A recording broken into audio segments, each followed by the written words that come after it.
That's 2 out of 5 platforms. That's 3 out of 5 platforms. Come on, I'm trying to take over the internet here. That's 4 out of 5 platforms. There we go. 5 out of 5 platforms.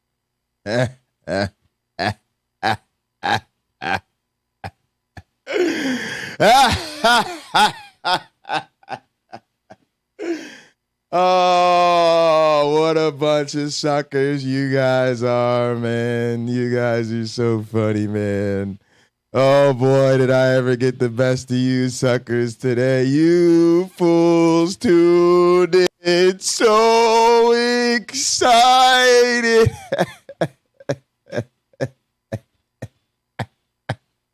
I tricked you.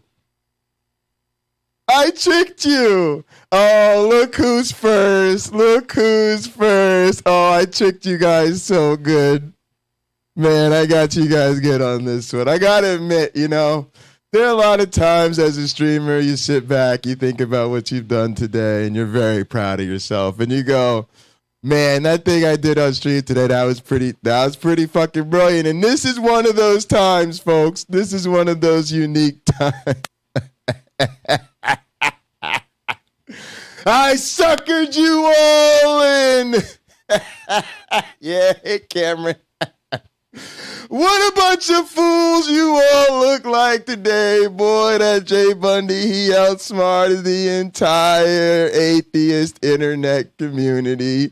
He outsmarted the theist, the atheist, the agnostics, and the indifferents. Because look at you fools come running like a bunch of mice to some cheese. Oh, you thought Pocket Locker 86 had forgotten all about his birthday and that we were going to celebrate Lina's birthday. And look at him come run. Look at him come run. Lina's birthday tomorrow. We celebrate Lina's birthday tomorrow. We celebrate Lina's birthday. Ooh, that's just too good to me. Ooh, that's too good to me. I got him. I figured out what you wanted. I figured out what you were excited about. And I used it against you. That's right. I know it's a day early, Lina. It's a day early. It's not even a day yet. They should have thought about that. They should have been like, wait, Lina's birthday's tomorrow. Why would I be going crazy about it today? Obviously her birthday. Nope. They saw Lina's chat in the title. They came a-running. Woo, boy. Oh, man, that feels good. Good old Pocket had to. Yeah, I clickbaited you. Oh, you do so. I'm unsubscribing. I thought we were celebrating Lina. You violated the sacred trust between YouTuber and viewer. I can't believe anything. This guy's supposed to be a scientist, taking people's government money and then lying to the community. Is that what this country's come to? We pay scientists now to take our tax money and lie to the people? Oh, sometimes being a bad guy is too much fun. Whew. Sorry, guys. Sometimes I'm here to entertain you. Sometimes you're here to entertain me. Ooh, man. Plus, we're going to talk about why I was wrong about debates, folks. Yes, that's right. I'm going to come out and explain to you why I was totally mistaken about the value of debates. And on top of that, we are stuck at the mall with Jay, which means nobody knows what the fuck is going to happen today.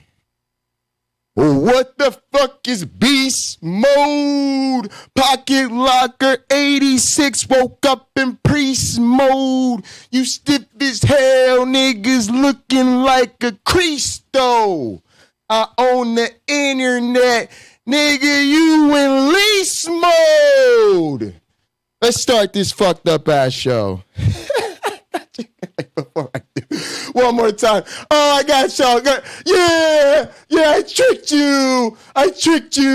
Oh, it felt so good.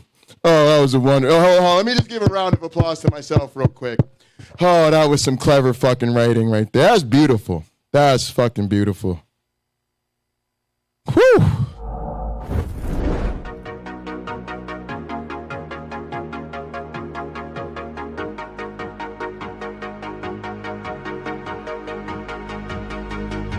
She got that sweet juice, Minute Maid, some of out that lemonade. Take a sip, blowing purple clouds, taste like lemon haze. Conversations back and forth like damn, we could go on for days. Looking back at it like damn, she bad when she walk away. Here we go, been down this road, they already know. When we go on tour, I'll take you anywhere you wanna go.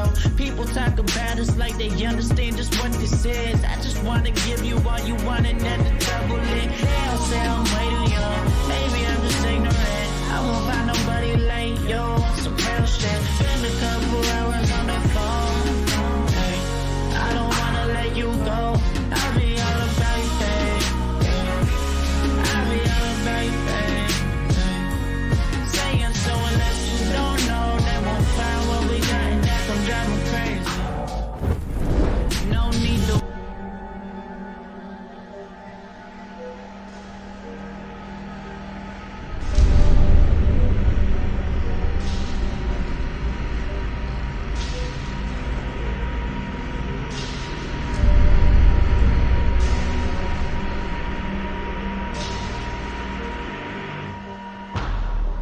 You know,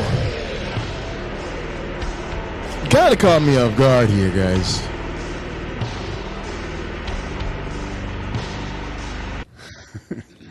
You kind of caught me off guard here. Thank you, Lord. Help me. Thank you, Lord, help me. Very simple. It takes a lot of money to do what I do. I've been trying to tell you guys, it takes a lot of money to do what I do. For example, that's really none of your business. But, You know, hey, it's really none of your business, but it does And I take a prayed lot of about money it, to do and what I I do. thought, You know, Back when, and I might add another thing. and I might add It's a another thing. misunderstanding. I'm talking about the Bible. God, I get excited talking about it because I love it. I had to learn this, the demons. Abraham was very, very good. I learned it. I learned from the him. Bible. There's a foundation in the Bible. Wait a minute now. The blessing I started of out Abraham. standing on grandfathers.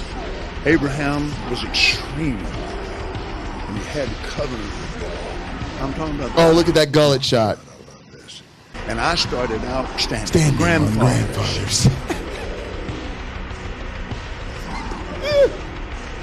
I love the people. Oh, I love the people. Those are the demons. Those are and the I understand that, and I love them with all my heart. If you go into the old covenant, There's a foundation it's in the full of Bible. meanness. It's just full of hell on earth. He made that airplane so cheap for me, I couldn't help but buy it. You know, it was on discount, guys. Face to face. Let's be honest. It was basically buy one, get one free. Jesus is very You know, rulers. I bought of the little jet. darkness. They threw in the jumbo to go with the deal. To make it But a it's package biblical deal. Thing. It's a spiritual Buy a thing. little It doesn't jet, have get a big anything one to free. do with You know? And it's full Well, of we had to buy it. signs And wonders. It's full of unseen Full of the unseen. things. Jesus, people, I love people. Dragging some woman down Down an an aisle. aisle. It made me This so is where we mad get I into wanted to Ken punch the Hovind. guy out myself. I said Ken Hovind. We Listen wrestle to now. Kenneth Copeland's sex life. People. We And I have a wrestle lot now. of natural gas. We wrestle not. I don't know how people don't understand that. That edit, that right there, that we wrestle not. That's fucking primo shit right there. That's that good shit right there.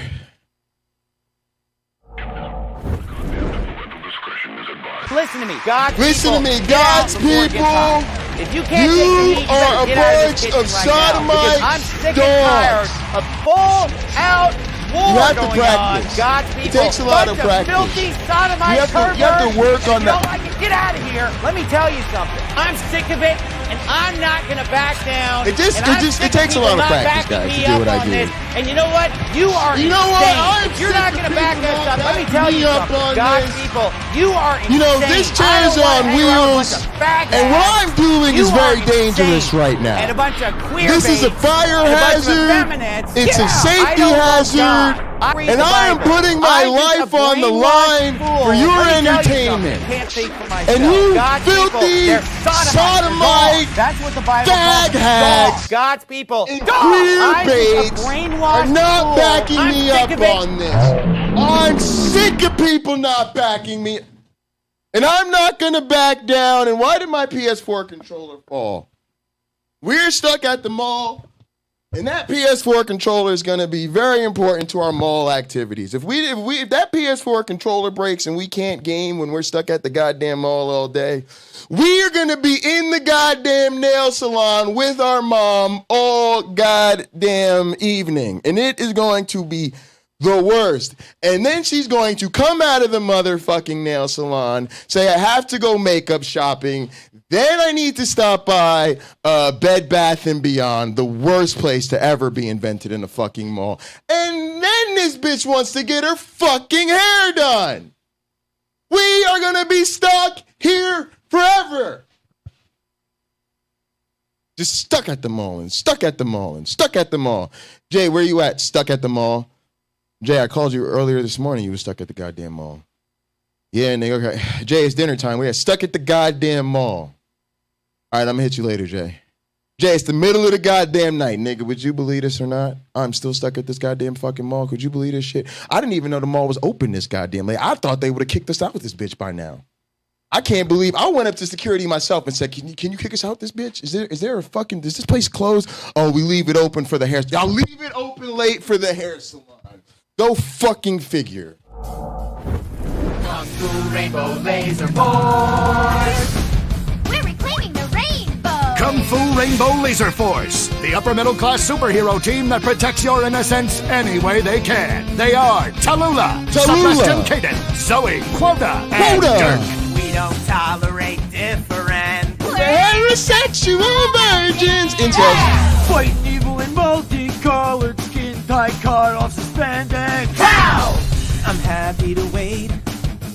I don't even need to masturbate. Oh, Lina hasn't worked in weeks. Lina, why you always showing me up on my goddamn stream? And that's good. You see me out here. Lina shows up my birthday, sees me working every day on stream, and then not only is taking over my birthday, not only you're using my platform to blow up, Lina, and then on top of that comes here and is like, oh, I seen all that work you've been doing. Yeah, I saw you doing that work. Oh, you had to go to a work conference yesterday. Didn't you have to give a work talk yesterday? I heard your boss was there. That must have been a lot of pressure. Bet you it was real nerve-wracking giving that really important presentation in front of your boss. Yeah, I haven't worked in a couple of weeks. Just been blowing up on the internet, playing games, you know, trying to really, I'm really doing big favors for this mobile gaming, you know. People have been playing on consoles too long, you know. And I'm really trying to blow up the sort of stay home from work and play mobile gaming. COD Mobile, Mario Kart Mobile. Yeah, we're taking over. Yeah, it's really blowing up all over the place. Go fuck yourself, Lina. All right, here we go.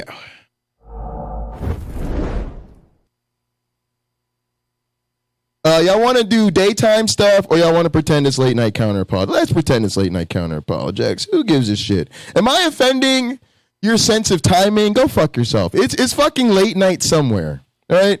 To all you people halfway across the world who are on a way different time zone than us and it's late at night where you are, this is for you. We love you. We don't discriminate against time zones here. We appreciate you, all right? Thanks for being up late where you're at, you know?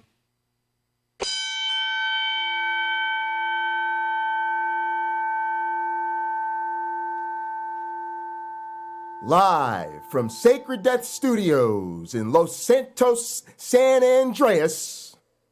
Welcome everyone to Late Night Counter-Apologetics. And now, please welcome your host.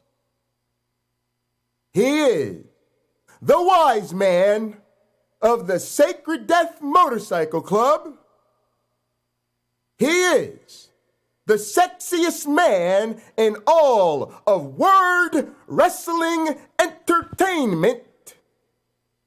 He is the most entertaining man in the history of evolutionary biology. And there's a lot of entertaining biologists, I'll have you know. You'd be surprised. Mr. Dual PhD himself. Please give it up for the architect of the atheist apocalypse, the only man to have his vestments blessed by Pine Creek, the most high apostle of the cult of the Flying Man. He is none other than the outlaw prince, the one and only Jesus who can save us, Dr. Heartbreak J. Pocket Locker BUNDY!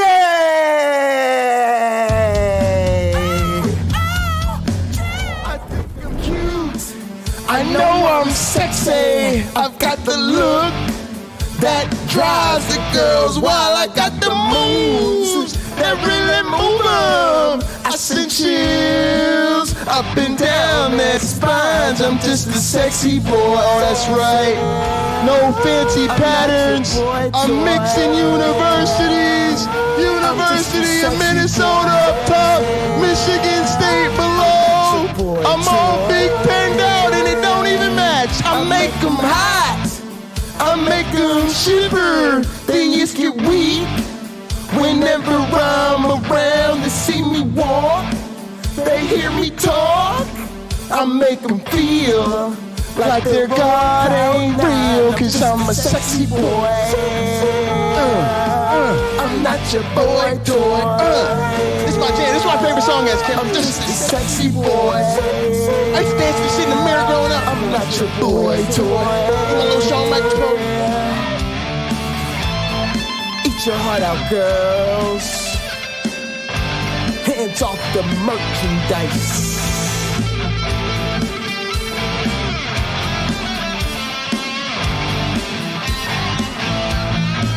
I'm just a sexy boy. I'm not your boy toy.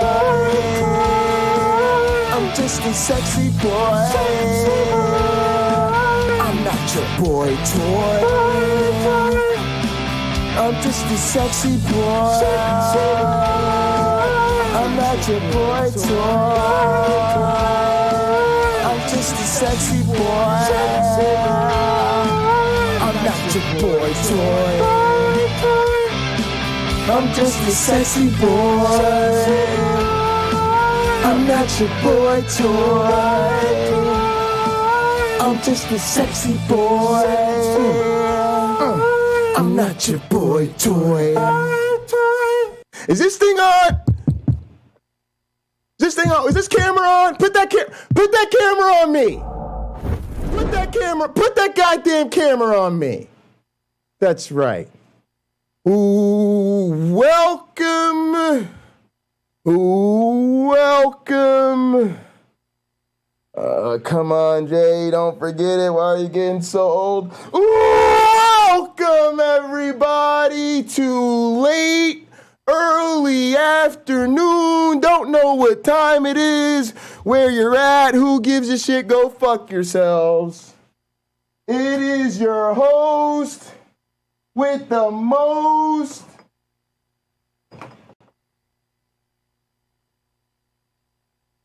And if you don't already know, I'm from the East Coast. Go fuck yourselves. And as always, I am in small engine propeller helicopter mode. All right, everybody ready to go? You guys ready for very slow rotary liftoff with a lot of loud sounds? And everybody's shit blowing everywhere and papers flying all out of the goddamn helicopter? No, oh, you guys don't want to do that. Oh, well, then I suggest we get in fucking airplane mode then. Fuck is wrong with y'all?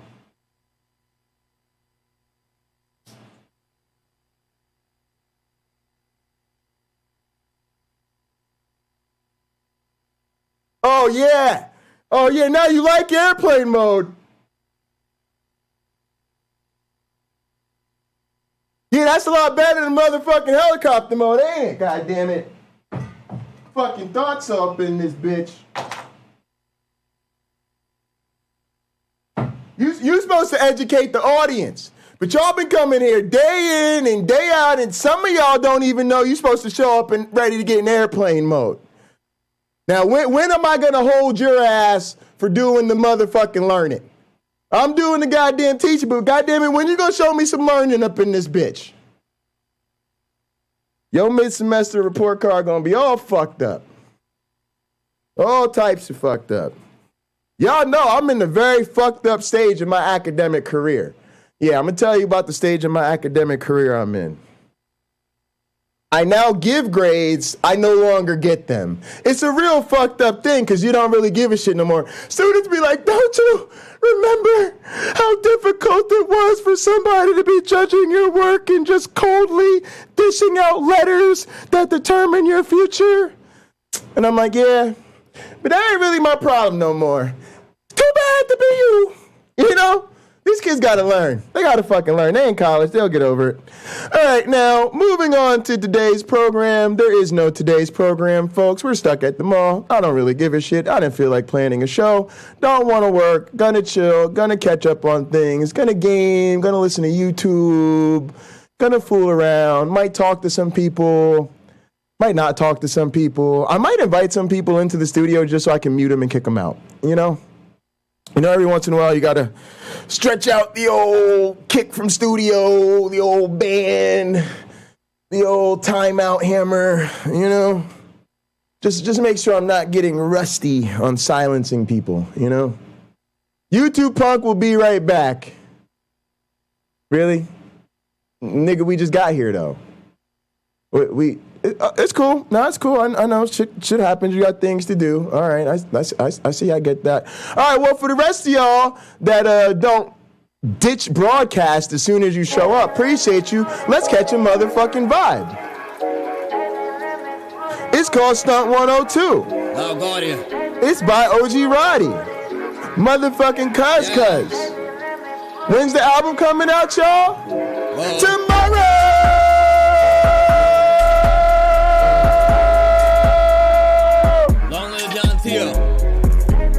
Long live John Tio. Oh, I changed songs, y'all. This long live John Tio anyway. It don't matter. We gonna listen to old shit. Let's go. So many, I got no conscience. Lost my whole right hand, had to keep grinding. Had to check up on my circle, it ain't no rhombus. Still remember mom's call, told me about Johnny. Sitting back in the chair, thinking she lying. When I listen close here, she crying. Then it get dark, but it's like, cause you know for a fact I do it all the time and questioned it all. But I stopped there, John put me on to some fly shit. Louis V for the baggage, time of heart stakes, we ain't grand. Also after this, at the communion, I'm going to tell y'all why I was wrong about debates. But we're going to do communion after this, then I'm going to tell y'all why I was wrong about debates. But now look over the modes, going down as the I would pay attention. Yeah, YouTube Punk, I was going to say, you might want to hold on to your seat. You might not go anywhere. Because y'all know that the Pope of atheism, you know, I'm not like the Pope of Catholicism. He's kind of a punk ass. I don't make myself infallible. You know what I'm saying? I'm a fallible high priest, but I ain't wrong very often. So you might want to pay attention to when I tell y'all why I was wrong, because again, it just don't happen. It's not because I'm infallible. It's just because I'm not very fallible. You know what I mean? for the shit, I just miss my dog. My bro. Ain't no hook for the shit, I just miss my dog. Ain't no hook for the shit, I just miss my dog. My dog. Yeah.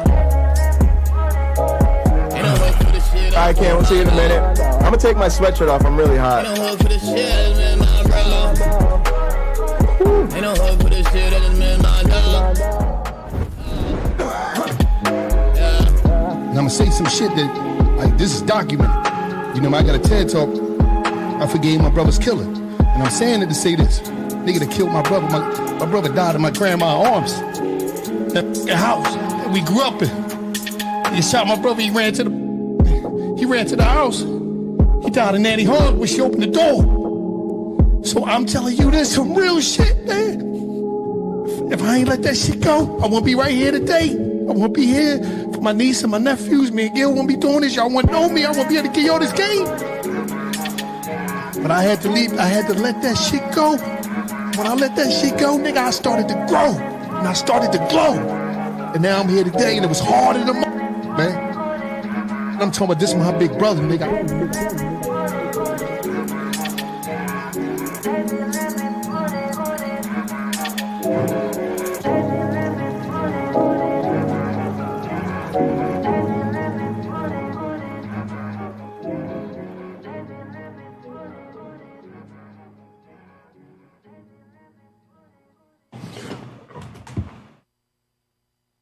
Airplane mode. Ready for takeoff. Whoa. Yeah, it's really important to have that type of, it's really important we had that conversation early on in the relationship, Randy, you know, to establish, you know, that type of understanding and trust, right? It's like, listen, baby, I understand that you're very smart, very well educated, got your own home and all that, but you just got to understand, I'm normally right. You know, it takes people a little getting used to. They usually think they're right, and they've got their own perspective and their own area of expertise that I know nothing about, and that we should make decisions together because of the 50-50 and the blase and the Glavinoids. And I'm like, bitch, I'm just so much smarter than everybody else. It's not a good cooperative strategy. You know, me plus you is like basically just me. No, I'm just, you're here to be supportive. No, I'm kidding. Ken Hovind doesn't want me to have what you sent me. Oh, Lord. I'm about to go. Did it get here? The shipping delay works out perfectly. Oh, it'll be here tomorrow, I guess. All right, we're going to see what this is. We're going to see what this is up. All right, y'all. Now, I'm sweaty as a bitch today. I don't know what I was doing. I guess that intro got me all sweaty. All right, there's that. Turned on the air conditioner. I'm trying to drink some water. For a second. All right, let's do this. My hands are hot. Let's take my gloves off. We'll go gloveless. All right, there's that. All right, y'all, let's have communion. Then I'm going to tell y'all why I was wrong about debates. All right.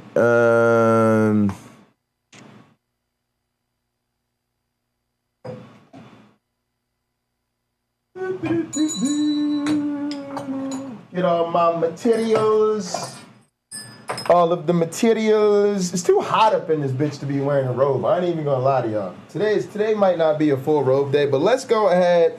I told y'all, what the fuck is beast mode? Pocket Locker 86 woke up in priest mode. All right, let's just put the robe on real quick for the ritual. Yes, lest I be accused of not taking my priestly duties seriously. Please raise your glasses, and with the other hand, get a firm hold of your asses.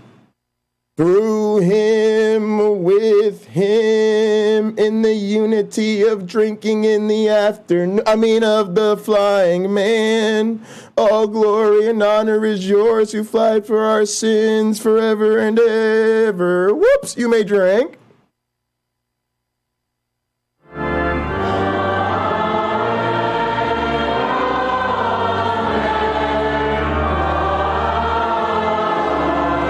More choir, more choir.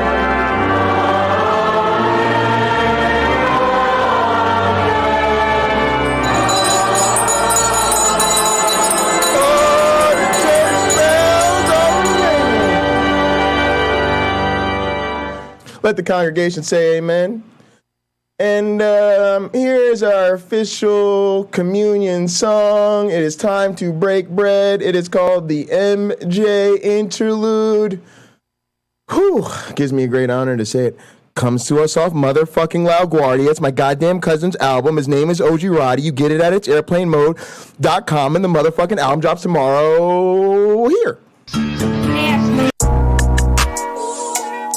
Airplane mode. Ready for takeoff? Wait, that's not supposed to be the question of the day. Hold on, let's change that. Every day with her. In the afternoon, I lay with her. In the evening. Look in the description. There's a new question of the day. I gotta fix that. I'ma stay with her. Hi, I'm in love. I ain't even tripping, but them say she a drug. Cause she hear everything for me. In the morning, hit her faithfully. At least a dog when we touch. No one falling in love. I ain't even tripping, cause she the one I can trust. Even bring her out on dates with me. See my mama new place with me. She hold me down on the days when I ain't feeling too up. I ain't even tripping, cause she with me in the clutch. I go all out the way for ya. Take some time out my day for ya. I even took her on a plane, but she ain't even a drug. Some say I'm tripping, but they ain't even in love. In the morning I might lay with ya. In the afternoon I play with ya. But I know I'm never tripping. The signs say I'm in love. Mary Jane is different, cause she ain't even a drug. She be there every day for me. She my sweet Mary Jane shorty. I even took her on a plane, but never enough. Some say I'm tripping, she turned me into the club. She be there dealing way with me. She be there to take the pain from me. The homie said that I'm tripping, but all they do is get drunk. Smoking on the wax, they thinking I'm on the drugs. I go all out the way for ya. In the morning I might lay with ya. In the afternoon I stay, cause she know that I'm in love. I ain't even tripping, cause she the one I can trust. She go running every day with me. Take the kids out to play with me. They say I'm tripping, I ain't slipping, cause she ain't even a drug. Niggas sipping lean and worry what's in your cup. In the morning I might play with ya. Take a long walk and stay with ya. She my sweet Mary Jane and she the one I can trust. Niggas sipping lean, but me I'm smoking the dub. I go all out the way for ya. Take some time out my day for ya. I even took her on a plane, but never enough. Some say I'm tripping, but they ain't even in love. In the morning I might lay with ya. In the afternoon I play with ya. But I know I'm never tripping, cause hi, I'm in love. Mary Jane is different, cause she ain't even a drug. Let's go.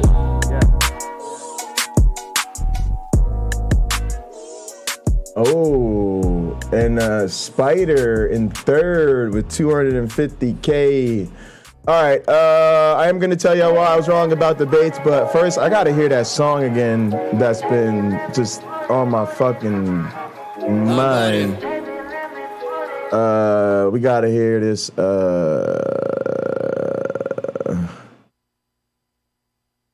Link up with the gang. Link up with the gang.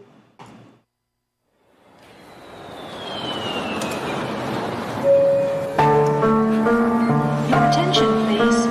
Please do not smoke in the terminal building. It's all airplane mode all the time. Zach. OG, I throw up the plate, and then he go get the cake. Then we link up with the gang, gang, gang. OG, I throw up the plate, and then he go get the cake. Then we link up with the gang, gang, gang. OG, I throw up the plate, and then he go get the cake. Then we link up with the gang, gang, gang. OG, I throw up the plate, and then he go get the cake. Then we link up with the gang, gang, gang. OG, I throw up the plate. Niggas don't know what to think. Thought I get money, you change. What you thought we was the same? Still stay away from them clones. Niggas better leave me alone. Talking about niggas is low. Dude, run with niggas who don't know you. Whoa, I make that zagging when city to city. You niggas not hot in your state. If it was money to get a hit Henny, we get it and never complain. Alright guys, I'm having trouble adding I can't really eat, let's stay straight. points to Spider. I'll add them later. My day ones from back in the day. It's They fucking up still my hang around me keyboard. today. I think it's the You wanna characters. come round us, you can't. I'm rolling, I'm loud, it's great. But mama, she bad but complain. Cause I'm too in love love of my dreams. And I gotta get on the plane and go get this money with Dizzy. No, it's kind of open-ended. It's like however you define worst. But let's stick to content. So not how much of a bastard they are in real life, but how much of their apologetics is the worst. Whatever that means, right? Because I don't know who I'd go with. Yeah, I just have to add your points, Emmanuel Spider. It just, when I copy the characters, it like throws off my cursor a lot, so it like fucks up the command. But I'll add them manually backstage. Me and my niggas take different routes. Punch a bitch nigga all in his mouth. Hold up my nigga, we different now. I need a Robert, this is my style. I get a check today, I spent it all tomorrow. I get a bitch today, she probably a foreign model. I get a check today, I spent it all tomorrow. I'm with my gang today, tomorrow never promise. OG, I draw up the plate, and then he go get the cake. Then we link up with the gang, gang, gang. OG, I draw up the plate, and then he go get the cake. Then we link up with the gang, gang, gang. OG, I draw up the plate, and then he go get the cake. Then we link up with the gang, gang, gang. OG, I draw up the plate, and then he go get the cake. Then we link up with the gang, gang, gang, gang. All right, y'all. So I've been having some interesting conversations about debates, right? And it's just been kind of funny because it's really made me reflect a lot on sort of my own limited history with formal debates. And so I'm going to tell y'all real quick about that. All right. So basically, it's funny because you get a lot of feedback when you tell people you're going to debate Kent Hovind. And it's normally like... See, now here's something real quick. B.S. Lewis, I appreciate this comment because I thought people might go in the direction of, like, say, Ken Ham or, you know, Kent Hovind's a very reasonable answer. A lot of these are reasonable answers based on just how god-awful and ridiculous people are. But I had somebody like William Lane Craig in mind only because of how they have that air of fake legitimacy to them that, you know, I think entraps a lot of people, sort of the paraphernalia of being a scholar or an academic, the sort of trappings of intelligence rather than the demonstration of it. And how easy it is for people to get sucked into that and then miss the fact that he's always constantly, I always say he's an honest guy because he'll tell you flat out that this isn't the real reason he believes, and he just says this is how you have to argue with people or whatever, and I just think that's super disingenuous. I just thought that was an interesting comment. But he's the least offensive because he tells you up front he must believe his stuff. Yeah, see, I think this is the type of controversy and discussion we were hoping to spark with that one. All right, so my history starts as the medical marijuana president at Penn State. I was the president of the Penn State chapter of the National Organization for the Reform of Marijuana Laws. Officially, I was the president of the National Organization for the Reform of Marijuana Laws at the Pennsylvania State University. Whew, what a mouthful. We called it normal PSU. All right, so I got some T-shirts around here somewhere. Maybe I'll send to some lucky viewers. Here's a weed T-shirt made of weed with some weed leaves on it that you will be too embarrassed to wear anywhere. Great. All right, so I was frequently asked to debate, right? Hey, Jay, my class is having a debate. The newspaper wants to sponsor a debate. This student organization wants to sponsor a debate. You should, hey, man, aren't you the president of the weed club? You want to come debate pro-legalization?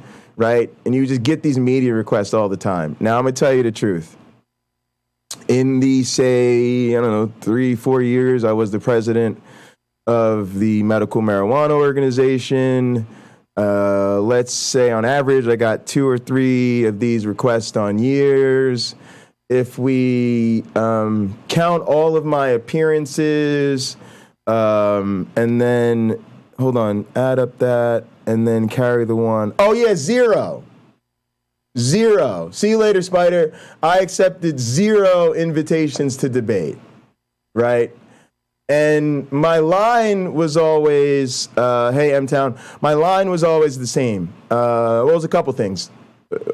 My first line to people was that my job is not to argue that marijuana should be legalized. I felt like that argument had been made. My job, as I saw it, was to try to legalize it during the very limited time I had there. Of course, that wasn't successful, but I like to think I had a small role to play in some of the progressive things that have happened at that time and since. But the other thing I would always say, and I said this more to the point of even beyond it sort of not being my job to debate the issue, because I really did feel that way, and people knew that. Even to some of the social. So I did this thing called I thought it was progressive at the time. It was called bi-gender leadership.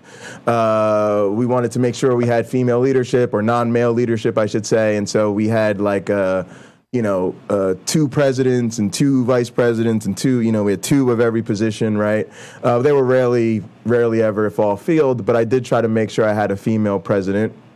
And a lot of times people wanted us to be the pot club, right? We're the National Organization for the Reform of Marijuana Laws. All right, we get together for our weekly meetings, and then, we're going to organize some hangouts, and we're all going to, be friends and smoke pot. And I was like, not me. Nope, I'm the boring, gonna go meet with the chief of police, might bring him to our meetings to help us figure out what we got to do, right? And so that whole social agenda, I just took off my agenda. Like, I'm not interested in any of that. I'm trying to get ready to go to law school. Y'all want to have pot parties?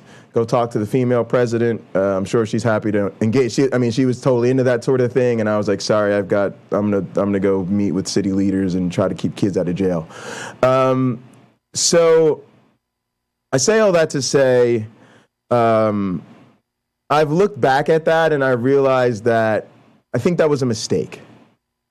The number one reason I think it was a mistake was because I was being given an opportunity to tell people what I knew, what my story was, why my organization was doing the things it was doing, and give people an opportunity who were going to hear that debate, whether for the first time or the next time or the last time, an opportunity to hear it from me, somebody who was, knee deep in it and got the calls from kids when they were in trouble with the law, and got the calls from their parents, and had to arrange for their legal services, and often had to intervene with kids who were in trouble with the school and all types of shit that I felt was my job, right, as the president of the Marijuana Reform Law Organization. And I could have really spoken to that, right? And I just didn't, because I thought it was more important to stick my nose up in the air,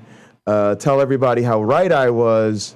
And since I had settled the matter in my head and there was nothing to debate, I was like, your average freshman stoner who's going to tell you marijuana should be legalized because it's not nearly as addictive like the other Schedule I narcotics is. It shouldn't be a Schedule I narcotic. It has unbelievable medical use, and it's never killed anybody, and on this sort of list of common pro-legalization arguments that I thought were cliche and routine fare. I thought, hey, pretty much anybody you put up there on our side can argue that stuff just as good as I can, and I'm not sure that it's a good use of my time and resources. And I meant that genuinely. It wasn't, at the time, I joke about being a snob. I really didn't see it that way. I just felt it was a thing I didn't have time for, a thing I should not take the time to prepare for, and a thing that did not help me achieve my goal. And again, I just think that I was wrong about that. I think it was an opportunity for my organization. It was an opportunity for us to get exposure. It was an opportunity for us to recruit. And it was an opportunity to make sure that that argument wasn't in the hands of some random college freshman, but rather in the hands of a student who was a student leader, who was knee deep in the actual realities of what it means when you fight a war on drugs on a fucking college campus. And you're locking up your own students, and the federal government puts your university's head over barrel and says you will continue to arrest your students for this bullshit that isn't wrong, or else we won't give you any federal funding for your school, right? And these are the conversations that I certainly was having behind the scenes with administrators. I'd asked the head of the police department to his face, why are you arresting students if you guys know that weed isn't harming them and that these laws are doing more harm than good? And his answer was, let me tell you about how federal funding to universities works, Jay. Right? So glad you asked that very good question, young man. So glad you're here, Jay. Pull up a chair and welcome to the grown folks table. Right? And so you walk out of that meeting like, check, there's more to this than meets the eye, right? But relaying that reality to people, right? Because ultimately that's the type of shit that needed to change and people needed a fucking education on. And for whatever reason, I decided I was too good to do it.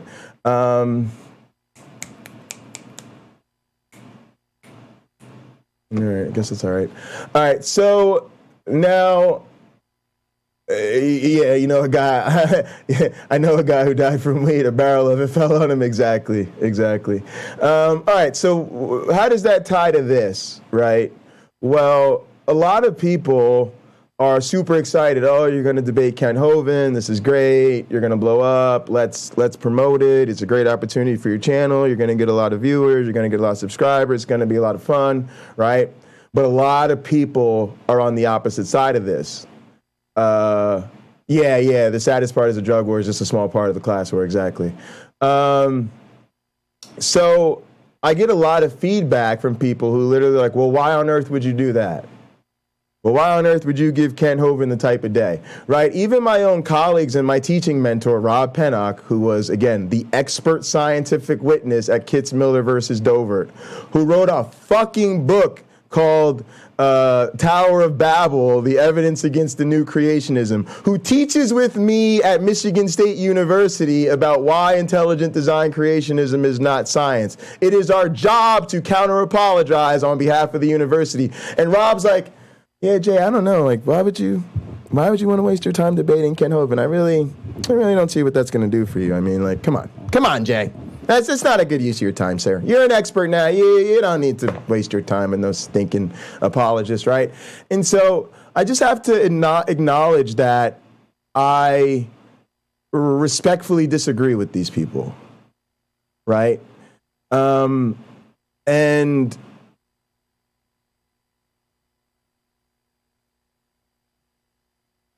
Yeah. I agree with you, Flying Wayne. But what I want to really touch on real quick, because I don't want to get too sidetracked with the chat, but I do appreciate the comments.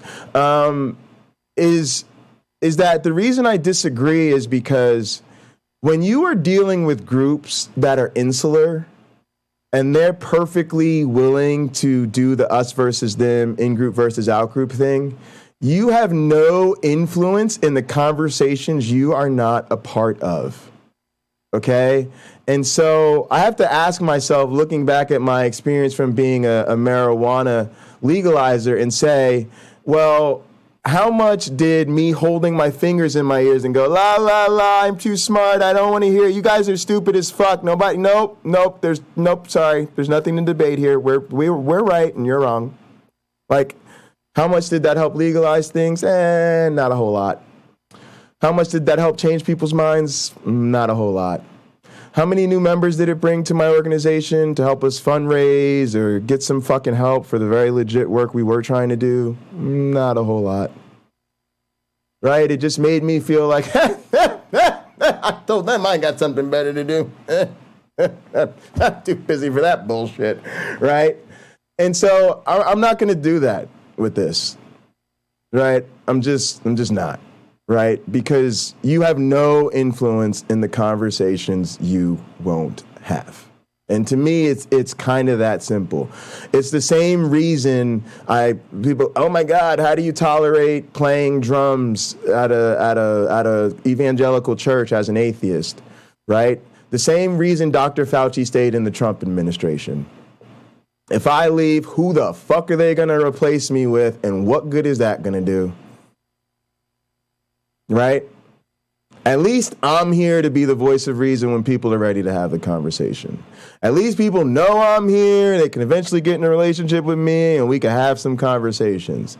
Hey, at least the pastor likes me enough that I can take it. He'll buy me lunch to take him to lunch, sit him down and tell him why I think he needs to accept evolution and stop being a young earth creationist. Now, if you got another means by which you can get an evangelical pastor to buy me lunch so I can tell him why he's wrong because we're friends, then by all means, I'm listening.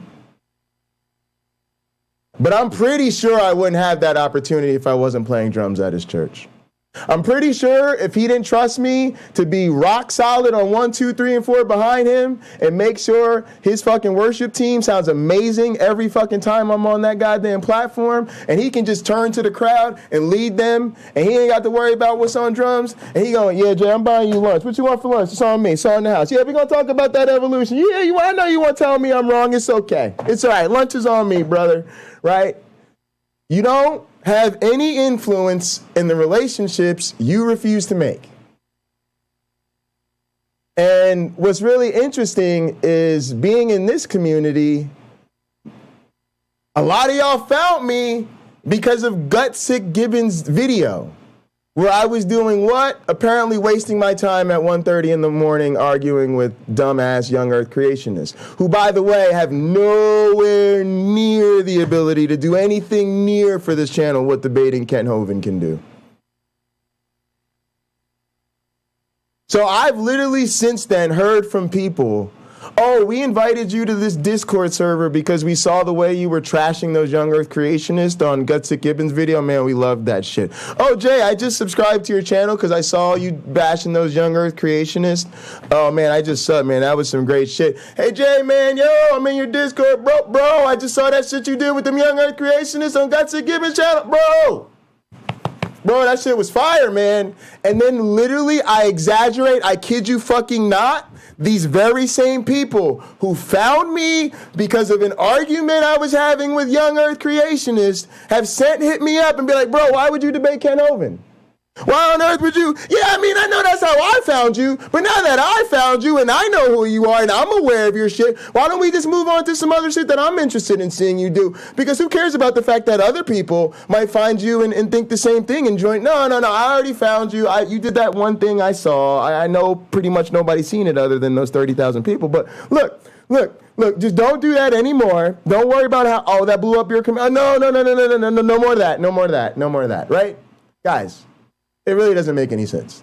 It literally is somebody's being like, I came to you because you gave me a loaf of bread. Please stop handing out bread to people, right? And so I just wanted to speak on that. No, I don't think I'm going to change Kent Hovind's mind. Yes, we're going to try to speak right past his dumbass into his audience. Yeah, it's probably futile. But it's a chance for a lot of people who don't know what the fuck we're about to find out what we're about. It's a chance for, Kent Hovind to be called out once again. And maybe that's a rallying cry for the community. Yep, okay, yet another one. Okay, now we got one officially with some, different type of science credentials, different type of evolution credentials. Yep, they came and they did the same thing. Aaron tried and Erica tried and this and that one's tried, and they've all done it. Right, Aaron Ross' career has survived debating Kent Hovind. Erica survived debating Kent Hovind and Donnie. Right, people go on with their lives. They survive. They make videos the next week. We'll probably do a stream the next day, and y'all be like, "Man, Jay, now that you debated Kent Hovind, what the fuck are you gonna do now? Does everything change?" I'm like, "Nope." Probably gonna wake up the next day. What's it, Monday, August 29th? I'm gonna be honest with you, I'm gonna think, damn, that's Monday, August 29th. My class starts Wednesday, August 31st. So I'm gonna be like, yep, I'm gonna probably go to bed, have a nice stream, get up tomorrow, have a stream, and get my ass ready to start teaching. So life will go on. We'll be okay. But for those people that really do wonder why, I just wanted y'all to know, hear it from me. We're gonna get ready for our debate. Y'all see me doing promos, and look, we're just trying to use it as an opportunity to grow. I do appreciate people mentioning it, though. I appreciate people bringing it up. I appreciate the feedback on both sides. I know nobody's telling me this to hurt me. My teaching mentor isn't telling me this because he wants to hurt me. I just had to put it to him like, Rob, it's a different game, right? Hey, Rob, as an evolutionary biologist, debating Ken Hovind is probably a waste of my time. As a young YouTuber, it's a really good use of my time. As a counter-apologist, it's a very good use of my time. As somebody trying to get my name out there and wants other people to be in community with other counter-apologists, it's a thing you can't say no to. And as somebody who's trying to promote our class and wants our class, when we stream our real evolution education class, to have an audience filled with people who are really interested in evolution education, this is an opportunity to increase the number of people who want to learn from us. And you bet your belief he found that argument a hell of a lot more convincing than me trying to say, well, I'm gonna show Ken Hovind the truth, right? It was just like, hey, Rob, we just using this to promote our shit. Oh, yeah, that's kind of a good point, right? So it's all about perspective, folks. I appreciate your perspective, whatever it is. Just kind of wanted to share mine. We're not going to have too serious of a stream today. We're going to get into a lot of fun stuff. We might get into some Ken Hovind prep. I got some video stuff I want to watch and just kind of chill out and hang out and get ready to celebrate all the things we have going on tomorrow.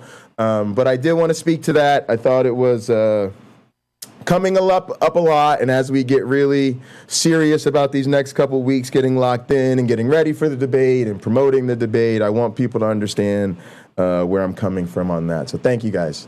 And I do appreciate the feedback. You got to use Ken Hovind, absolutely, Cameron. The Q&A sessions, you use them to drop knowledge bombs. Exactly. I do the same thing. I go to Donnie's channel all the time and I troll his chat. I don't like Donnie's channel.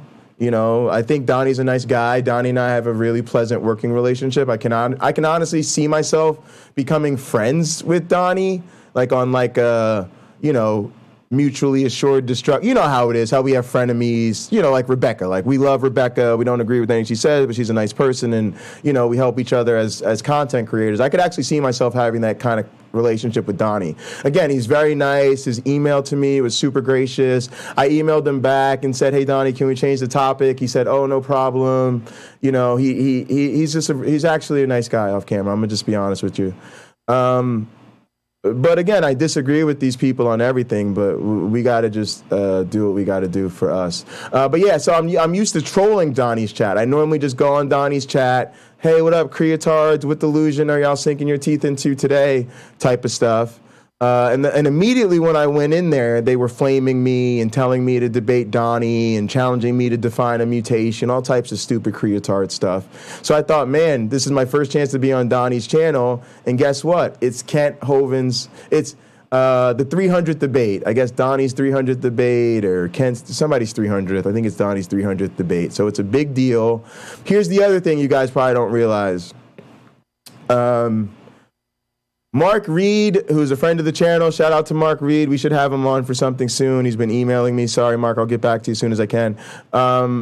But Mark Reed debated Kent Hovind. He wrecked him. There's a bunch of other people in our community who have debated Kent Hovind and done really well. And so what's happened, hang on, let me change this real quick. What's happened, I need a Hawaiian shirt. Yeah, Dave, I think we got to do a Hawaiian shirt. Yeah, I think we got to. Well, see, I don't know, because I want to do my whole thing, so I don't know. Maybe I'll do my get up with a Hawaiian shirt underneath or something. I don't know.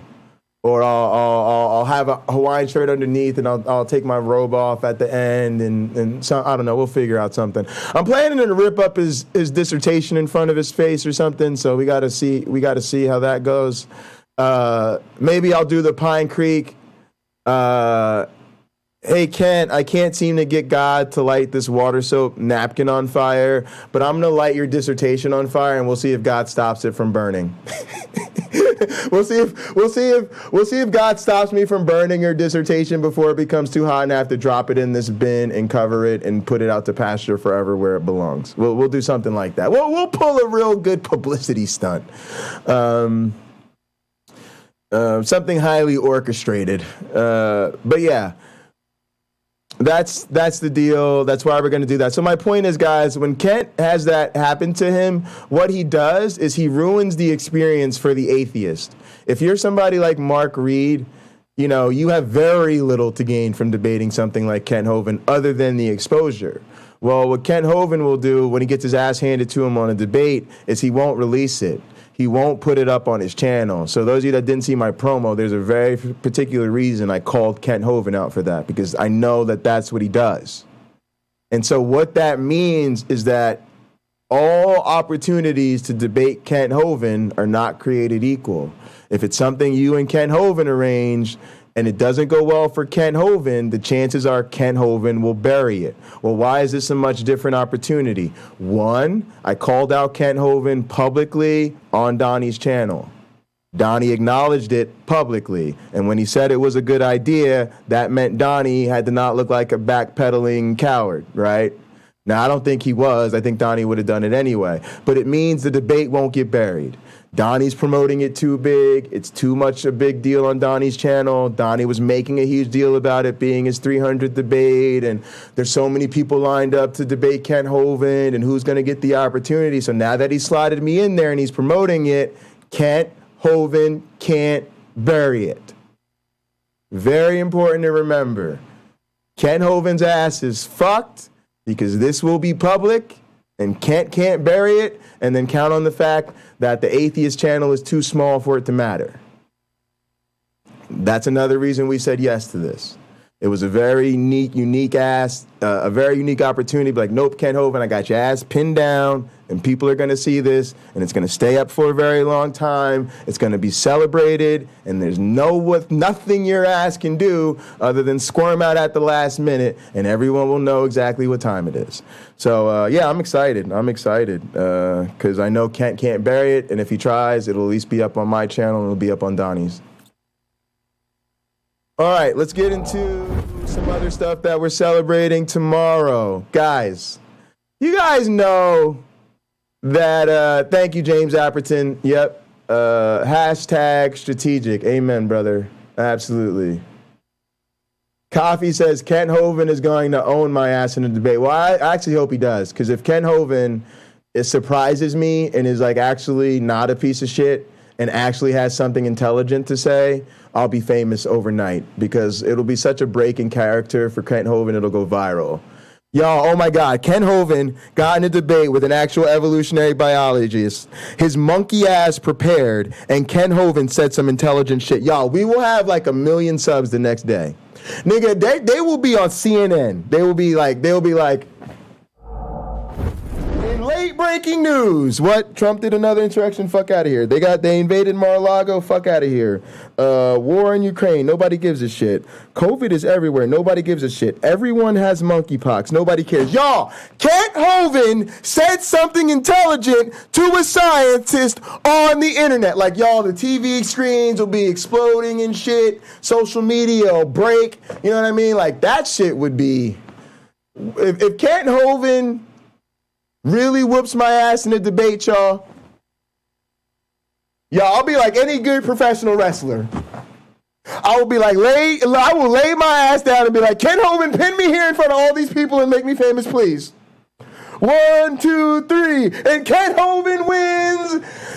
Yeah, they'd be like, Pocket Locker, you look stupid as shit. Yeah, but I'm about to be rich up in this motherfucker. Come on, y'all, get real. Kent Hovind beat me. Get the fuck out of here. You crazy? That's because it's metaphysics? Yeah. You know what? Let me tell you how to instantly lose a debate with any biologist. Just mention the word metaphysics. Y'all, I promise you, if Kent Hovind says the word metaphysics one time, just remember to yourselves, well, there goes the whole fucking ball game. It's just like Erica said. There's the ball game. They be telling on themselves the whole time. Soon as his dumb ass says metaphysics, and I'll be like, Kent Hovind, you spent 15 years in high school doing what? Teaching biology? And your argument against evolution is metaphysics. Great. Y'all, everybody catch that? Everybody catch that. All right, my name's Jay Bundy. Y'all been real. I'm going home. Party! We did it. We done. We done. Sorry, debate's over. Debate's over. Go home. Sorry, we're done. Woo! Victory is mine. Victory is... Let me doing the old school choir march and shit. Victory today is mine. I told Hovind, left him behind. Victory today is mine. Oh yeah, we be singing worship songs and shit. The joy is mine. Joy is mine. The joy of the Lord is mine. Oh yeah, it's getting good in here, y'all.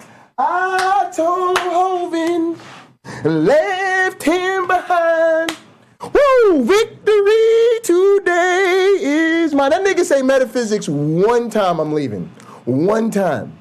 We out. Like he say that, yo, we mic dropping. We leaving the set. I'm hopping off the restream. I'm going live on here. We popping bottles. They gonna be like, Jay, Donnie didn't even end the debate. Yeah, I don't care. The debate's over. The nigga said metaphysics. We done. It's over. It's a wrap. It's done. Woo! That'll be the moment. Ken Hovind, please make my day and talk about metaphysics. Oh my Lord. I'll be so happy. I don't know what I'll do, y'all. I might start crying. Dogs are still dogs. Yeah, we gonna have to work on that. I'm gonna have to make a we're gonna have to start a poll called the Kent Hovind argument tier list. And y'all gonna have to tell me the tier list of Kent Hovind arguments. And then we're gonna have to prioritize our preparation based on the tier list. We know we got Bible literalism up there. We know we got kinds always produce after their kinds. We know we got Darwin was basically Satan, right? Because he says in his dissertation, like, Satan came in through the garden, and that's when evolution started. So we got Darwin equals Satan. What else we got? Oh, we got evolution is a religion. Don't forget that. Don't forget, y'all, evolution is a religion. What else we got? Dinosaurs probably lived at the same time as people or some shit like that. I don't know. We got to figure out what the actual message of Dinosaur Land is. I thought the message of Dinosaur Land was give us your money and ride the plastic dinosaurs, but I'm sure they're teaching some anti-biology shit up in there that we should actually figure out.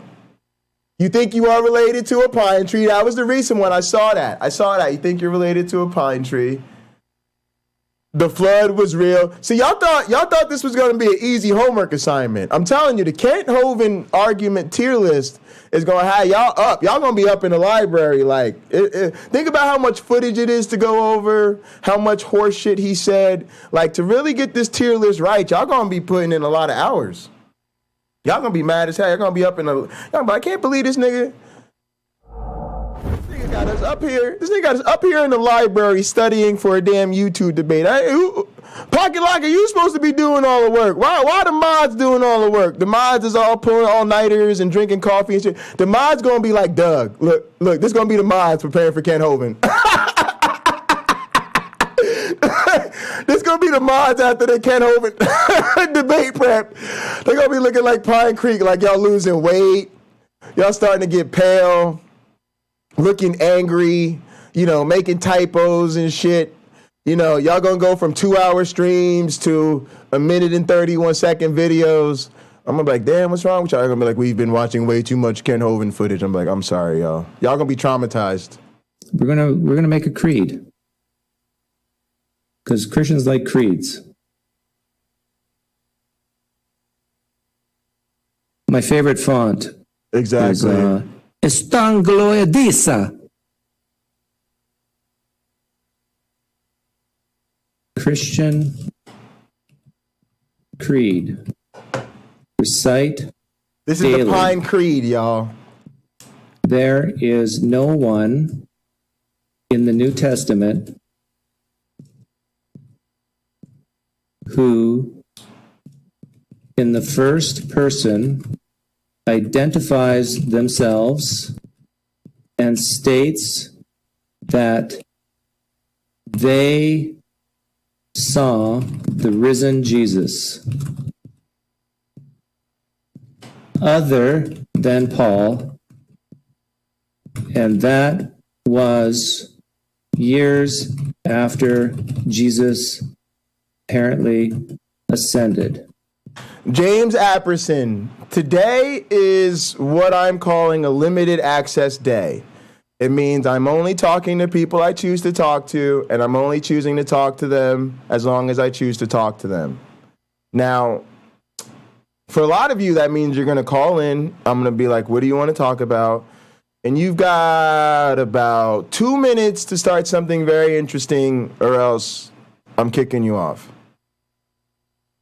Now, if I really like you and I know you well, like you've been down since day one, and I really appreciate you and I think you're awesome, you probably got like 5 minutes, because it's just one of those days that I don't really feel like being friendly to people.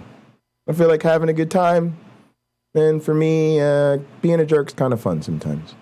But James Apperson, you on a motherfucking roll today, and I hate when your bitch ass gets on a motherfucking roll in the comment section instead of a motherfucking roll in the comments in the call-in. So James Apperson, come on down.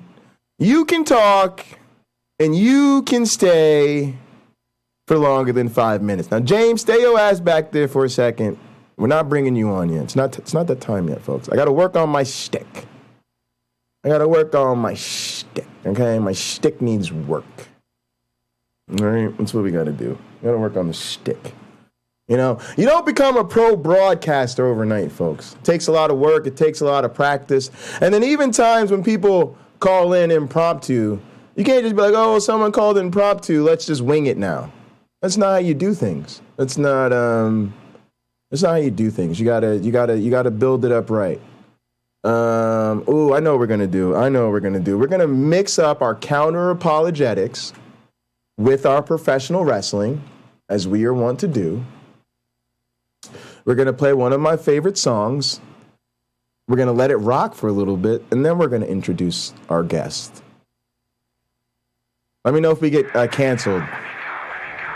Yes, that's right. It's Chris Jericho doing what I do, performing Chris Jericho's theme song. Rock out.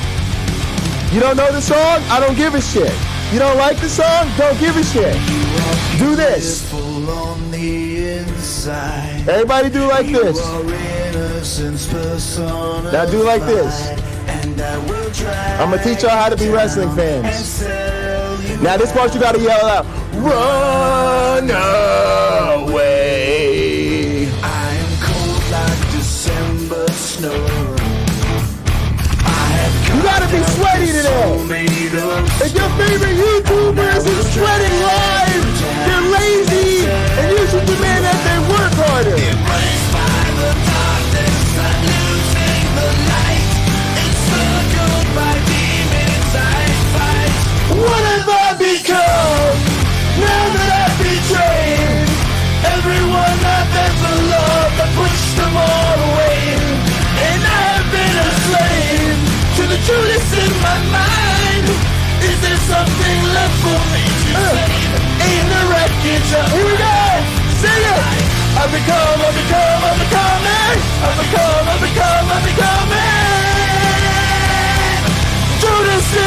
Judas in my mind. I'm becoming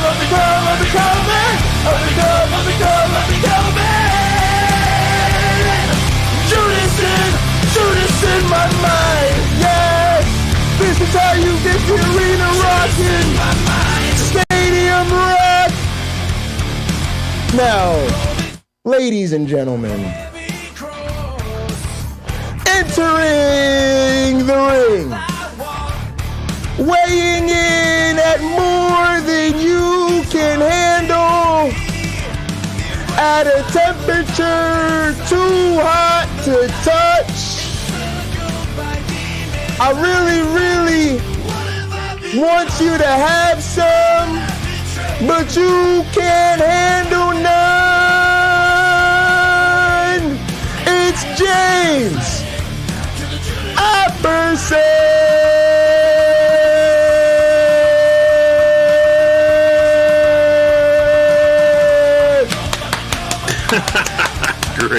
Thanks, Jay. You rock. That was Glad awesome. to be here. That was awesome. That was awesome, man. Want to thank Chris Jericho and Fozzy for showing up, man. You guys don't know who we keep in the balcony around here. You know, we drop a couple A-listers. We keep them in the wings just in case we need a impromptu perform. In case James Apperson shows up. You never know when James Apperson is going to show up. You got to keep Fozzy waiting in the wings. Hey, it might need you today, guys. You never know. All right, hang on a second. Actually, you know what? The chat's just covering me. Nobody cares about me. Nobody watches this show to watch me. All right, James, what's up, man? So tell us about how God is an imaginary character of an individual. So here's the thing. There's two different issues. Whether or not an objective being exists and what it is that people refer to. Wait, hang on a second. I heard somebody thinking about a programming note. What are we doing today? When are we going to do the blase and the glavinoid? Shut the fuck up. I'm talking to James. I don't know what the fuck I'm doing the rest of the stream. I'll figure that out when I'm done talking to James. Now, nobody put that in the chat, but I heard it. I heard somebody thinking it. I don't appreciate that thought. All right, James, go ahead. Sorry, they were being rude. First off, hang on a sec. Before you do, I forgot to do my YouTube pervert stuff. Tell the people where to find you, where to find your stuff, and how come you're smarter than everybody else.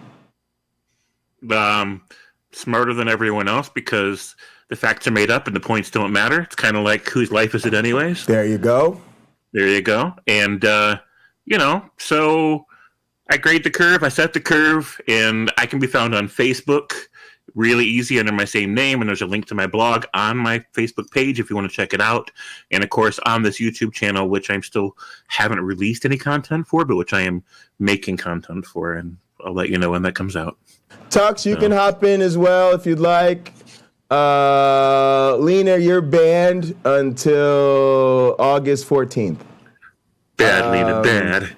Yeah, well, today's the day before my birthday. Tomorrow's my birthday, but it's Lina's birthday, so I can't have Lina on because she'll just take over my birthday. And then, believe it or not, August 13th is Richard Lenski's birthday, and he's like a super famous scientist. So if I let Lina on Rich Lenski's birthday, I'll be...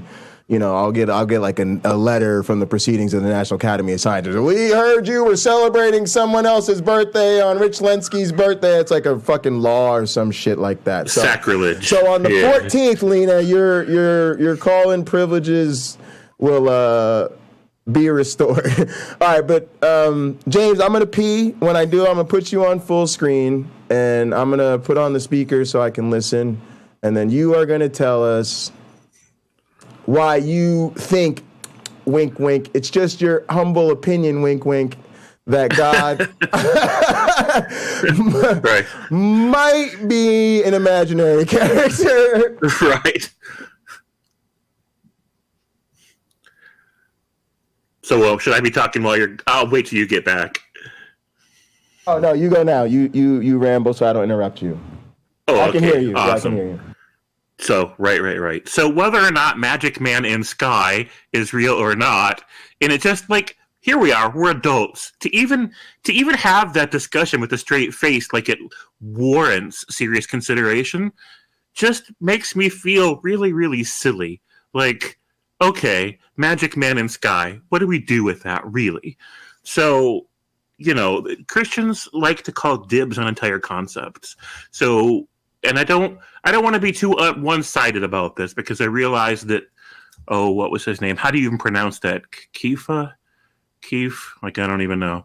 Like, I realize he's not here to, like, defend his side of it. He's only in the chat, and I don't want to be too unfair about this. So here's the thing. I learn a lot about real life by living life. And as I learn all these new and wonderful things about the human experience and how the way that our minds work, that gives me insights into the phenomenon people refer to as God. And, of course, I don't come to all these conclusions by myself or all these realizations.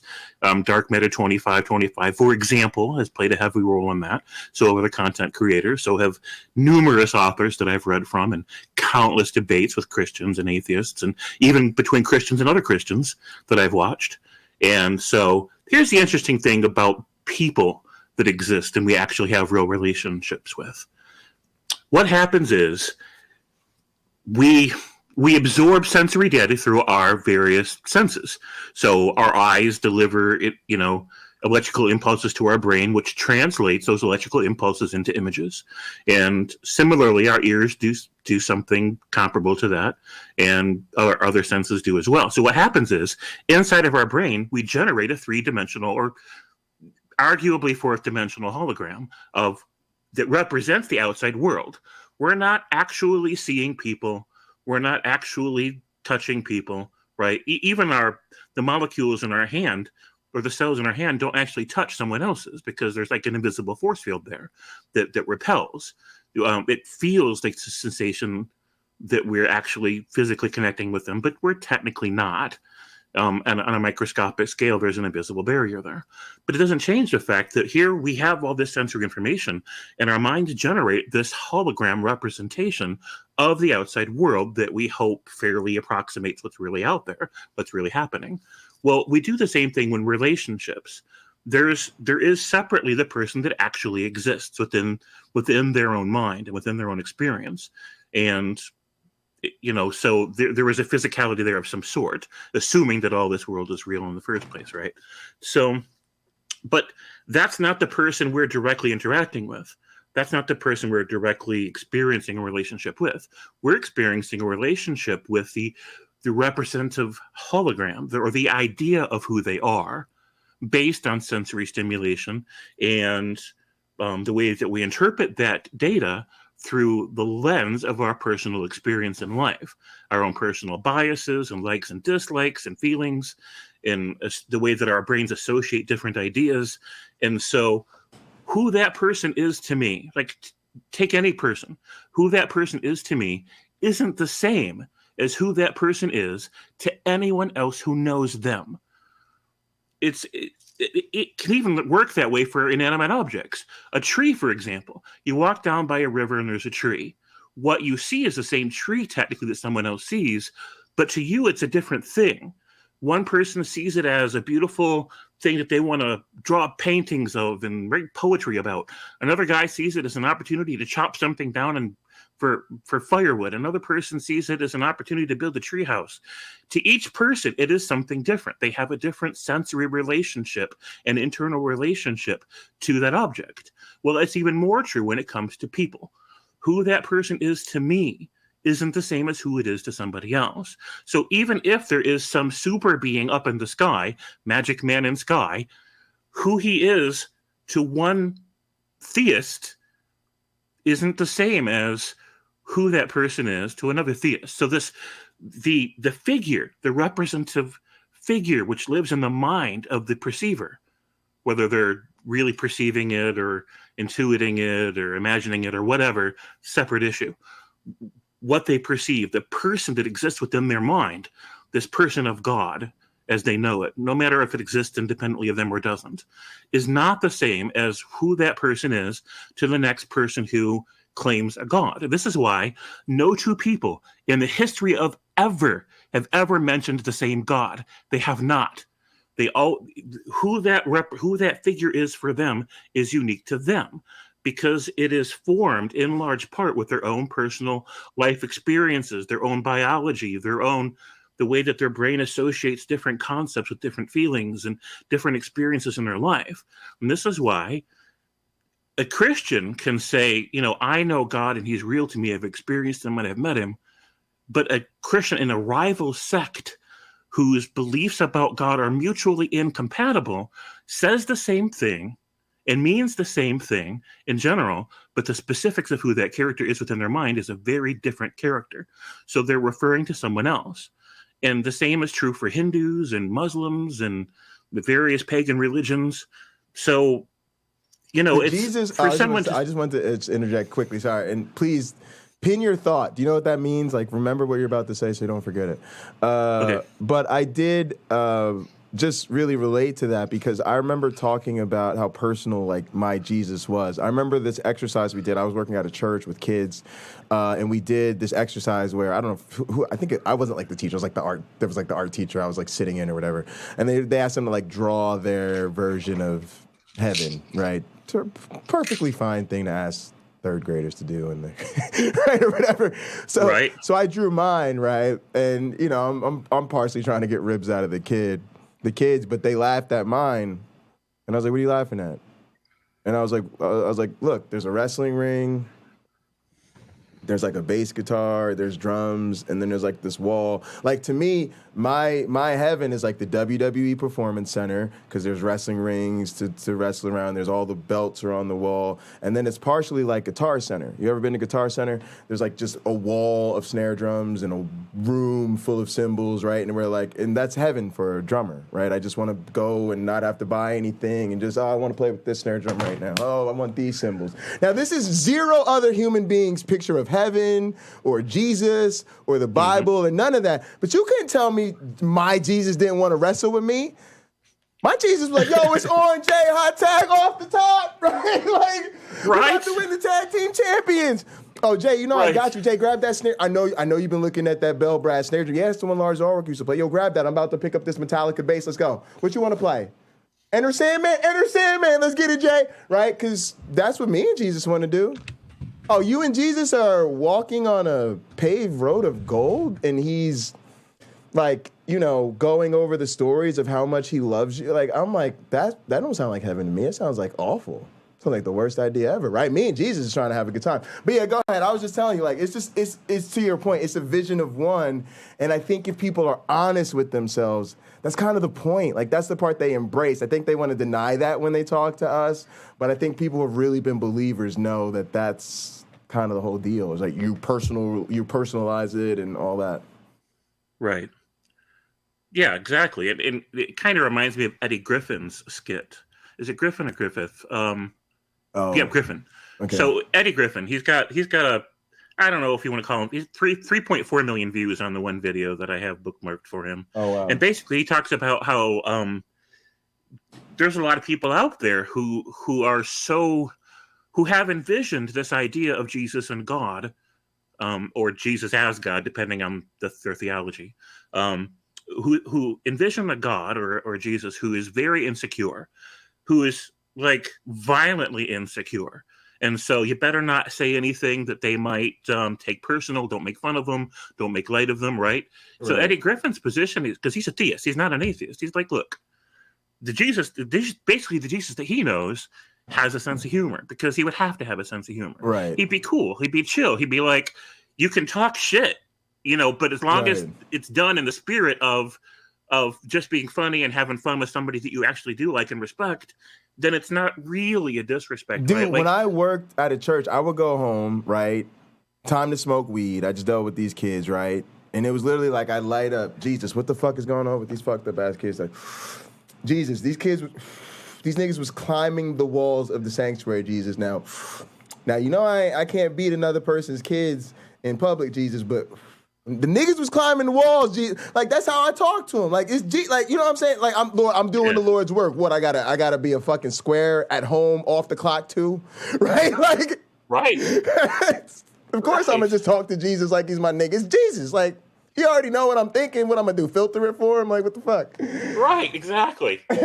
So, I mean, that's literally keeping it real. Right, exactly. So this is one of the problems I have with conservative fundamentalists' conceptualizations of God and Jesus. You know, it's a spectrum in terms of which conceptualizations of God are helpful versus harmful to the own person's psychology and to the way that they relate to other humans. And so when on this one part of the spectrum, we have these people whose idea of God and Jesus or whatever is that he is basically checks off everything on the list of diagnostic criteria for narcissistic personality disorder. And I mean a severe version of it. Unbelievable. Hang on a sec, James. I got to get some hydration. My water's almost empty, and I've been feeling weird today, so I want to make sure I keep hydrated. I'll be right back. All right, man.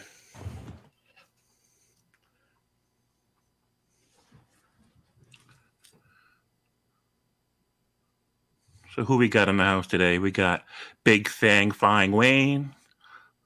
What's up, man? Got Lina. We got Cameron. Who else we got? YouTube Punk is in the house. Tux TV. Always great to see you, man. Who else we got? I don't know if I'm still saying cafe. Yeah, see, I think I always cool. Lina said Jesus be like, you smoking weak shit. I got the bag right here, and pulls out the monitor. Yeah, see the man. See, like that is how I was about it. And matter of fact, like it's funny. Like I joke about how my family used to call me the Rican Deacon, but they really did, because again, I worked at the church, right? I was serious about my faith. I was a worship drummer, but I was cool. Like I still had sex with my girlfriend. I just thought, I don't care that religious people think that's wrong. They're stupid. Right? Like, I don't gotta be dumb because they dumb. Jesus ain't make me stupid. Right. And I thought if I wasn't manipulating somebody or doing something inconsensual, then I probably was all right, Right. And yeah, like I thought, like that's how Jesus was to me, and to the point, like a lot of other serious Christians were like that. So for instance, one of my cousins was dating a Rastafarian, but he was like a serious Rastafarian, right? And I used to go over there, man, and he would give me the whole, like a lot of the esoteric Christians kind of do, like, oh yeah, man, the problem is you hanging out with the evangelical squares, man, and they got the whole Bible fucked up, so they got your vision fucked up. So I would go over his house, man, and he would sit there and we would smoke. Right, I'm at my cousin's place with a kid running around. She just cooking rice and chicken and shit in the kitchen. We just chilling, right? I'm literally chilling with my family at the church in the hood, right? I'm in my grandfather's church. What I'm gonna do? It's between service. Like my grandparents are gonna do some bullshit with all the old ladies. I'm gonna go kick it with Latoya for a little bit. I'll meet y'all at the afternoon service, right?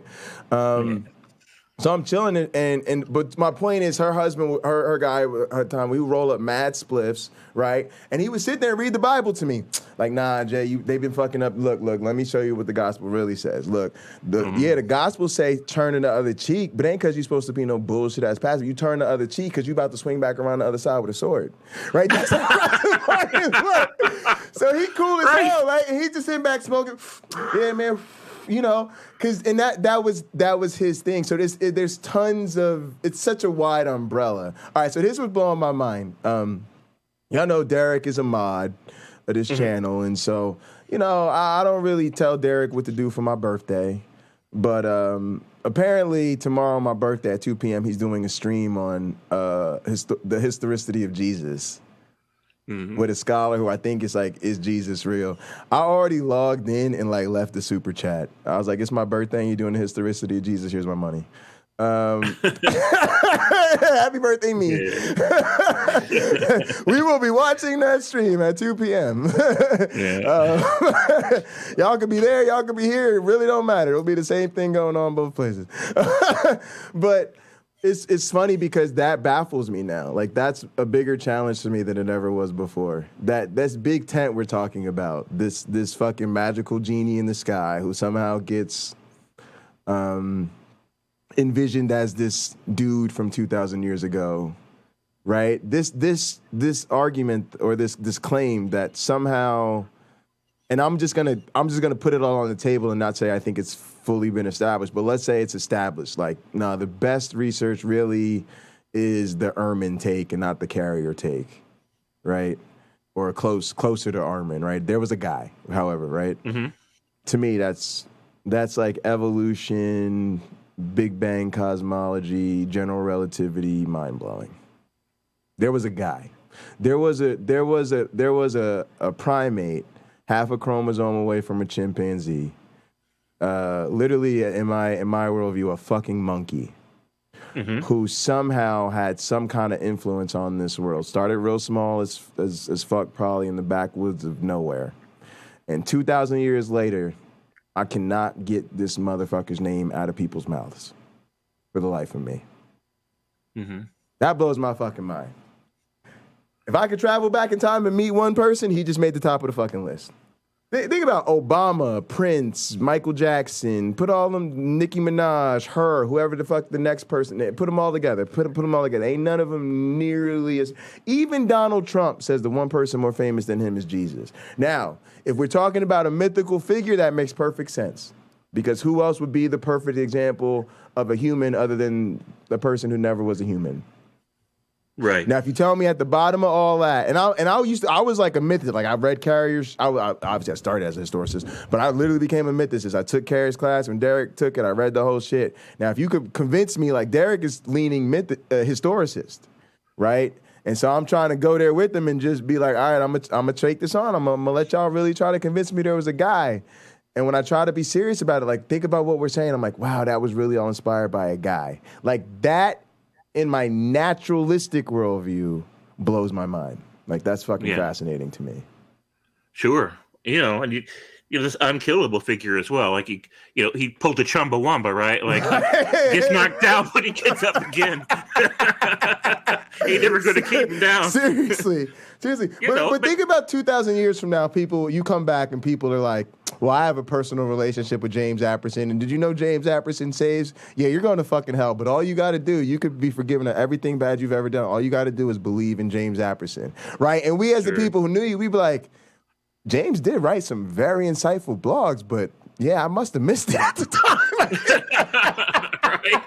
Right? I knew he was saying some inspiring shit, but damn, James, I didn't see the writing on the wall, my friend. Sorry about that. I guess I denied you 3 times. I'm fucking Peter up in this bitch, right? Yeah. But wouldn't that blow your mind, though? Yeah, it would. Go ahead. It's extra ironic that it was Peter's hallucination that's credited by skeptics for what started the Christian religion more than anything else. That in conjunction with Paul's writings. So for Peter to be the one in the Bible that denies Jesus 3 times and ends up being the one that basically starts the religion about him, that's an interesting turn of events too. But the whole.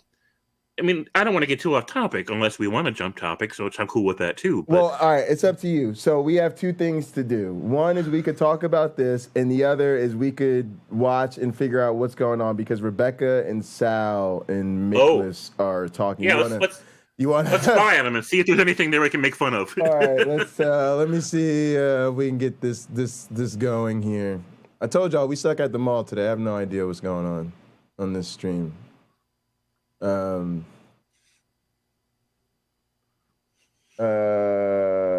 was backstage with one. Oh, here we go. All right, so now we do share screen. Let's try that one.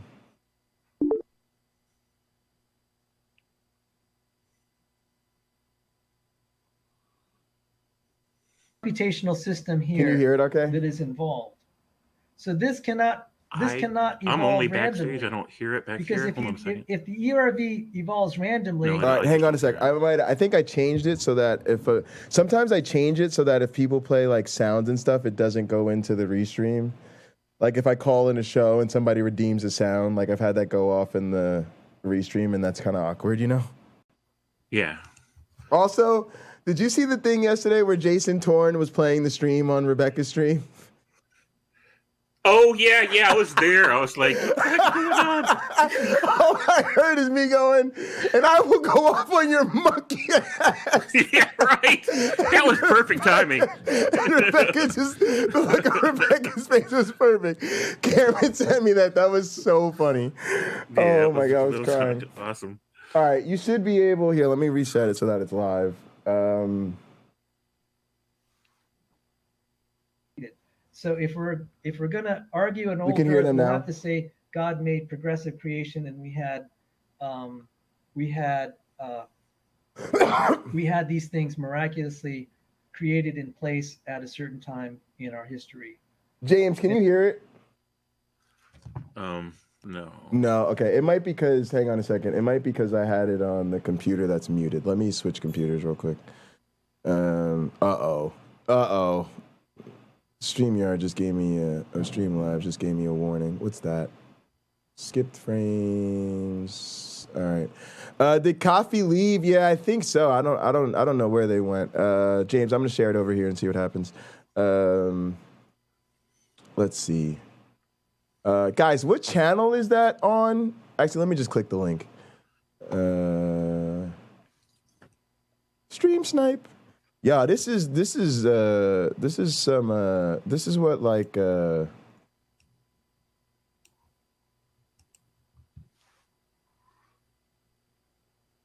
This is what happens on Twitch a lot. But the thing is, like, for some reason, it's not. All right, sorry, guys, I gotta be weird because Restream doesn't let me click on links from the chat because they're really with the 21st century.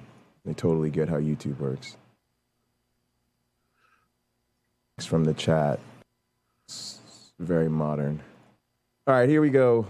All right, so now I gotta go back in here so I can share with James. Boop. No, not disabling the camera. Share the screen. That one. Is in fighting off viruses. Now you can hear him, right? Well, when I played it for a second.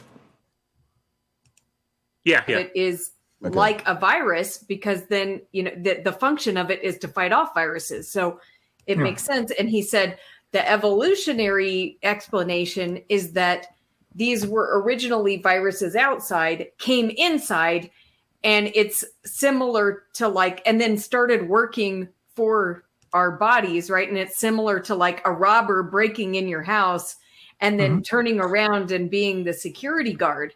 And you responded to that and you said you don't think that's a good analogy.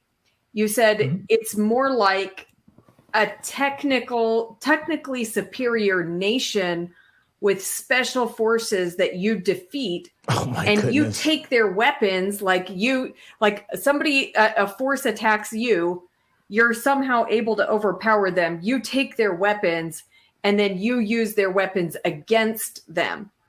Okay, so that was an interesting analogy, but what I notice about it is that there's an agent there. There's foresight. There's intelligence involved, right? So you take the weapons and you use them against them. That takes, some type of knowledge, right? And that is what the cells don't have. Right? We don't know of any thing within the cell that would give it such foresight to be able to, take a weapon and turn it and use it in a different way. I don't know how it came about, but as far as I know, we have multiple immune responses. I mean, they're assigning intelligent agency and then saying since there's intelligent agency. Right, but... Yeah. Against it, so hang on a sec. Where is the how it came about? I don't. Oh, okay. The immune I just noticed system's something. another good example that I think you should look at that and say that is not something that can evolve.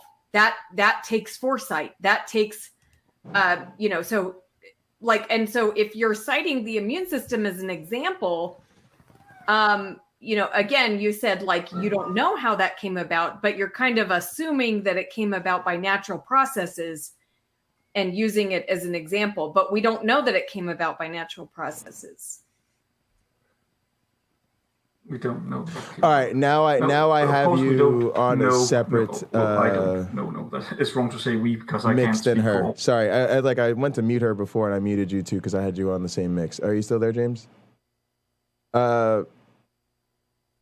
James? Did I lose James? The face of it, see the problem, but there might be one I don't know. Something's going on. I don't on the face see how that seems improbable, to be honest. I'm still here. Okay. Well, and again, this again, if you start with the assumption that evolution happened, then of course it seems probable. But if you start from a neutral position and say, I don't know how things came about, and you consider what it would take for something like that to come about, it seems to me that it would take some foresight, some planning, some There's no neutral position. That is just awful. The attacks that this is the myth of letting the apologist lay the groundwork. Oh, we're going to start from a neutral position. No, why would we do that? In the evolutionary process. So, and guys, I'm gonna let her talk. It's gonna be hard not to interrupt this, and I guess I'll have to mercy interrupt them just for my own sanity's sake. Also, probably to not lose my job. I'm sure if my boss tunes in and just lets me watches me let them spew anti-evolutionist bile with no retort, I'll get a talking to. Jay, we don't mind you playing apologist on your show, but can you please counter-apologize them? Because that was just god-awful. Guys, what I really wanted to quickly say is I'm going to let you guys listen, but here's what I want you to pay attention to. Stop being biology nerds. Stop paying attention to the biology. This is not biology, and this is the wrong way to teach biology. You do not say, oh, you clearly don't know how evolution works. Let me explain ERVs to you. Right? You don't start with, oh, you can't explain how natural selection works. Let me tell you about translation, right? This is not how this works.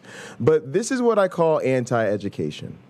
There's an essential struggle that happens between educator and educatee in a classroom, right? Between teacher and student. And that is, I am trying my best as the teacher to convey information to you for the benefit of your learning, right? In exchange, my students are trying their best, despite the limitations of their knowledge, their experience, and most of all, my teaching, which always needs improvement. They are trying to come up with the right answer, right? James, that's like an essential thing in the classroom, right? The teacher's going to try to teach you the best math they can, and you're going to do your best to try to come up with the right answer, right? Mm-hmm. This is what happens when the teacher is trying to teach you the wrong answer, and the student is trying their best deliberately to learn the wrong answer. I would literally call this anti-education. It is from both sides the exact opposite of what should happen in an educational setting. And for Rebecca to be engaging in this is something we're just going to have to try to talk candidly about. For Sal to be doing it is disgusting and unacceptable. Ultimately started with cellular organisms. Viruses didn't come first, cells did. So they broke out from a cellular organism. Yeah. When did the Sphinx finger originate? The zinc finger. Yeah, Jason Torn. If we don't have that basic established, in like I'm not even trying to teach you content yet. Earlier. Okay, so there's no Sphinx fingers. The eukaryotic zinc finger emerged. There are prokaryotic zinc fingers we found out recently. The eukaryotic zinc finger emerged. Like I think around the time of vertebrates. Okay. Someone so can check. They're so not those very... Sphinx fingers. Those Sphinx fingers, sorry, are made so they match the DNA of the prokaryote. Of the eukaryotic ERV, no, but I need the original ones. You said we had the zinc fingers in prokaryote. Okay. He doesn't. Sal doesn't know shit. There are prokaryotic zinc fingers. Sal's I need to point out something because this can be a little confusing. Zinc fingers can attach to anywhere in the DNA that it's spelled. It can attach to genes, promoter regions, all sorts of DNA. It doesn't. Sal is an example of the expert to non-experts. It attaches to something that's spelled a certain way. I get that. Okay. But people like Rebecca think Sal's a biological expert. People in freshman biology would laugh Sal out of a classroom quickly. The retroviruses would always, especially as soon as he says, I just had to accept that I wanted to believe that the Earth is young. I had to accept that I didn't have all the facts that I wanted or all the evidence that you'd like to have in the situation, but that I just had to go with it. That'd be about when the freshmen laughed him out of the classroom, in case you guys were wondering when that would happen. Prokaryote is very different than the eukaryote.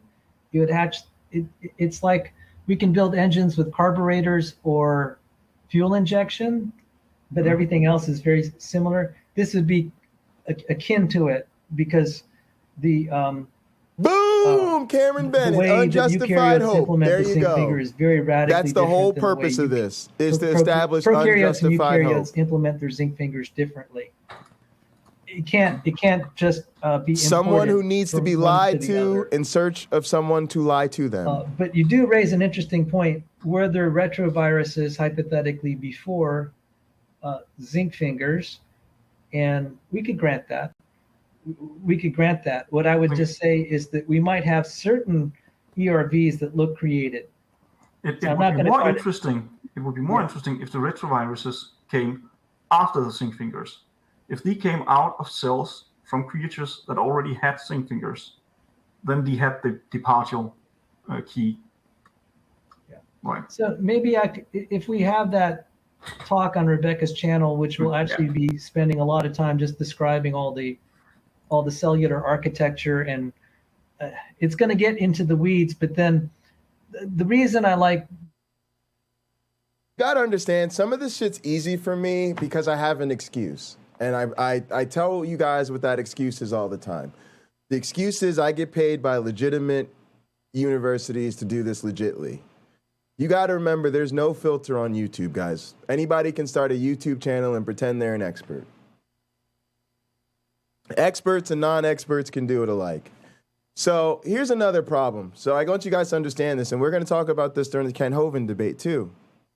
If I get into a room with Ken Hovind and these creationists and they start talking about ERVs, DNA,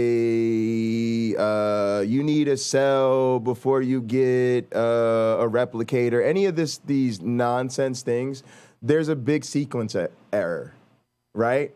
Erica talked about this. You do not teach calculus to someone who has not had intro to algebra. You do not teach how to build a rocket and send it out of orbit to somebody who has not had intro to physics, right?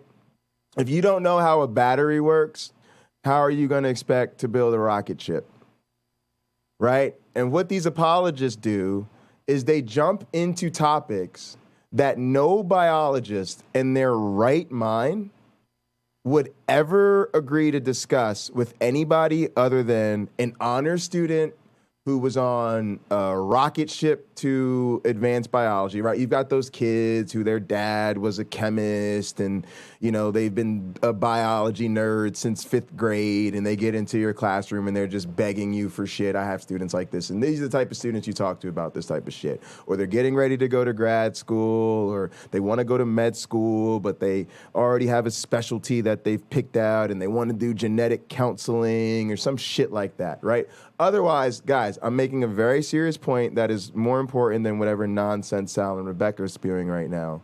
You do not teach these advanced topics to people who do not have a fundamental understanding of the basics. The reason why this type of shit happens. You can say all types of fancy words at them and bullshit and nonsense and put up a picture and blase and the glavinoids, and they have no idea how to assess or challenge what you're saying because they don't have a fundamental understanding enough of the basics to even assess the information you're giving them. So you're smart, you tell them they're right, and you'll be like, oh, well, here's why you're right, Rebecca. Blase, blase, looks like creation. Rebecca goes something, something biology. Didn't hear you, something with the chemistry and the zipper and the analyzer, blah, blah, blah, blah, blah. Check. All I heard was creation is true because of science. All right, cool, guys. Then she comes on Bread of Life. Hey, guys, look, I'm just trying to be an honest. Look, guys, I'm not even an apologist, right? I'm really an evangelist. And I'm trying to tell you about the love of Jesus. Now, listen, all I know you guys have heard, here comes the tier list of Rebecca Counter-Apologetics. Guys, all I'm trying to say is that there's some evidence for young earth creationism, and there's some for evolution, right? There's some for an old earth and some for a young earth. Some for a designer and some for not a designer. And then I don't know, I'm kind of teetering on the balance. And then you know, I trust Sal. Sal's my friend and he's got a great scientific background. And I can't explain all of it to you guys. I don't have that type of background. I didn't work in all the labs. I didn't write a book. I didn't work for NASA or whatever the fuck Sal brags about. That has nothing to do with biology, so I don't know why he mentions it. But right, it's just what Cameron said. It's just enough false confidence to bolster up someone's false hope. And then, again, voice in the wilderness, Mean Jay, big old nasty, all he wants to do is make fun of religious people and tell them they're wrong. Jay has to say, Rebecca, sweetheart, I love you. You're one of my favorite people on the internet. I think you're a dope-ass broadcaster. But Sal is feeding you nonsense, and it's painful for me to watch. And I'm really sorry that I have to be the one to have this conversation with you, because apparently Sal would rather be right than tell you the truth. So wonder who you should consider a better friend. But Rebecca and I will get to know each other as we are. Nah, shout out to Rebecca. She emailed me. I really do consider Rebecca a friend. She's a great person. And, you know, we all know and love lots of great people that don't agree with us on this stuff. She's one of them. So it's not a big deal. Broadcast. And I mean, it is a big deal, but y'all know what I mean. We can still be friends. That's a way of... Except for she's going to shame us for telling her the shit is child abuse, because the shit is child abuse. Therefore, I said it. Peter W., add it to your spreadsheet. 8/1/2022. Jay said that Rebecca's beliefs are child abuse. James Apperson, do you still feel that way? Absolutely. Even when I'm not even remotely angry. Oh my goodness. He encouraged another atheist to say it, and they were tag teaming those women. Yeah, go ahead. I wanted to say part of the reason both sides do this is they want salads people banned want to in believe most that we figured casinos it in out. the U.S. And also these organizations. Yeah, 29th at 8 p.m. on. No one's really eager to say. Searching for Delusions. I mean, Standing for Lies. Sorry, what's the name of Donnie's channel? James. Standing for Truth. Standing for Truth. If that's what they want to call it. That's the channel it's going to be on. And I get that, but what holds me from saying that is, when I think there are arguments on both sides. I will point out in the debate with PhD Tony, what he didn't challenge was the magnetic field. Oh, really? That's super interesting. That is a testable prediction. And I even pointed out in that debate on the Wikipedia entry, the testable prediction is the magnetic field will decay. Yeah, people don't know that. Casinos don't have to let you gamble if they know you can beat the house. Civilization can actually see that prediction. They can just say, we don't want your action here. Perfectly legal. Climate. Happens to professional hustlers all the time. The magnetic field protects us from the solar wind, which could strip away our atmosphere and also the ozone layer. So Most that are is smart enough to prediction. cash out and leave. I was like, okay, I saw what Tony would attack. He would attack the faint young sun paradox. He didn't. He tried to dismiss as irrelevant the chemical dates, and I could have been a little bit sitting more in deceit. forceful and saying, no, you can't just dismiss it. It's problematic for your side. Cameron and I know Bennett other for the win. geochronologists that know that, yeah, that is a problem, Sal, for old Earth. And he didn't even touch the magnetic field. And I'm like, okay, you gave me the data point I needed.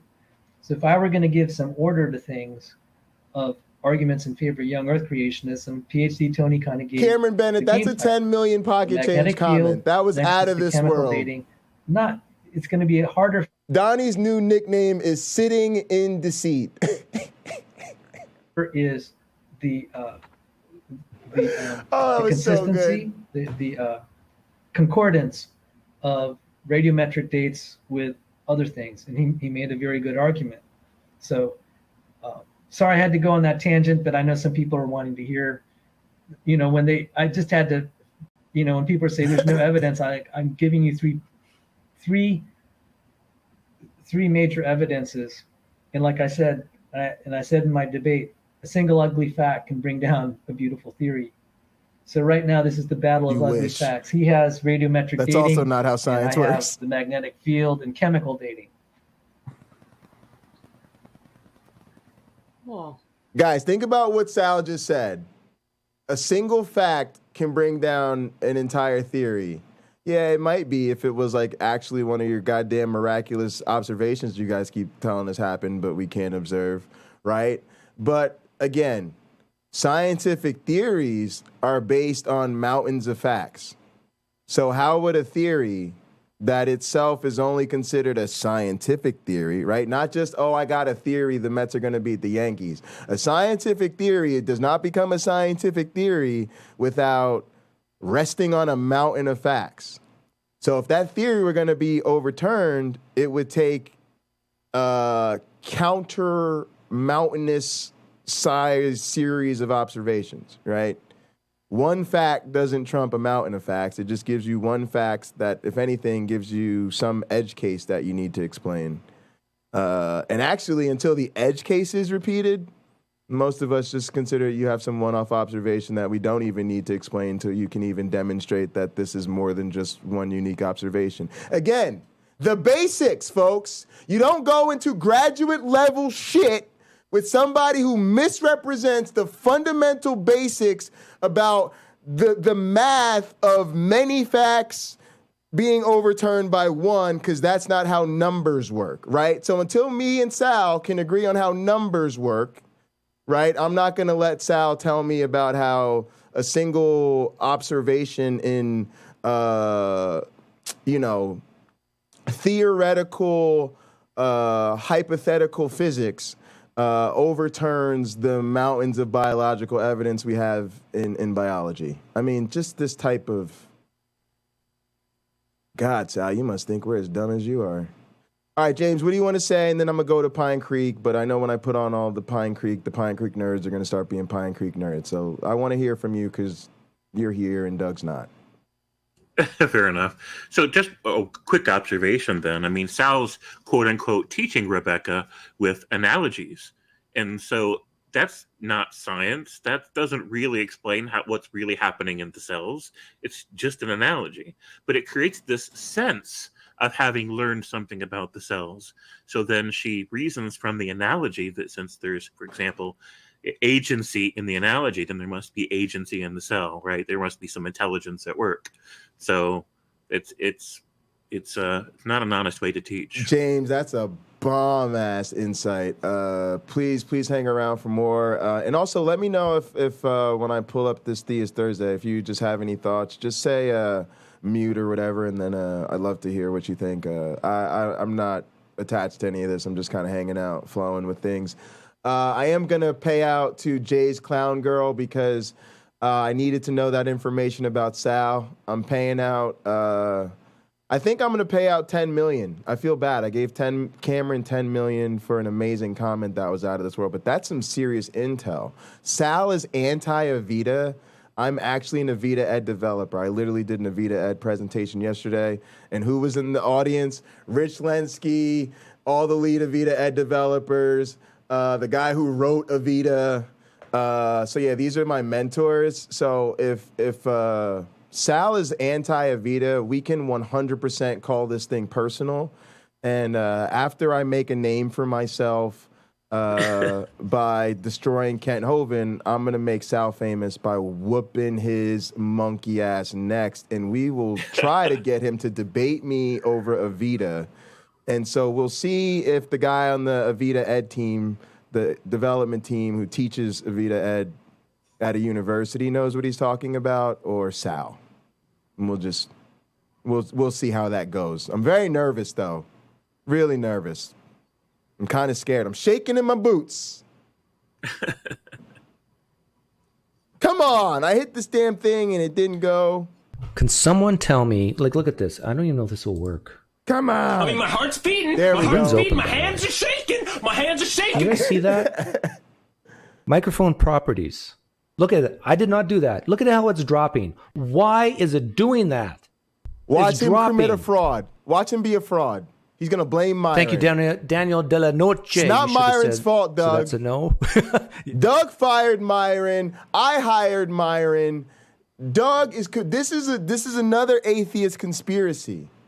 Doug, see, I saw this. Doug, you guys find me the stream. There is evidence. You can find a stream where Doug fires Myron. He fired him. And that very weekend, on Late Night Counter-Apologetics, I hired him.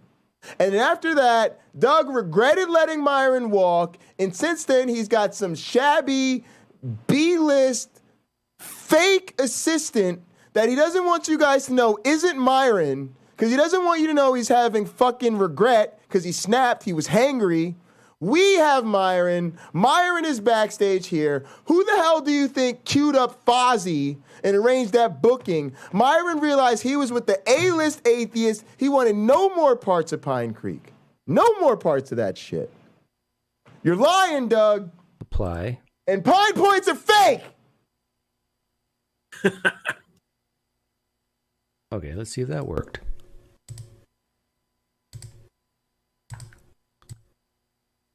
%. Is it going to drop now? 90%, 90%, 90%, 90%. Oh, it's not. No, it just dropped to 84, 71.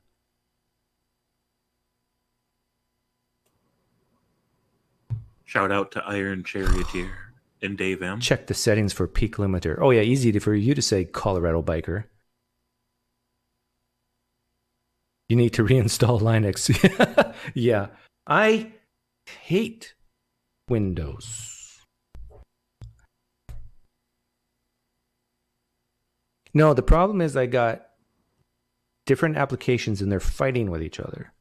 XSplit's fighting with Whereby. Whereby's fighting with Chrome.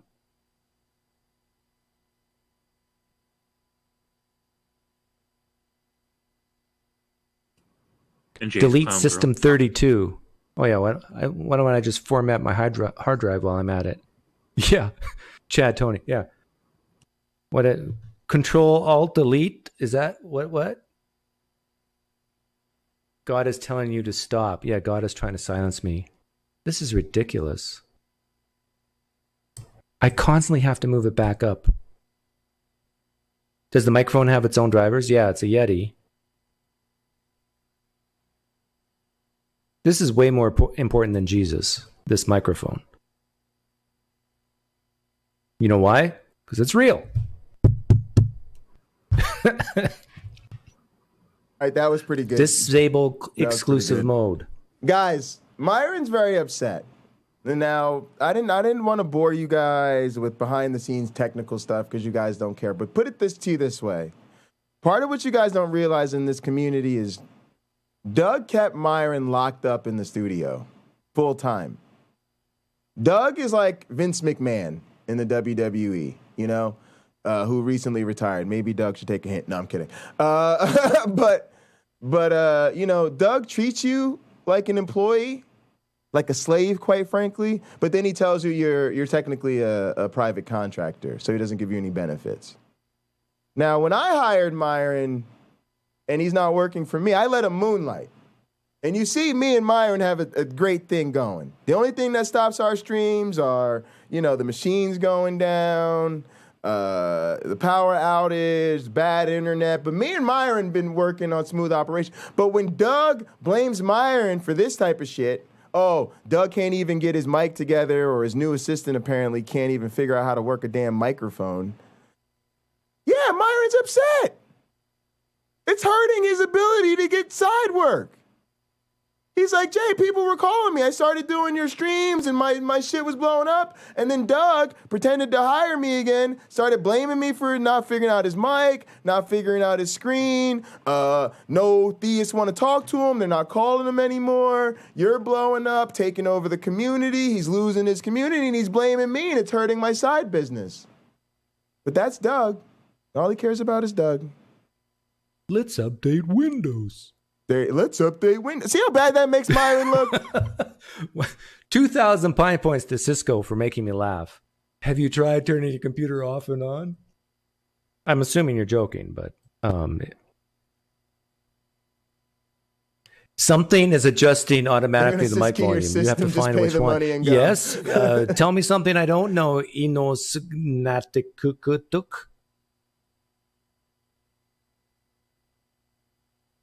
Go to Device Manager, uninstall your microphone. Yeah, and then I don't have a microphone. Pocket Locker 86. There's nothing I can do right now, right? I guess just tell them like Gmail if they want to email me or social media. Thank you. Doug, disable automatic volume adjustment. I did, and it's still. Also, that's a rookie mistake. You disable the noise suppression and the echo cancellation. You leave the automatic. Room's open for theists to come that's in. What makes if you sure can pray your guest volume doesn't get crazy. I tell you. See, I know Myron. I don't know who the fuck who's working with Doug now. Some fucking amateur, man. They're confusing the advice you give as a person calling in with the advice you give the actual streamer as to host all of this shit. They don't know what the fuck. I don't know. Talk really quietly. If I talk really quietly, does it go down? Hey, you might be onto something. Now look, I just want y'all to watch this. We're not going anywhere. Okay. We're gonna watch Doug troubleshoot. Because all of you that whine and cry when I've got a technical difficulty or I've got to figure it out, and then you act like these bigger streamers never have any of this shit happen to them. I'm gonna go a little louder. And see how long this boomer takes to figure out his mic. Let's bring it back up to 80. James, do you find this humiliating for Doug? Keep it really quiet. This is how you talk to apologists and Christians. You cannot spook them. Yeah, I do. You have to be really Doug quiet and like for his this, audience. because if you talk too loud, they will run away. All right. James, that was a trick question. Don't find it humiliating. It's not humiliating at all, man. Not in the least bit. No, because it's gonna happen to you. It's gonna happen a lot. Right? And you're gonna be live, and you know when it's really gonna happen? You wanna hear the truth, the real truth? Yeah. As soon as something big happens to you. Like, let's say this MDD happens. Like, here's what's gonna happen: modern day debates are gonna just slide up in your chat randomly one day, right? And then they're gonna drop it on their social media, right?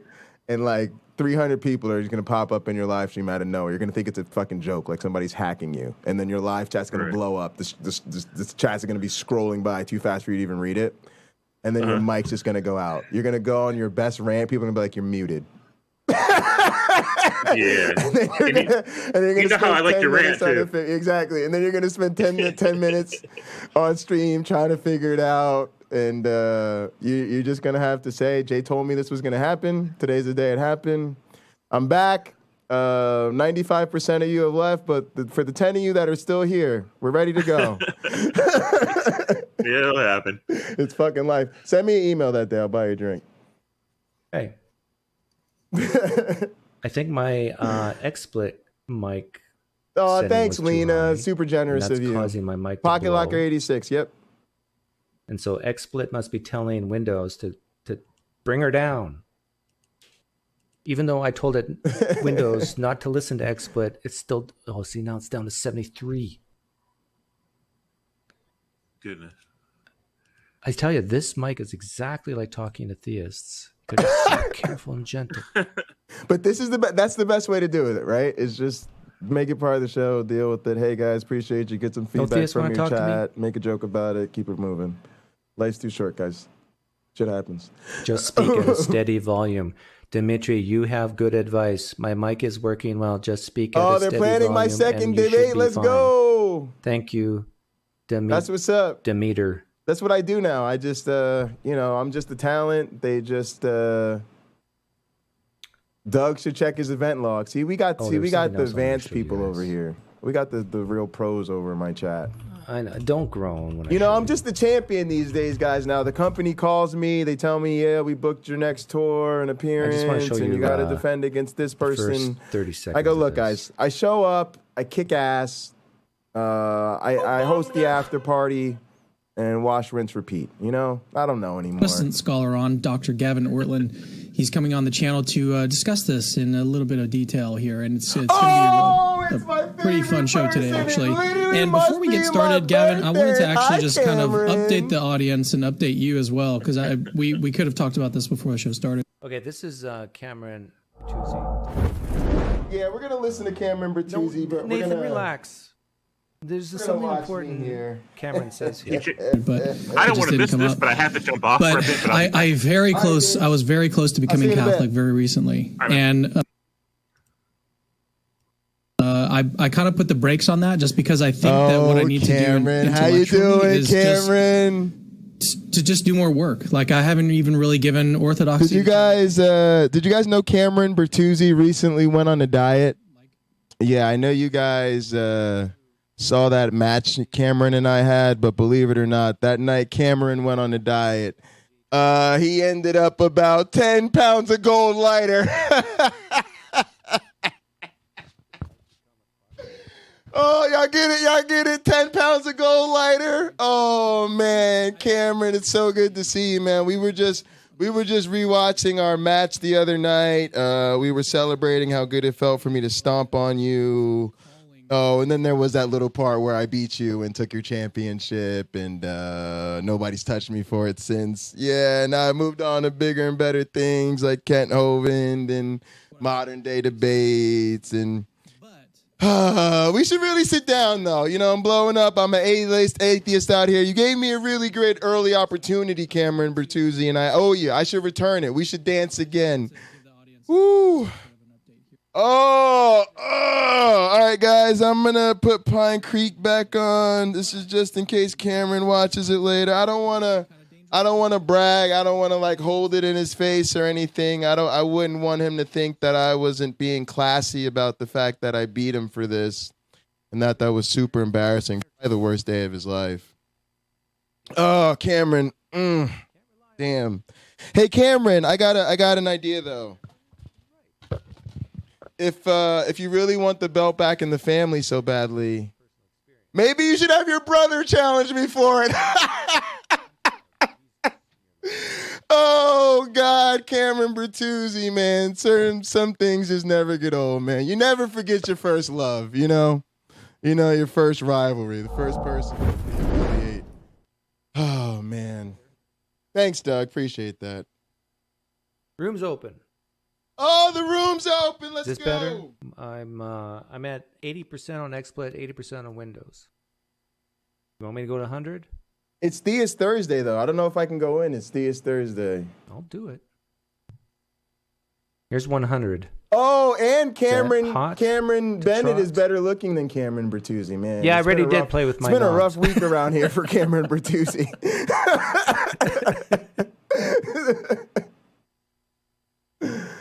Oh, man. Oh, G-Man has a belt, too? My belt's better than G-Man's. Doug, are you backed up? Here's no, the I had a difference, good bowel too. movement this morning. I bet you G-Man's is a toy. And I bet you he just bought himself a belt. I bet you he's not the United States champion of World Wrestling Entertainment in real life. That's the difference. I'd love to see your toy belt, G-Man. Hey, G-Man, let's compare your WWE shop belt to my World Wrestling Entertainment United States Championship. I'd love to compare notes. I have a feeling it's not the mic. I have a feeling it's like demons. It's like it's like when you roll up to a party with a guy and he's showing off his wrestling action figures, and then you walk into the room with the rest of the real wrestlers. It'll be one of those type of moments. Let's see, who's this? Elijah. He'll probably had a Pocket Locker 86 action figure on his shelf with the little toy Elijah. belt, and he'll probably do his little fake entrance where he like pretends to be me in a video game and shit. Hello? Yes. What up, G-Man? Okay, well, I cannot hear you. So really? I think I might need headphones or something. Okay. Let's see. Yeah, I think I might need to get some. Then get some headphones, nigga. What the fuck are you calling into a show? Don't you realize you part of the broadcast? How many we gotta educate our audience, y'all. Come on, when y'all call in, you're part of a show. Pretend you're on TV. Pretend you're calling in a Tucker Carlson or somebody really respectable like that. Oh, that's a light. You wouldn't call in a Tucker Carlson without a headset and a decent mic. Because you want to make a good impression on Tucker. It's big time stuff out here, guys. Do you know fluorescent lights can give you headaches? I mean, would you act this way on Newsmax? Can you guys tell my particular political bias? Would you guys act this way if you were calling somewhere important like One America Network? All right. Hey. Or Right Side Broadcasting? Hey, there, I can hear you now. There we go. All right. Oh, he's handsome. Wait, never I'm mind. from the modern day. Never mind. You don't have to have fancy equipment if you're good looking. Ask you a question. Who did? Well, not really a member, but I guess you wanted me to come on and give you a challenge real quick. Okay. No, we just want to look at you. Can you just I guess look the cute? challenge would be that knowledge is always taught, and I think this is a stepping stone that atheists need to step over. Now you can watch Pine Creek is to and have comment. like There I you guess go. a society. This is the best that place to is, watch Pine well, Creek. Based on the rejection Watching Pine Creek on of Pine a Creek deity is or old principles hat. by a deity. So it'd be a society that's kind of tribalistic. It would pretty much rationalize ethnostating, right? But I don't think we see that. And there's a good social experiment. I think it's called Kids Alone or Kids Left Alone. They do males, boys, and they do Elijah, when you came on, girls. you said you were going to ask me a question, right? Right. So I'd say the question would be, do you think all knowledge is, I guess, experience is taught or not?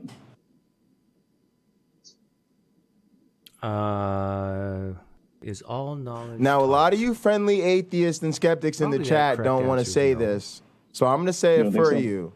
But if you really think about this, let's try it. Let's try it. Now look at this. You guys know Doug is making him look stupid already, so you don't need to see what Doug says. You guys know. Just imagine he's doing the flying man, or he's doing like poof or drown, or what do you believe and why do you believe it, right? And the guy doesn't have a good answer. Now, guys, here's the thing. Wasn't my idea where he just sits there and looks cute a lot better? Right? Like, isn't this a lot more enjoyable, right? Like, he's a handsome guy. Like, he's, you know, if you saw him as, like, the backup worship singer at your church, you'd be like, oh, this is a nice place. I like these people. You know, he looked like a good, like, a cute, like, sixth grade soccer coach or something like that, right? And so, like, isn't him just kind of sitting there looking cute? I mean, I don't mean to disrespect the man, but I literally just think that him kind of just sitting there vibing, like, he's kind of got a nice vibe to him. But when he started with the, so wait, you think, let me just ask you this question here. You think all knowledge is experience? Oh, here we go. Motherfucking cute Christians with questions. Oh, Lord. Why don't they ever just stand there and just wave their hands, you know? Just be pretty. God made you beautiful. You don't have to have it all. You don't have to talk to, you know? You could be the strong, silent type. I think a lot of theists need to try that on. Watch, I'm going to unmute him. You're going to regret that I did, but I told you. But, you know, in history, part of the discussions in the debate. So. Are you a Christian?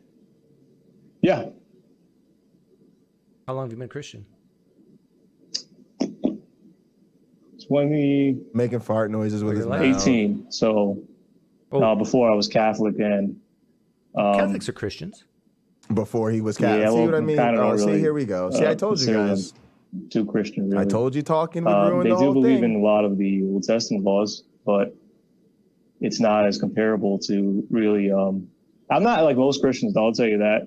I like to How many times you heard that? To the origin of the Bibles and trace the etymology of the words. So it takes a longer using time. Big fancy words. It takes a longer time. No.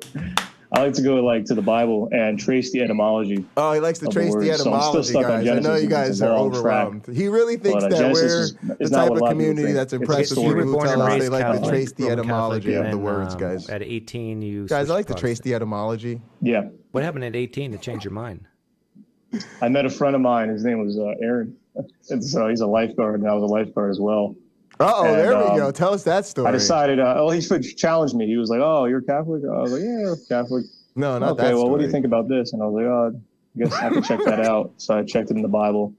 And some of the Catholicism breaks a lot of the Old Testament commandments. So I was like, oh, okay. So do you believe that Catholicism is not the way? Do you believe that the Bible Peter W., I don't believe that the knowledge claims of theists has God's stamp of approval, like it is his word. I think you have a I like to trace the it could be, epistemology. But there's no way to tell. But I think you have a fundamentally flawed epistemology that again, the Bible is not as so I don't believe your knowledge claims. It's a collection of stories passed down through lots of generations and their ancestors passing that story down through Mesopotamia, and it's a long process. But there's another explanation for that. But why would you? And that's through. Why do you? Go ahead. What reason would you give personally that you think that that a God has anything to do with the Bible? There we go. Because if you apply those morals that supposedly are taught, or the principles that are taught in the Bible, you'd have more success in life. You'd have a better lifestyle. I understand that answer. Now, if I was to read a book and apply those morals that this book taught, but it's not the Bible. Cameron, he has a hard time multitasking. He's working on the spreadsheet. He's typing right now. Everybody loves me. There's some truth in that. He heard me and James disavowing Rebecca earlier, and he's hard at work. A guy named Myron, not God, working on his spreadsheet. Sure, but I'd have to ask, where did Myron learn that from?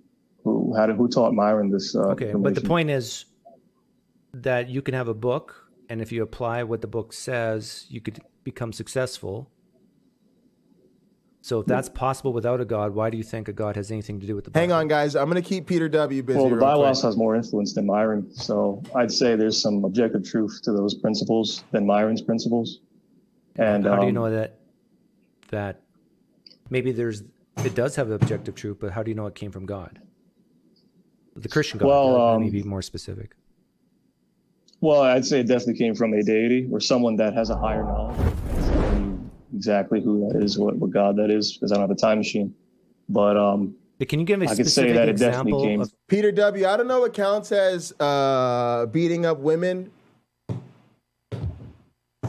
but you can see here I have a woman of color in a headlock. I'm really trying to hurt her here. All right, I'd like to thank our volunteer. Appreciate you, baby.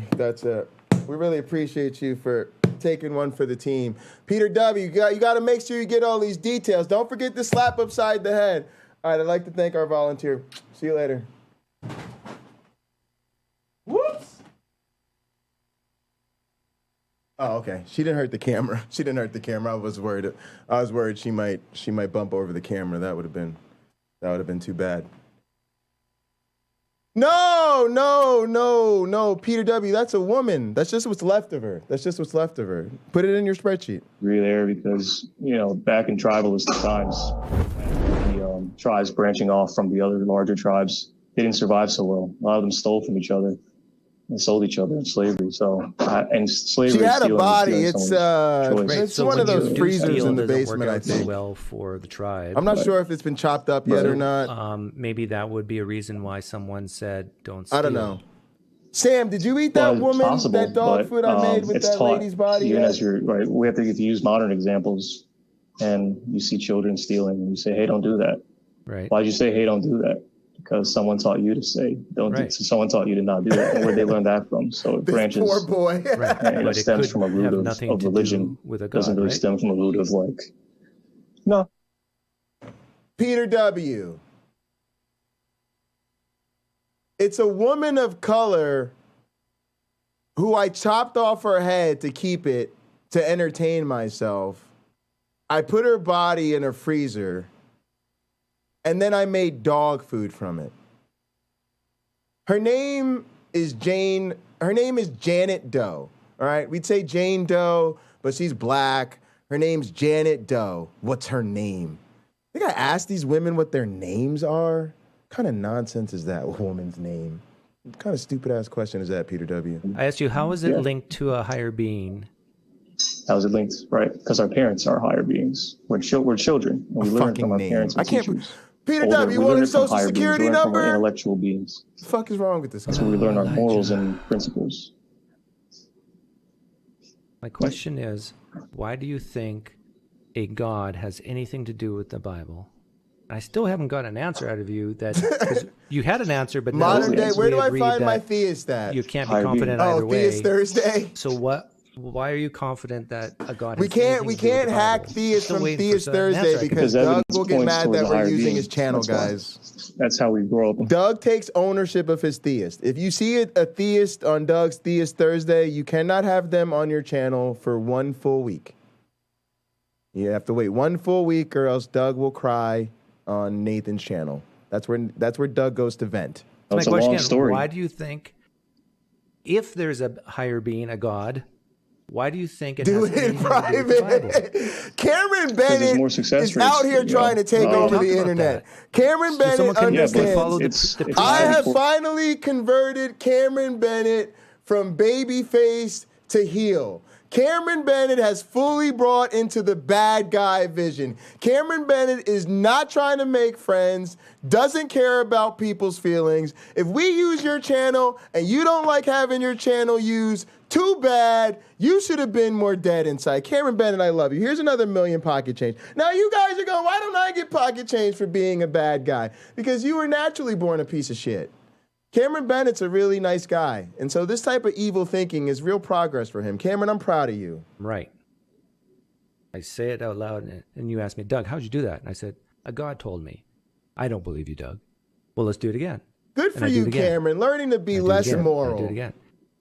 That to me is a type of justification. We just want to sit around here, Cameron. That's wonderful. But let's make it $5 million. I really appreciate that kind of savagery.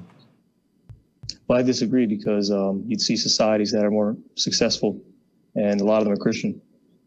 So there's got to be some positive Fucking correlation Doug is there. dead some inside causation. take advantage, exactly. So hypothetically, if a false religion Peter was said, more Doug successful kicked than me to the curb. That's how I Christianity, ended you up would in then this say what? dump. That religion I has love more Peter. truth than Christianity. Really? So that God would have more truth, yes. So success I'd go towards there. equals truth? Yeah. Growth, progression. That's All right, correlated y'all. with truth, right? We look for You what's now true. know science in our is the standard of truth. Be living. successful Because that shit is very successful. and murder. You could, but you're not going to get far because not Trump everybody's going became to take president. You heard it here. He's Something successful I in a mean, lot of ways. science is hella successful. Makes But, predictions he's- ahead of he's time stealing and murder. shit. I mean, that we know of. that presidency is like No, I don't want to go into politics. like politics is based off of I know. I don't Okay. want to go into politics. Holy shit, guys. If we know what's true based on what works, and then science is true because it works, then science is the truth, and we should worship science. And the point is, I'm going to get my ass handed to me on the 29th at 8 p.m. on Standing for Truth, because that would mean Kent Hovind is right and that science is a religion. So if Kent Hovind comes at me with, Jay, well, I just believe we need to worship the truth. And then he goes, well, we know the truth based on what works. So according to you, then science works. Then why don't you just admit that evolution is a religion? That might be checkmate evolutionary biologist, guys. The champ's going down. Like, my questions have been fairly simple. Yeah, I mean, I thought I was answered. So. Yeah, well, I can try again, but and I'll point out when you're not answering a question, okay? All right, guys, here we go. Sure. We're going to ask the real All right. questions, the So then I heavy-hitting ask questions you, around here. How do you know when a I'm society's asking the working? tough What would be questions some that no counter-apologist is willing to ask. Wealth. Let's start a poll. Low crime rates. That's pretty much all you need. Would you Because say everything wealth else and we low? function. You said wealth and low crime rates? Right. Yeah, Okay, that's a good. Should he have just I told you sat there that Saudi Arabia and has more looked wealth than the United cute? States per capita and lower crime rates than the United States. Are Yes. you saying to me that Saudi Arabia Talking has a more lowers is working more attractiveness. better than the United States? Yeah. Okay, good. Stop there. And would you say that if their religion is Islam, that Islam is more true than Yes. Christianity because the United States is 65% Christian? Or no. Sure. But we'd have to compare that with more data, not just two Okay, countries. then why in the world are you a People Christian and not a Muslim? Are funny. Because more countries that are Christian have higher wealth and lower crime on a larger I fucked scale. this up, guys. Oh, really? More countries comparison. You're gonna have to if vote. if that changes in the future, You're gonna have to vote with caps. let's say you're right about that. I don't think you are, but let's say you are. Okay, check it out. If that changes in the future, Oh, and there's let's a say Muslim countries duration. We're become using more a timer. successful, We're using a And timer. then I'll switch to Muslim. You'll become a Muslim. Oh, in seconds. 5 minutes. Because 5 there's minutes. You something go. working You got in 5 Islam. minutes. What about Yeah. Jesus dying for? 1 million per vote. One person votes 1 million. 5 people vote 5 million. If all 10 of you vote, 10 million to everybody. You got to answer the poll. Should he have just sat there and looked cute? Start the poll. There it is. Boom. Boom. Should he have just sat there and looked cute? You got to vote in all caps. Sorry. Hypothetical. If it were true that happened, that there'd be If it more were. wealth and less crime. Yeah, if it Don't be were, I would selfish. You got to switch for vote sure. so we can I all would get say, pocket okay, so change. that looks like I'm Islam. voting. What would you do for the You evidence? already Would know you I'm believe there's voting evidence yes. for the resurrection of Jesus? Vote yes. I don't know. I wasn't there at the time. It's possible. I have no idea. I don't have like. Come on, let's get it. Let's primary get sources it. to dig into. Do you believe Jesus This is the God? cute Christians theorem.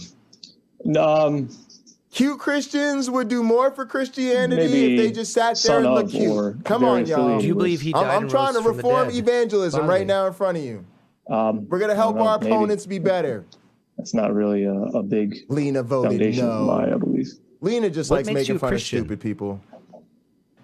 The Lina's laws cruel. and the fact that Jesus forgave his enemies, like because that's like fundamentally against my philosophy as well. Also, I'm I not a think fan Lina of war. also just always I votes the forgive most of opposite my of enemies. me. You should become a Pine Sure. Creekist. Yeah, but somebody Antagonist mod. taught you that. Everybody Yeah. needs a good antagonist Did somebody mod, teach you know? Jesus? Yeah.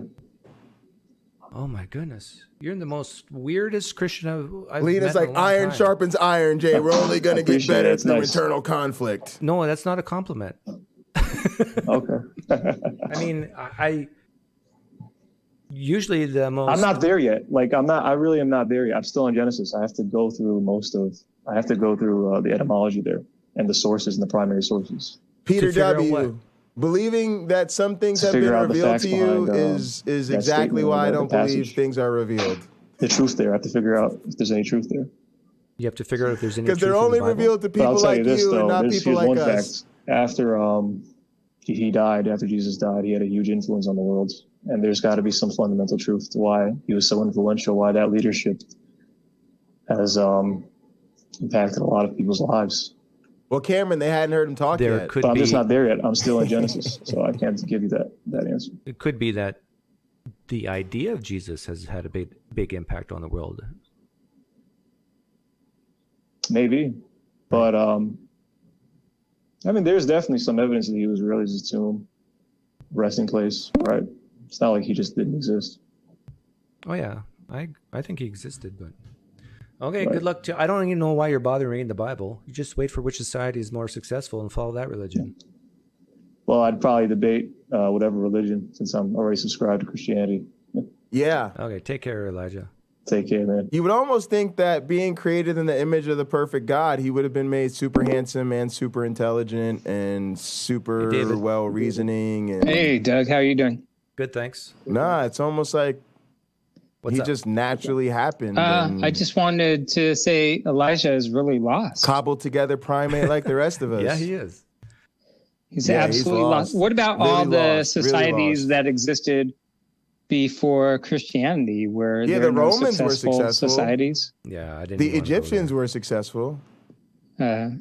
Yeah, I mean, and you heard Pine Creek. That guy really needs a lot of help. I mean, he was a Catholic, then became a Christian, but is kind of willing to give up. Yeah, we were there. We saw it. VJ, you called the other day. What do you want? You're not a theist. Y'all see, Pine Creek doesn't struggle with crowd control. Y'all, when I start doing that shit to people, I don't want to hear shit. No, go away. A motherfucker called in here the other day and wanted to talk to me about why I use purple lights. I was like, yeah, great, thanks. I'm going to end this call. Bye.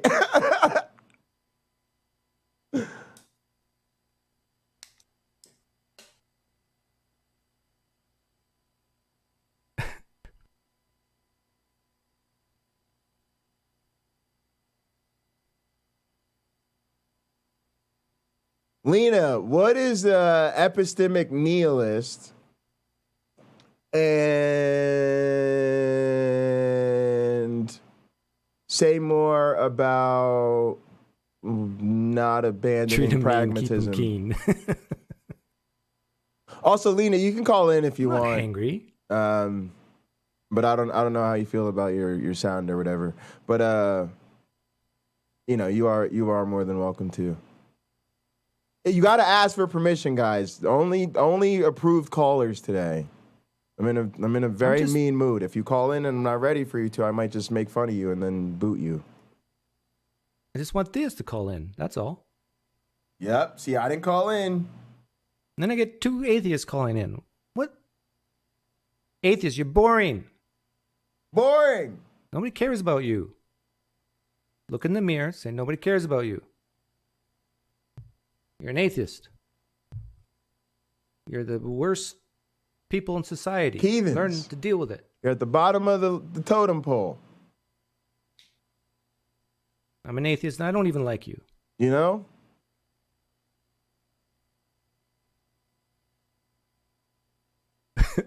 All right, you're good. You're good. No worries. Hey, I love Snickers. So, Christopher, that would be really cool. Actually, you're not good.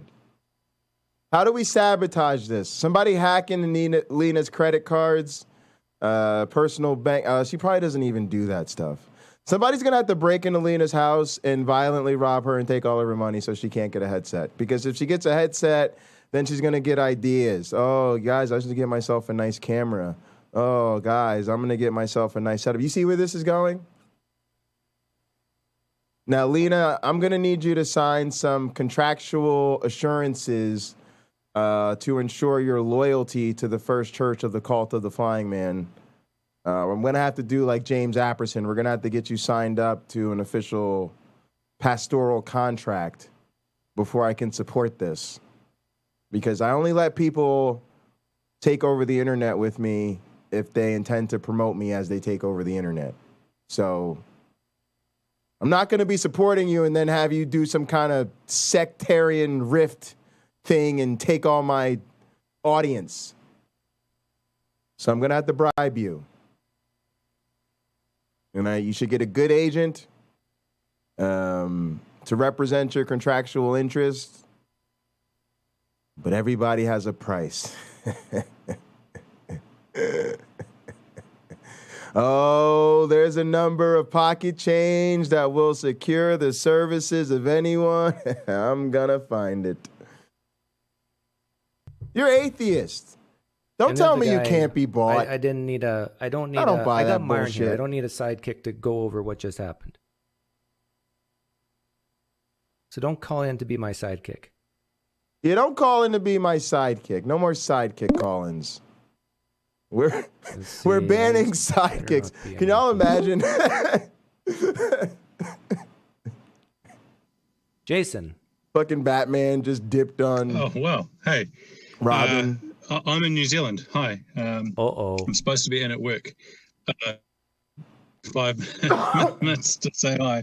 So you guys heard that. That means Nathan is not allowed to call in today. From over the we'll last see if he lets few years, Nathan call in and be a sidekick. Well, in the last 2 weeks, I've been watching years of your bits and pieces. And the other night, as I was going to sleep, stuff going on in life, I had a moment that I haven't had in a couple of years where anxiety come on and almost like a nostalgia. And I kind of realized that because of the gentle way that you approach these things. So I've been binge watching. I had been binge watching, and but because you approach things so gently, there was like another part of me that started to listen and really trying to fully understand where my belief is. Anyway, that's where I'm at.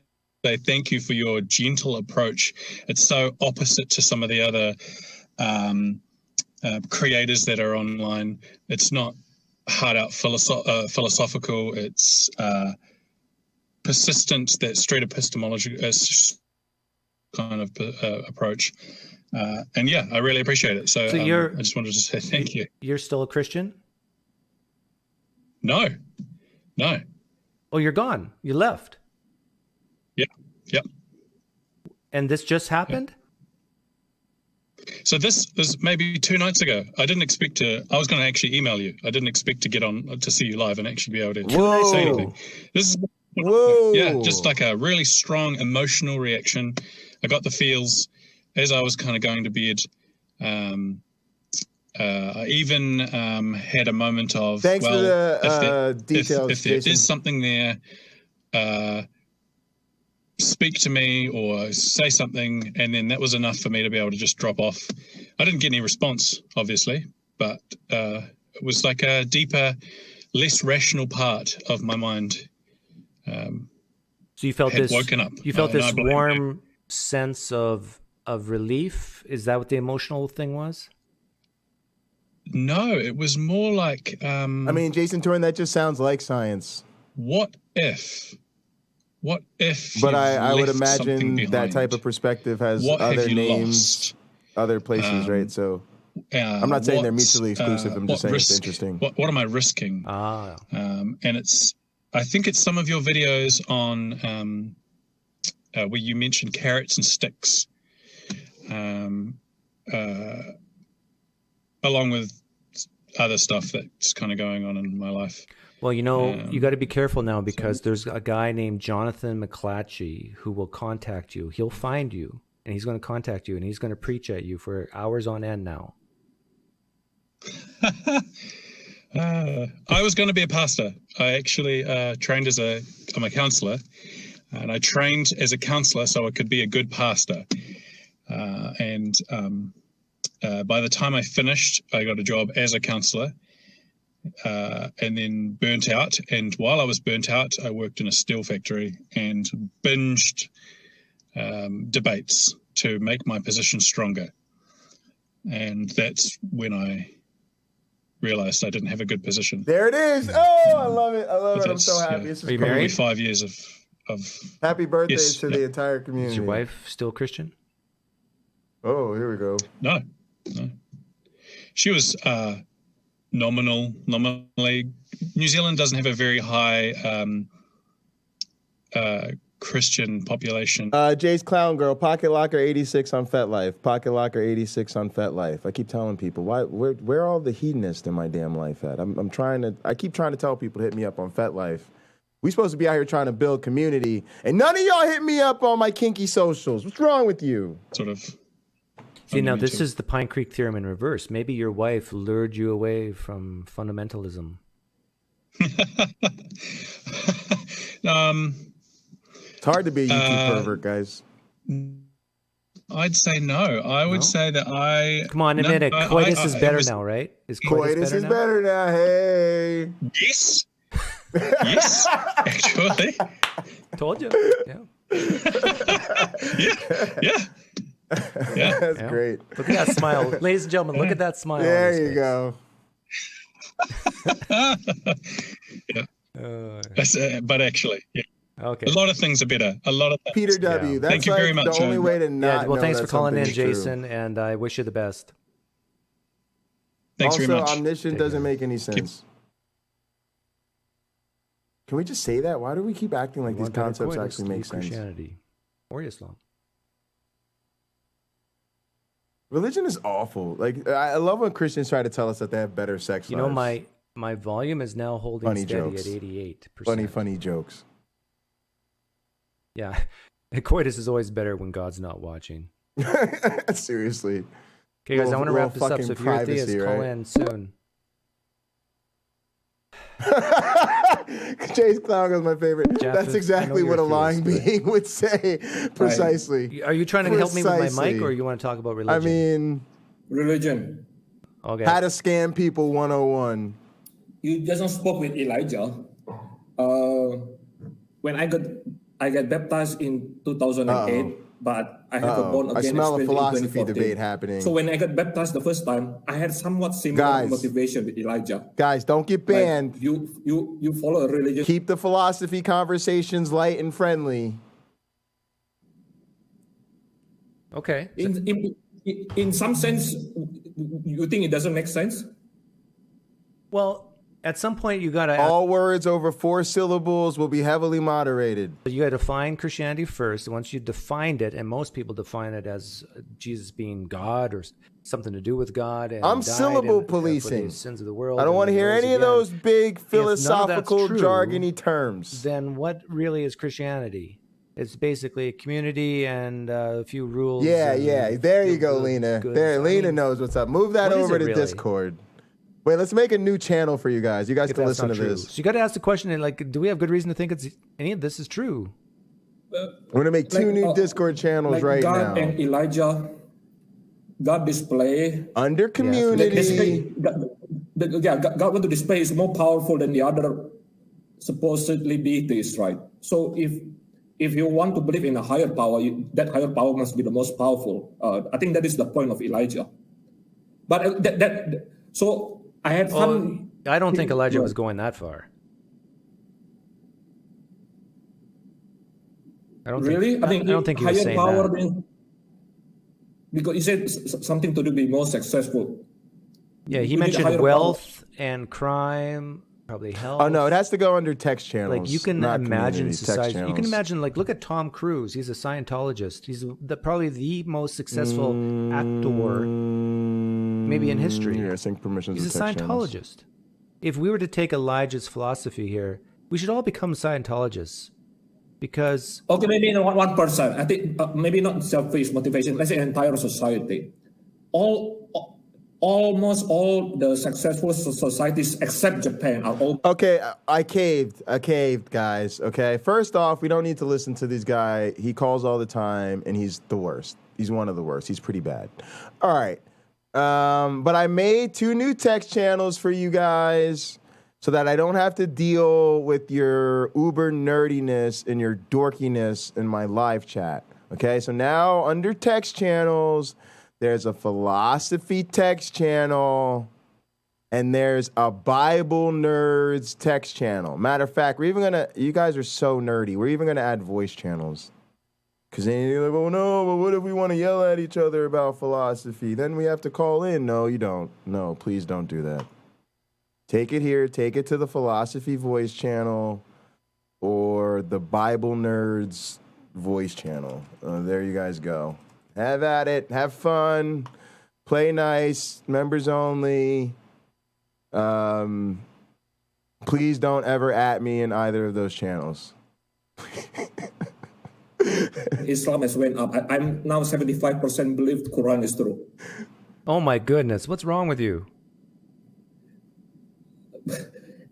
Anyway, and so even if you become a Muslim, have you been drinking? That is still sorry? Have you been drinking? Do you smoke drugs? No.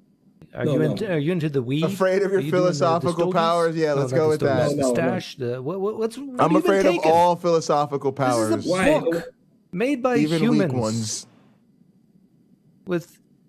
I understand you don't like the idea of the Trinity, and so that's why you're latching on to Islam, right?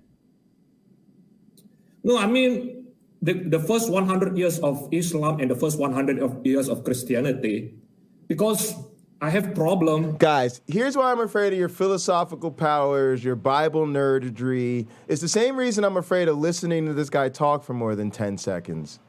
Ask my advisor what motivates me. Is it a deep longing for scientific knowledge? Is it really a passion for stealing the government's money to indoctrinate children? He will tell you no. Say, well, I need you to sum it up for us in 2 words. He will give you the following 2 words. Easily bored. If you want to understand Jay Bundy and you want to be an advisor to him, you have to understand these 2 words. Easily bored. And so when you start talking that Bible, you start philosophizing, his eyes start to roll back. He starts gazing around the room, looking for some marijuana and a fat booty to stare at.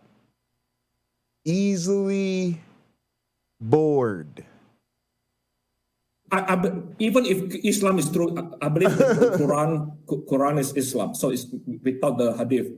This guy's becoming a Muslim? Well, it's a demonstration of God's power. Jesus. That you can defeat 2 superpowers within the 50, 70 years. It's kind of unbelievable that people have these bad of ideas. Muhammad. You know what I should do in 2022? There is more than, I believe Muhammad is more successful than Peter and Paul. Because they conquered. What about today, though? Do you think the Christian nation of the United States could beat all the Muslim countries? I desire for Christian and Islam to merge into one religion. I think that will be. Oh my goodness! Can you imagine? That was the grossest thing I've heard all day. Islam defeated. He needs to be like the other guy and call back and tell us he became an atheist. The state of Arizona could wipe out. This guy's putting me in a bad mood, Pine Creek. Let's call more recent converts. Okay. That's just one state. This guy wants to change religions, merge religions, hybridize religions, make a new super I'll show you more religion. military aircraft than the Brits even imagine they could build. The potential of Christian is unleashed after the Protestant Reformation. That's the worst idea ever. Before the Protestant Reformation, Europe was Southern Christian conservatives would not like that. Yeah, so right. Tell this guy to take that. Take it to CPAC, go to CPAC with that nonsense. Japheth. With your Chrislam ass. You used to be such a nice young boy, and now you're just all about power and empires and taking over the world. Really? What happened to the love of Jesus? Where have we gone wrong with you?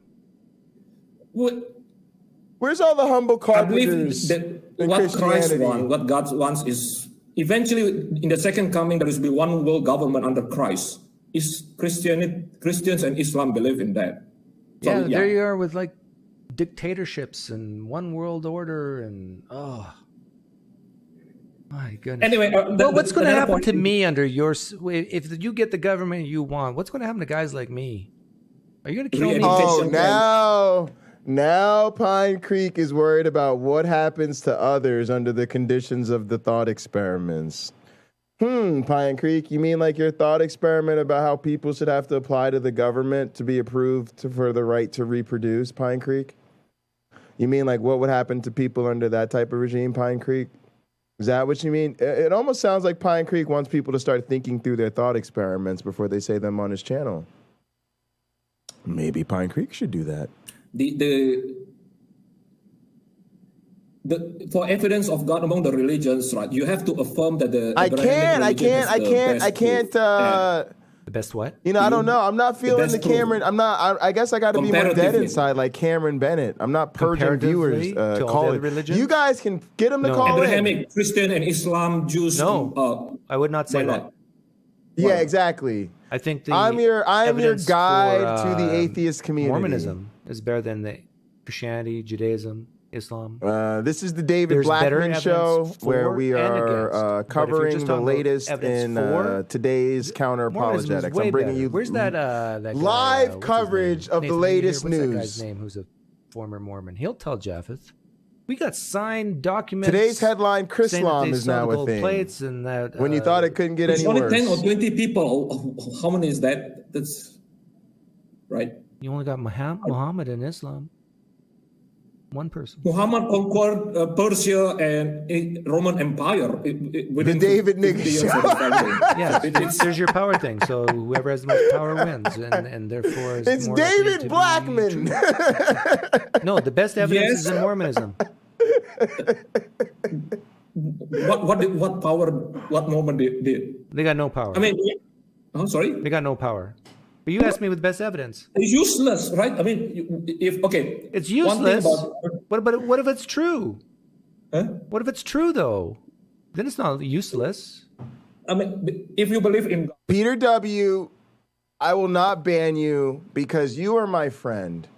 And unlike a lot of these phonies who talk about being friends with everybody and friends with people who disagree with them, I like my crazy theist friends. The nuttier, the better, you know? But there's one thing that will get you banned, Peter W., and that is if we do not see the spreadsheet. Spreadsheet, spreadsheet, spreadsheet, spreadsheet. Mormons have the correct view that Pine Creek is letting atheists on the channel. I'm complaining. I'm complaining. Will be saved from hell. I'm complaining. It's just not an issue. Like your if camera. You want to go and return to the presence of God, I'm sending like a him, super you have to, complaint. do stuff, but it's almost impossible to go to hell because God's merciful. And a loving God isn't going to send the majority or even a large percentage of his children to eternal torment. That just doesn't make any sense. And what does it say about those who inherit the earth in Matthew? It says that the meek are going to. This whole idea about power, I mean, even Jesus said, render unto Caesar that which belongs to Caesar. Right? This whole thing about worldly dominion is not a thing that is really preached, at least not in the true faith. This is why we know as Mormons that all of these other religions are just apostasy and have just like become infected by these worldly ideas of. And guys, I'm starting a new trend. I sent in a super complaint. Instead of a super chat, it's a super complaint. Justin is not a God cares theist. about your soul. God cares. Please hang up on him. Life is but congrats on a new Let's let Japheth respond to that. And Colleen, I see you there, but give us like 5-10 minutes. Japheth. Justin makes a great point. It's all about meekness. It's not about power. Like Jesus came to reverse that whole idea of the conqueror. He was a servant. Why can't you be like a servant instead of a warrior? No. Basically, if you submit to God, that we form one government under God, under Christ. There is no war if you submit. So only those who refuse to submit, Clearly, there is Joshua, right?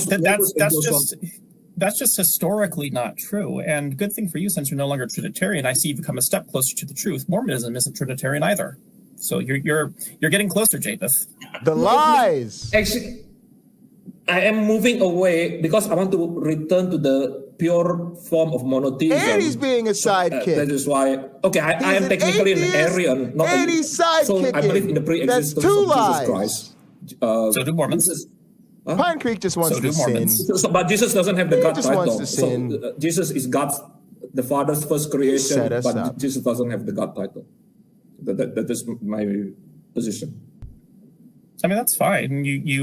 You can believe that.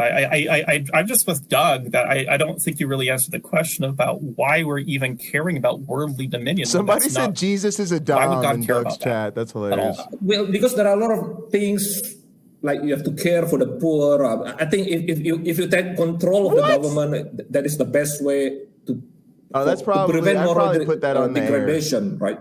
What did Jesus say about mingling religion? You've got to know the rest of the numbers.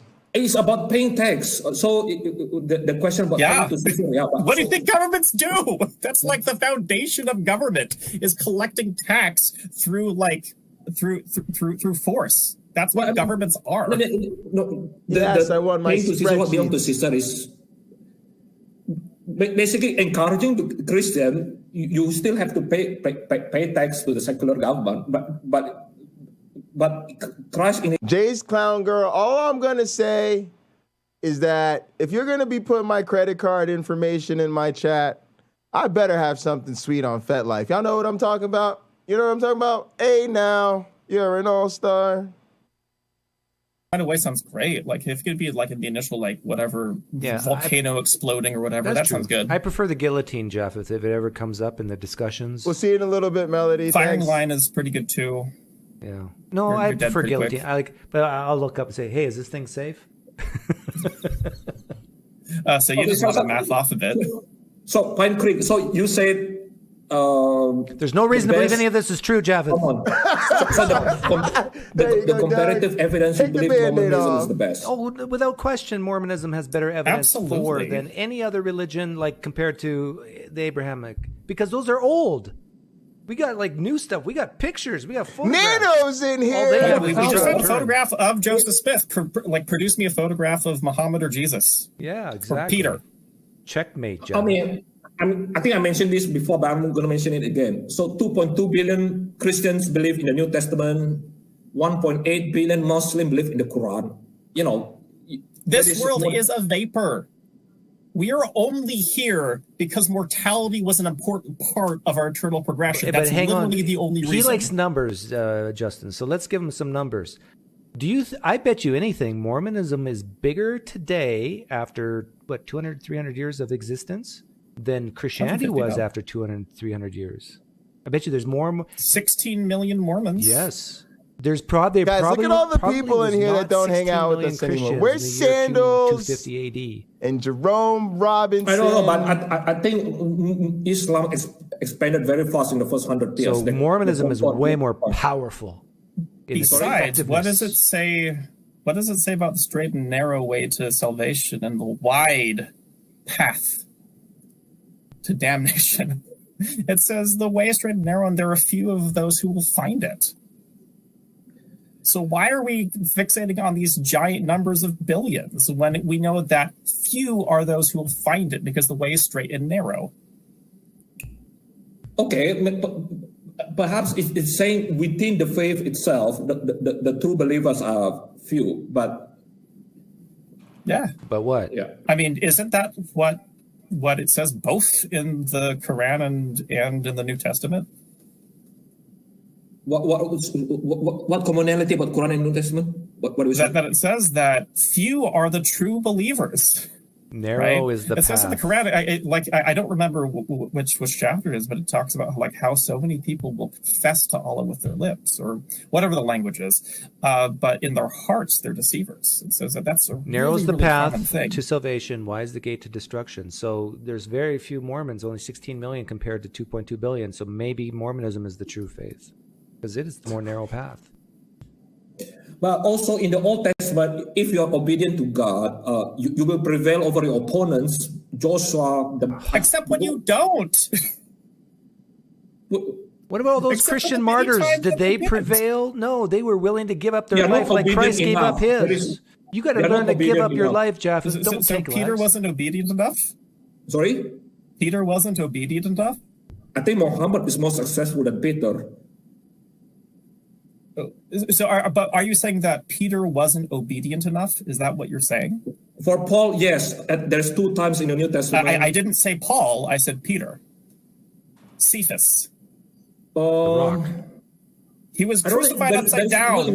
Would somebody message Nano and figure out why Nano hasn't been in our chat in like a gazillion years? Nano's in here, and we got to figure out what happened to Nano.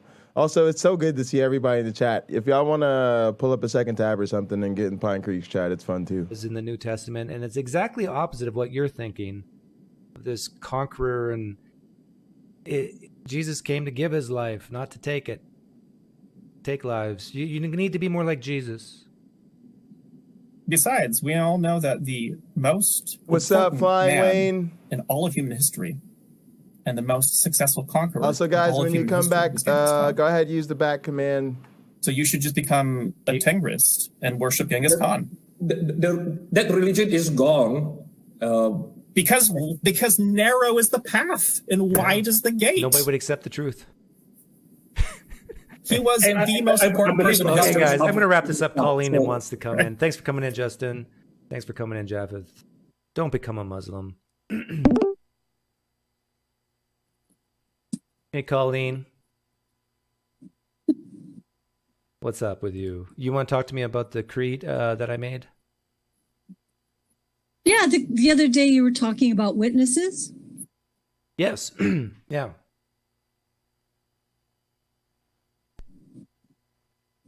You got to turn off the other tab and focus on me here and whereby. Yeah. So turn off the original tab. Thanks, Jerome. What's up, bro? Welcome back, Jerome. Welcome back. Appreciate you, man. Thanks for coming through. Colleen, you're old.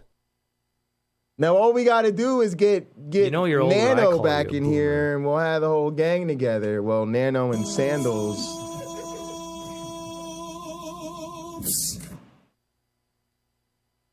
Call back in, Colleen. I got to teach you the truth.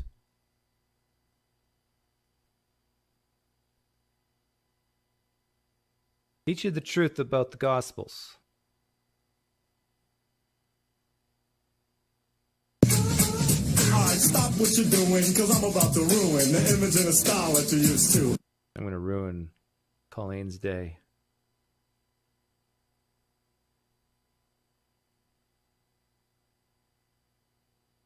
All right, let's get Colleen up in here. Ain't nobody got time for that. Ain't nobody got time for that. Ain't nobody got time. Ain't nobody. Now, Lina, this is what I like. I'm here for the gossip of it all. What do you mean Pine Creek's internal critique thing is boomer? Let's discuss the boomerism. Let's watch the boomerism. Boomer on boomer, guys. Here we go. Audio. So, Colleen, there is nobody in the New Testament who says in the first person that they saw the risen Jesus other than Paul, and that was in a vision. It's the Pine Creed. Let's go. Muted. Boomer on boomer. Can't hear you, Colleen. Doug, don't say she's muted. Wrong. Just say, Colleen, I can't hear you. Yeah, there you go. Guys, that was not I could hear you before. What did you do differently? Polite when you just say, I can't hear you. Tell people you can't hear them. It's more polite than, you're muted, dummy. Right. Make hey, sure that idiot, you're muted. To your mic. Just say, Colleen, I can't hear you if you're talking. Oh, that's something I learned from some PR blog I read. But I use it in my class, guys. When my students are trying to talk and they don't realize that they have not allowed us to hear their voices, I go, hey, guys, I can't hear you if you're talking, Mike. And then they Are you fix using it. a mic? No? Just your computer laptop? Boomer versus boomer. Try hitting the refresh button. Sort of a left. boom boom, if you will. You might call it a boom type of situation. You still have your AOL account there, Boom, Colleen? boom. All the booms going off. There we go. It's almost like we had a boom command just for that. So Long time no see. God, so I'm do such you a good disagree streamer. that there are people in the first person who say that they saw the risen Jesus other than Paul? You're right. You were right, and that was it was interesting to note. Well, wait a minute. You said I'm right? I did, Doug. Now, would you have said I'm right a week ago? I mean, no. Okay. Like, did it take you a few moments to process exactly what I was saying and then say, yes, okay, he's right? Or did you immediately say he's right? No, not immediately. Right. Now, why not? You know me. I looked it up, right? So you looked it up. How did you look? Okay. This is interesting. How did you look it up? Did you actually look it up in the Bible, or did you Google it, or what? Google. Yeah, Google. I have a fair biblical literacy, so I'm pretty good at searching stuff. If you had a fair biblical literacy, you would have known this already. No. Yes. I mean, yes, this is very basic stuff. Okay. Well, it's stuff I don't really care that much. You don't care if you have eyewitness accounts in the first person? Okay. I'm really busting you, aren't I? Go back. Okay, I'll calm down. I'll relax. Go ahead. What do you want to say? Yeah, it's tough. I just want to say I think so, Spider, probably more in than my not. searching, more likely than not. I came across some information that made sense of it for me, which is... Thank you, Lina. Great point. We're constantly putting an overlay of our culture on the Bible. And that's where we make a mistake. It's almost like we've never heard this before, guys. We're not making a mistake. But we got to remember, the first time you hit somebody with the counter-apologetics, that's the first time they're going to go to the apologetics and come back with this. Through a Jewish... So this is new. This is good to them. This is new. This is a valid, right? Doug's trying to tell her to stop, but she won't. And that's why I wrote that little thing about Deuteronomy in the chat box. So that's why when Paul wrote about it, he wrote about two people. Like he said he was there with Peter, the disciple that the Lord favored, or something like that. And he said that's at the end of the Gospel of John. Paul's not in there. Sorry, I meant John. John writes about an encounter with the risen Lord, and he says the disciple that the Lord loved said, "It's the Lord." True or false? But it says that in the Gospel of John that John wrote the Gospel of John. True or false? No, it doesn't. Doesn't. So when you say John says this, you're guessing, you're assuming, you're just saying. It actually doesn't say that in the text. No. I'm going with tradition on that. Right. You're going with tradition that took place centuries later. Not centuries. Well, at least 100 years. You know what? These kind of facts are fascinating to you. Well, I don't know if they're not fascinating to you. They're not. They are. Interesting. What's fascinating is that most Christians don't know this stuff. Thank you. Doug is on fire right now. Doug, I know let's enough go. of that kind of basic stuff that, you know. I want to see if you know it, okay? So you just say true or false. Lean yes, lean no. Oh, true or false. Okay. Do we have any eyewitness accounts, a person who write in the first person saying that they saw Jesus Christ in bodily form? No. Doug did that. No. Okay. Not the way that you're needing it to be. Do any of the gospel authors identify themselves in the first person in the gospels? Nope. No, Lina, they're not. Luke does. No, he doesn't. He in the first chapter. He does not. I made this record for you. Is the name Luke in the Gospel of Luke? It is. It is not. It is not. You want to bet money? It's not. No. I try. You know what? You're good on details, and it. Well, all it does for me is like go, oh, that's a detail I didn't know. But I'm a big picture person, so yeah, I don't care. Details matter if you want to figure out. Yeah, they do matter. I agree. But these kind of Okay, faith really trumps all of this. Don't give me that. Faith schmaith. What do you mean by faith? Well, you will know that Oh, the my doctrine goodness. is true when you do it, right? That's what Jesus said in the Gospel of John. Hey, it is the Gospel of John. That's the trick. It's called the Gospel of John.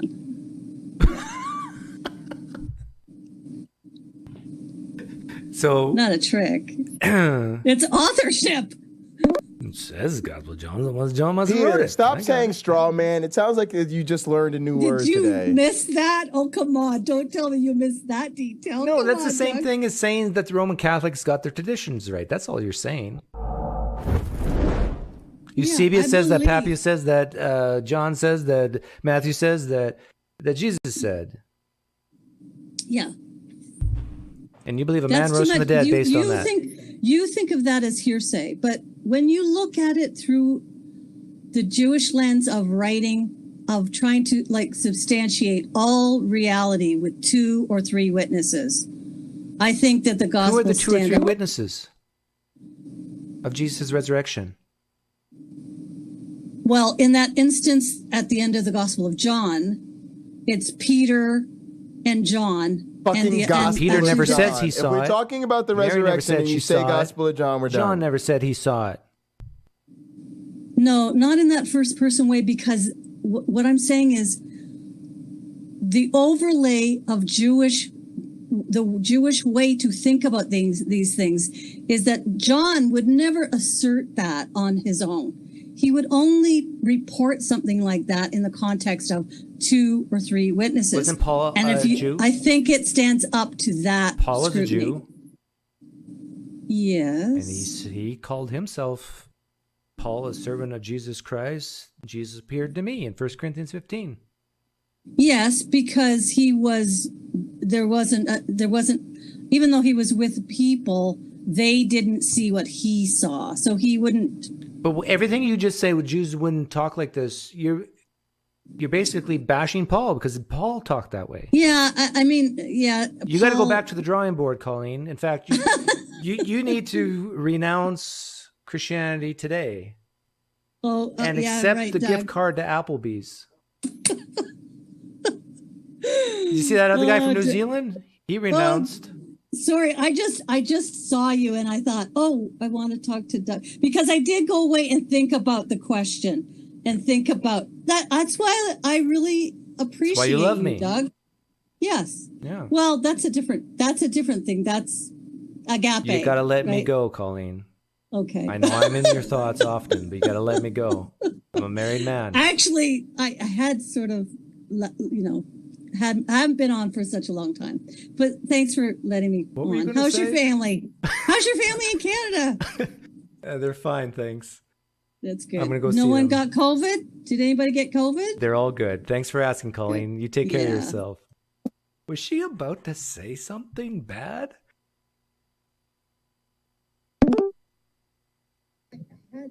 There you, Jordan. Sounded You're like back. she was. Oh, Jordan. All right, here we go. Here's a treat. You got to turn off that other tab. Sorry.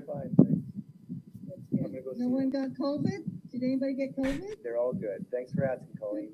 Don't worry, I'll wait. Was she about to say something bad? Colleen's a interesting lady. Jordan, you're on. How are you? How are you, my friend? Good. What's wrong with your right eye? Oh, have you not heard? I got hit in the jail. You got someone punched you in jail? Yeah. What'd you say to them? Repent? I said your mother's a fucking Zoroastrian. No, it wasn't that. It was very ugly. I'm surprised you can notice because I thought it was very good. You got to turn off the other tab though, Jordan. Like you got a tab on of watching me on YouTube. Sorry. Is that correct? Yeah, I think you got it now. Oh, sorry. Yeah. Oh, it was awful, my friend. I thought it was awful. You know me. I mean, well, you don't know me, but I think we're very similar. I think you would have done exactly right. My favorite thing about you, Doug, is you did exactly what I would have done. I was standing in this situation, and someone said, da da da da da da, I'm going to do this. And I said, well, you can't. And I'm not going to let you do that. And he said, get out of my way or else. And I said, you can say that, but you're not going to hit him while I'm here. And that's what happened. Was it okay? This is a career criminal you were talking to? Of course, they're all career criminals. Well, what were you thinking? Do you have a black belt in jiu-jitsu or something, and you just didn't see it coming, or what? No, I looked at him and I said, "What are you going to do? Give me a black eye? You can fuck off." I mean, we're not talking about. It's not Bruce Lee level, you know. I know, but still, did you think for one second that he would take your words to heart? I knew that I had to stop him hitting the person behind me. I knew that was true. Oh. I knew that was not because the story. Well, was the guy behind you smaller or bigger than you? No, it's not that. Not necessarily true. It's that he couldn't have been hit. That would not have been appropriate. Okay, well, you took one for the team, I guess. Are you on pain meds for it or what? No. I'm fine. I'm perfectly fine. Because you seem a little loopy to me. I have cocodamol. What's cocodamol you're on? Sorry? You're on a pill right now? Yeah. So I've got cocodamol, so I'm a bit more, you know. Oh, otherwise I'm perfectly happy. As a theist, you shouldn't come on my show under the influence. As an atheist, you shouldn't have influence on your show. You're going to get yourself in trouble. Oh, please. I trust you very well. Well, I think you're an atheist, actually. Yes, you said that last time. I thought about that a lot, and I thought that was very unfortunate. Why? Why is that unfortunate? Because I thought we could have much more fun with people who didn't know. Oh. Well, you know, but I'm an honest guy. Like, I don't like... I like to have my cards on the table. Yeah, that's true. Yeah. But... so who was that lady you were just talking to? Who was that lady? Oh, that was my first girlfriend in high school. No, okay. I never knew you were in Back to the Future. That's Colleen. She just learned for the first time that there were no eyewitnesses to Jesus' resurrection other than Paul, but that was a vision.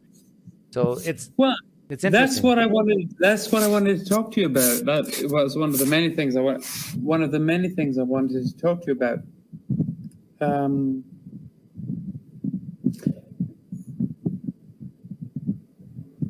When you look at, as far as I can see, you look at the corner. I don't know if you're looking at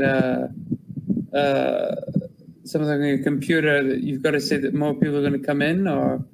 Oh yeah, I can see that. No, but right now it's just me and you. Okay. So I wasn't sure if you were looking at other people. I thought it was very interesting, that thing about the envelope.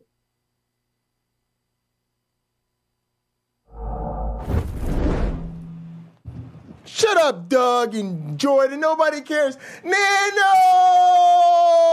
We got celebrities here. Nano, we've missed you, man. We've got all types of things happening, Nano. There's been all sorts of A-list atheists here. There's too many gigs happening. Nano, we need you to join the booking committee. Apparently, I need like 2 or 3 of you guys to serve as agents to handle my booking schedule. Feel free to charge sexual favors and also a 20% fee. Just take whatever. Don't ever reduce my fee. Just take whatever they're gonna pay me and tell them they got to pay an extra 20% for you guys. And, plus whatever, drinks, or we call these riders. If you want your solo cups to be a particular color, you want a particular type of liquor in the locker room waiting for you. If you only eat the green M&Ms, you got to put all that shit on paper. And then when they send you guys over the offer, you send them back the rider with all the shit. And just tell them if they don't put all the shit that you guys want in your rider, I'm not going to do it. All right? That's how us big A-list atheists do things. And also we probably got a bunch of shit that needs to be clipped up because I've been embarrassing myself a lot lately. So there's that. But yeah, good to see Nano. I guess we can get back to Doug. I guess. Sure. Why not?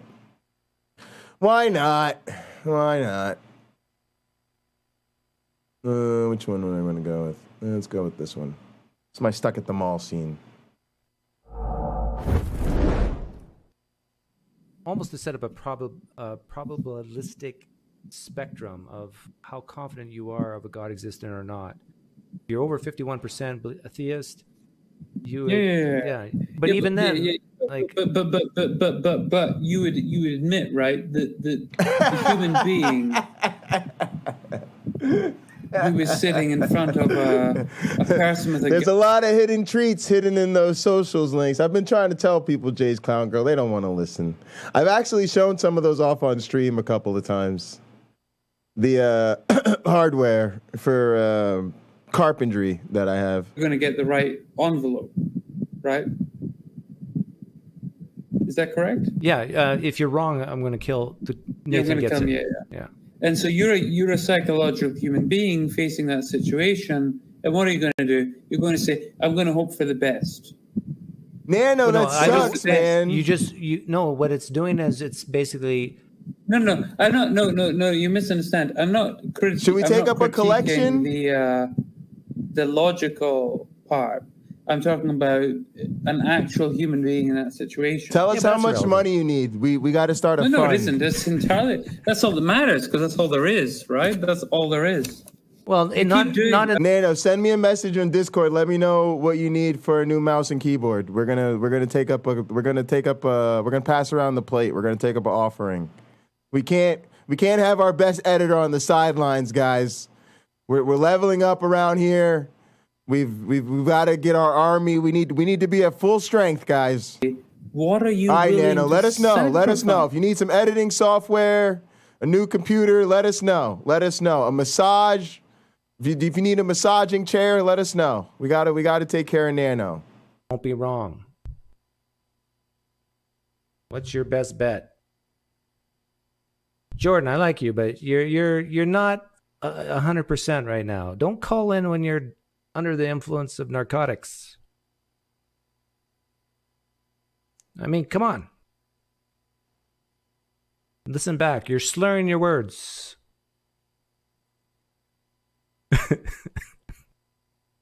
Jesus is my savior. God is real. That's right, Peter. That's how it works. And you want to know what's even worse? You give all that money to your church. If you're a good Christian, if you really want to go to heaven, you give them 10% off the top. And they don't contribute any of that shit to science. Oh, wouldn't it be interesting, guys, if we started charging organizations in the hospital, if we made a line based on how much your organization has contributed to the cause of medicine and science? Sort of a taxpayers first type of system.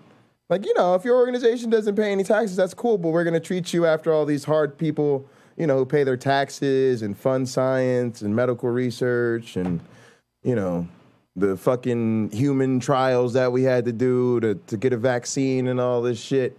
And these fucking freeloading theists, charge everybody in their congregation 10% off the top. But then they don't want to contribute none of that shit to the public good. None of it. Can we get some money for the schools? Nope. For the roads? Nope. For the parks? Nope. Damn. What about for the police? Oh, here. We'll give you some money for the police. We're gonna take up an offering, a Back the Blue, nigger stomping public safety fund. Oh, still be even the bring it all to fact me. That he's a magician. He couldn't get by my Time to go to Pocket Locker 86. No, I'm not gonna doesn't care about magicians. Not gonna do it. I don't want Pine Creek to get upset. Legs for bite marks.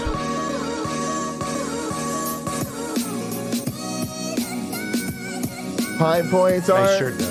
Pine Points aren't real. Burgundy. I didn't promote the stream, but I did drop a all caps. Pine Points aren't real. You know, I'm just a little friendly competition, guys. Just a little friendly competition between me and Doug.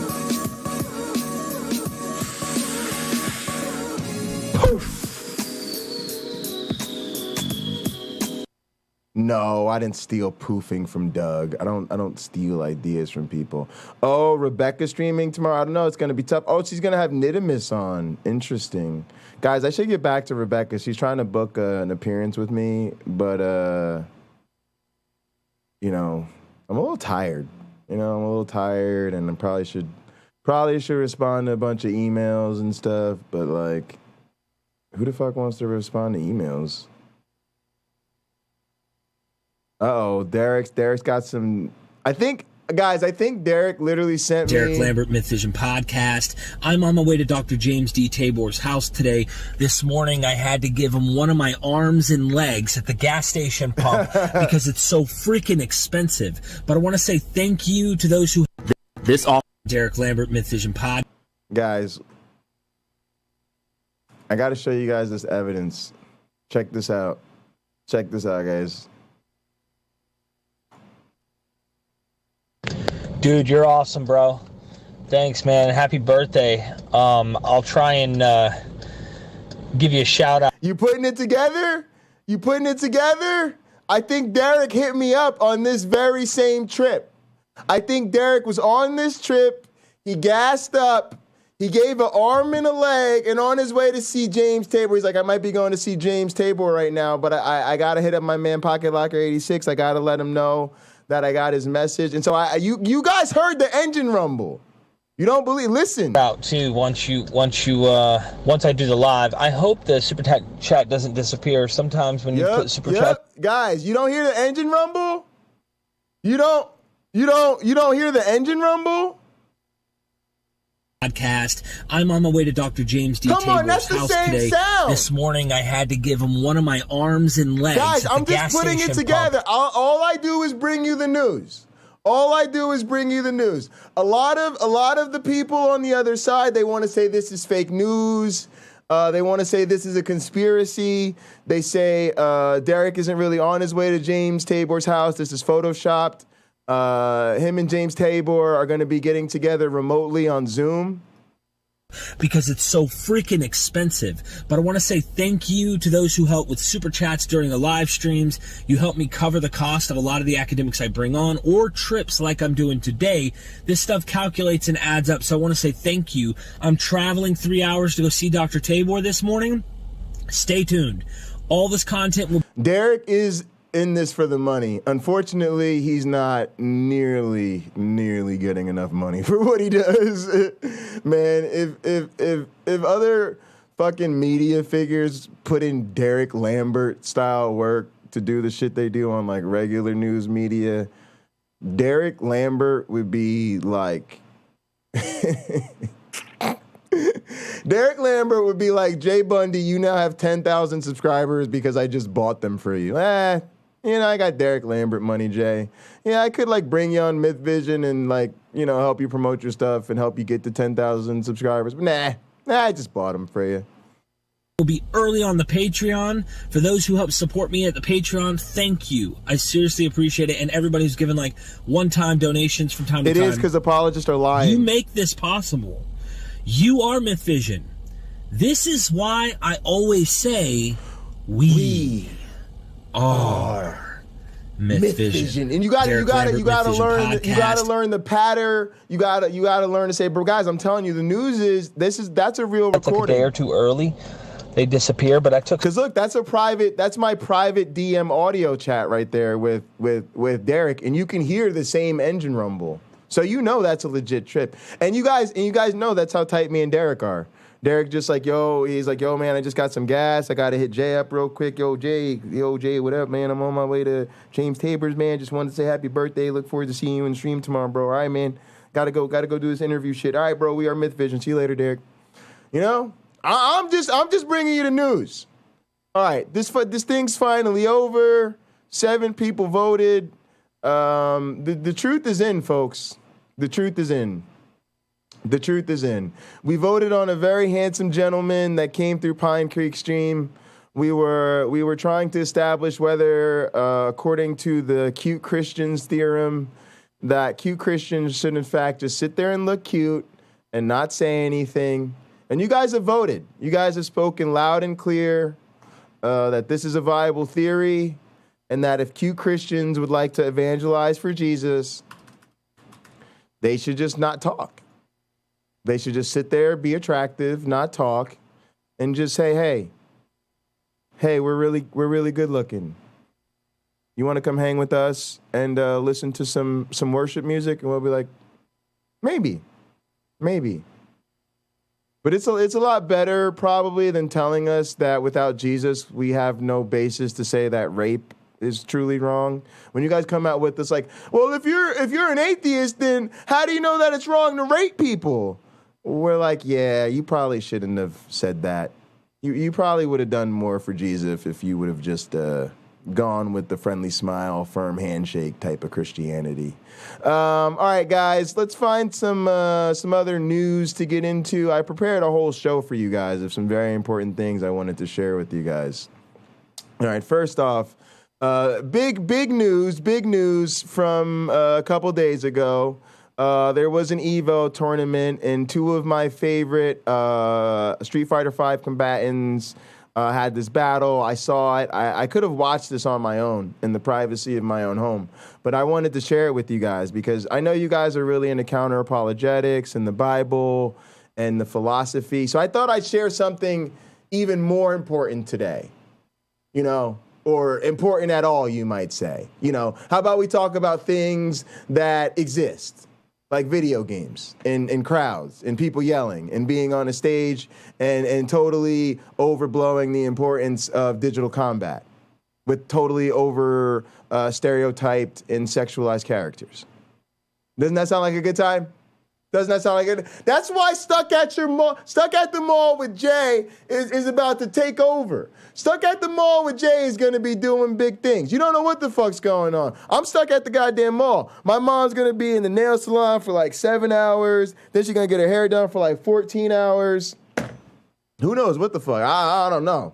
I might sit around. I might start reading a book later. I might read a book. We might read a whole book on stream later. Who knows? Oh, you never know. Yeah, look, so probably not. Probably not. Reading's pretty boring. We're going to be honest. I'm a scientist. You don't know what that means.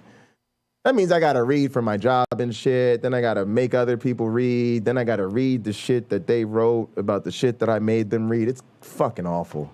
So Mr. Crimson, first time in top 8. Like I said, Idom had made 5th with 2019. But Mr. Crimson's been killing it lately. He got first in the Saudi event. He got first at CPT France. He got first at Rebel Kumite London a little while ago. Where's the and food in doing court? so, he actually beat Peter W. That's what I'm talking about. I'm trying to order some buffalo wings. See, it's a really weird night because I want to order something fun to eat, but not too fun to eat because tomorrow's my birthday. So I got to save my favorite foods for my birthday. So I got to kind of figure out what's a good kind of like backup, you know, celebratory order. You know, I'm over here pondering big life decisions, guys.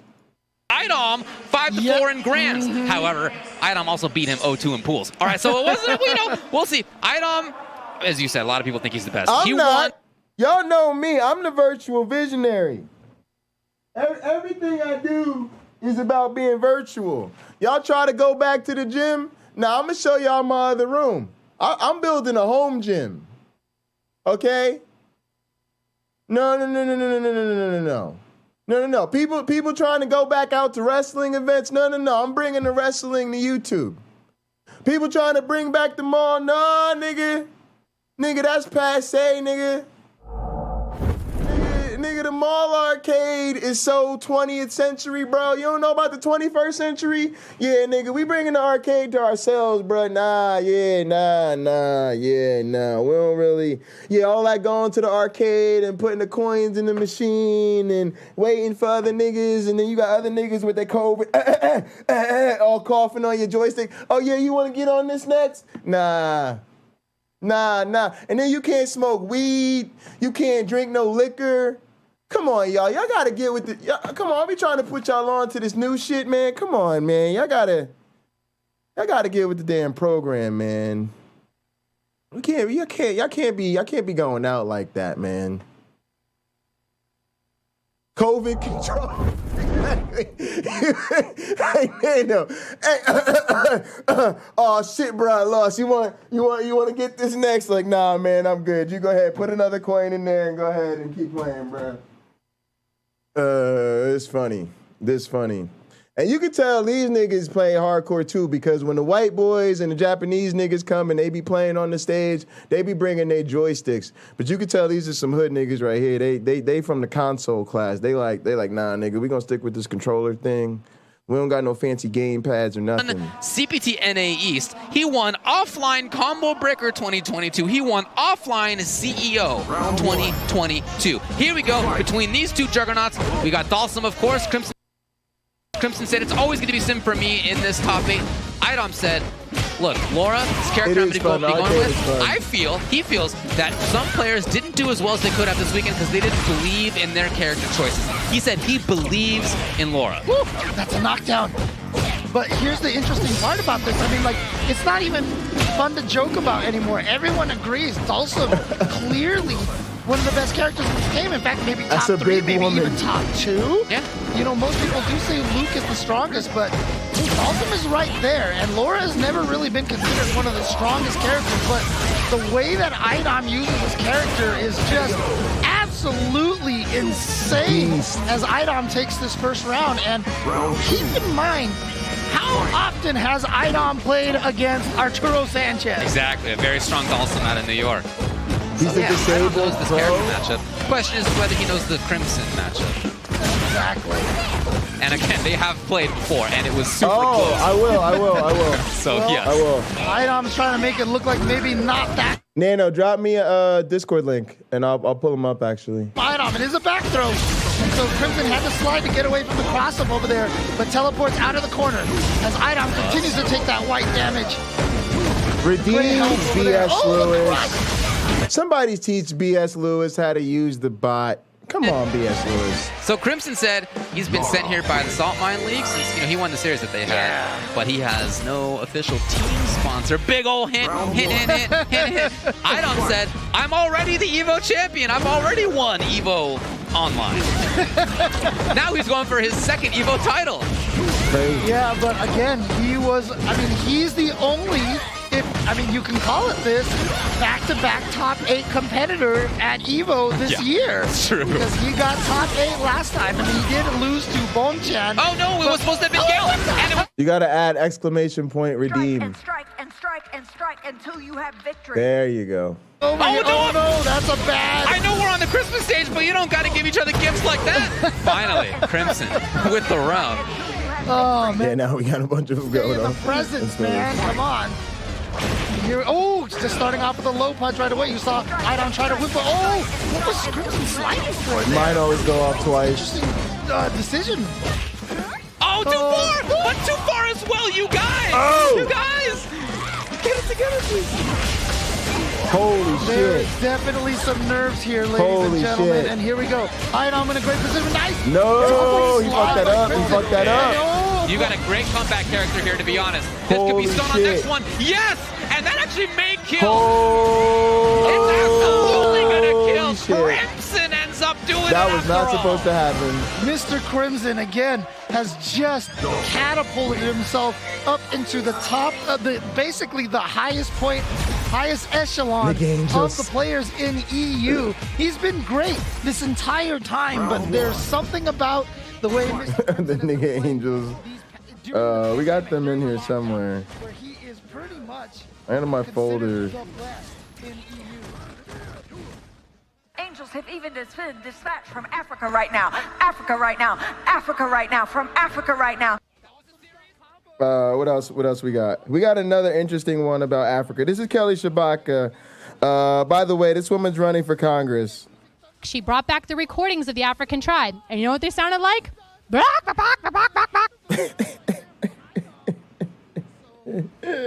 My tongue can do whatever it wants. And really, I'm not paying attention to my tongue at all. Oh, that's going to be the great congresswoman from Alaska. I'd go from Holy Spirit-filled church to Holy Spirit-filled church and get slathered with oil.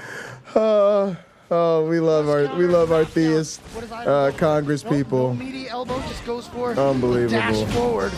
Try to hit with an overhead at point blank range. It was really close to working out too. It would have been crushed. Redeem evolution. I wish. I love the offensive V reversal. Redeem treat. What are y'all doing? What are y'all doing? Oh Lord, help him. Still here? Lord, help him. The shimmy. Go to the store, guys. And a item going up 2-1 over Mr. Crimson. Laura wins. Yeah, they both can make it fast on the other one, as you can see. Y'all, can you imagine playing on a stage like this? Idom's playing is that he's been able to build forward movement pretty quickly, and that's usually really. Guys, this is what I mean about our community being small, right? This is the type of stage me and Ken Hovind should be debating on. Look at this. You know, we should get ourselves a nice Evo stage, a big Capcom fighter. We have a powerful cumulative case. We have a powerful cumulative case that there's not nearly enough show business in these motherfucking shows. Indoctrinate children. How are we going to indoctrinate children with no arenas, no stadiums, no entrances? This is why kids want to play professional video games and they don't want to be apologists or scientists. Because they see the big athletes, the big super stage that's for the pro athletes, the big time entertainers, and the motherfucking professional gamers, huh? Well, what about the people who want to intellectualize for a living? Who want to teach the children about the stratification of the philosophizing. We need a bigger stage for that shit. Really technical shit I just said right holding there. onto the right spot. But just like this, we talked about how people, Gotchka was jumping in on Daigo, same idea. Jumping in on Crimson, so tough, but Idom's done it yet again. Oh my, the whip punish with the crouching heavy punch. You might be dead because Laura just does so much damage. Dalsum doesn't have a lot of health. He does go for the reset. Evo stage, there you go, that's what we need. Into the elbow and Idom, just like that. And they already call this shit Evo. You know, I kind of take offense to that. You know, if y'all gonna be out here taking over the world with gaming and shit, could y'all at least leave the name Evo and Evolution to the people who fucking need that shit? Now, if we really do blow up and evolutionary biology becomes the fastest rising thing, every time motherfuckers go to look up the big ass fucking Evo shit, they gonna see Street Fighter V, and it's gonna be a whole public education crisis. I really think the fucking National Science Foundation or NASA or the White House, somebody should have stepped in and told them they can't do that. Match point. He is doing this like a game's done quick. Nigga, I know Evo has been around for a while, but do you think Evo has been around longer than Evolution? Come on, Nano. If you're gonna make an argument from antiquity up in this bitch, then really? Run right now. I know we got Sumi here. Fair.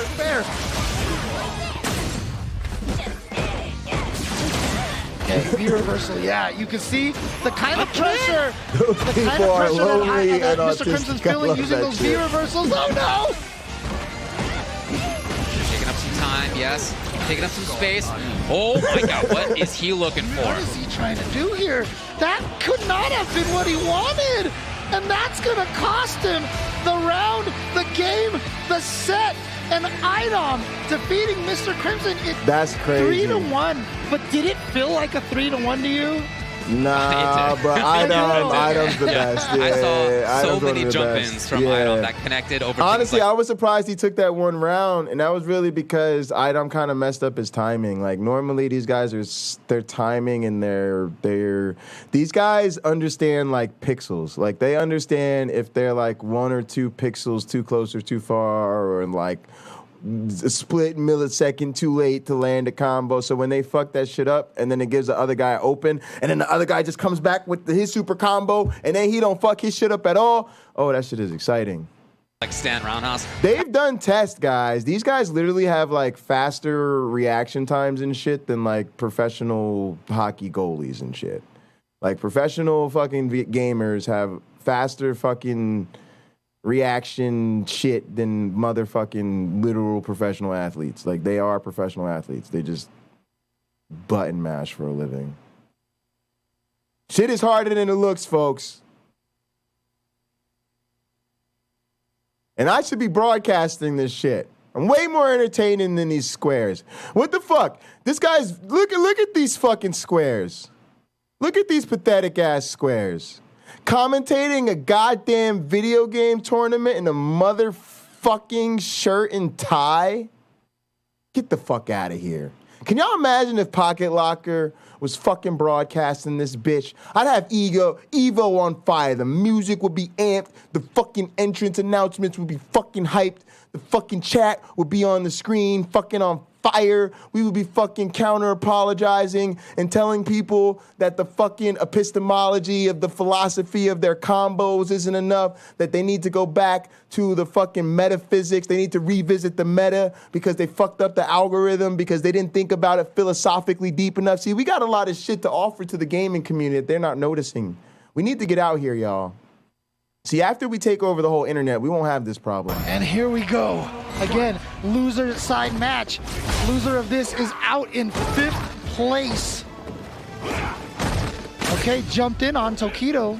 You know, a long time ago, he used to have, back and settle it once and had for a all. slight weakness of anti-airs. But yeah, guys, the plan today was to do some word wrestling entertainment and create some more people and do some fighting, but I'm too lazy to play games at the arcade, so right now we're just at the arcade watching other people play games because that's what I want to do. He kind of got... They're better than I am. Yeah, we're going to go with that. It's not because I'm lazy. It's because they're just playing at such a high level. I wanted to bring you the highest level of competition I could find. Scored that up, but it is still there from time to time. And you see them fighting in that middle of the screen, but there we go. Oil King getting the jump in again on Tokido. Not the combo, but that's okay. He's got the corner. Oh, too far away. Tokido's been throwing out a lot of neutrals. Oh, back throw. This is huge. The shimmy. Now he's got him trapped in the corner. To the reset. Confirm off of the second you let him get out. crouching light punches. Okay. Really connected. That was crazy. Just like that, we got a reversal of fortunes here as Oil King. Oh, challenging on the wake up. Back and fist there we go. out of now, that shit. One of the main changes to Urian, we got to talk about this. Obviously, the EX headbutt, no longer a true reversal. Not invincible anymore. It's like MMA, but the moves are way better. The EX headbutt is much faster on startup. So are the outfits. Good combo extensions now. I should say not fully invincible as it was before. Yes, true. Yep, had to roll to get out of there. And yeah, you can't get out. That fucking wall was crazy, too. Oh, man, that was so sick.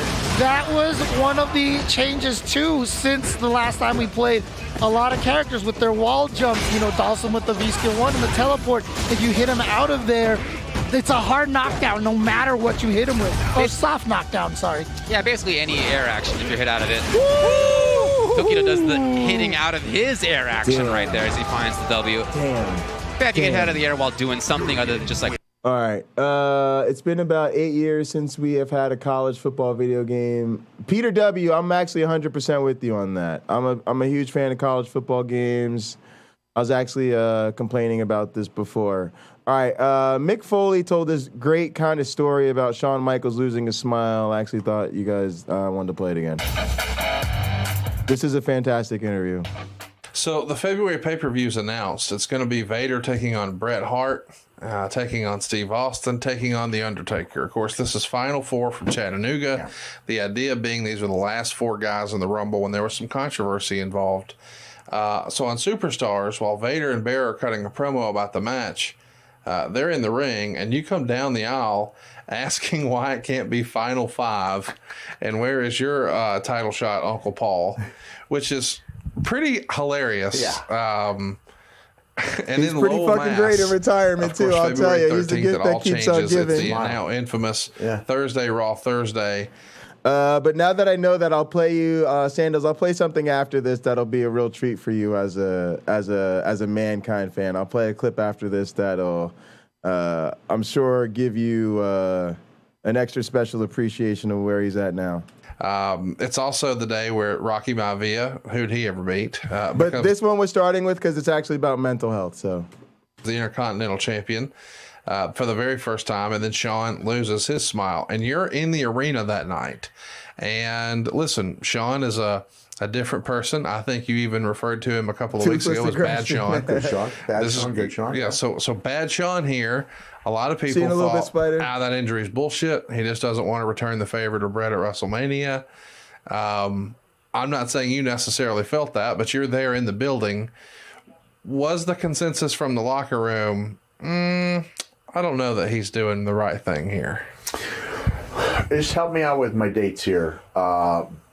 Shawn loses his smile before or after that fatal 4-way? So it's the Thursday before. All right, for guys that don't know what losing his smile is referring to, the heat with Shawn Michaels was that he was a star.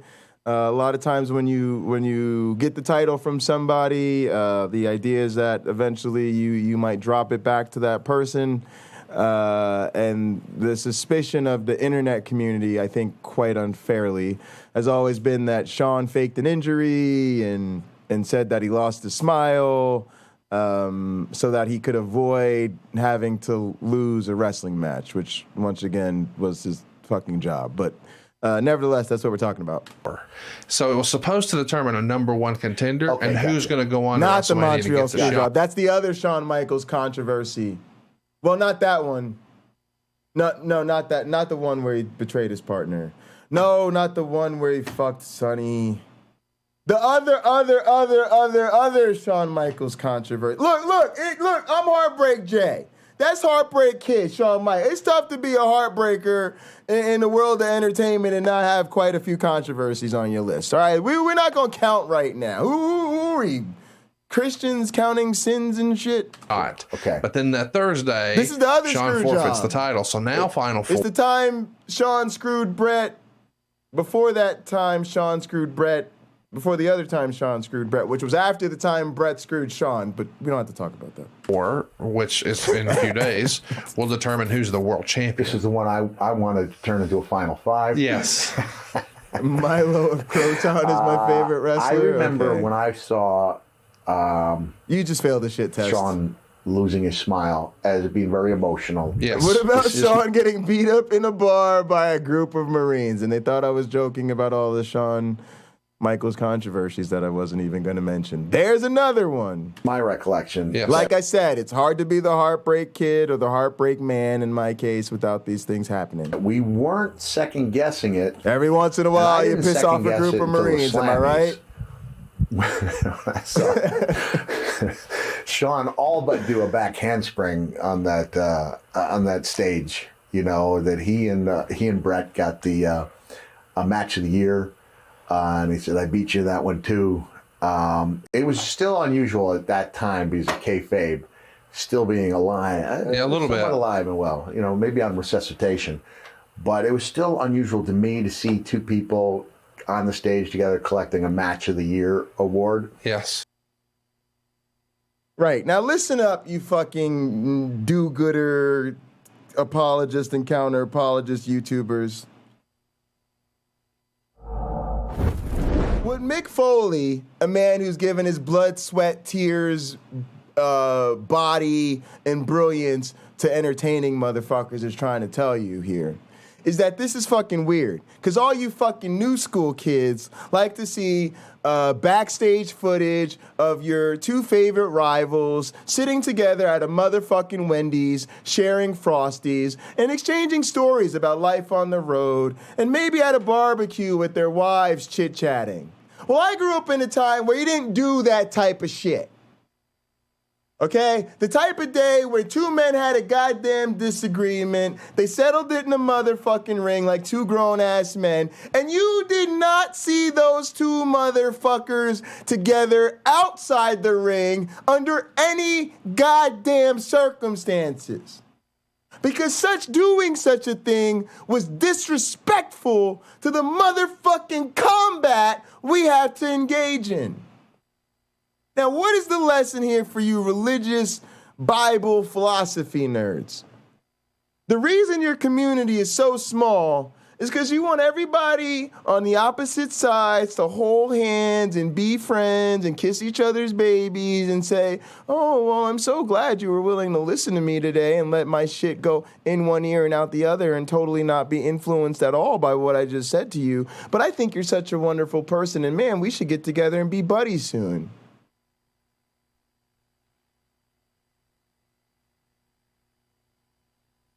That is called taking money, pissing on it, flushing it down the toilet. All right? All right? You want to put asses in seats, you do what I do. You let your opponent know he's a fucking piece of shit.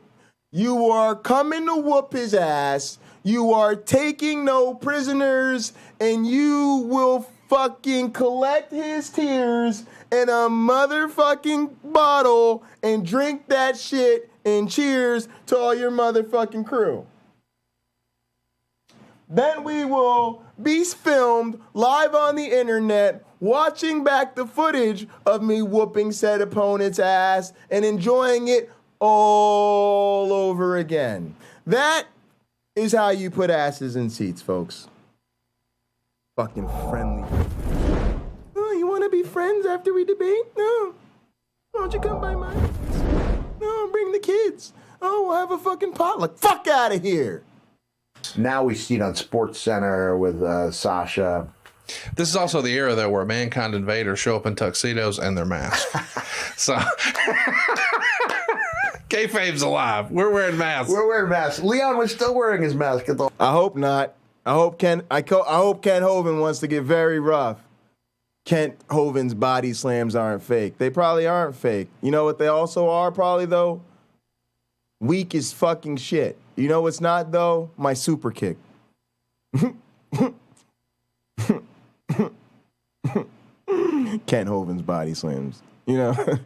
It's like for Kent Hovind to body slam me, guys, he's going to have to get his hands on me, reach his slow-ass fucking Tyrannosaurus Rex Bible arm underneath my crotch, lift me up over his shoulder, turn me over, and slam me on the ground. Meanwhile, to end this nigga, I simply need to kick him in the face on his way to trying to do so. Go ahead, you make your predictions. I'm not even going to bet because I don't want to see you lose your money like that. Hall of Fame until the year before he passed away. But yeah, we were there in the masks, and I won a Slammy for Lucius Screw. And at that point, I was sitting with the headbangers. I think I even threw them the trophy. Guys, don't worry. A lot of shit may happen. I am a professional word wrestler. I am aware of the risk of when I get into the ring with a competitor.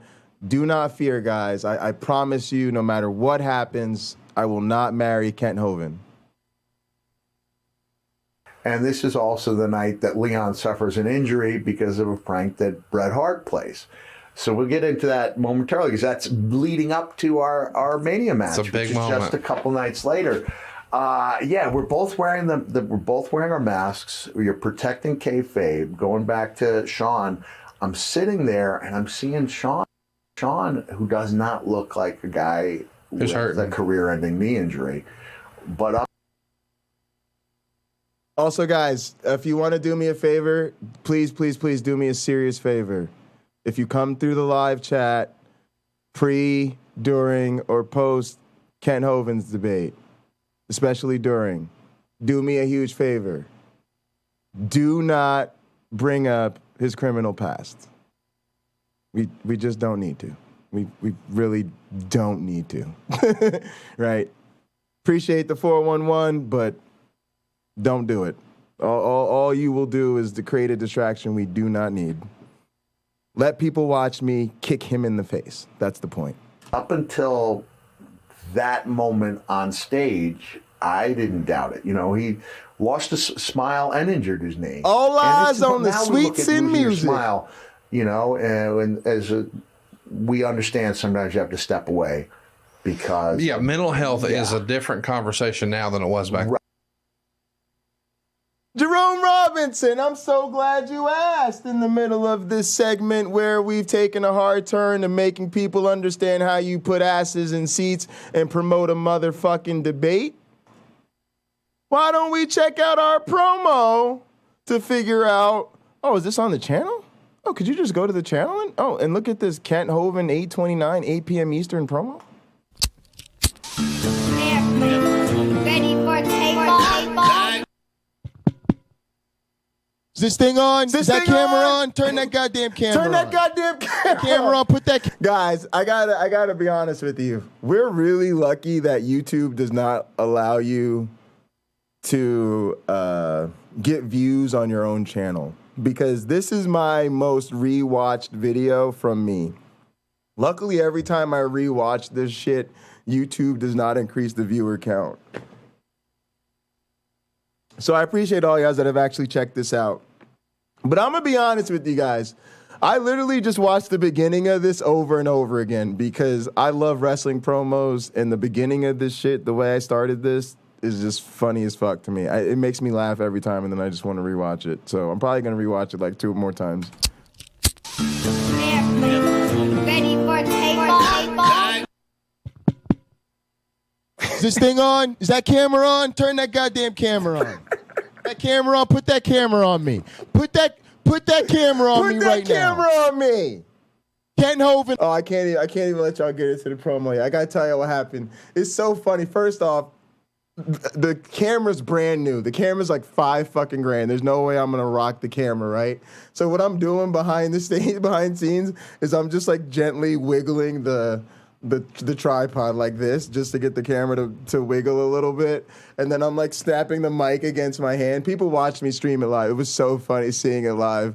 And then I throw a mic down at the end, and I always get pissed when people throw a mic down, but I put a pillow. It was the fucking production value of something to make it look this impromptu when it was so beautifully crafted. Oh, it's just It's just fucking word wrestling, folks. This is how you promote a goddamn debate. All right, now I'm gonna let it play through. Ooh, she's sexy too. You watching me, baby? You should be watching me. Ready for takeoff? Is this thing on? Is that camera on? Turn that goddamn camera on. That camera on. Put that camera on me. Put that camera on me right now. Kent Hovind, I'm coming for you. You done fucked up. See, I knew if I challenged you to a debate on your channel, you'd record it. Yeah, Otangelo, you can call in, but you got to let me get through my promo. We're restarting it because Otangelo interrupted my promo. Also because I want to see it again. I love this shit. I did this to entertain myself. Oh, that was so funny. Is this thing on? Is that camera on? Turn that goddamn camera on. Put that goddamn camera on me. Camera on. Put that camera on me. Put that camera on me right now. Who else would the camera be on? Kent Hovind, I'm coming for you. You done fucked up. See, I knew if I challenged you to a debate on your channel, you'd record it. And then once I whooped your monkey ass all over the internet, you would hide it. There's no way you would release it.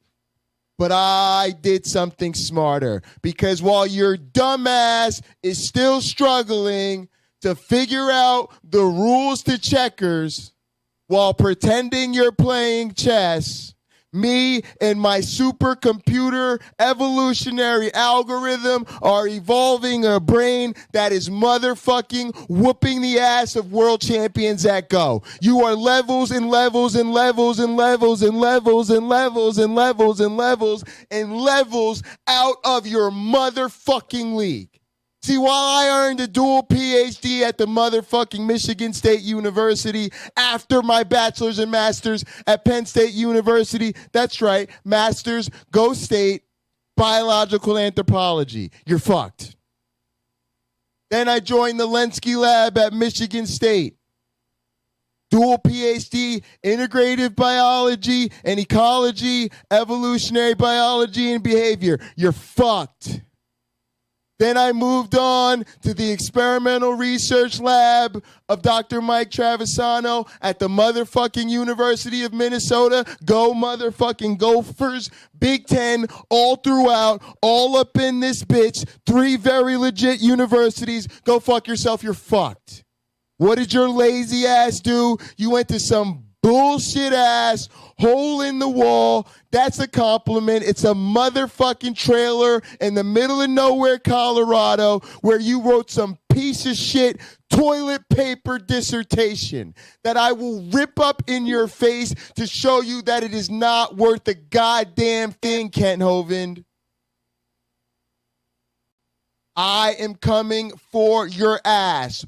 August 29th, on motherfucking Donnie's channel, searching for delusions, standing for lies, reasoning for evidence, hiding underneath the blanket of Christian delusion, whatever Donnie's calling his channel these days, Kent.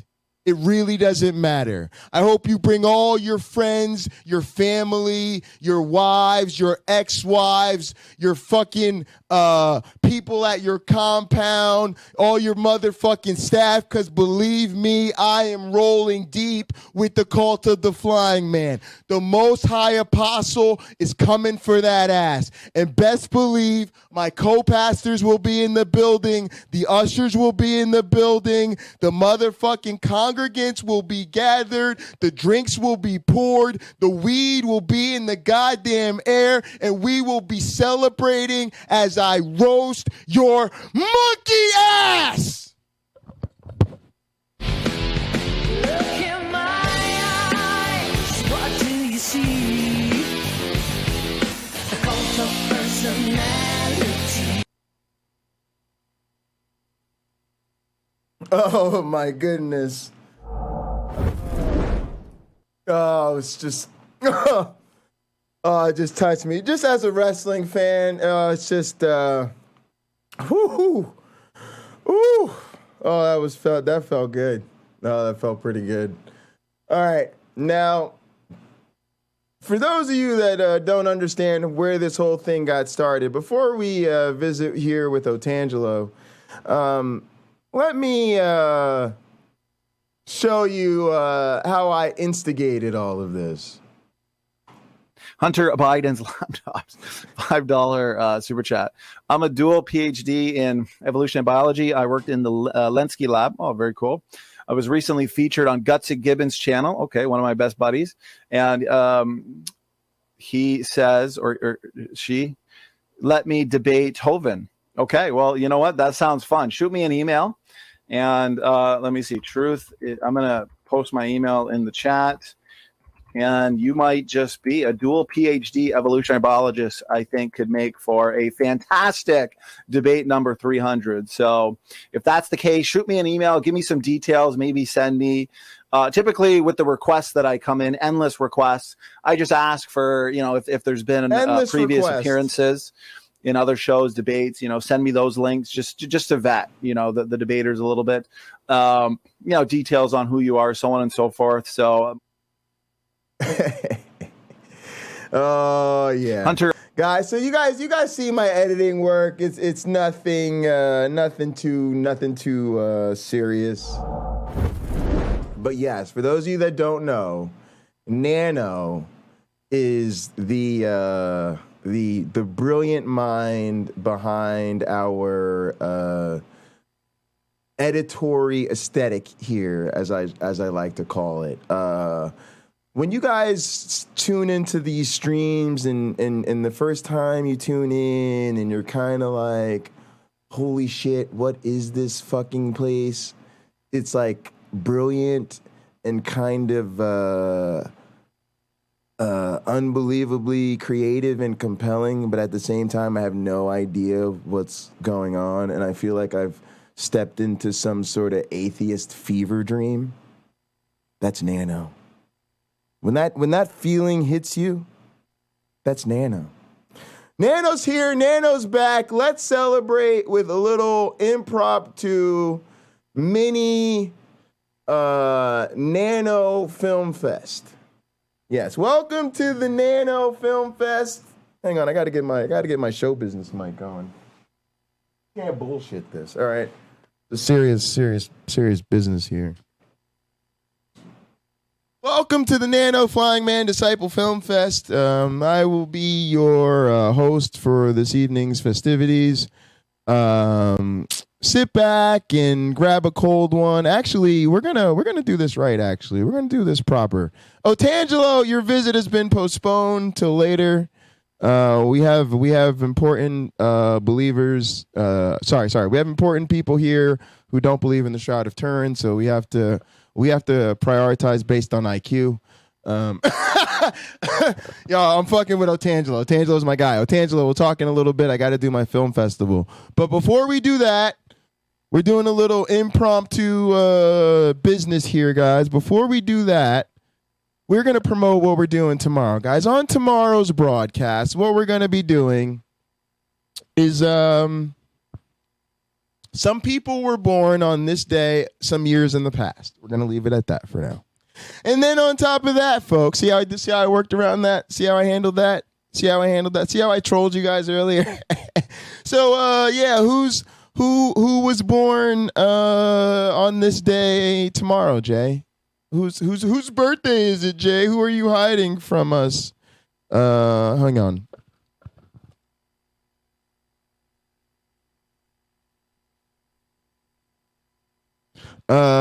Bruce Greenwood, actor Bruce Greenwood, Casey Affleck, his birthday is tomorrow. George Hamilton's birthday. Chris Middleton, NBA star Chris Middleton's birthday is tomorrow. All right, so we'll be celebrating all that. Additionally, we will be celebrating the end of our first official 1 month period of being live up in this bitch every single day. That's right. For the last 30 days. Really, it's probably been for like the last 40 or so or whatever, but who's counting? But formally, for the last month, we've been streaming every single day up in this bitch, usually all day. Now, additionally, we'll be celebrating the fact that we have successfully raised $100, which is our first ever fundraising goal. We met that bitch, exceeded that bitch. There's so much extra money in there. I stopped counting. All right. Then I'm going to kick in another 100, and we're going to be donating over $200 to the International Bipolar Foundation. It's going to be pretty special. All right. In addition to that, around here, if you get something to like 100 viewers, that's a big deal. Or we celebrated 5,000 views, we'll celebrate 5,000 views again. But also, we wanted to celebrate 100 subscribers, but then we kicked on through 200 subscribers, and we're about to just be knocking on that door to 300 subscribers. So tomorrow, we're just going to go ahead on and launch our motherfucking campaign to 1,000 subscribers and the super chat madness up in this bitch.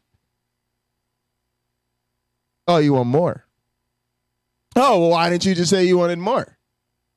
You should have just said you wanted more. If you'd have just told me right there, if you just said you wanted more, then I would have said, okay, fine, we'll do more.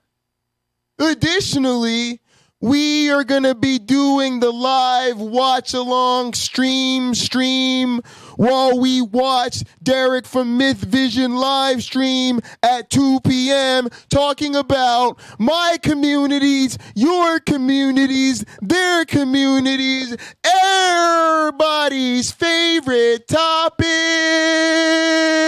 Did that nigga Jesus really exist? Woo! Folks, it's almost like Derek is a mod on my channel and was like, what could I do for my man Pocket Locker on his birthday? I know what we're going to do. Since he's a huge Myth Vision fan, since he loves talking about the historicity of Jesus, since that is the very topic that brought his interest into this motherfucking community, we're going to do a special stream. We're not going to say it. He didn't even tell me, y'all. He didn't tell me nothing. He just announced it. It's like he just knew. He just knew. He was like, Jay, I know what you want. I know what you want. I got you, my guy. That's happening.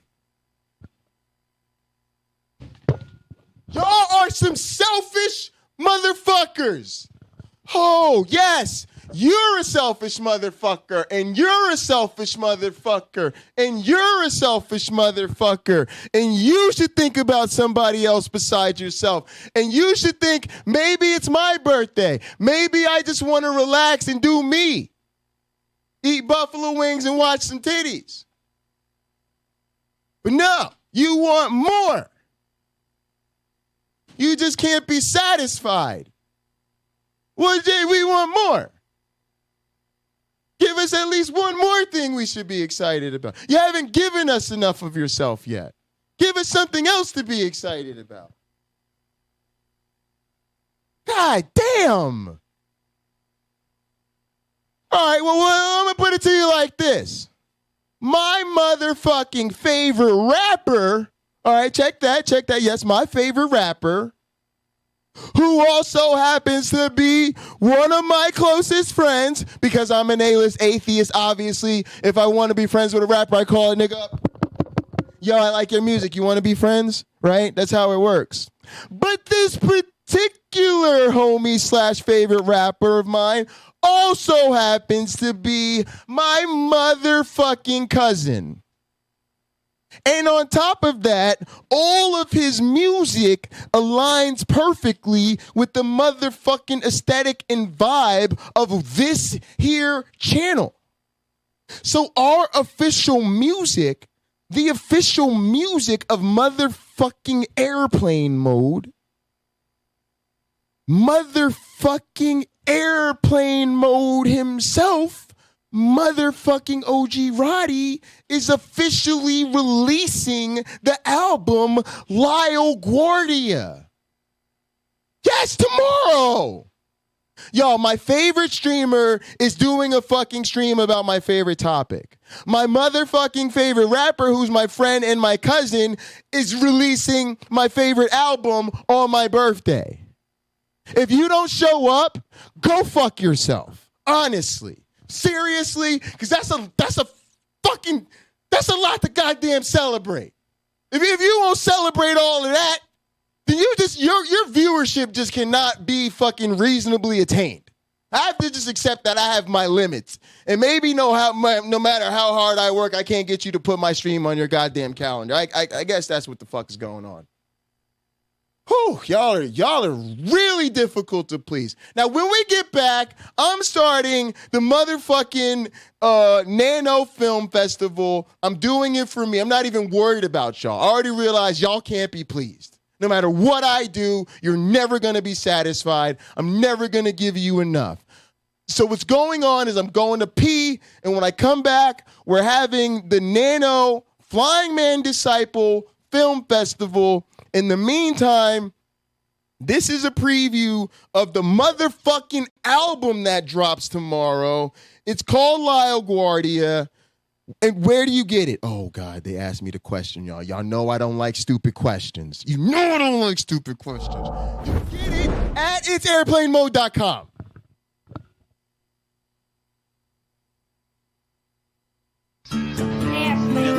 Ready for takeoff? It's time to go pee.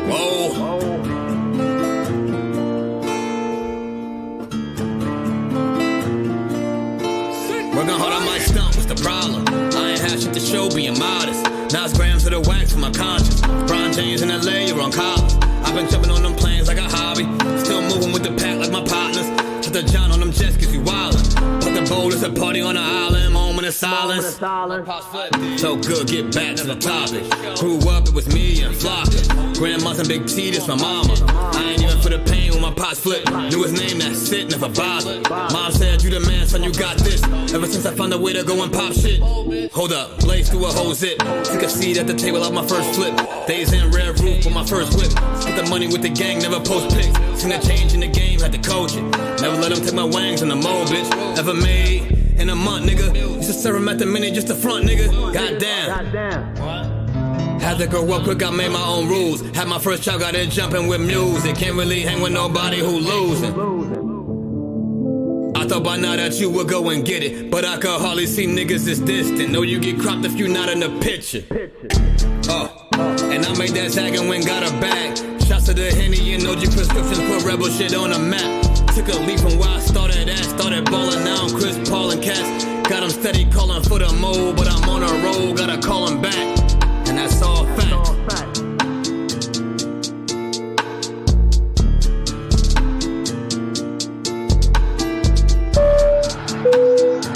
Ladies and gentlemen, welcome aboard.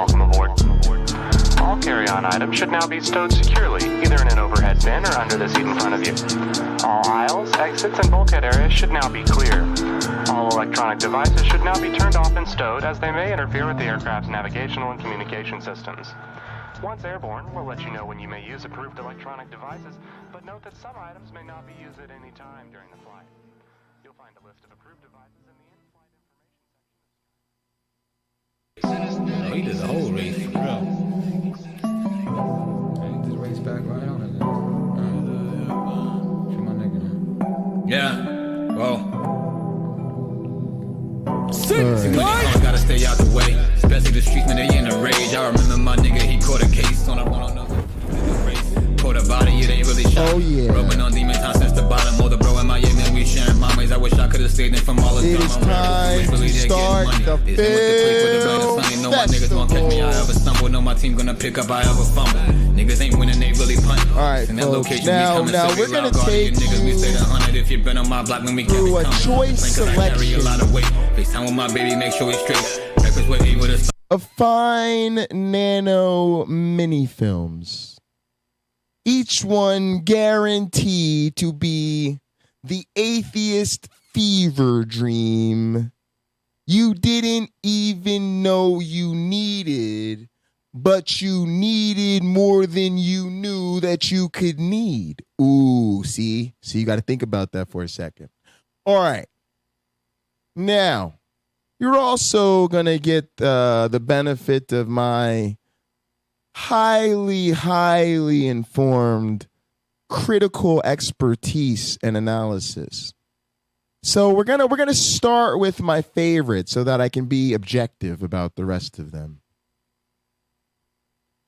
And this one I just feel is really underrated. It's one of the nano pieces that it doesn't get talked about enough. Kind of just gets overlooked. You know, it's almost so good that its elegance is really hiding right in front of you.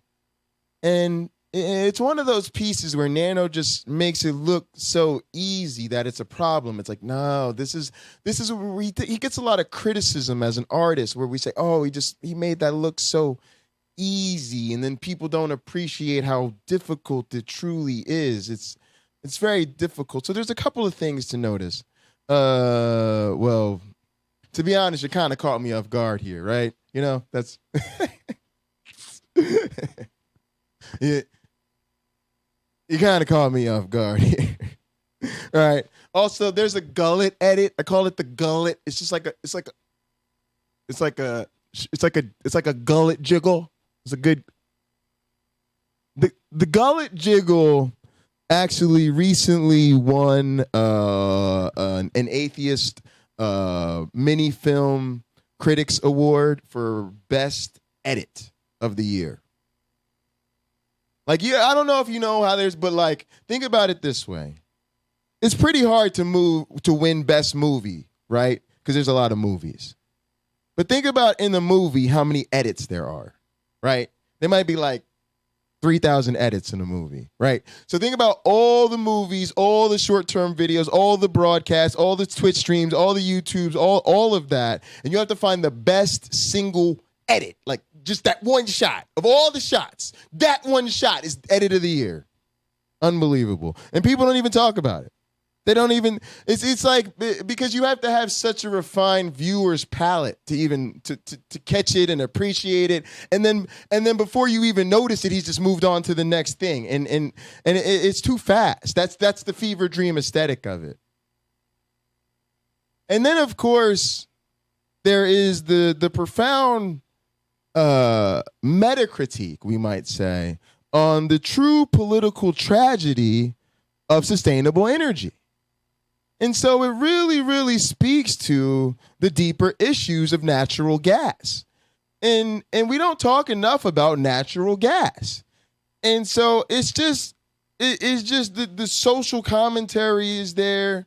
But the thing is, like, that right there covers, again, one of the best for me, which is we wrestle not. You know, it's just the tone and the shot and the framing. And it's just the embodiment of the true evilness of the sort of jet setting, parasite class. We wrestle not. You know, it's really unbelievable stuff. There's so much more, but we gotta. You know, we only have so much time for each piece. You know, the producers tell me I gotta keep it moving. You know.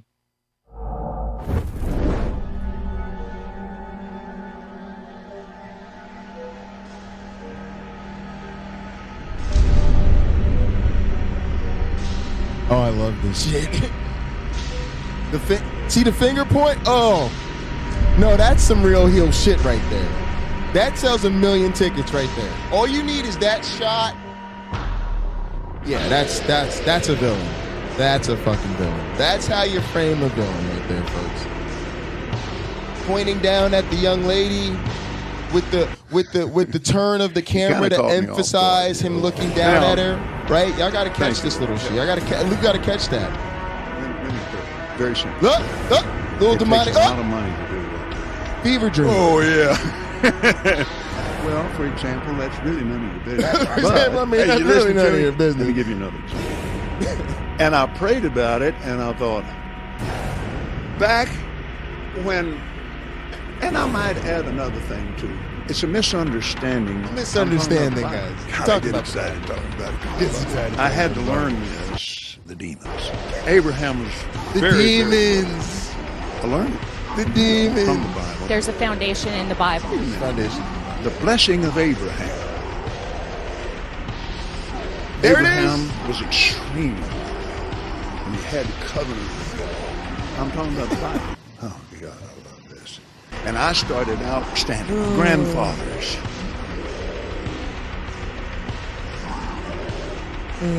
I love the people. I love the demons. And I understand them. And I love them with all my heart. If you go into the old covenant, and it's full of meanness. It's just full of... Who said that? Nano, you need to. I'm awful. So cheap for me. I couldn't help but buy. I love your eyes. I love your eyes. Face to face. Person. Can you imagine anything more terrifying than him hitting on you? They're rulers of the darkness of this world. God bless, Father bless. But it's a biblical thing. It's a spiritual thing. It doesn't have anything to do with people. And it's full of miracles, signs, and wonders. It's full of unseen things. Jesus, people, I love people. Dragging some woman down an aisle, it made me so mad I wanted to punch the guy out myself. We wrestle not. We wrestle not with people. And I have a lot of natural gas. It's so good. It's so good. Like I said, underappreciated. Like I said, it's old school. You gotta be a real serious Nano fan, you know? You gotta really know your Nano clips to know about that one. All right, we'll get this one out of the way for the egomaniacal, totally self-absorbed Peter W. You know, I feel bad when I play this one. I have mixed emotions. At the same time, I get to celebrate my friendship with Peter W. I really like Peter W. But it makes me realize that Peter W. cares more about Pine Creek.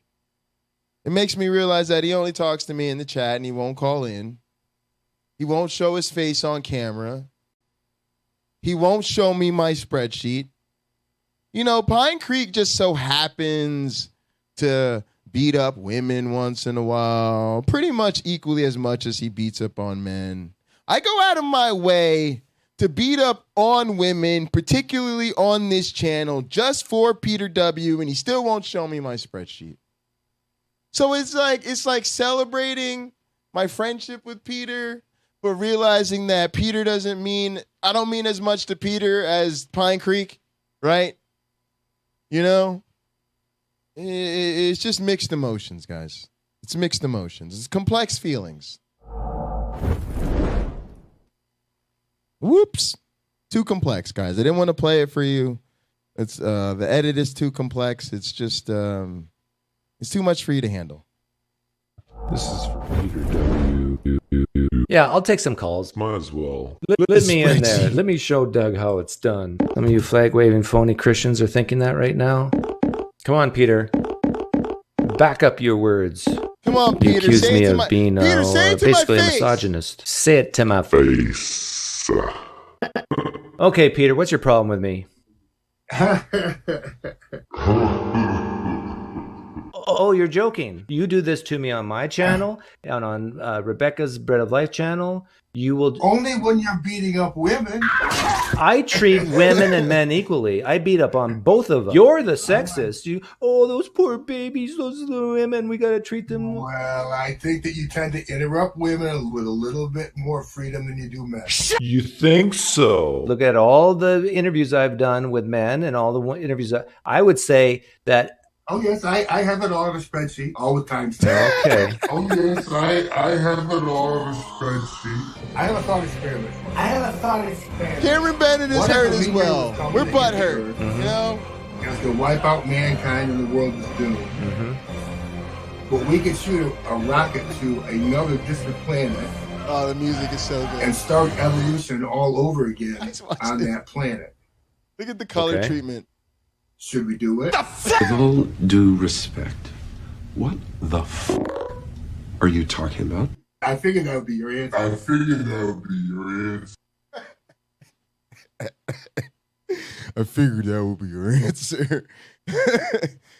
Oh, goodness. All right, guys. I just want to show the depth real quick. We'll have some more fun, but man, sometimes Nano hits you with a serious piece. You know, something that really, I wouldn't even say forces you to think so much as like Nano's more like, I'm just going to reach inside of you, grab onto your heart, rip it out of your chest, and force you to just weep right now. You're just going to break down weeping. And it shows his range, you know, just the emotional range, you know, not always a great time at the movies with some dancing and some fun and some popcorn. You know, sometimes very, very heavy shit.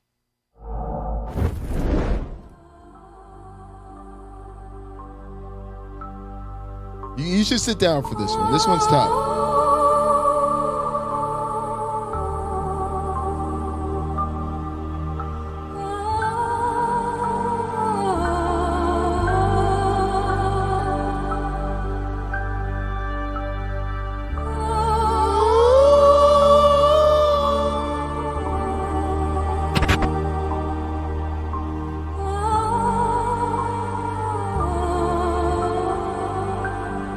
I mean, and just look at the highs, just the pure joy, and then the shift, and then the shift. Wait, we're getting really serious. It's too terrifying. It's too terrifying. A reality to fully believe. I don't even know what would happen to you if you fully believed it. I don't know what would happen to you guys.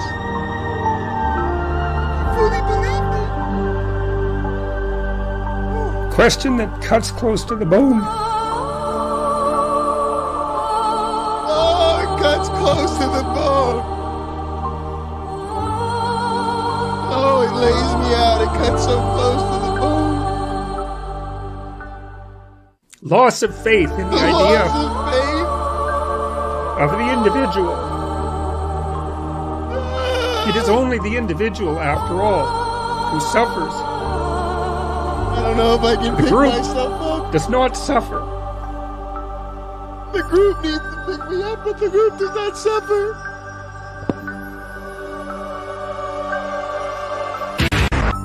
And will be again rationalized and justified for supposed benefits. Sam, for pick the me future. up. See, Sam won't even help me because the group does not suffer.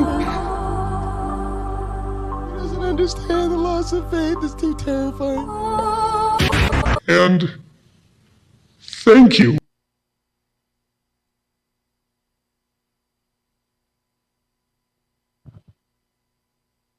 Guys, I'm stuck.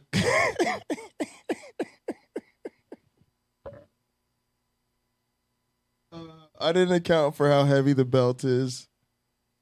Oh, I thought I could just like pop back up, but the fucking belt is way too heavy.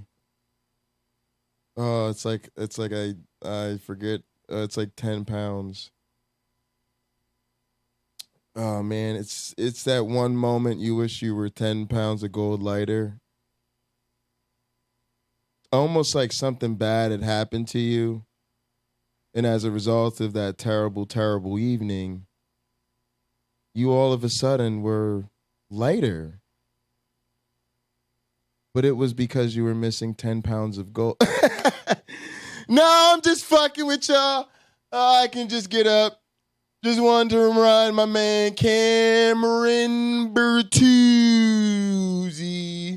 from Capturing Stupidity that he is in fact taking the J. Bundy diet.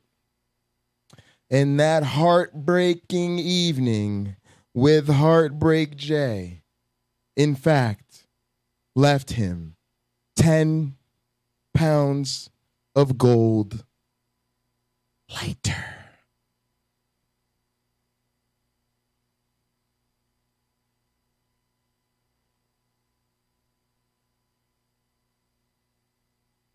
Can I get an amen, Kenny? This is nuts. So behave, Kenny. I wanted to ask you something. Okay. You had a true relationship. So I guess my question is, how did that start? Like, was there a moment? Did you have what we would call Visit the Pine Creek YouTube channel to learn more. Where, yeah, the scales came off. That was YouTube wow, Punk's I see this is graphic. true. As a Christian, you believe in something called sanctification. Right. That you YouTube grow Punk. in your knowledge, and you're constantly looking at the Bible in a real and more accurate way. Right. All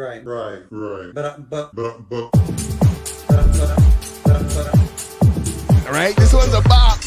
I guess This is what we need. That's entertainment. We need more dance music in this community. This is really NOC's the vision. And then at some point, there was like an illumination. In other words, it's like, wow, okay, now this makes sense.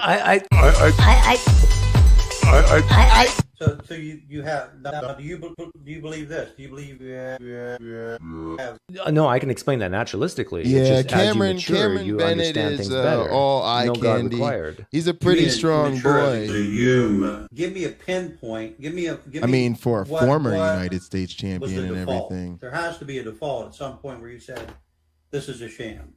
There is no one point because it's a process. Just like Christians will describe them coming to Jesus as Amen, a process. Kenny. There's not one point I can point to and say, this is the issue that caused me to leave Christianity.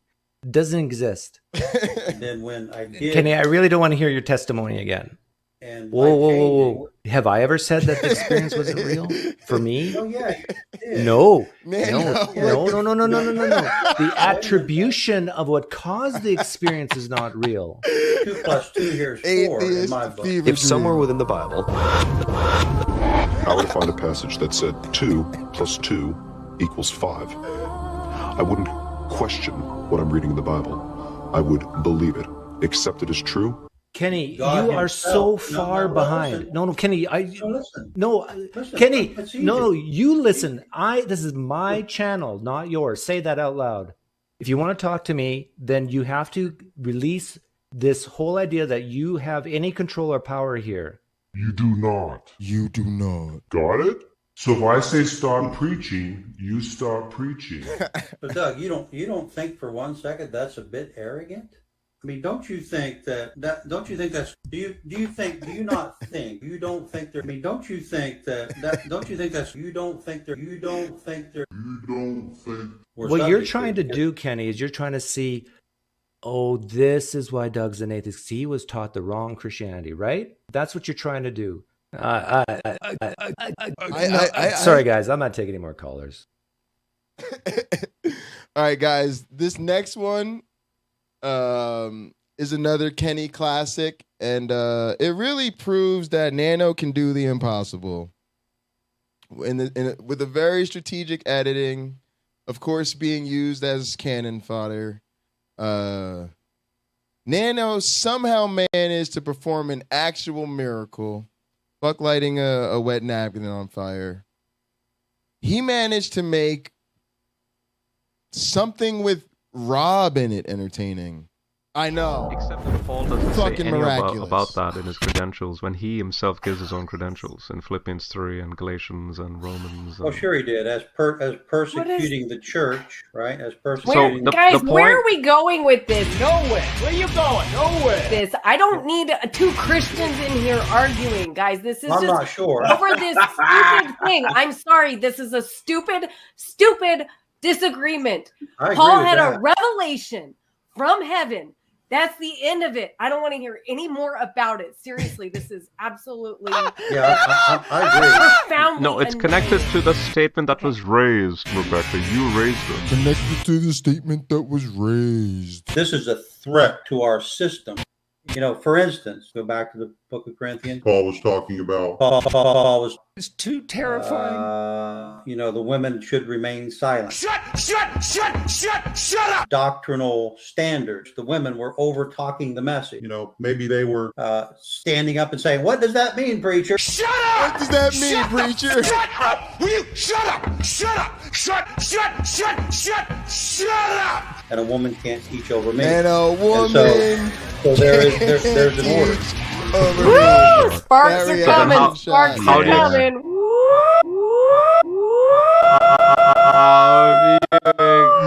Fireworks. I promise fireworks. Unless you're planning on going into my kitchen and slapping some ham between two slices of bread, this conversation is over. This conversation's over. Listen to me, God's people, God's get out people, before it gets hot. get out. If you can't take the heat, you better get out of You this kitchen right can't now take the because heat. I'm sick and tired I had no of idea full who Stephen out Anderson was. war For a going second, on. God's me and people, No Name were bunch of debating filthy whether or not sodomite Nano is perverts. Stephen And if Anderson. you don't like it, get out of here. Sorry Let me about tell that, you Nano. something. I'm sick of it, and I'm not sick going to of back it. down. And I'm sick And of I'm people sick of not people backing me not up on backing this. And you know what? You are insane. If you're not going to back us up, If you're let me not tell you gonna something. back us God's up, people, you are insane. You're I a don't want bunch to hang of around with a bunch of filthy fag hags. You are fag insane. And a bunch of queer baits and a bunch of effeminates. Get out. I don't love God. I read the Bible. I'm just a brainwashed fool. Let me tell you something. Can't think for myself. God's people, they're sodomites. They're dogs. That's what the Bible calls them. Dogs. God's people, dogs. I'm just a brainwashed fool. I'm sick of it. Dogs.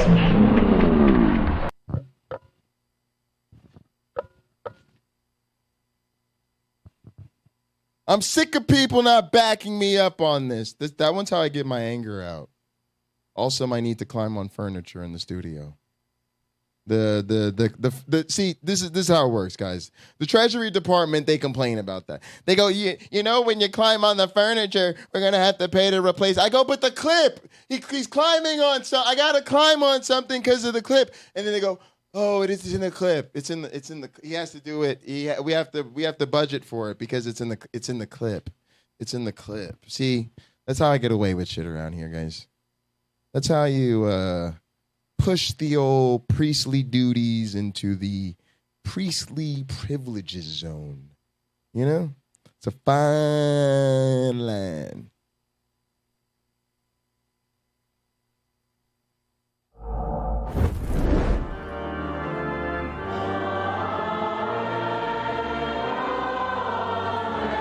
That one features the choir and the worship team. Hey, bro, you have to maintain. You have to act like a fucking adult, bro. Fucking Where adult, would I be bro. without you? Fuck what you talking about. In terms of reality, Stupid ass house nigga. and not House the nigga. fucking myopic, fucking little Roll fucking up on juvenile house worldview. Flag waving phony Christians. Fucking whoever fucking talks next while I'm talking is out. Fucking okay. I'm gonna make a fucking point here, and if I get interrupted, you're gone. Fucking deep. What are you talking about? By the way, Flying Disciple Man. Flying Disciple Man. If you can't handle fucking people using strong language, fucking. Like I said, I come in the name of Jesus by the power of the Holy Spirit. This ain't, I ain't playing with your ass. Don't call up and play with They me. don't Go ban it. like play with the children, okay? If they don't put it in the ban, we gonna put it in the cage. the true God. I don't give a fuck what you think, bitch. If you can't handle the the heat, then don't come. So you know I ain't worried. Biatch. There's no hell. Biatch. Cut that bitch off. Turn that poop Into wine. Turn that poop into wine. Turn that poop into wine. Turn that poop into wine. Turn that poop. See, you didn't even know about turn that poop into wine. See, when was the last time you chanted turn that poop into wine? You didn't even know you needed to turn that poop into wine. You gonna be going to bed tonight? You know? You gonna be going to bed? Yeah, your partner gonna be laying there like, hey, honey, come in. You ready to go to bed? We're gonna snuggle up and watch our show. You're gonna be like, yeah. You're gonna go to get ready. You're gonna go take your chop off. You're gonna be like, turn that poop into wine. Turn that poop. And you gonna look around. They're gonna have rolled out. They're gonna be like, what the fuck are you talking about? Right? You ain't even, because you ain't even know. Turn that poop into wine. Turn that poop into wine. That shit is a bop. All right. So there's that. Let's see. All right, I can't show all of them. I can't show y'all all of them. I'm gonna show y'all. Show y'all two more. Actually, I gotta show this one because this is the one. This one did a lot of work. This one did a lot of work on this channel. The sad part is I got my damn gloves off. And listen to me, I'm sick of it. I'm sick of it. I'm taking the gloves off. I'm taking you quit the preaching gloves heresy off. that Jesus is not supposed to be named Jesus. Let me tell you something. He didn't do the Lord's Supper. No, you're wrong on the Lord's Supper, and you're also letting the whole world go to hell. You're a doo-doo head.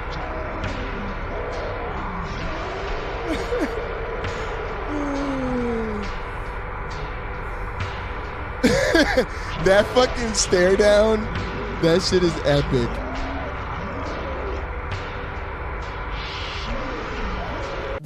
Correct me if I'm wrong. Did you get a call this afternoon? And listen to me, I'm sick of it. I'm taking the gloves off.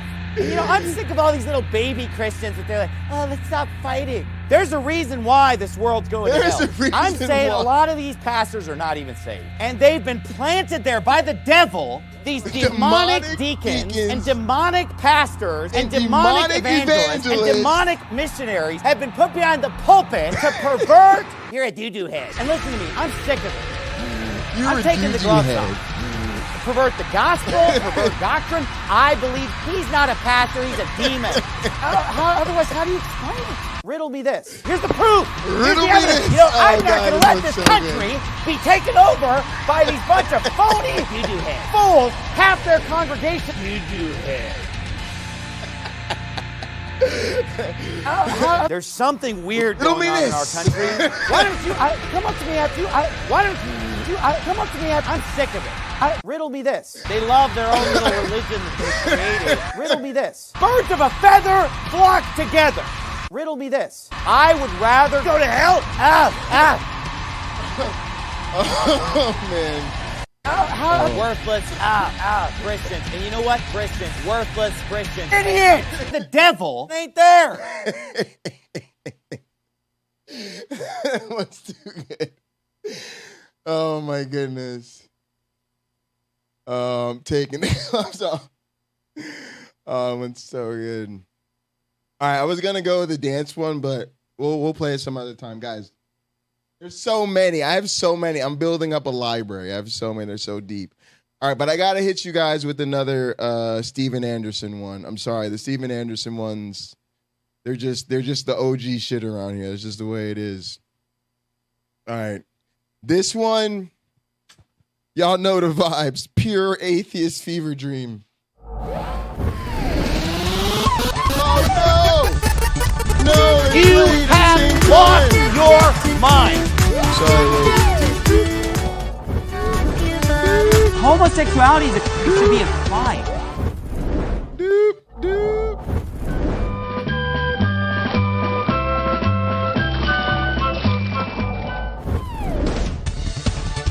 Whoops! You have lost your mind. Where's the Taylor video? All right, I'll play that one too. Homosexuality should be a crime. This one's called sports preaching. They ought to take all the homosexuals and put them all on a boat and give them enough gas to get halfway out in the middle of the ocean and let the sharks eat them. By Screw and you. So there's no way to stop me. There's no way to stop the truth.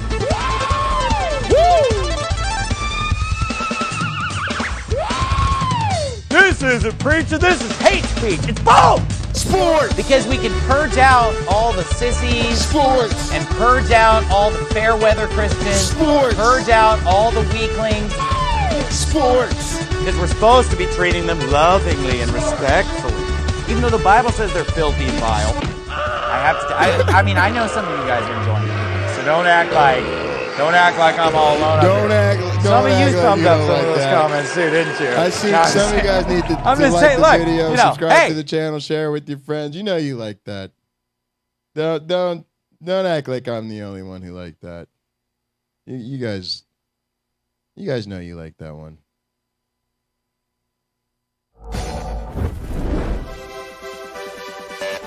It's interesting how atheists act like they know more science than actual scientists. So tell them to come debate me. Taylor Swift. Taylor Swift. I think believing in God is step one. If you don't even believe in a God, then why would we start debating like which God is the right one? I think believing in God is step one. Yeah, I don't really think you can get to the Christian God through science idea of God you believe in. Do you want to talk about that on this? But I don't have. Oh, do you mean Jesus and Dan's friends? That very much. Okay. I have multiple Taylor. Jerome wants to know, can we ask your guest where she's currently sitting? Yeah, Jerome. I'm sitting in a lab. Yeah, Jerome, where is she sitting? I work Jerome? here every day. Not impressed. Taylor Swift. Taylor Swift. Y'all, Taylor still invited me to hit her up. Y'all, let me know if y'all want me to hit up Taylor, and we can talk about whether or not cell biology points to God. Lord Jesus, please don't let that precious child talk to me about that. Oh, what's the other? She's in Jesus and Friends Dance Squad. Oh, this one is a bop though.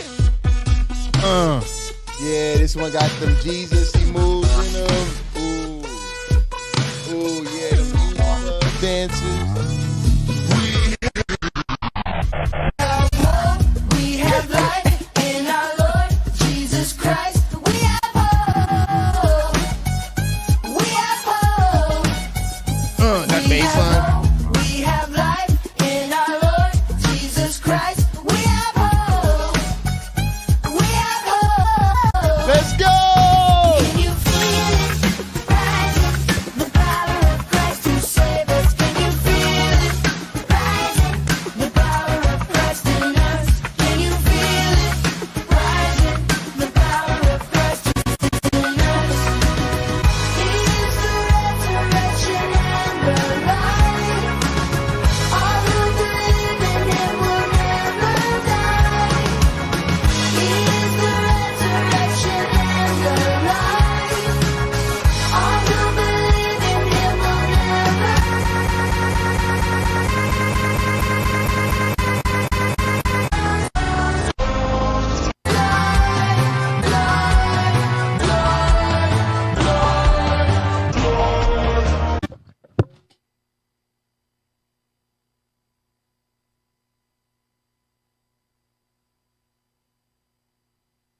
Sam, will you come wheel me back over to my desk?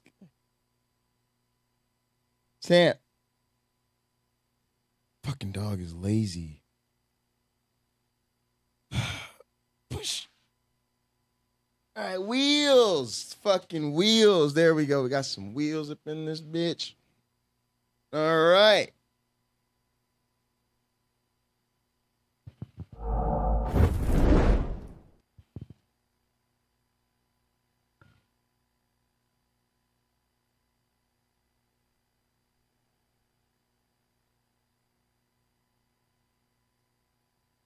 All right. Well, thanks for attending the first ever Nano Film Festival. We'd like to thank you all for joining us. We'd like to thank our sponsor, Pocket Locker 86, and our co-sponsor, LPP and Bible Research Tools. Where would I be without you? All right, let's go do stuff. I'm lying. What else did I have up here? I had some other stuff. Oh yeah, we're talking about wrestling. Shawn Michaels losing his smile. Let's go. Right. But I would say losing your smile is a It's Mick Foley time up in this and bitch. You get worn down. There's no rigor of the road to me. Like this interview got me emotional. You'll get to the part where it gets emotional. WWE. And to be that guy with that weight on your shoulders, especially pre-Attitude Era when we became that collective WWE juggernaut. Before that, there was more pressure on the main events to draw, and your tenure as champion. You're doing a short one? Success or failure based on house show attendance. So it's down. Yeah, I'll check it out. You're hurting. Answers in Atheism. And I don't think we're speaking out of school. He's probably over-medicating. See, he was a scientist. He's not himself in any capacity at that point. Right. Yeah. And it's not what it was. It's not. There's this little conversation I had. This might seem like a tangent I'm going off on, but there's this story in my Santa memoir about being in the front row at Madison Square Garden. Nano, they're for brilliant, bro. game. Thank you. And thanks for letting me play them. And I'm sitting there, and this time, like I am today, I'm over 300 pounds. I'm taking up more than my allotted cushion. And so, beautiful young lady. Oh wait, I got one more thing to show you guys because there's a lot of new people here, and actually we have some new friends here today and some returning friends, both very exciting. So let's also show. Of course, guys, it should go without saying. I don't know if I have it. I think I have it on here actually. Let me see. If not, I'll pull it. It's on. Maybe it's on media. I know I just moved all the pictures over here so that I have pictures because I got sick of not having pictures on this computer. Studio pictures. Yeah, studio images, pictures. There we go. Pictures, saved pictures. There we go. There we go. Nope. Theme backgrounds. All right. So the first piece of flyness we got. This is from YouTube Punk. YouTube Punk made this.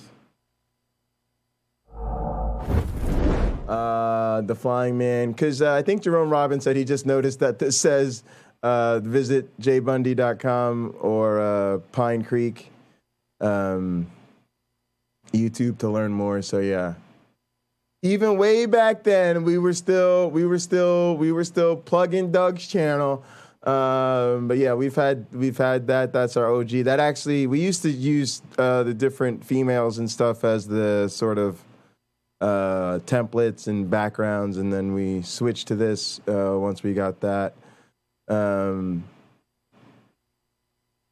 then recently I got this from this is Bruce Stang. Flying Wayne sent this in. So I wanted to send him a shout out for this. This is spectacular. Oh man, unbelievable.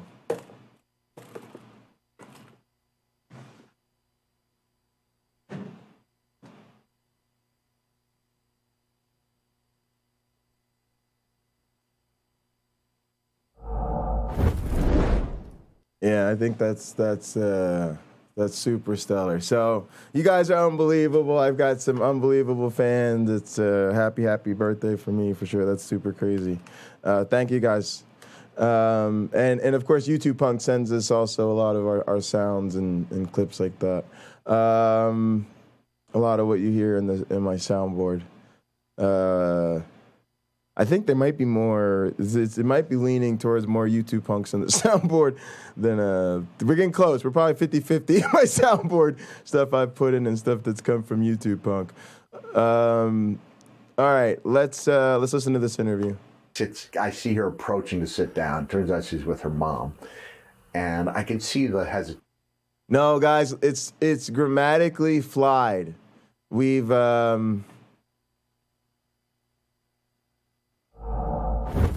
serious thing when we first organized the Cult of the Flying Man. I got together with all of the ministers, and we realized that there was a textual mistranslation. Basically, since the true story of Myron had been excluded from the historical record, and since our cult has been basically they've refused to acknowledge our existence, there is a theological past tense of flied. That is, it's not the grammatical use of it, but the past tense of he flew over the Grand Canyon is, in this case, he flied. It's flied. Okay? And it's flied because of the special context, okay? And it's he flied for our sins, okay? And it's this theological use of the term that makes the grammar change. It's not because he flied for our sins rhymes with he died for our sins. I promise you, when we all got together, it was me and Tux, and I think No Name was there, and my one black friend, and a couple of the secret council members I can't mention because that was part of their secret double-blind vote. But yeah, everyone said that the way to go is he flied for our sins. But it has nothing to do with rhyming with died for our sins. Nothing to do with that at all. Just wanted to clarify that it's a totally valid theological distinction. On their face because people are sitting in the front row. They don't want to sit next to me. You know, if you're sitting next to Spike Lee or Ben Stiller, you know, and guys that were there, that's you sit next to this guy, and so. And also, I'd like to thank YouTube Punk because YouTube Punk actually took the council's advice and gave us a revision of our graphics. So thank you so much, YouTube Punk, for getting us the genuine flying man, he flied for your sins moniker. We really appreciate that. I don't think this is a well-known story. So I understand this poor young lady, she's like sitting like this. If I'm to her right side, she's all but huddled over. And now the MSG team comes over to me, tells me they're going, have I told you the story? No. Okay. All right, okay. It's a pretty good story. So the plan is to make that a group project, like a community source thing, where we found the text, but they have to be proofed. We've basically found the original text. What we basically realized, I don't want to spoil the whole thing for you, but you guys should figure that. Of course, we found that the original prophecies and the original true gospels were about Myron.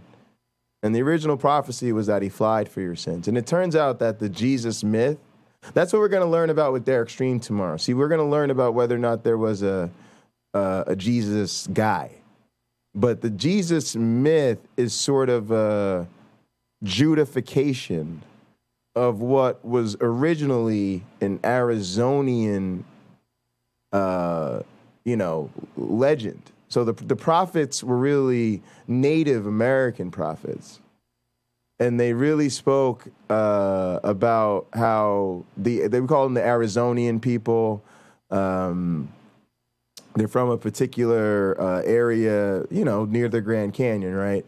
And so they're the ones who like it's amongst their literature that we found and dated these original manuscripts. And so we're having the scribes working on digitizing them. And then once we have them digitized, they need to be proofed because there's like a lot of them. And I don't like reading. So that's kind of why it has to be a community project. Two very big problems. Lots of source text to proof. Most High Apostle doesn't like reading. So, yeah, stay tuned. We'll be letting you guys know about that. Timing and is still that in an inkjet printer in the caves of Arizona. It was a little bit older than the inkjet technology, but I appreciate that. That's the right spirit of it. Once they come over to me and say, okay, we're going to talk to you at the end of the first quarter, we have about 45 seconds. Now, they're talking to me during a 1-minute timeout. So by the time they walk away from me, there's probably 20 seconds left in the timeout. And the lady says to me, oh, so they're going to interview you, huh? I said, yeah. She said, is Derek tagging in? A book I wrote. So now we got 5, Derek 6, show up? 7 seconds left. She goes, what's your book about? Guys, I don't know when Derek's going to show up. He just drops in from time to time. He does that. He doesn't really say anything. And the poor woman is just huddled like this. There's a photo where it looked kind of like, she looks kind of like my daughter, right? Beautiful young lady. And it looks like we've known each other for years in the photo, because what the photo is... See, don't be messing around. It's me on the scoreboard. Jerome Robinson, don't be messing around with me. I don't know how long it's been since you've been here, but Derek from Myth Vision is now a mod on this channel, and he legitimately does come in from time to time, and he has called in, and he promotes my stuff. So don't be giving me Derek false alarms. I got to pay attention to that type of shit now. And she sees that it's me being inducted into the WWE Hall of Fame. And then they show me over there, you know, she goes, oh, wrestler, huh?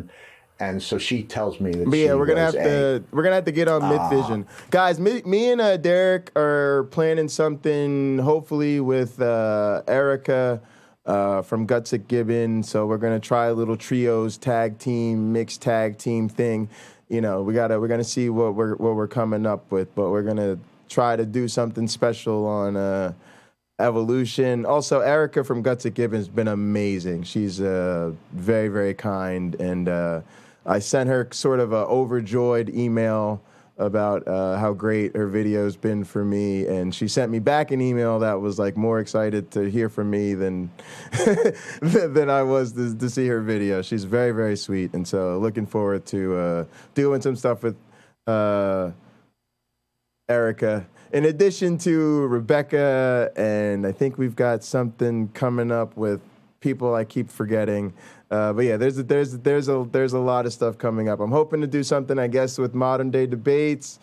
Somebody said something about Cult of Dusty saying he'd visit with me if I set something up with him. So I let Cameron know I can't just have Cult of Dusty call in spontaneously. Some of my co-hosts, I think Tux and my one black friend are big Cult of Dusty fans, and so if Cult of Dusty's come through, I have to make sure that's set up and that those guys get some time with somebody they're a big fan of, because they've done so much to help me get here. It wouldn't be right for me to just have them tune in one day and see that Cult of Dusty was on it. I didn't say anything, so some of these things we've got to put a little bit more planning into, but. Appreciate you guys' support, and definitely we've had a lot of A-list atheists coming through and showing some love recently. Trying to keep up with all of it. Peter W. deplatformed Myth Vision. He sent me a message about that. He wanted me to tell you that he's okay. It was a huge hit. His wife almost left him. He almost lost his channel. The rest of us had to kick in a few extra super chats, but he's okay, Peter W. I know you took an ethical stance on it, and you probably had really good reasons for doing so. So just know that he's okay, and we still love you, Peter. A Rockette, and then she's, oh, that must have been incredible being a big Christmas fan like I am. And I said, what was that like? She goes, oh, sometimes it was like Groundhog's Day. And I said, I bet you wrestling and dancing have more than you think in common. And she said, "Why is that?" Platformed you, though. Because I bet there were moments when you had to remind yourself that you were doing exactly what you always dreamed of. And she said, "How did you know?" I said, "It's not that different from what we do." So as that applies to... All right, guys, in case I've interrupted the story too many times, he's telling a story. He's sitting at a MSG or somewhere. Yeah, he's in the front row. This very pretty lady's trying to avoid him because he's big and gross and scary looking, and he had long hair and stuff. And then they come over and they interview him. And then she goes, "Oh, they're going to interview you about what?" And he goes, "My time in prison." And so when they finished the interview where that picture was taken, she looks up at the monitor and it says, "Oh, he's going to be inducted into the WWE Hall of Fame." And so she goes, "Oh, a wrestler." And then she tells him that she's actually a Rockette. And so he goes on and so he goes, he asked her, "Oh, he was a big Christmas fan. He wrote a whole book about Santa, right? That's what he's referring to." And says, "I met this Rockette, right? He's a big Christmas guy. People know that about Mick Foley." So he goes to her, "What's that like?" And so she's describing how a lot of times it's a drag and, it's just, you're kind of just going through it or whatever. And, he said, "Well, yeah, I bet you we have a lot more in common." And so that's kind of the story he's talking about, and I'll let him kind of sum it up here because it's kind of powerful. Wrestling, there are those moments that you have to really remind yourself, this is exactly where I wanted to be. Yeah. You wonder why you're not getting that same emotional boost from it. We talk about being, the pop, the need for the pop. Triple H refer to Chasing the Dragon, which is a drug reference, but it's the same idea of, we get it. Why can't I feel that way now? And maybe it's because it's become your job. And it's so hard to hit those emotional peaks so regularly, to do it in a business where you're away from your family for weeks. Even though it was 10 days on, 3 days off, sometimes you'd be away for weeks on end.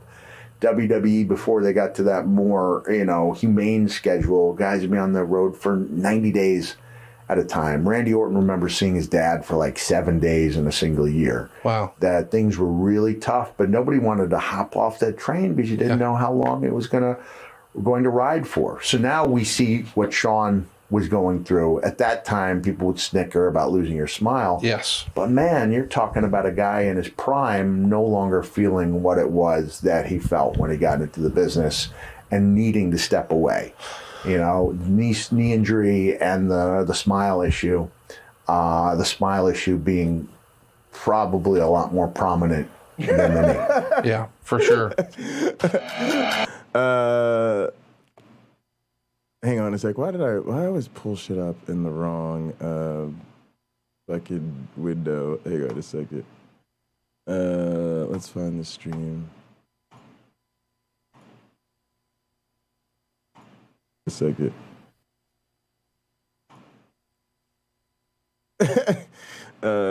Here. So this is the Arizonian Stell, I believe they call this. Yes, we have figured out that this character right here translates to the Flying Man. Oh yeah. Is Otangelo was supposed to come on for we're doing Thursday night. Oh yeah, it's Thursday night at 8. I guess me and Otangelo did plan to do conversation Thursday night at 8. All right, so let's do that. We could do that. All right. Yeah, Otangelo, come hop on in 10 minutes. And I'll talk to Otangelo and then we'll open up the panel. We'll open up the floor. Maybe James Apperson will come back. I don't know. All right, guys. Let's see what else. All right. So, all right. I really loved that story. It reminded me of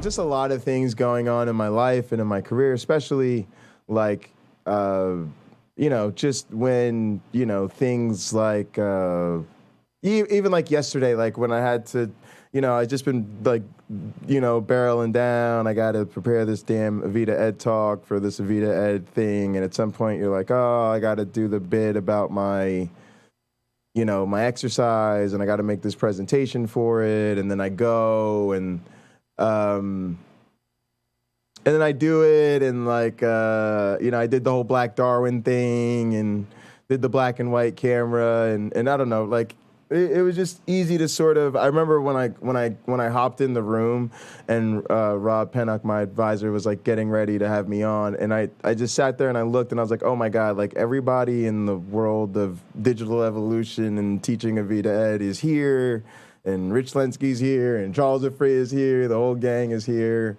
I was glad I didn't see Cliff. Cliff might have been there. I didn't look. I wasn't even trying to. Wasn't even trying to see who was there. Fred Hinks was there. One of my teaching absolute icons was there. Fred said hi to me. That was super cool. But I don't know. It was just weird. And then to come out today and have, I think somebody said in the chat that Sal is an anti-Avita apologist. I mean, it's just sort of like it gets a little uncanny how much things are synergizing, and then you just sort of sit back and you go, yeah, this is what we signed up and spent 3 eternities in graduate school for. So thanks you guys for your support. I love hearing Mick Foley tell those kind of stories. He had another one that somebody said Mick Foley was their favorite wrestler, so I got to share this one because it was really, really good. Let's see where that is. It should be, and then I guess we'll talk to Otangelo. I think it's this one.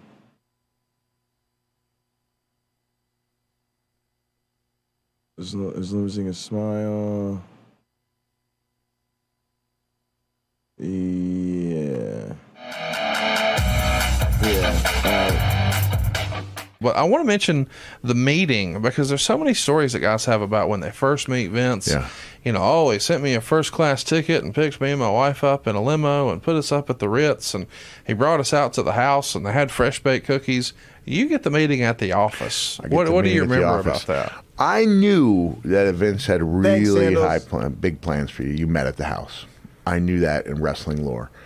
As far as the limo and those type of things, that was kind of a moot point because I was living in Long Island. So it's a 90-minute drive. Foley is great. I mean, I think the people who say Foley is God are probably closer to the truth. I mean, for a guy to do what he did with, just in an era where, people looked like Lex Luger, right? This is what people look like when you had this guy on the damn roster. We have people like this, and that you're competing with. I mean, fuck out of here. But no, Mick Foley is God, and he got over so many characters, so much of his childhood, and this guy did more with one character. This guy did with more with 4 or 5 characters, the faces of Foley, than most people do with one. He could have been in the Hall of Fame 4 times with each of them. And I don't know if eschewed is the right disregarded. I didn't like limos. They made Nobody me, does. They made me literally sick to my stomach. A lot. So I started realizing I have to drive up front. So even when they don't show it, but let's show people what we're talking about in case they don't know what we mean. What is going on? I don't understand what this means. I don't know if it's my keyboard or what. What does that? WWE. All right, escape. This happened to me the other day, and it was like all of a sudden I couldn't. Really weird.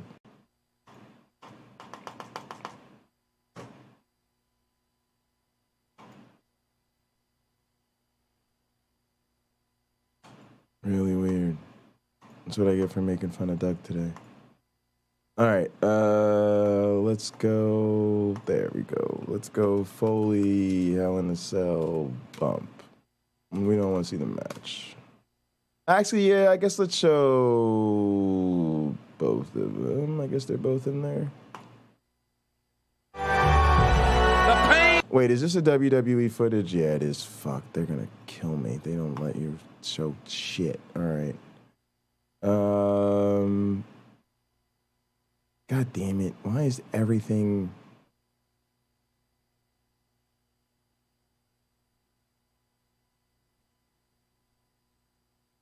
Here, where's Mick Foley talking about it? There, that's good. Is he gonna show the fall, though? Do you remember who the agent was for that match? I don't, but I can tell you agents didn't have as much of a hand they blocked as they do before. now. And that they would listen to what you had to say. They might have some feedback. I don't remember there being a lot of feedback. I know you said earlier you were sort of going with let's ask forgiveness rather than permission. Yeah. Was there anything that you did that when you came back through the curtain, Vince said, God damn it? No, not that night. Not that night. I later, when my wife... So there was two. One was he was thrown off the top of the cell, and he was thrown off the top of the cell through a table. And I think he talks about how it totally faked. It wasn't totally faked. He landed on a crash pad. But yeah, and then the second was he slammed him through the top of the cell and onto the mat below. And that was sort of after he fell the first time, and they sort of carted him off to the back, and then he got back, and they came back, and he climbed up on top of the cell, and the Undertaker slammed him through the back, and then he wrestled the whole fucking match. Because he's a psychopath. And it made him a legend. Because he sends a car, even if I get a car. If you have a driver, you're right. Yeah, that's what I thought, like a gift, but I don't know. Where do you do the gift stuff at? Tools. See, now you're making me look like a boomer, like Pine Creek. Type. GIF. Boom. Boop. There you go. Yeah. So anybody that wants to tell me that was a fake fall, I'm just going to say, well, let's see you try it. On pay-per-view, in an arena full of people. I ride shotgun because I realize I always get sick to my stomach in these things. Boy, that tickles me. The guy who will fly off a cage, got to ride up front, motion sickness. Oh, I realized, all right, after a while, I always have a headache. I can't read when I... the car. But there was one limo drive. I hate sitting in the back seats of cars. I can sit behind the passenger. I really hate sitting behind the driver. And I definitely can't read in a moving vehicle. Ever WWE had. And we ended up talking about this guy in the dressing room. Yeah, I feel sick too. It was almost like he was driving with one foot on the gas, one foot on the brake at all times. So when my family went with me to an appearance at Toys R Us for WWF, I remember Ashley Massaro was me and Ashley. So after Ashley, just obviously a very tragic situation. The only photos I had of us were from that meeting, that Toys R Us thing. So I think I'd been on the road for a while. So I had the guy pick me up, and my kids rode. Believe it or not, these days when I see it, I feel bad for The Undertaker, because I've heard The Undertaker tell the story, and The Undertaker was like, yeah, I was pretty sure I just killed him. And I was like, you got to remember, that's got to be a pretty shitty day at work to just think, I may have just actually broken my coworker in half. I mean, I know he asked me to, but he may have missed. It looks like he kind of whiffed. Like, that's a pretty scary moment. In the limo, and at a certain point, the limo pulled over. Some of my two boys threw up because they were so sick to their stomach. Wow. And from then on, I said, no limos, no limos. So I would do appearances at like Six Flags Great Adventure. I said, I'll do it, but I'm not going in a limo. And they said, but it's in the contract. Oh, what the Six fuck Flags was that wants to Japanese see. tag All team right, called? here's the exit. The one managed by Mr. Fuji? They were great. I'll get out of my car. I'll get in the limo. And was it like the Tokyo Express or some dumb shit like that? We'll run it set up, and Yeah. if it's important, I said personally, I don't think it helps my character to come out of a limo. I don't think that Peace and respect, Richard it's Madsen. not the same thing as when Rick can't get out of a 84 Prius. Prius. That kind of hurts Rick's character, but it doesn't hurt mine to show up in a rental car. But that was going back to the first meeting in the that's limo. Kyantai. I That didn't was have much any later. of that, but I was meeting at his office. I understood that if he had really high hopes for me, that I would have been at the house, and I also wasn't crazy about him going. Now, that's a true story, right? Like, a lot of people, matter of fact, when The Undertaker tells the story of how The Undertaker story originated, he thought, he was in super good with Vince because he had been invited to the house, and he already put in his working papers. In other words, The Undertaker got invited to a meeting at Vince McMahon's house. He was so confident that meant Vince had a prime spot for him that he quit he basically told WCW that he was leaving, that he was out. He quit, sorry, I'm out of here. And then at first, Vince didn't say he had anything for him. He said, oh, sorry, I don't think we've got anything for you. And then he brought him back later and he called him and laid out the Undertaker thing. But that's a big difference, right? Like, when the Undertaker got the call, he was invited to Vince's house. When Mick gets the call, he's like, I'm going to the office. So I don't know where I'm at on the roster, but I don't think he's got me figured in too big, because if he did, then he probably would have invited me to the house. In other words, he's saying I'm getting the serious offer treatment, but I'm not getting the superstar treatment. What would Mike like? What's best for Mike? He didn't really know me, and at that point, not too many people were calling me Mick Foley. I was still Cactus to almost everybody. But nobody called you Mike. Nobody called me Mike. And it's a matter of how do you tell this man? Yeah. And it would be like that SNL skit where nobody can tell the president he has mustard on his chin. Yeah. You don't want to be that guy. And I think, Howard Finkel would fill him in on some details. What would Mike like? And, I was thinking, Mike. Ro Tortilla, it's the unfortunate truth of life. Vince McMahon is the most influential and transformative figure in the history of professional wrestling. And almost like a fucking marriage vow. For the history of professional wrestling, that is a for better or worse type of situation. So I'll leave it at that. Would like to be Mick. Yes. And he wishes this meeting was in your house instead of in the office. Because you're the king in your house. We know that. Yeah, that's right. But he was really, he's very intent when you're there. Who else in the room? I believe at My that favorite point, face of Foley. it's just me and Vince. Okay. May have been me, Vince, and JJ. His office at the time looks like it did in Beyond the Mat. Yes. Okay. Yeah. It's at the top of Titan Towers. Yeah. Real elaborate, real beautifully appointed. Yeah. And it's and I'm lucky that I got there when I was over 11 years into my career, because I had definite points of view that I thought were valid, and I wasn't shy about expressing those points of view, even when it came to the name of the character. And is that something we want to get into? Yeah, so I'm curious, when he lays out, I've got this vision, what's that sound like? How does he present it? We're having a pretty long talk, good talk. Then he unveils this face, this guy with the iron mask, pitches me the idea that it will accentuate rather than prevent me from making great facial expressions. And I go home and I'm not sold on it. I am not sold on it. So it was really over the next few days talking with my wife, who made me believe that, you know, maybe there was another character inside of me besides Cactus Jack, because she knew that was part of me, but not completely me. And she also knew I was a fairly complex individual and that I would be capable of creating somebody who was not just Cactus Jack with a mask on. So I think I was still on the fence when I went to Japan, and I can't remember which tour this was, but this is one of the 3 or 4 tours. I remember I was initially just so disappointed that he wasn't Cactus Jack, and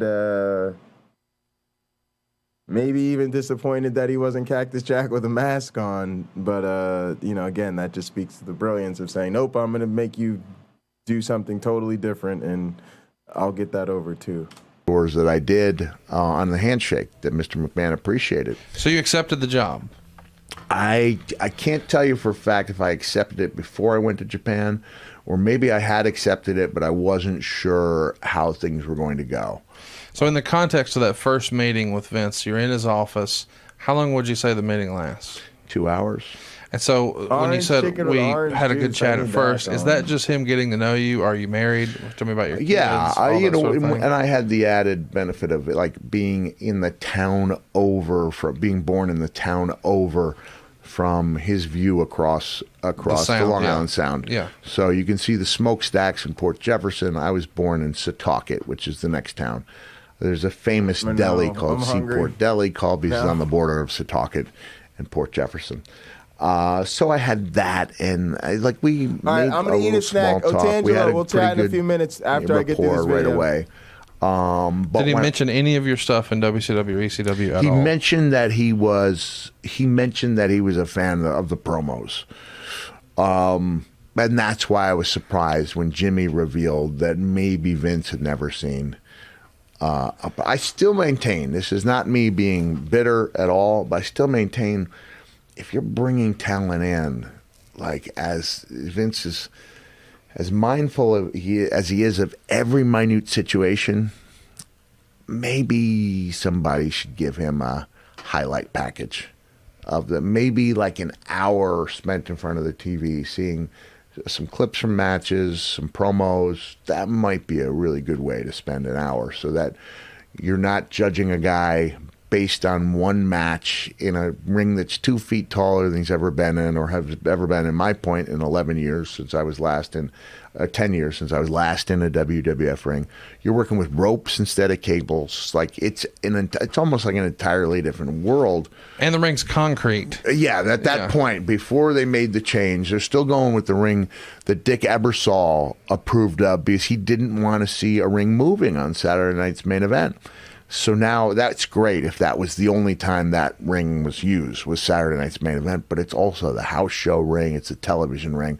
And I think that's why the match content suffered for years, because it was just really painful. Yeah. Just something like a suplex. When Brett and Owen do the superplex inside the blue cage, like you can see there's hardly any give at all. Yeah. I won't say it was like concrete, because nothing's like concrete except concrete. But it wasn't. It's not the ring you wrestled in Continental. No, it wasn't the old Continental Southern ring. bumping rings. Yeah, the Southern bumping rings, or even the WCW ring. Yeah. It was unlike anything I'd ever been before. And so now Vince is he's basically going to grade you on what he sees in that, not in the ring, but what he sees on his monitor. You have a 13-inch monitor. That's the world that Vince discovers you in, what you do that first time. Now, as far as how open he is to commentary from Vince and Bruce, I guess he is, because that's how I got my foot in the door. But I did take on that job. It was either, I don't know if I gave them a yes within a day or two, or whether I went to Japan and thought about it. I do know I started seeing some potential when I was reading in the back of the bus. I was reading Mary Shelley's Frankenstein, the classic Gothic novel, and I was listening to the music of Tori Amos. I think with Triple H in charge now, we're going to get both. Better wrestling and better stories. And that's why Mankind in his original incarnation was a pianist. He was an artist of some sort who had taken a hammer to, his whole hand. For reasons That's what Vince laid out? No, that's what I laid out. Okay. So when I came in to do the promo videos, this was the character I had in my mind. And he was a guy, I remember going over the verbiage with Corny, every finger on my hand saved 2. So these were the 2 fingers that were undamaged. That was why in my head I was using the mandible claw.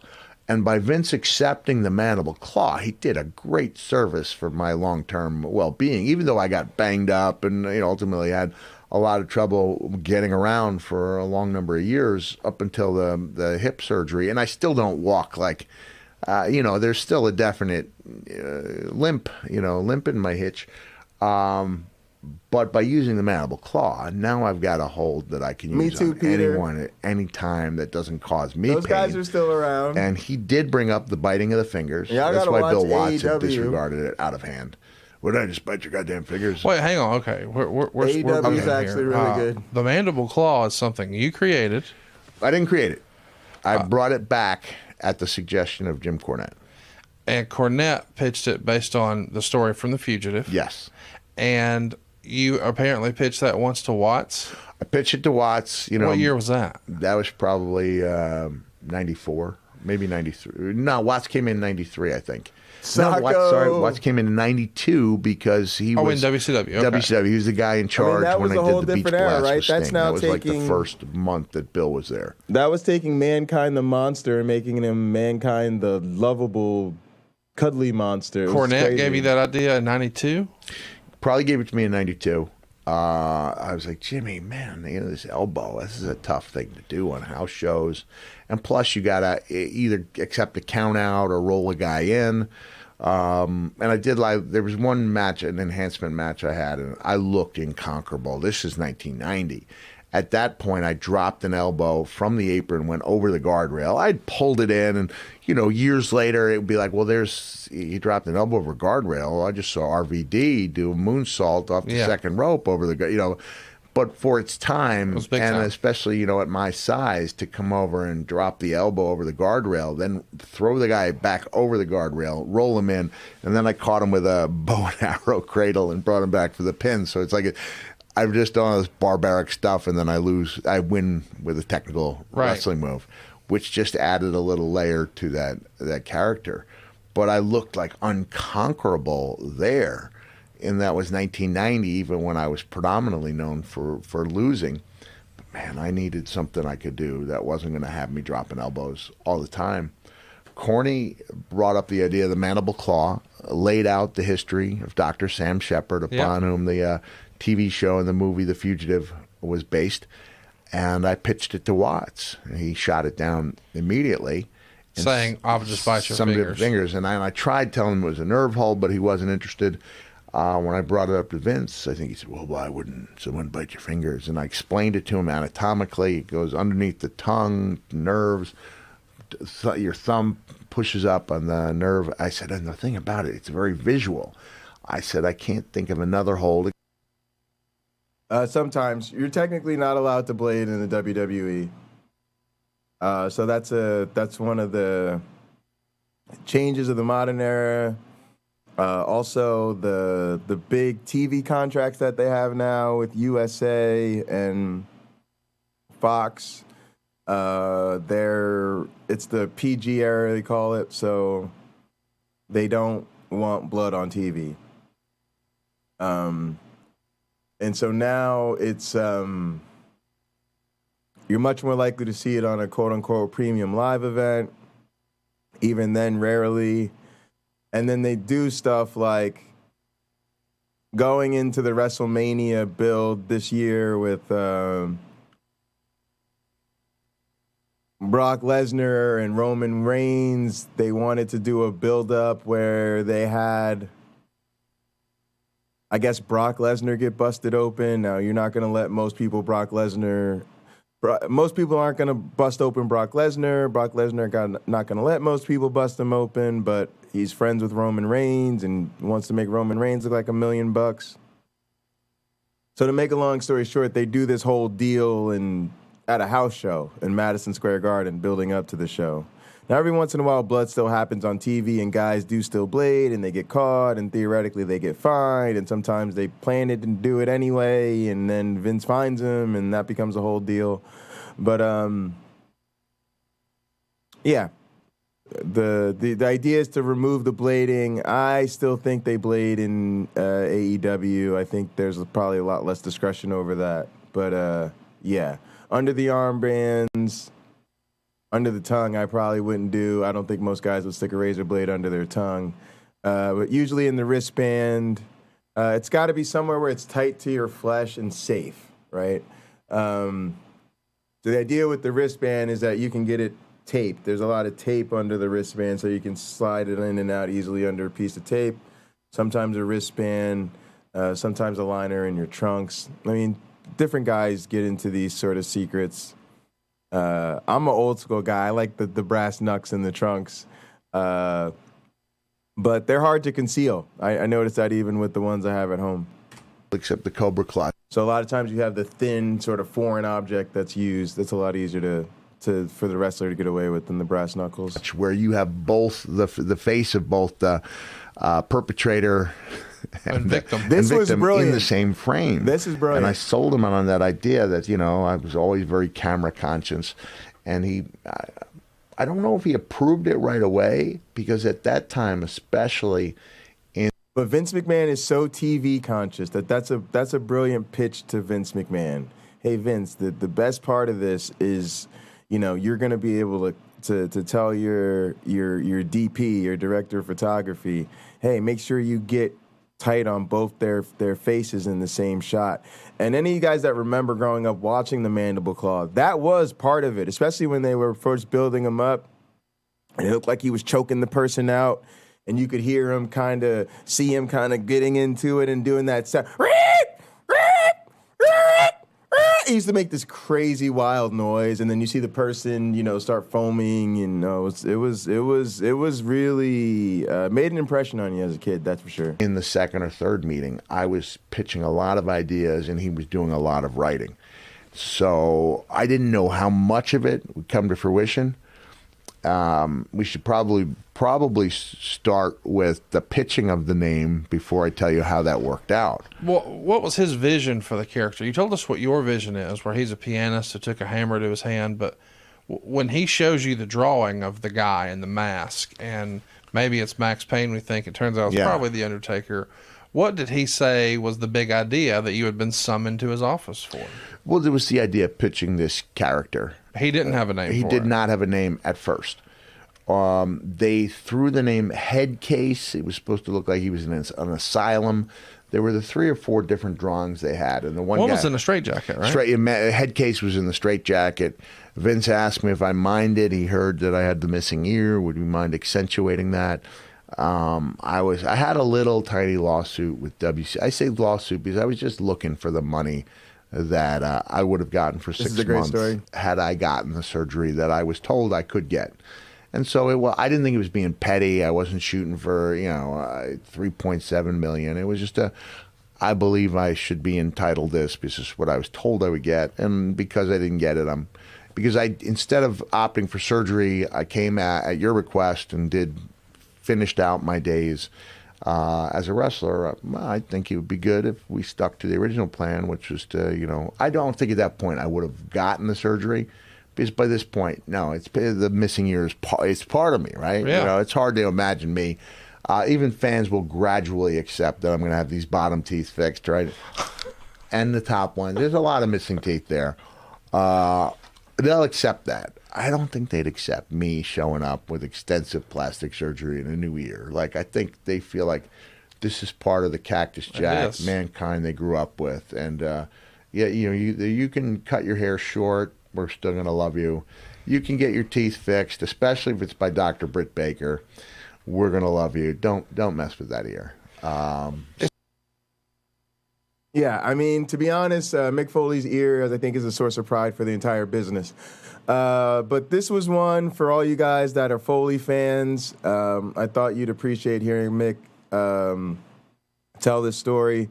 It's also one for you wrestling wrestling's fake guys. It's one for you guys that like to clown on how fake wrestling is, and you're looking at a man who can't walk, who's been thrown off the top of a cage, who's lost an ear, half an ear, hung up on steel cables, and who you've just seen all the missing teeth. So I suggest you try that line in the Foley household.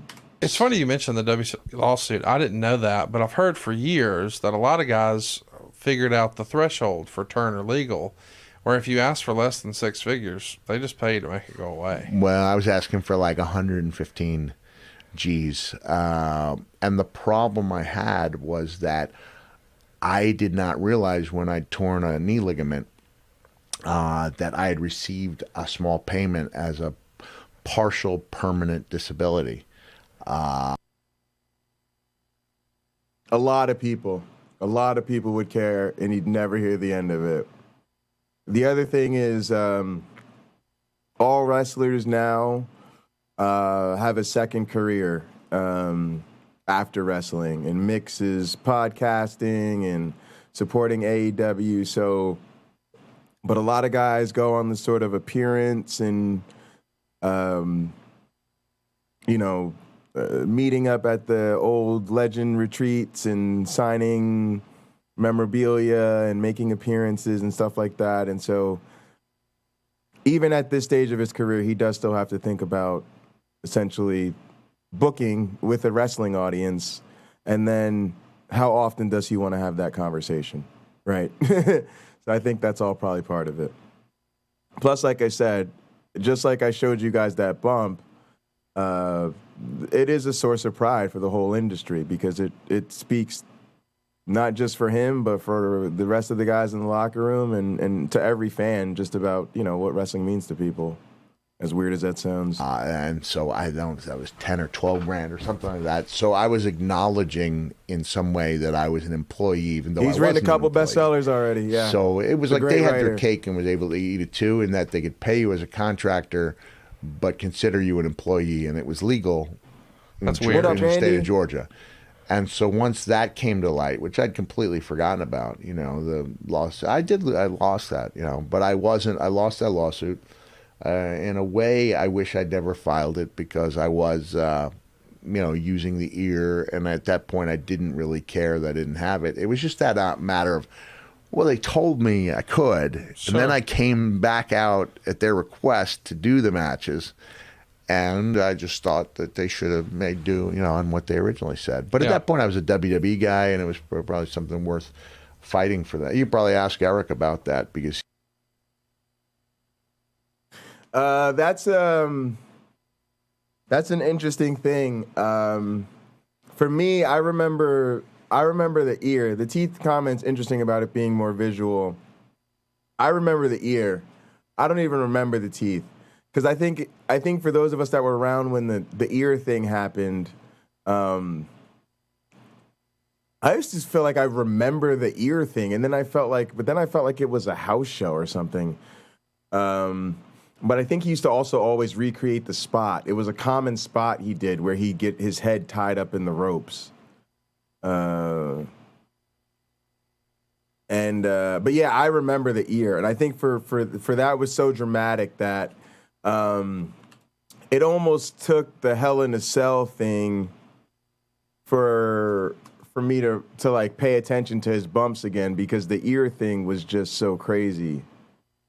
God, they're always on fucking WWE. They like monopolize. Let's hear.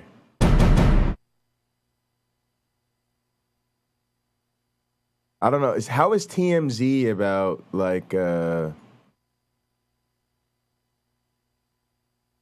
is this it? Oh, that's the movie. This is the match. We are in the second round, and the tournament continues.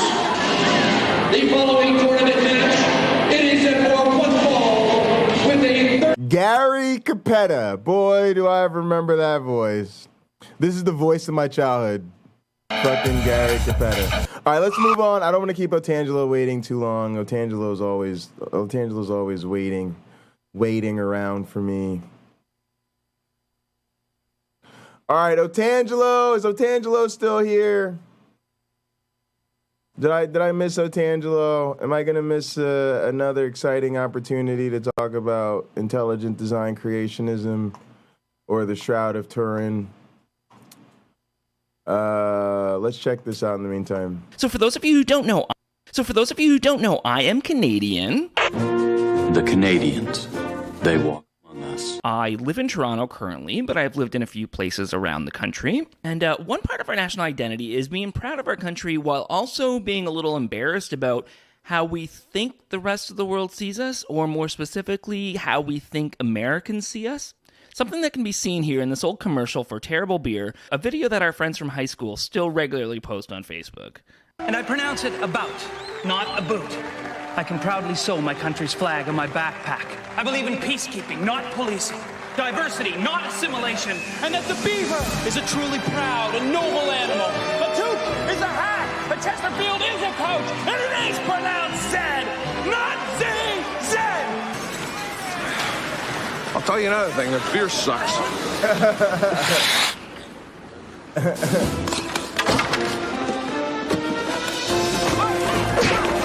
Another example of this is a segment that they used to have on a long-running Canadian comedy show called This Hour Has 22 Minutes. I have friends who have written for the show, so all I will say is that it's very funny and very Canadian. I'm from Canada. Cool. We're with a Canadian comedy show. Oh, really? Cool. Yeah. I think that's funny, actually.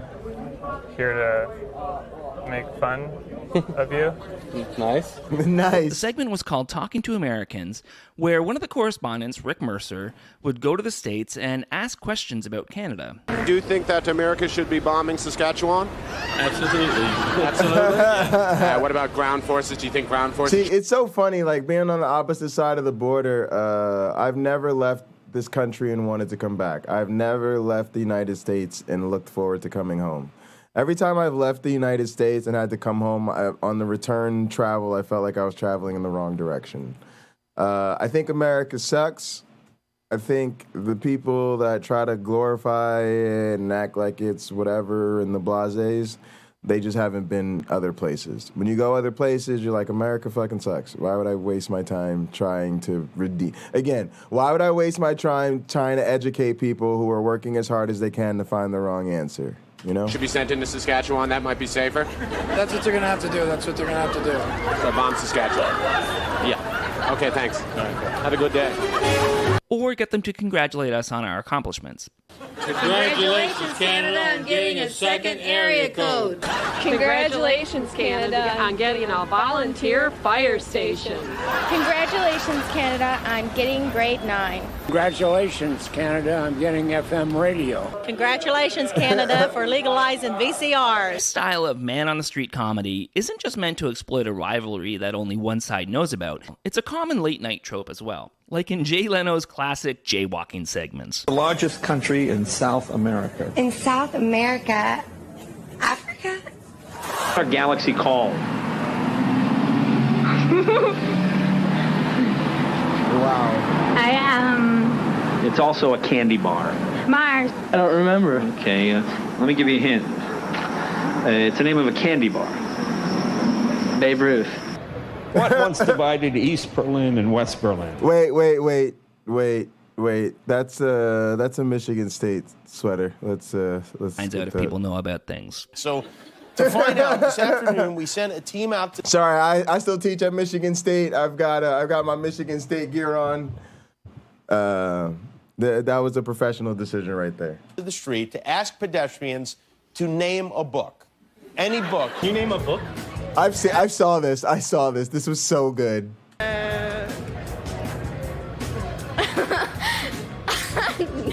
No. Do magazines count? No, those wouldn't be books. That's correct.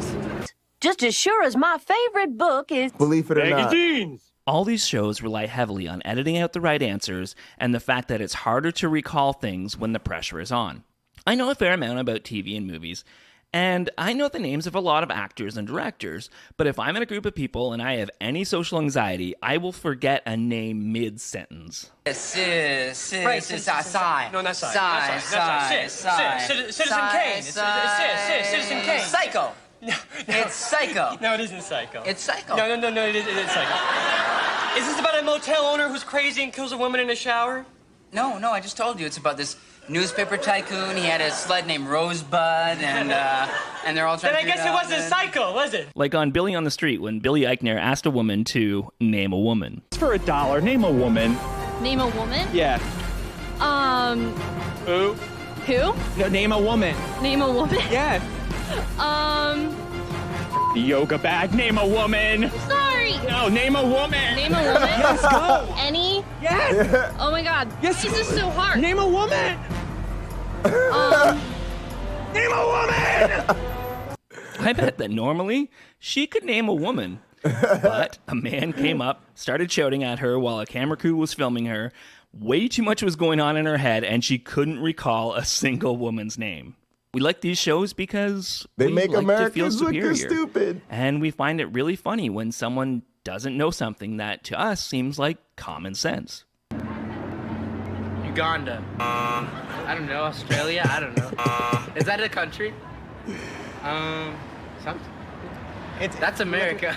The fact is, we all have gaps in our knowledge. We all have topics we know nothing about. And also, there are some things that no human on Earth knows the answer to.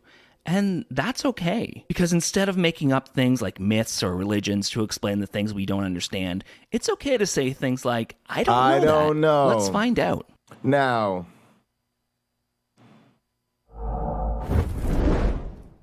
many of you tuned in to me for the deepest meta reflections on the foundations of the scientific approach to explaining the ultimate super questions that face all humanity. And so, Tangelo's back. Otangelo's telling you guys a very profound truth about me. I, in fact, like monologues than dialogues. It should tell you a lot about me.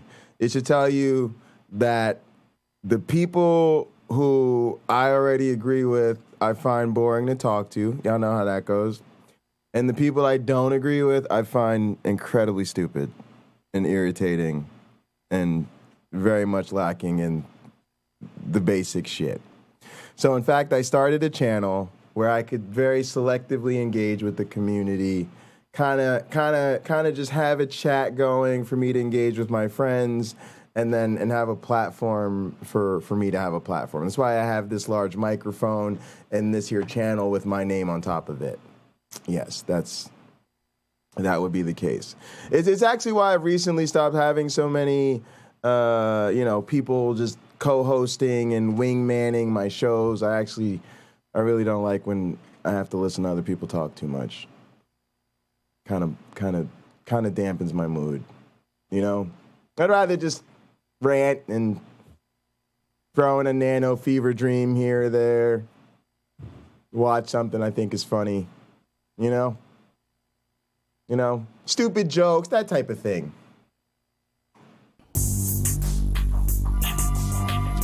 All right, guys.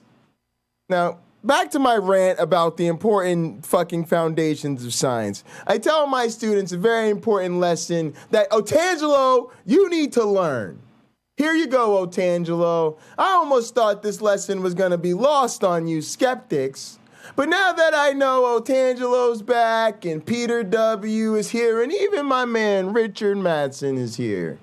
Guys, I tell my students this. The three most important words in all of science are I don't know. That's it. That's it. The scientific mindset starts with those three simple words, folks. I don't know. Say it with me at home. know. Say it one more time. I don't know. Because it's the gift, folks.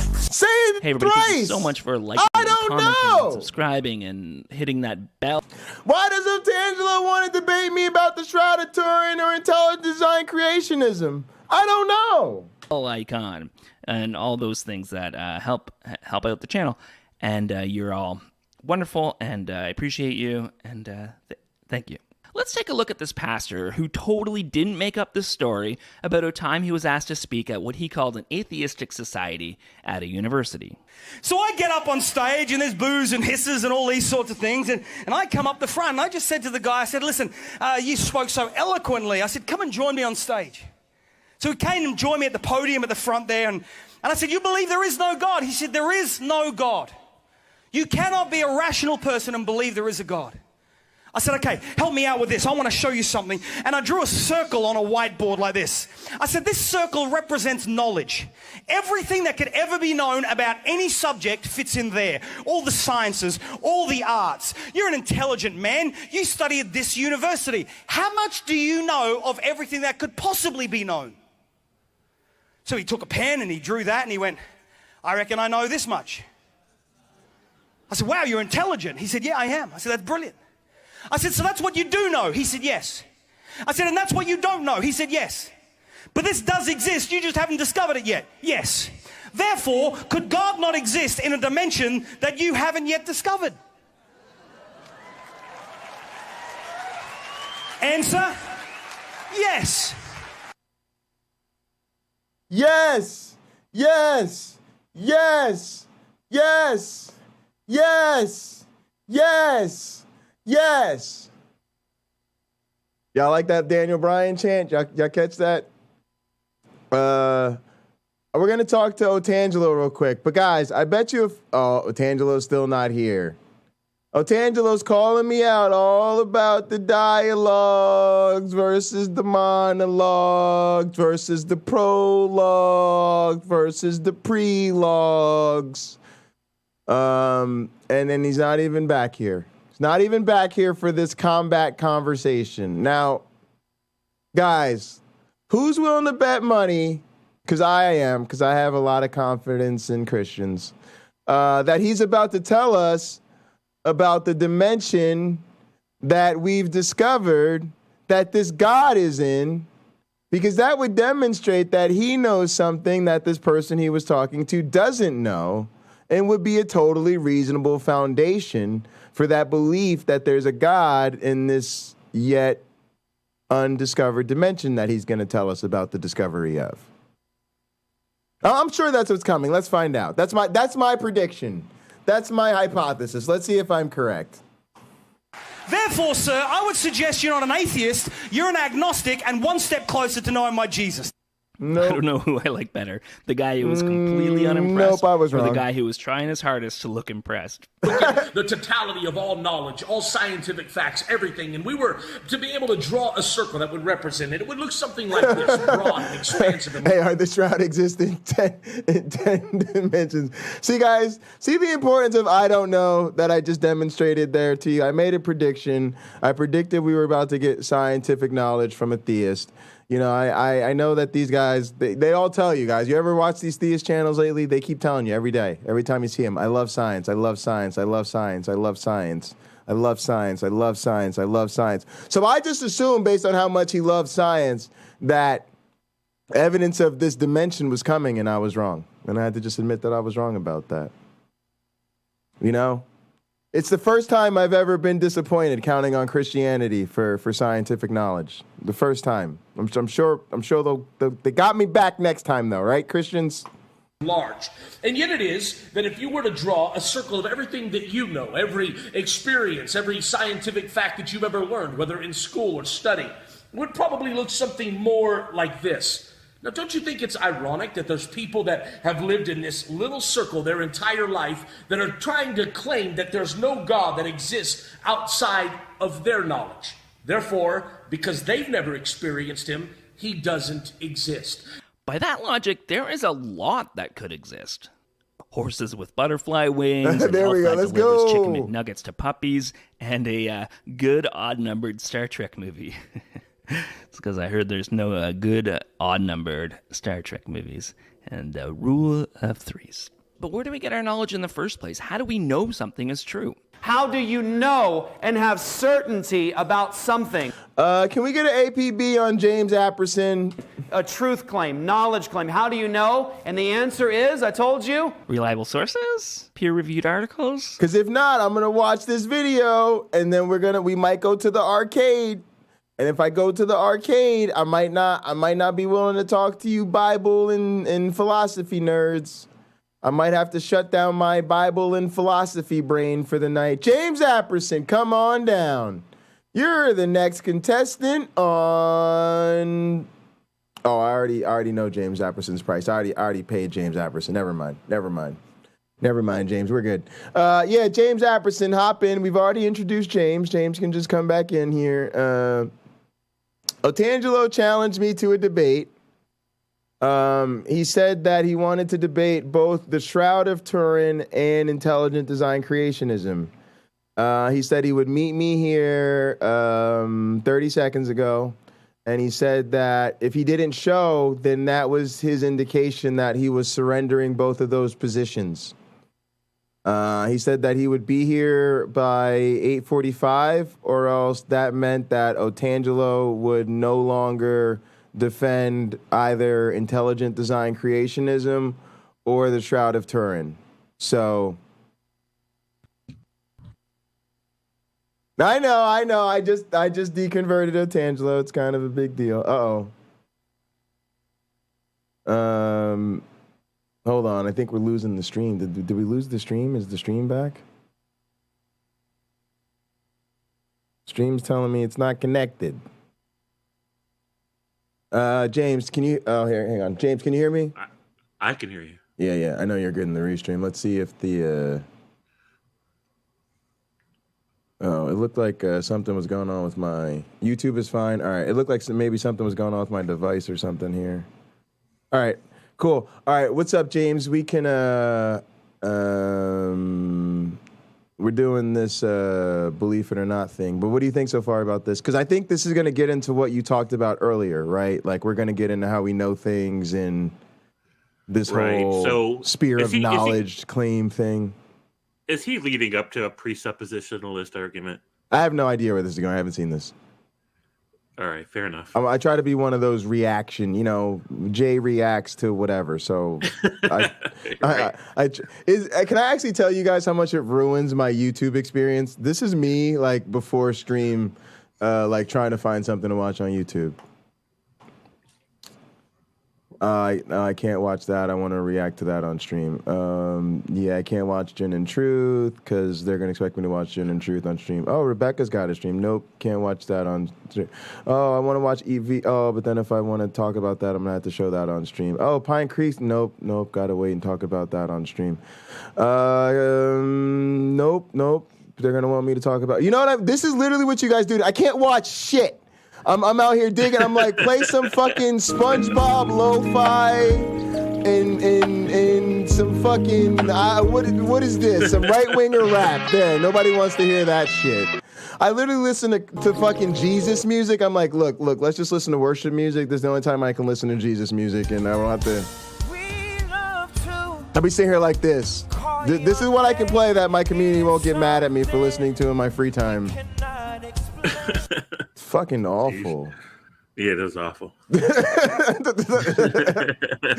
even watch videos in my own home without feeling guilty about it. There's always porn. There's always porn. Scientific consensus? God said so. Because God says. Oh. Now, watch this. We have a distinct revelational epistemology, though, as Christians, and this is what you have to get. There are other religions in the world that also have revelational epistemology, but ours is distinct. Yeah, guys, links in the description. I was going to add it I thought I pinned it in the chat earlier, too. Did my pinned comment go away? Oh, maybe it did. All right. Yeah, it's always in the comment section, too, guys. In that it is a revelational epistemology from the triune God. You can say it with a 0 in it. God of the Bible. Oh yeah, that guy, he never got anything wrong. Well, except in the Bible when he said he regretted creating man. That was a bit of an oops. And he speaks revelationally, this is important, not simply privately. That's important. This isn't a private, secret knowledge given to an individual, revealed to that one individual. The revelation of God in Scripture is broadcast throughout. James, are you good, or did you want to say something about this? Yeah, I'm listening to this, and I'm like, what Bible's he reading? Because no, it's just random dudes in tents coming out saying, I just had a private meeting with God who told me some stuff to tell you guys to do. It's just like, that's almost always how it went. So where he's getting this idea that Bible God's habit for how he reveals stuff to the people is to echo it where everybody gets to hear it all at once so there's no doubt where it's coming from, is just complete nonsense. Yeah, and it's I don't know how I feel about this, because on one hand I feel like it's really so low IQ that I have a hard time, keeping it in my pants, so to speak, with guys like this, because I just want to just know, right? You just want to shut it down. Right. But then at the same time, I think it's really a gift to the community.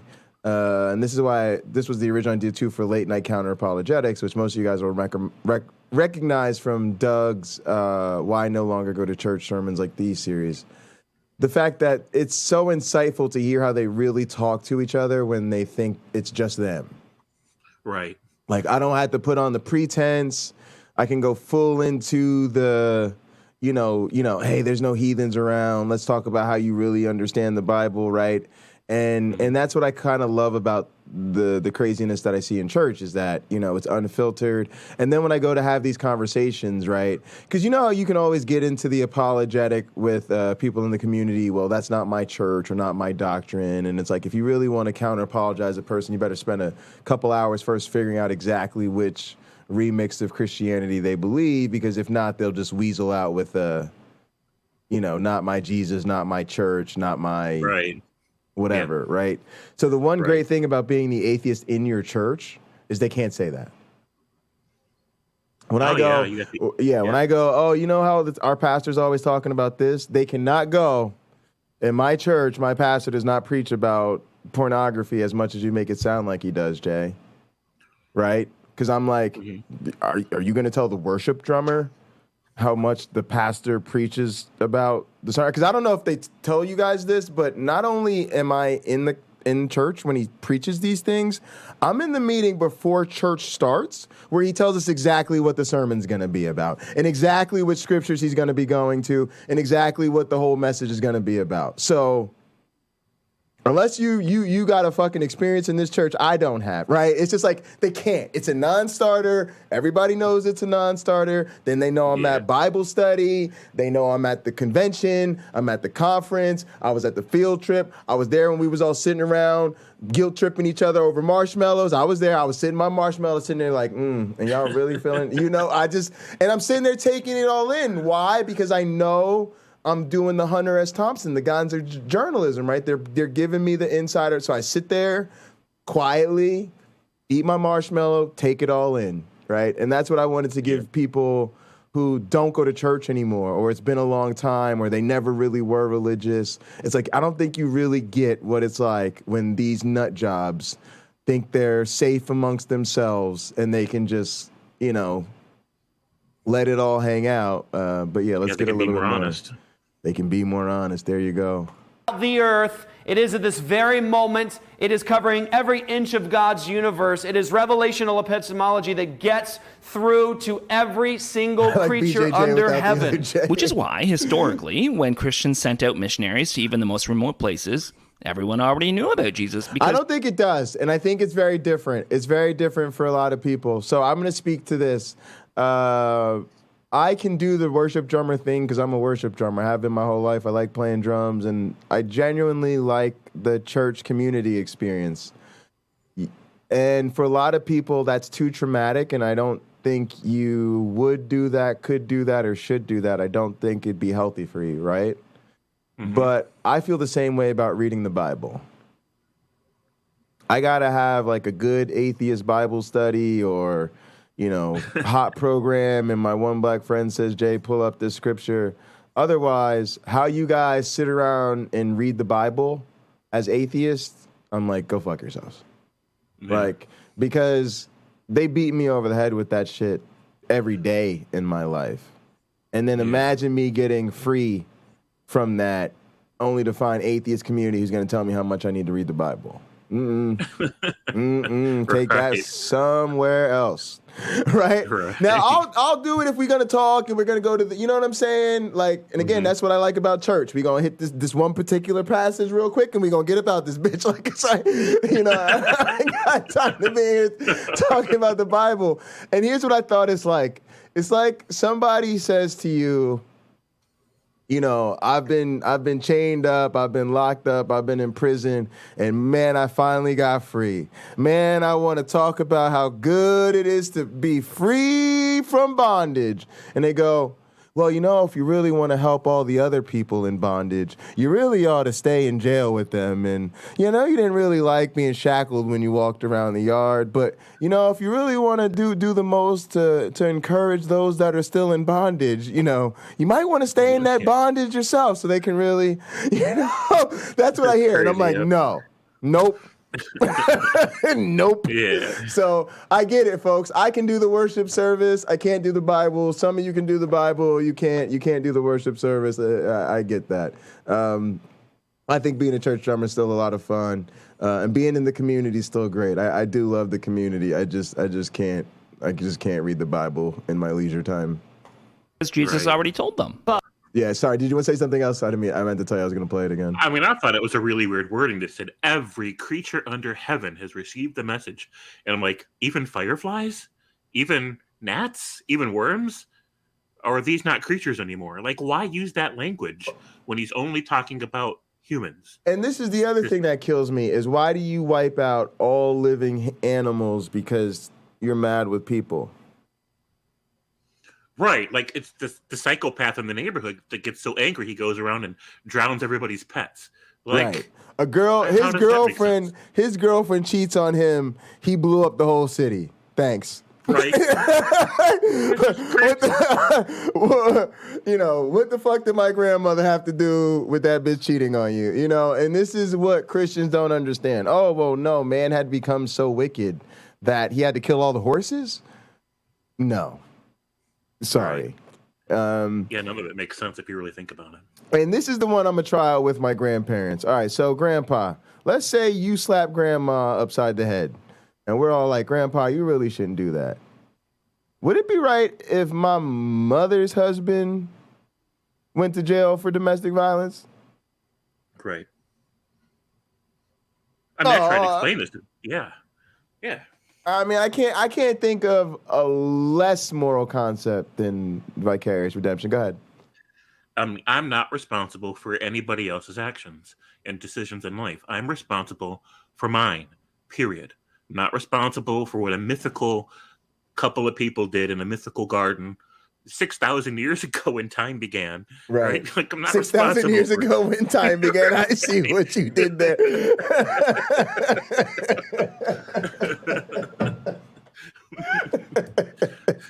It's so crazy. It really is. Yeah, so, you know, they ignore the lessons that life teaches us. Life teaches us basic moral common sense that you're not responsible for what somebody else does. Until you open a Bible, then you are. It's like, where is this coming from, right? Right. It's pretty tragic. James, how's your sight back there? This is always a bit weird because you guys are backstage, and I want you to be able to see the screen backstage. Are you fine with it on that smaller screen? Yeah, I can see it fine. Okay. The Son, and the Holy Ghost are the one God. The rest are just false idols. What facts about reality that you and I agree are real? This guy's great, too. I got to send my squad after people. Guys, I got to start putting people on my atheist wish list. But yeah, I think this guy's really cool. Facts about the way the world is. Not in like a...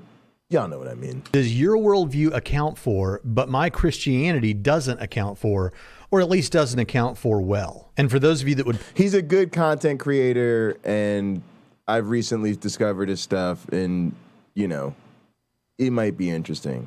I suspect a lot of you guys listen to this dude. Am I wrong about that? Let me know, chat. You troll the shit out of Braxton. Fenton Mully knows what time it is. Y'all know what's up. Point out atheism we gotta get out here, y'all. Worldview. I'm talking about your worldview that includes atheism. This is such a telling question here. I can't think of any. Christianity accounts for evil, suffering, the existence of other religions, including supernatural events in those other religions, science, and differences among different denominations of Jerome Christianity. said this is his favorite Braxton Hunter video. But I can think of many things that the most common worldviews that include atheism don't answer as well as I think Christianity does. Like universal supernatural claims, universal religious experiences, free will, morality, near-death experiences, beauty, the rapid expansion of the early church, the events... All right, I was going to say that this guy's body language gives me homeschool valedictorian vibes. Oh my God.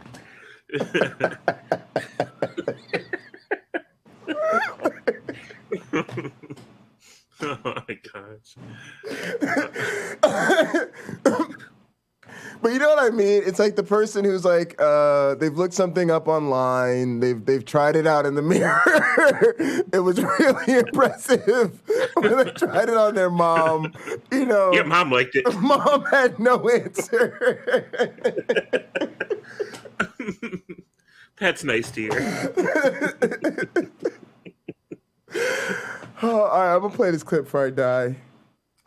Surrounding the life and death of Jesus of Nazareth and our shared longing for purpose and meaning. First of all, I'll try to answer the things my worldview accounts for.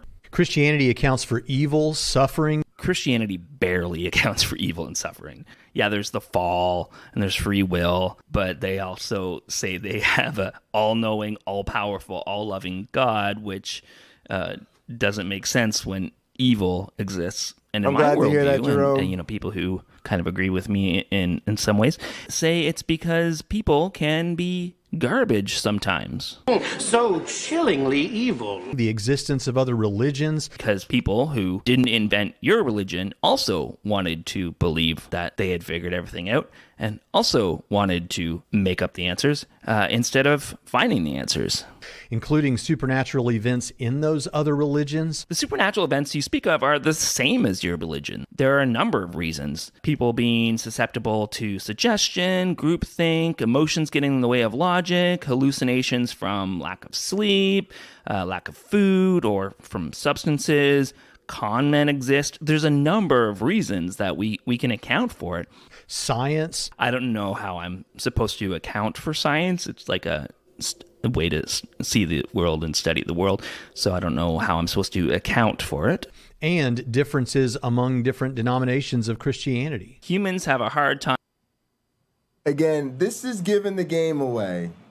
Theist. Stop using the word science. I mean, it's not a problem for believers. It's a problem for apologists because it suggests that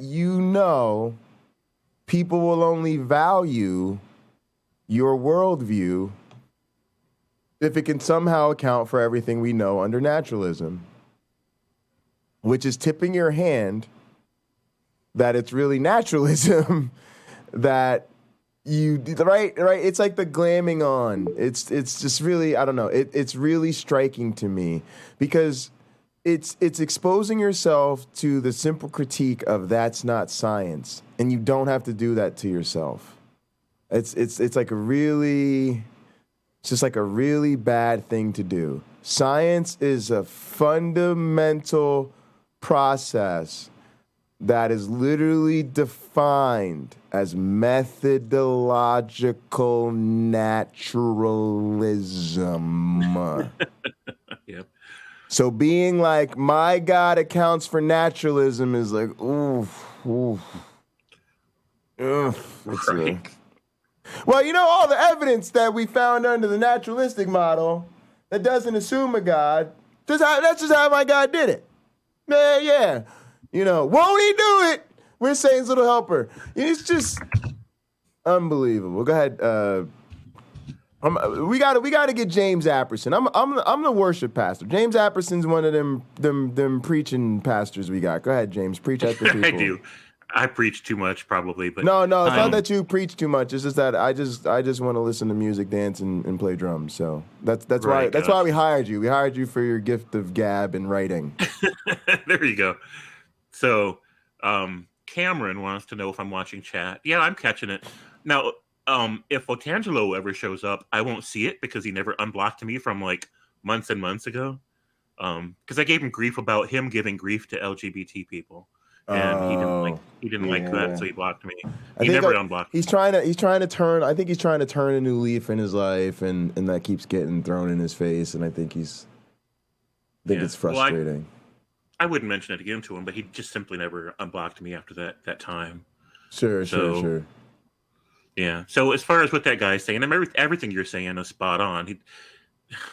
But when he's got the monologue and nobody's there to challenge him except in chat, and he just ignores the chat. Like, people watching the video who are Christian are going to think, yeah, he's so right. But that's because they're not critically thinking about what he's saying either. So. Yeah, and a lot of these guys have figured out the algorithm, and it's weird. I've been thinking about this a lot. There's a lot of different expectations. I don't want to turn this into a stream about YouTube streams, but there's a lot of different expectations in different communities, right? Like you could watch TYT or something. There's certain communities, the expectation that the streamer or the content creators are going to watch the chat is like a joke. It's like laughably not gonna happen. But for someone like Braxton, it's also very smart. Number one, and people don't get this, there's no reason on earth someone who's like Braxton, who's making a video for tens and tens of thousands of people, should actually interrupt his message that they are going to receive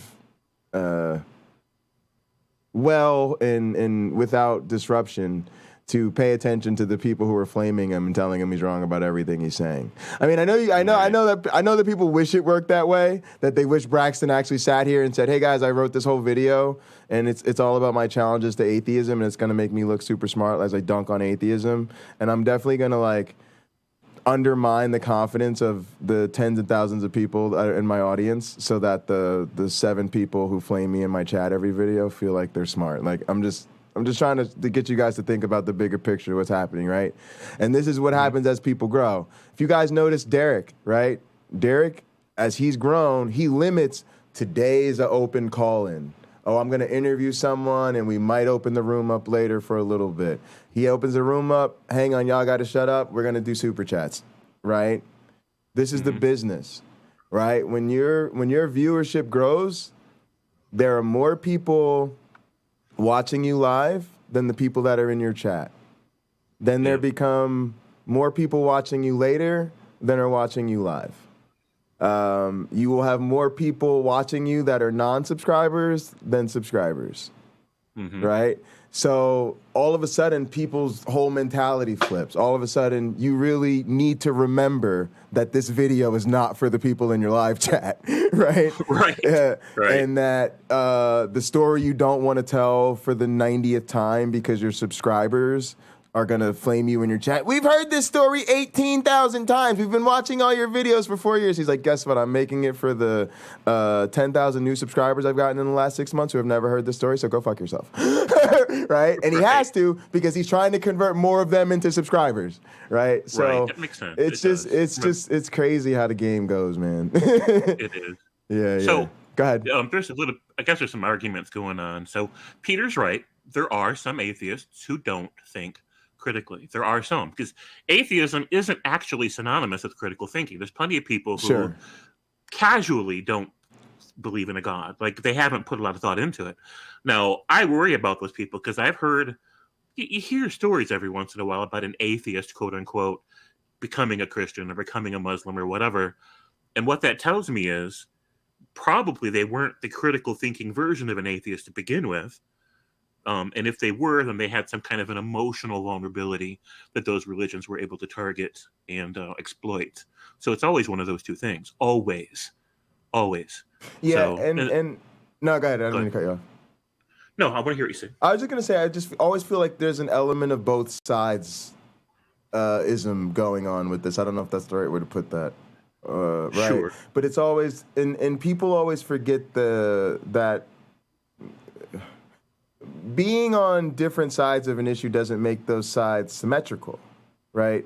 This is what Rebecca got wrong earlier, right? Well, if you start with the view that evolution is true, then of course you're going to see it according to the, what the evolutionists want you to say. But if you start from a neutral position, then, and it's like, well, Rebecca, that's your problem right there. If you really looked at the evidence, there's no way you'd start from a neutral position. Mm-hmm. Right? Just no way. Like you couldn't start further from a neutral position, right? And they won't ever accept that, right? Like that's the right. And then I was she's not starting from a neutral position. So why would she even bother to say if you start from a neutral position? She's been a Christian all her life. Now this is another thing I think is really deeply going on in the psychology of religion. And I sort of summarize it by saying these people only understand power. And I think what you guide at subtly gets at that. And the way I'll put it is in a slightly different context. Notice how if you're in a family that's real religious, right? And when you're growing up, that religion kind of dominates. It sets the pace, right? Mm-hmm. So they're dragging your ass out of bed 8 o'clock every Sunday morning. Sunday school, church, Jesus on the way home, Jesus on the way there, right? Right. Pray every meal, right? Indoctrination on top of indoctrination on top of indoctrination, right? Yeah. And there's never any grounds given for anything.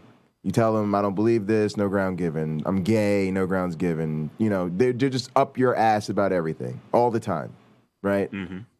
Oh, I love you. I hate the sin, not the sinner, whatever, right? Mm-hmm. Now, when you finally put your foot down and you start to go, well, I'm sorry. This is just all made up. Sorry, this is completely sorry. You have, give me some evidence for your claim. Do you realize that there are no, like the Pine Creek Creed, do you realize there are no firsthand witnesses, right? All of a sudden, what is it? Well, why do you always want to talk about religion? Why do you want to bring this up all the time? Can't we just agree to disagree? Right? Like now all of a sudden the people who could not stop ramming Jesus down your throat, once they realize, holy shit, you're coming from a position of strength in your atheism and you've now got the questions they can't answer, all of a sudden it's something we should agree to disagree about or not talk. Now all of a sudden Jesus isn't polite dinner conversation. Right. If the game isn't rigged where they get to dominate you, then they don't want to play. Exactly. And so that's what I feel like Rebecca's doing.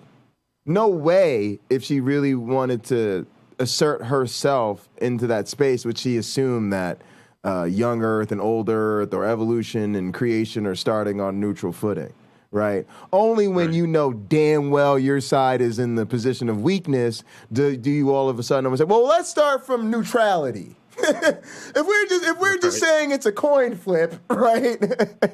Like, yeah, you wish we'd give you a fucking coin flip, right? After you've had your foot on our neck since birth, right? As a Gin and Truth said, if they didn't get me with that shit before the top of my skull was soft, right? Like, and now they want to agree to disagree. You wish. Right. And that's even a thing I think my family's going to have to understand. They're going to have to make turns with like, God, how do we turn you into such a raging lunatic atheist? I'm just like, shoving religion down my throat from birth. You made me this crazy atheist. You made sure that Jesus dominated every waking moment of every day of my life. Too bad I won't let you forget it. Right? Mm-hmm. Right. All right, I'm going to play the show. Right. Agreeing on things. And then, there's more. He rattles off more. But even if I didn't have a single answer for him, that does not automatically make his worldview there you correct. go. If I'm on a game show and they ask me what the capital of Ohio is, and I say, I don't know, and the other contestant confidently says it's Texas, he doesn't get the point just because he had an answer. We both get 0 points. Hey, that's my laptop. Don't touch that. Put that back. What are you doing with that? Hey! Yeah, don't put that. No! Chunky. Tell him to stop! Don't break his laptop. That's expensive. Yep. Thank you. No! Okay, the atheists, the reason why you might have a hard time sometimes with them is And because... I'm always giving the basketball analogy, right? I always say, they agree to play a basketball game. The game's over at 21. We're up 19-0. All I got to do is check the ball to us. Let us go score these final 2 points. It's a gym full of people. They take the ball instead, run out the gym, kick it as far away as possible, and then get on YouTube and tell everybody about how we couldn't beat them, and we wouldn't even finish the game, and on and on and on, right? And that's what he did. Just take the fucking laptop and chuck it on the ground. Because they will always resort to science as their answer. Yep. That's the thing. There you go. How do you know that your belief is right? Oh, because unless I see it scientifically. I've seen this guy. What a Then joke. I know it's true. The Apostle Paul makes a claim about Jesus. He says that all the treasures of wisdom and knowledge are hidden in Jesus Christ. You want wisdom? You want knowledge? All right, guys. So we have a lot of backstories to these worship pastors. This one kind of strikes you as almost like the failed professional wrestler, roller derby type of guy. But being formerly familiar with the seduction community, he's definitely a failed pickup artist. Matter of fact, I feel like somebody look up the name Jeff Durbin, PUA, and see if PUA for pickup artist. See if Jeff Durbin, PUA comes up with something. He just has that. I feel like in a previous life, he tried to become a dating coach. And then he realized it was much easier to seduce women who just thought that they were less than men. I think that's the story here. I get the same You need vibe. to find... You get the same vibe? You get the same vibe? I do. Yeah. It's much easier to seduce women without any self-worth. You know, it's just the way to go. Yeah. Find them ultimately in Jesus Christ. Now stop and think about the implications of that claim. You want wisdom and knowledge about ethics? It's only found in Jesus Christ. They're hidden in Him. You want wisdom and knowledge about art? It's only in Jesus Christ. You don't have a basis, by the way, for art without Jesus Christ. Do you know that? That's just literally insane. I know. How can he say that with a straight face? Because he's in a room full of delusional people. You know what would really impress me if some Christians in chat or anywhere else would stop and say, you know what? Yeah, he's crazy. Yeah, that's nuts. If Right. they could, but they just so often, and I won't say all, and I won't say always, but the normal thing is for them to put up a unified front where they'll completely ignore the absolute insanity of some other Christian because they want to perpetuate this idea that there's this brotherhood of Christianity and they share a common truth. And, you know, it's like Rebecca. It's the reason she doesn't want people arguing on her stream. She doesn't want one Christian telling the other ones that they're nuts because she's trying to create this image for marketing purposes for the general public, and that shatters the image. I agree. I completely agree. Richard Madsen said Jeff Durbin was one of the original Teenage Mutant Ninja Turtles, and he was a martial artist hired for the movies. Richard Madsen, much respect for this info, but I'm also going to completely disregard that statement because that would ruin Teenage Mutant Ninja Turtles for me. So I know. I love that, the original. Yeah, we're gonna stick with failed pickup artist theorem. But thank you. We do appreciate that contribution. But we're ignorant as atheists, so you know we could just ignore the truth. We don't give a shit. we're fucking heathens. What do we care about the truth? You know. Basis for language. There's no basis for poetry without Jesus Christ.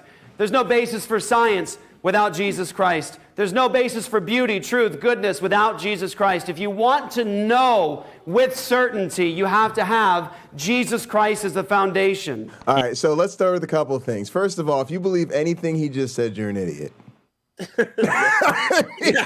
Period. Full stop. Full stop. You have no basis. Like, I mean, this is Christians literally saying, you know, before Jesus, people didn't know things. Before Moses, people had no idea they shouldn't murder each other. Again. There was no art either before Jesus. Oh, and there was definitely no art. Definitely no art. Just people chewing up mud and spitting on their hands in caves, you know, but it really didn't become art till the, you know, I would love to see William Lane Craig's apologetic on the evolution of art, right?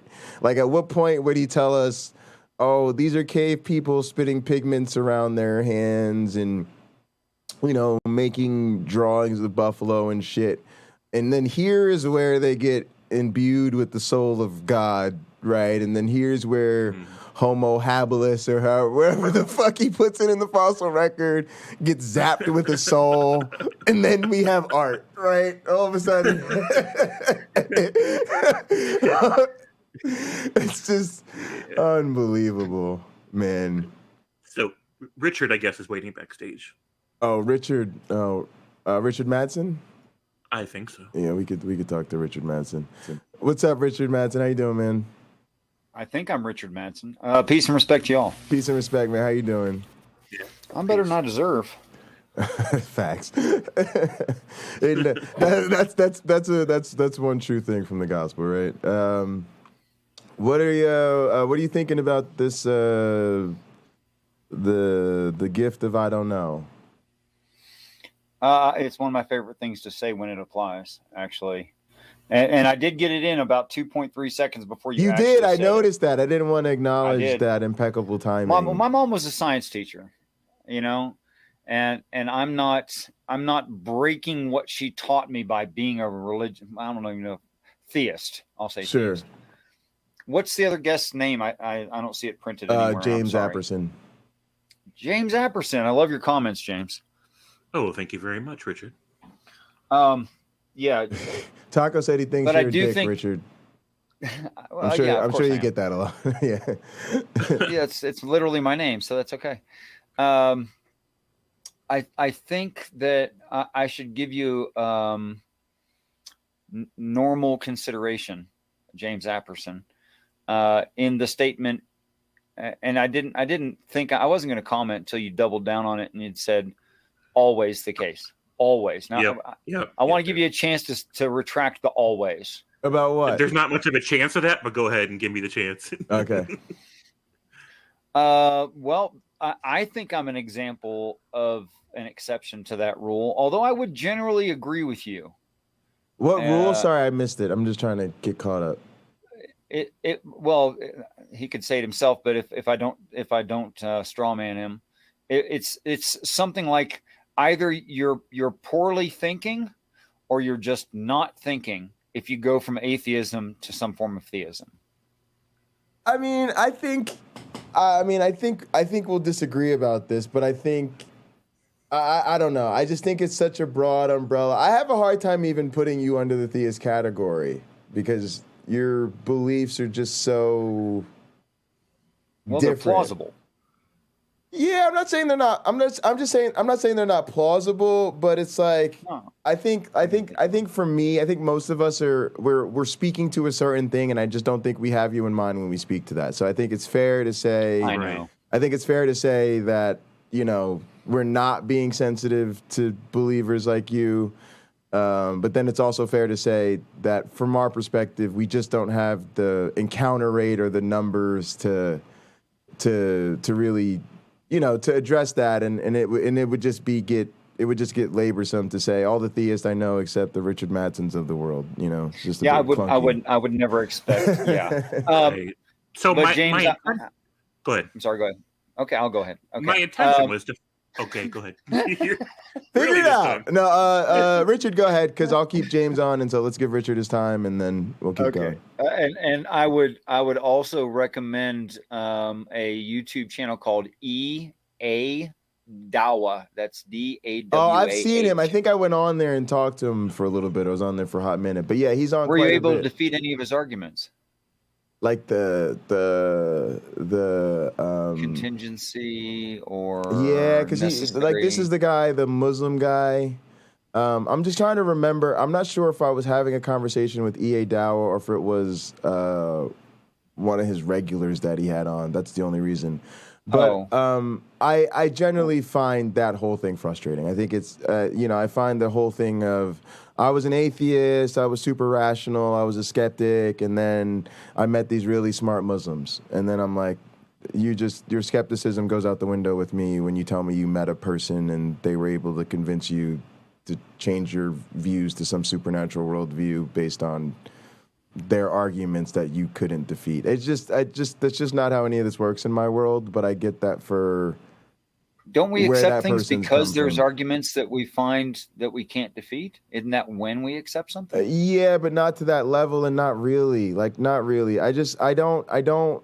You got to remember, I'm a scientist. Like, I generally don't find non-scientific worldviews interesting in 2022. If I did, I would have become something other than a scientist. So for me, we just don't have conversations that start from the wisdom of some person. Right? It's just not. It's just a whole. So I'm not trying to invalidate a person's life experience. I'm just saying, bro, if you want to convert, if you want me to sit here and tell you have some indefeatable arguments from Islam, like, you just need a better origin story to these arguments than I was a skeptic till I ran into some really smart Muslims. And I'm going to be like, well, I've got some really smart scientists I'd like to introduce you to, and I'd like to assess my understanding of how I think those scientists stack up to your smart Muslim friends.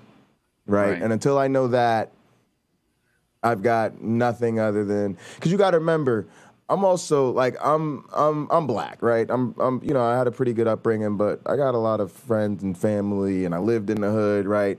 We all know some hood niggas that had a jailhouse conversion to Islam based on sitting under the feet of some super smart Muslim who hit them with some art. I mean, every nigga got a few black Muslims in their family. I'm gonna put it that were brought to Islam through some very unconvincing means. Right. And I also used to work at a church, and the pastor I worked for was super big on like the interfaith thing. So we used to go sit around, and we used to go to like the God, I don't want to mispronounce the house of worship, but we would go there.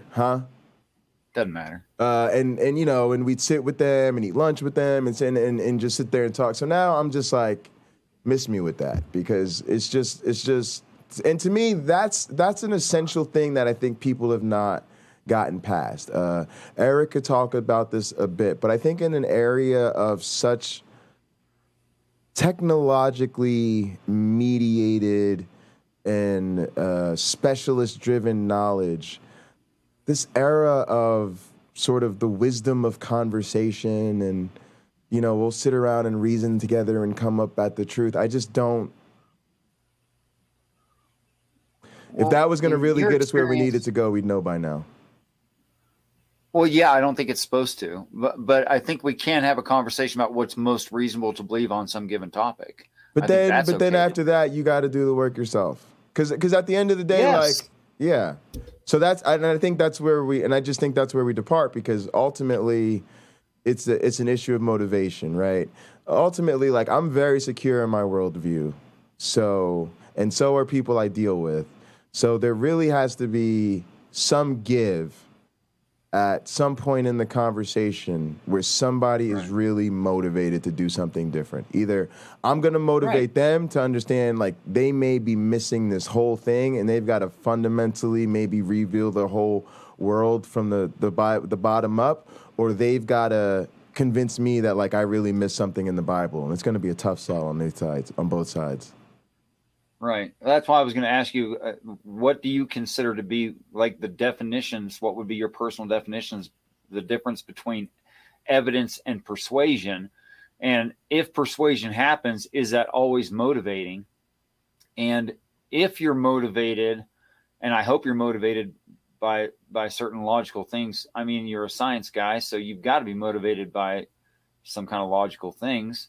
I mean, I just think, to me, that gets into like a word salad for me, because it's like persuasion is, I mean, there's a bunch of different ways to look at it. But I think in general, evidence should be that which sort of gets beyond tactical persuasion, but then people will go, well, if it's really good evidence, then it should be persuasive. So, I mean, I don't know. That's a word game to me. Again, I just think science is science, and I'll put my cards on the table. I just don't think other people have something that is equivalent. I think Science is a privileged way of knowing. We teach this to students. We basically say, if you take science and prayer and revelation and personal experience and all these different ways that you can know things about the world, we would say, of all those ways of knowing things in the world, they're all may be valid, they all may have served humans, they all may be incredibly important to people's lived and day-to-day experience, but of all those ways of knowing anything about the world,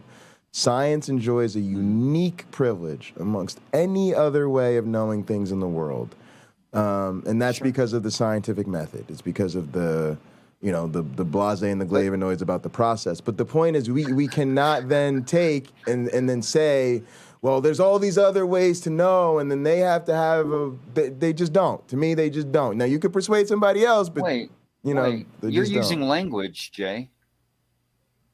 What scientific experiment tests or confirms languages or anything else immaterial for that matter? It's material science is very good for material science. It's excellent at that. And but material there's a lot more to life than material. I don't really think so. I don't find these type of other worldviews interesting. Again, until somebody can convince me that there's evidence of something else, I don't want to spend time thinking about it.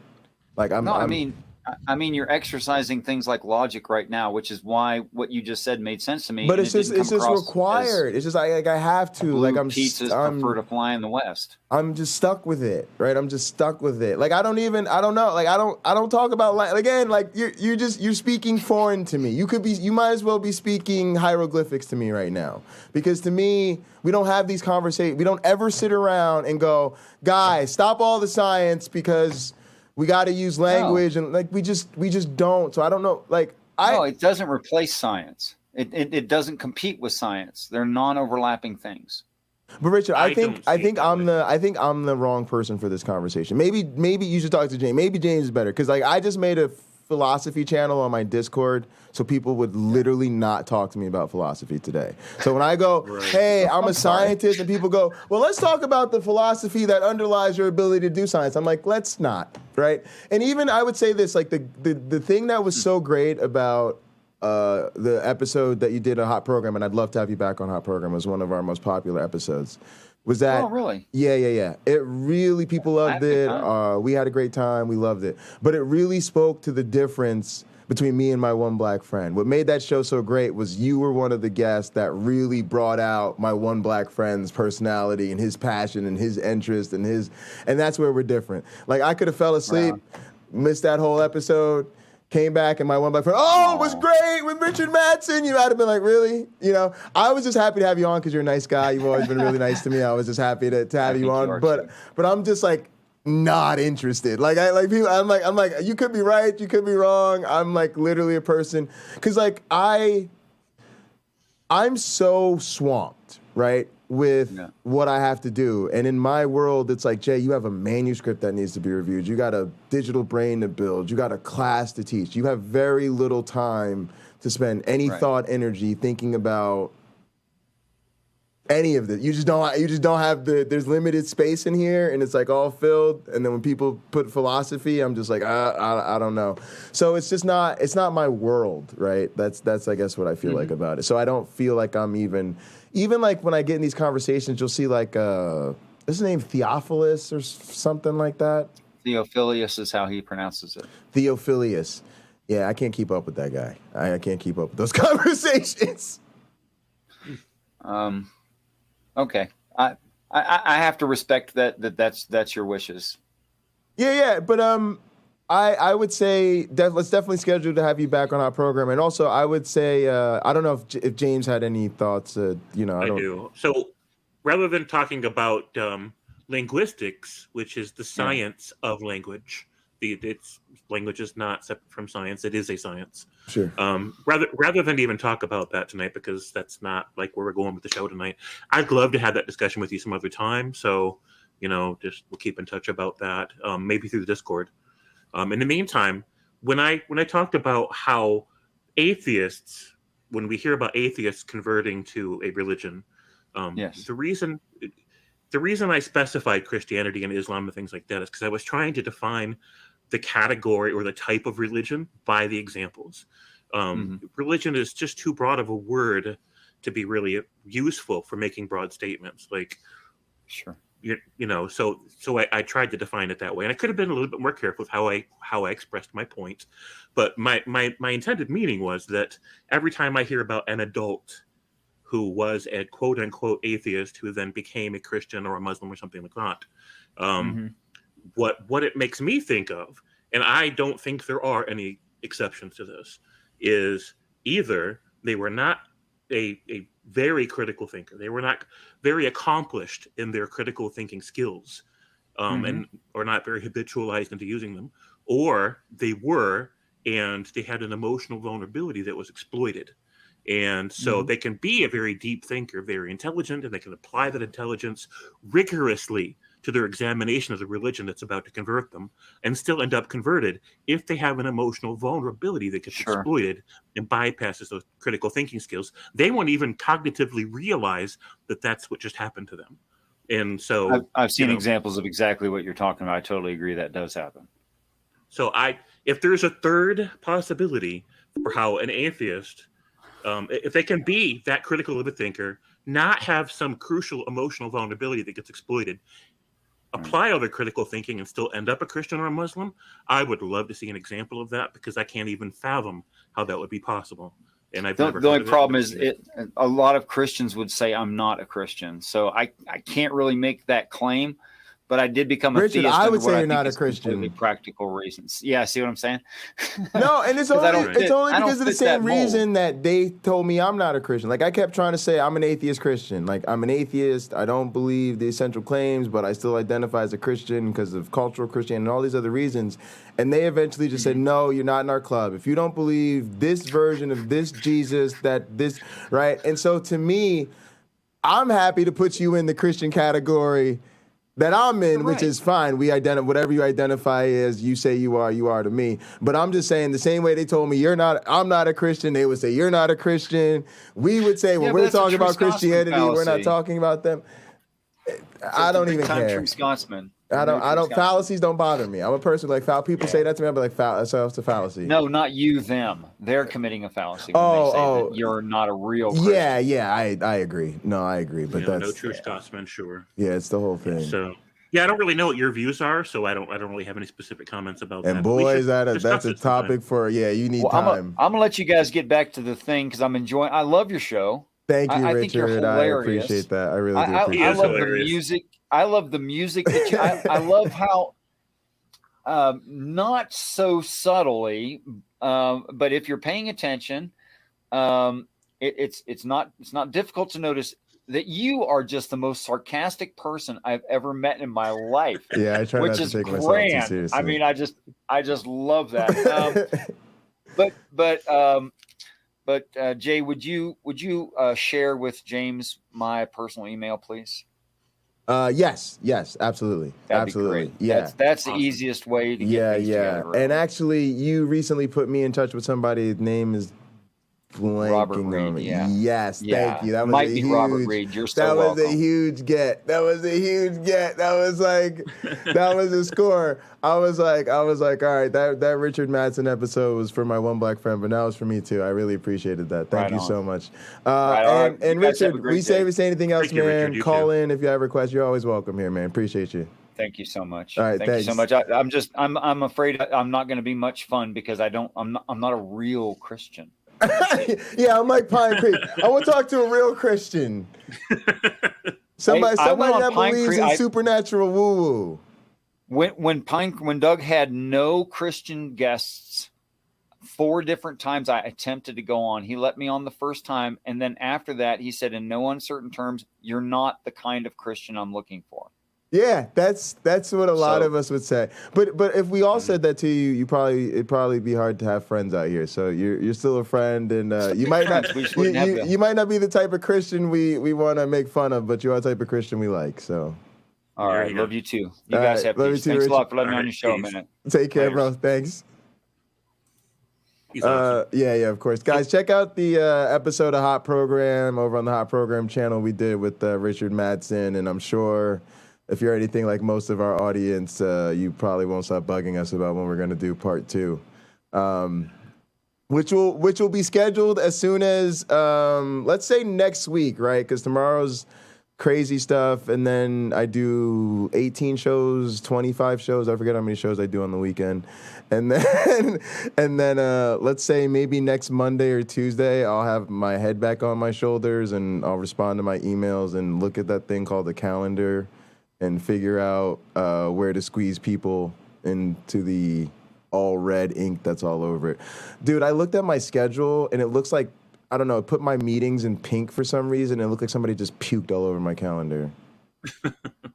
Like, maybe your subconscious is trying to tell you something. You know how they say, vomit takes seconds to. This was my argument about counter-apologetics. Vomit takes seconds to spew and hours to clean up. Right? It's the Gish Gallop.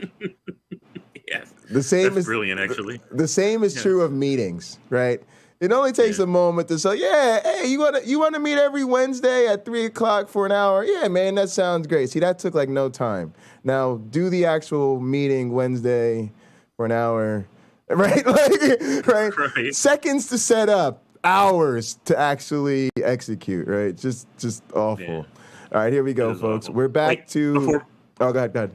Before we move on, just to let you know, Midnight Sparkle's been waiting. And Midnight Sparkle's back here. I didn't even notice we had other people. All right, let's get a good call. Hey, hello. Midnight. How you guys doing tonight? We're doing good. How you doing? Oh, fairly well. I figured I'd come on. I saw you guys were talking with Richard Madsen or Manson. Madsen, yeah. Madsen. Like, he's pretty cool. I guess I really love the ginger beard that he has. But I did find the conversation interesting where he was talking about linguistics and James mentioned it's a science. Like the way I see it, and I also understand what you were saying. It's like, oh my God, I'm too busy to worry about philosophy. I'm programming my own brain. Yeah, like oh, that I get it, but it's like. Well, I'm sure you realize this, but you just don't have time to, dig deeply into it. Like every field of science has at its core philosophy, right? Sure. Because it used to be a philosophy before. That's like the strangest thing about philosophy. Like as soon as empirical evidence is found or just something like it stops being a philosophy and enters its own realm. Like science used to be called natural philosophy, right? I don't know why the name changed all of a sudden. In a sense, it hasn't, right? I mean, it used to be called natural philosophy. Now we call it biology, right? And there's a reason we made that transition because we realized that we're studying life, and we now had formalized it to the point where we could say this is an ology. It's the study of life. We've moved. You remember, natural philosophy was still largely philosophy. It was largely, the watchmaker argument of William Paley was so compelling, but it wasn't the watchmaker evidence or the watchmaker study or the watchmaker trials, right? It was the watchmaker argument, right? That's the difference. Go ahead. But I think there was more philosophy of religion than natural philosophy. But that's the thing. I agree, but that's my thing. I think when people want to have this conversation, you got to have this conversation honestly, right? And so the truth is, that's what I'm doing. Natural. I know. Sorry. No, you're not being dishonest. I'm just saying. Like my assessment of that is, natural philosophy progressed, and it progressed and became formalized in what we now call the sciences. So. There is philosophy undermining all that, but it's the philosophy that told us that the empiricism is better. It's the philosophy that told us you got to do the experiments. It's the philosophy that told us untestable hypothesis, throw it out. If somebody comes to you with a hypothesis and it's not testable, it's junk. Don't even, right? That is the natural philosophy. And so people want to go, wait, no, you just told us, right? So the thing is, people want to have but they want to keep it in the armchair philosophy and not recognize that we're not doing that anymore for a reason. And so don't try to take an experimental scientist and say, no, you got to come back in armchair reason. You go, no, why would I do that? Okay. I'm trying to take the field forward. I just Go ahead. wanted to, like in the past, there was a difference between rationalism and empiricism, but I do think that you need both in order to come to truth, right? You need empiricism, but you also need rationality in order to rationalize. I know I use rationality, but you know what I mean. So where does this go to you though? Like, are you a theist? Are you a believer? No, I'm an atheist. Well, that's a term I'd use, but it's like I don't really know whether there's a God, so I guess I'd be agnostic. I am spiritual in a sense, just don't believe in a God. At least not the Christian God, anyway. Right. So for me, that's where you would be departing from the philosophy, right? Natural philosophy would say we have no way to test whether or not there's a God. We have no way to test whether or not there's a spirit. We have no way to test whether or not there's a soul. So until we do, we would literally say because you got to remember, rationally, there could be anything. There could rationally be, like he said in the video, unicorns with butterfly wings that feed, tacos to dogs in the 18th dimension. But the point I'm making is that you need rationality in order to analyze the empirical evidence. You would agree with that, right? You have. I mean, I would say empiricism works. I mean, I get your point. Like, there's a philosophy of science. My class, that's an evolution. It's called Darwin's Law. It's a philosophy of science class. It's a philosophy class. It's considered it's actually registered as a philosophy of science class. The reason I don't like talking about philosophy is because, again, I just find these conversations to be with people who are totally missing. And most of the time, I think you really do need a certain degree of formal education, right? Like, I've been breaking down these numbers for the viewers, but I have my students for about 2 hours a week, twice a week for 14 weeks. So we have about 56 hours of instruction to get them to understand what we mean by philosophy of science, what we mean by methodological naturalism, and then to give them the tools to take and build up an understanding of empiricism, transfer that into the foundations of understanding evolutionary theory, and then give them practical experience in the lab where they get hands-on and they can actually, getting their hands dirty and actually understand how these things work via their own experiments. When I have somebody on my channel for 10 minutes, it's a conversation I can't have, and I'm not even going to try, right? I don't have time. I have the luxury of saying, if you really want to learn how I really feel about this, all you got to do is be a senior at Michigan State University's Lyman Briggs College, probably on your way to med school, sign up for my Darwin's Law class, or tune into the stream, right? And when I have the chance to teach people, I'll teach people. But I just don't. I can't get you there in 5 minutes. But James, go ahead. Oh, I'm hearing you. And, okay. So I don't have anything to add to that. I was just kind of like alternating between that and the chat. Like, the chat's really lively tonight. Yeah, I love it. Chat's great. Yeah. I mean, I don't completely disagree that you do need what percentage would I put?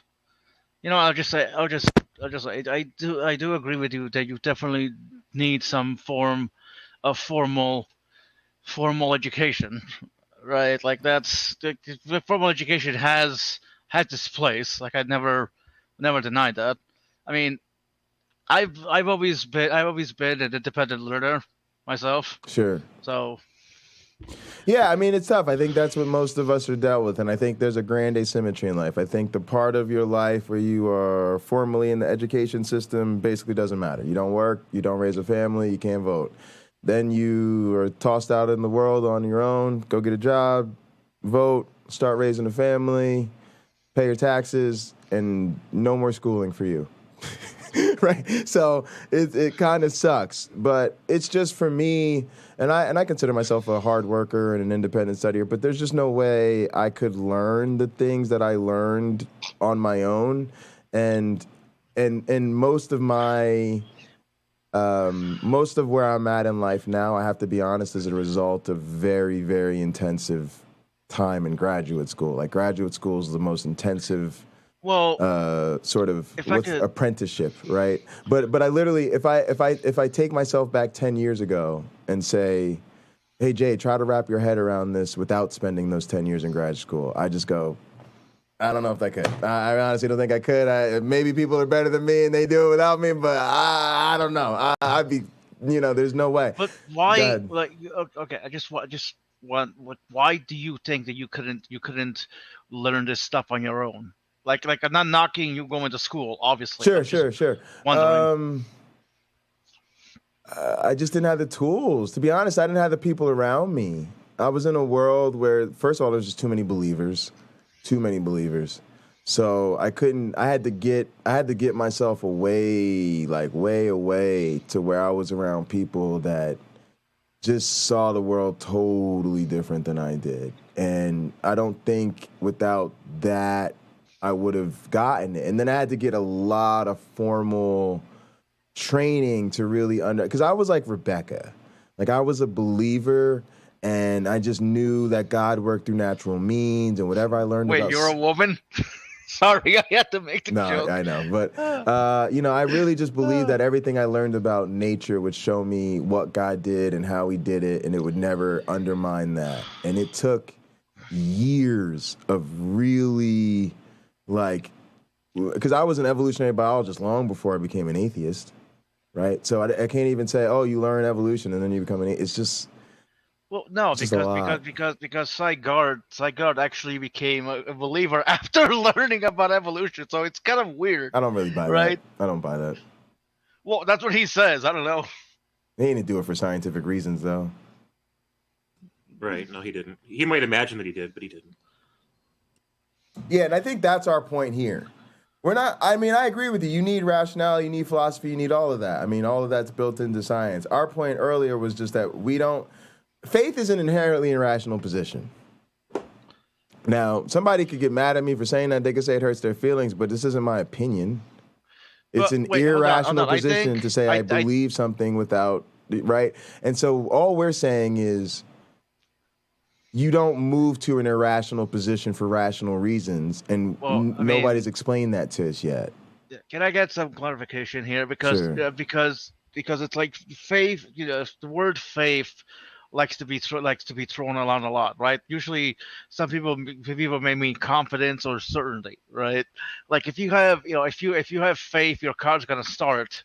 Like, is that irrational? I think faith does depend on context, but then again, you could use confidence or certain. Like I said, faith. Faith definitely has a lot of baggage. Religious faith is a degree of confidence that does not scale with the degree of the evidence. There you go. By definition. You know what? I like that. Yeah. Thanks for calling in, though. Appreciate it. Well, wait, hold on. I did something else. Time limit went off. I heard the timer go off. Did you hear the timer go off? I heard the timer. I heard the timer go off. All right, here we go. And if you're wondering how he demonstrates that, in this sermon called How to Completely Refute Atheism, God said Myron, you got to turn up the volume God on says. the timer. They if can't this hear the claim timer. was true, wouldn't all science and study of nature irrefutably lead back to Christ? But we'll get his thoughts on that in a bit. What the general theory of relativity states is that because space and time don't exist without matter, if matter had a beginning, then time of necessity also must have had a beginning. Thus, the universe was not eternal, it was finite. And if it was... There you go, right? When you learn astronomy from a religion teacher, I mean, James, do you think they let you get up there? James, what's your background in? Don't you talk about science a lot? I do talk about science a lot. I do a lot of scientific research and writing, but I'm not a scientist. What do you do? What kind of skills you got? Well, I got mad research skills. All right, so you think they'd let you teach theology at, say, like, get up there and just say, hey, I'm going to teach you about ancient Hebrew. You know what I'm saying? Like, I just don't know why they take this platform for themselves. I think that's what really bugs me. And then they just fundamentally misrepresent everything. But it's to such a layman. I mean, this is what we mean about vomit takes seconds to spew and hours to clean up. Because he can say that so easily, but how can you undo that without a real education in science, right? Because someone's starting now from the position, well, the universe had a beginning, right? So now they're almost at a place where it's like, I have to somehow prove to them the universe didn't have a beginning, which anybody that knows anything about this science knows that's a bit of a tall task, right? And it requires a lot of education, right? I can, as a PhD in science, sit here and have Neil deGrasse Tyson give me the layman's version of the Lawrence Krauss, it's not really nothing theory, right? Right. And I kind of follow that. And I can kind of follow Lawrence Krauss, but not really, right? Right. And here's the thing. I don't give a shit. Right. And I would have to I'd have to get like you. I'd have to get some mad research skills in my spare time just to figure out enough of that to understand what he's really saying, right? Mm-hmm. Now imagine having the motivation to do that only so that somebody could tell me I'm wrong. Right. So this is the problem with Christianity. They're told the wrong answer. The wrong answer is easy. They already have it. Then somebody tells them that's the wrong answer, but to now go find the right answer, you got to work way, way, way harder than you ever even imagined, all to be told something you don't want to hear. I genuinely just don't think when we're having these conversations, we're being realistic about how human motivation works.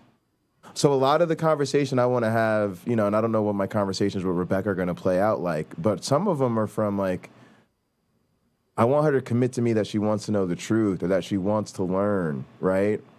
Mm-hmm. The question I didn't get to ask her the other day on her stream was I wanted to ask her, Rebecca, what if really knowing the truth about this meant you had to really go back to school on this one? Mm-hmm. Right? Because if a person's not willing to do that, they're just not. Now, what I don't like about this is that I recognize that as an academic, that sounds arrogant, right? Like, oh, it's easy for the academics to say, well, if you're not an academic and you're not willing to become an academic, then you don't know shit. But that's not really what we're saying. We really want to say, if you want to have enough of a seat at the table to criticize the experts in the field, you need to have sufficient expertise in the field. Yeah. And so I can say, I don't know how to fly a plane. I'm not interested in flying a plane. I don't have the motivation to learn aeronautics. But the thing is, when I get on a plane, I sit my ass in the back of the plane and I let the people who do know that fly the fucking plane. Right. Now, if I got up to the front of the passenger seat and kicked out the co-pilot and the captain's getting ready to do his takeoff and I go, well, I don't think you should be flying this plane because aeronautics is a religion. Right? And if you would stop accepting the dogmatic commands of the FAA,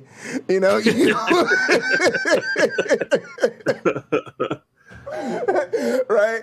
So that's the problem, right? The problem is... Go ahead. Yeah, they're like, I see Fred is your co-pilot today, so where's Jesus going to sit? Right. Exactly. That's the issue. And so if I am going to try to correct the pilot, it is appropriate for him to look over at me and say, can I see your pilot certification? Yeah. Can you tell me where you learned how to fly a plane? How many hours do you have on this craft, right? You don't get to fly a 747 for Delta because you flew a single-engine crop duster for your dad's farm, right? Delta's going to make you get in a goddamn simulator for God knows how many hours before they even let you smell a real plane, right? And then they're going to, right? You know what I'm saying? And then you're going to have to log in all the hours and right? And so if I'm flying a 747 and you sit down next to me and you tell me, well, Jay, I'm going to tell you what to do because I got 18,000 hours on this other Boeing jet, I'm going to tell you to get the fuck out of my face. Right? Like, but that's how motherfuckers who really know. Now, again, folks, I want to learn how to play the organ. My uncle, who passed away, was a professional organist. He literally would not even come into your church unless you were going to pay him $1,000 per Sunday. He had a family to feed. He was a fucking professional. Yeah. All right? Now, I really wish I could learn how to play the organ. Now, guys, I got a fucking organ. You've probably seen I got a full console Hammond organ over there. But again, that ain't going to make me learn how to play it. If I want to learn how to play that organ, I'm going to have to put in the time to learn, to practice, to dedicate the time, and I'm probably going to have to get lessons from an expert. And I'm probably not going to be able to start by, again, telling that expert if they would just set aside their dogma and everything they learned. You know, again, right? I have to shut the fuck up and let them tell me the proper position and what drills to do and, you know, how to get the damn thing to turn on. Most people, if I sat you behind my organ, you would not know how to turn it on and you would not know how to get it to make sound. Mm-hmm. I'm not talking about play a song. I'm about turn it on and get it to make a sound so we can hear that it's turned on. You would look at me like I just asked you to fly that goddamn 747. Yeah. If I ask any organ player in the world to go turn on my organ, it will be on in less than 30 seconds. Mm-hmm. That's how I feel with Rebecca.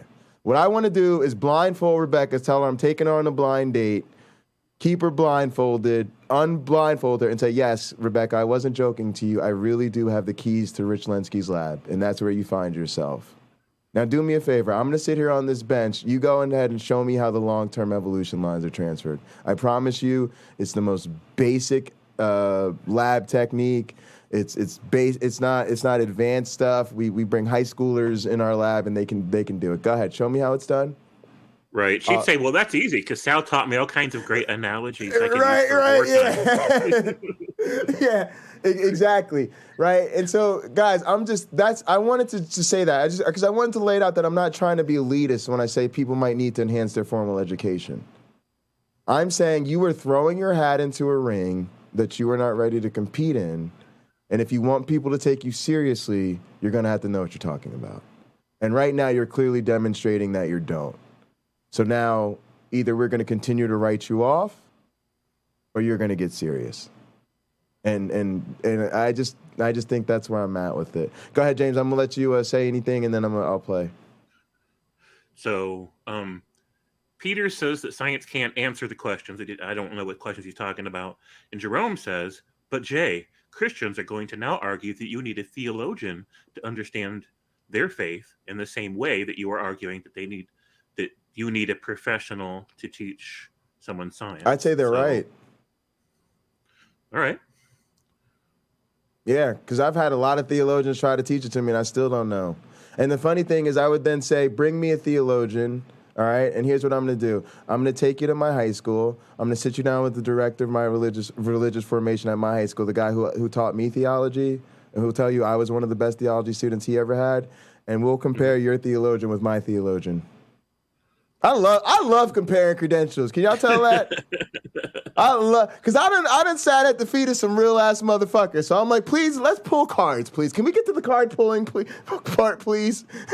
That's my favorite part, where people think I'm bluffing. I love that part. Right. It was finite. It must have had a creator. That's a huge leap from it had a beginning to... Which, by the way, this is the other asymmetry, and I'm going to let you speak on this one because I know you have to, which is... we've been there. They haven't been here. I keep saying it, man. It's like these people in the United States who keep telling you it's the best country ever, and you ask them to name any other country they've been to, and there's 0 on the list. Those people usually forget that other countries even exist. You know what I'm saying? Yeah. And then it's like, I have been a theist. Chat, if you've been a theist, let these motherfuckers know you've been a theist. All right, now theists, let us know about all the critical research you did in the atheism and the time you were critical atheist and all of that, and then tell us how you came out of it because the scientific evidence pointed to God. We'll wait. That means it has a creator. But you got to realize this, science doesn't show. We do know where you're coming from.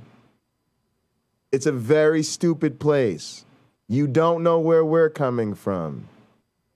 That's the difference. It's like I told Bible Research Tools. I hate to say it, but the difference is I'm right and you're wrong. Sometimes that's how it goes. All the truth. Just because it's science doesn't mean you get all the truth. Didn't you realize that? But with faith. You might say, no, science, it does show all the truth. No, you can't. It's very true that science doesn't know everything. That's kind of the whole point. Science is about finding the facts, not just making assumptions. You know why they won't believe in God? Yeah. Thanks, so here's chat. Christianity. We believe. Just now, I will put a qualification out there because I know that the Christians and theists are getting triggered. I know y'all are telling us it used to be Christians and theists. Now, none of y'all were real Christians. I just want to put that out. We know that, okay. So we'll just take your theism with a grain of salt, you know. God exists. But why do we believe God exists? Well, from science, what we could argue is probably the laws of thermodynamics. We can argue the complexity of what we study, that it cannot be by evolution. There had to be intelligent design behind it. We can argue that way. But here's the thing, is that God, he cannot be tested, experimented with. Because why? God is outside of the physical bounds of the universe. So if God works outside of science and is untestable, then that means he doesn't interact with the world, right? If he interacted with prophets and miracle workers, we could test those claims. If he answered prayers, we could test those claims. So what he's arguing for is a form of deism, where God exists. Caterpillar said some of us might have been real Muslims, though. What's up, Cloud? What's up, Cloud? Jerome said they were literal flag-waving phony Christians. Exactly. But just as the creator of the universe, the first mover, and then he stepped back and just let the universe do its thing. Explanation to the universe, but it looks like the universe had a transcendent cause. Because if all space, time, matter, energy began, then anything within space and time cannot have been the cause of that beginning. And actually, in discussing that type of a question, one time in a small group in this Boundaries of Science course, one of the students in the group later said to the whole class, this convinced him to depart from atheism and that there must be some sort of a higher power. And now I swear to God, guys, I swear to God I don't believe in guys. I'm sitting here listening to this absolute drivel, right? And I'm sitting here thinking, like, this is the problem, right? Is these people who set up let's talk about, I even thought, like, he must have been teaching at a Bible college or somewhere weird, right? Because, like, if you come up Michigan State and you like, hey, guys, I want to teach this class in the biology department. It's called the Boundaries of Science. The dean's going to be like, yeah, I'm going to need to see that curriculum.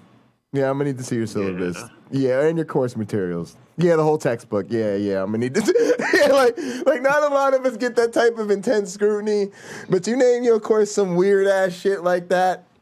Yeah.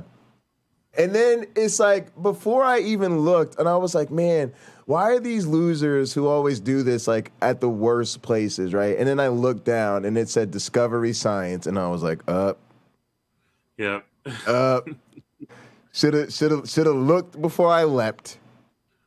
Should have paid attention to the man. See, guys, This is the lesson. You got to pay attention to them academic affiliations. If I'd have seen that Discovery Science, that'd let me know what I was in for.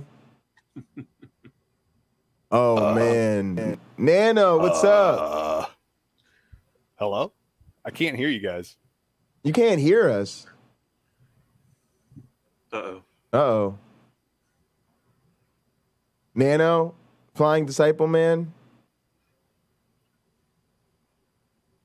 Check your settings.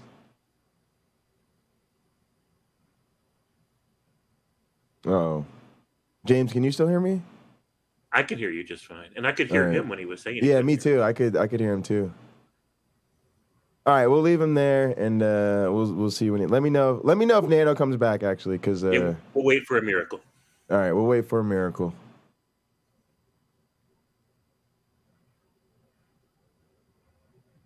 No, I'm just kidding. I was like, I'm gonna just sit here and literally wait for a miracle.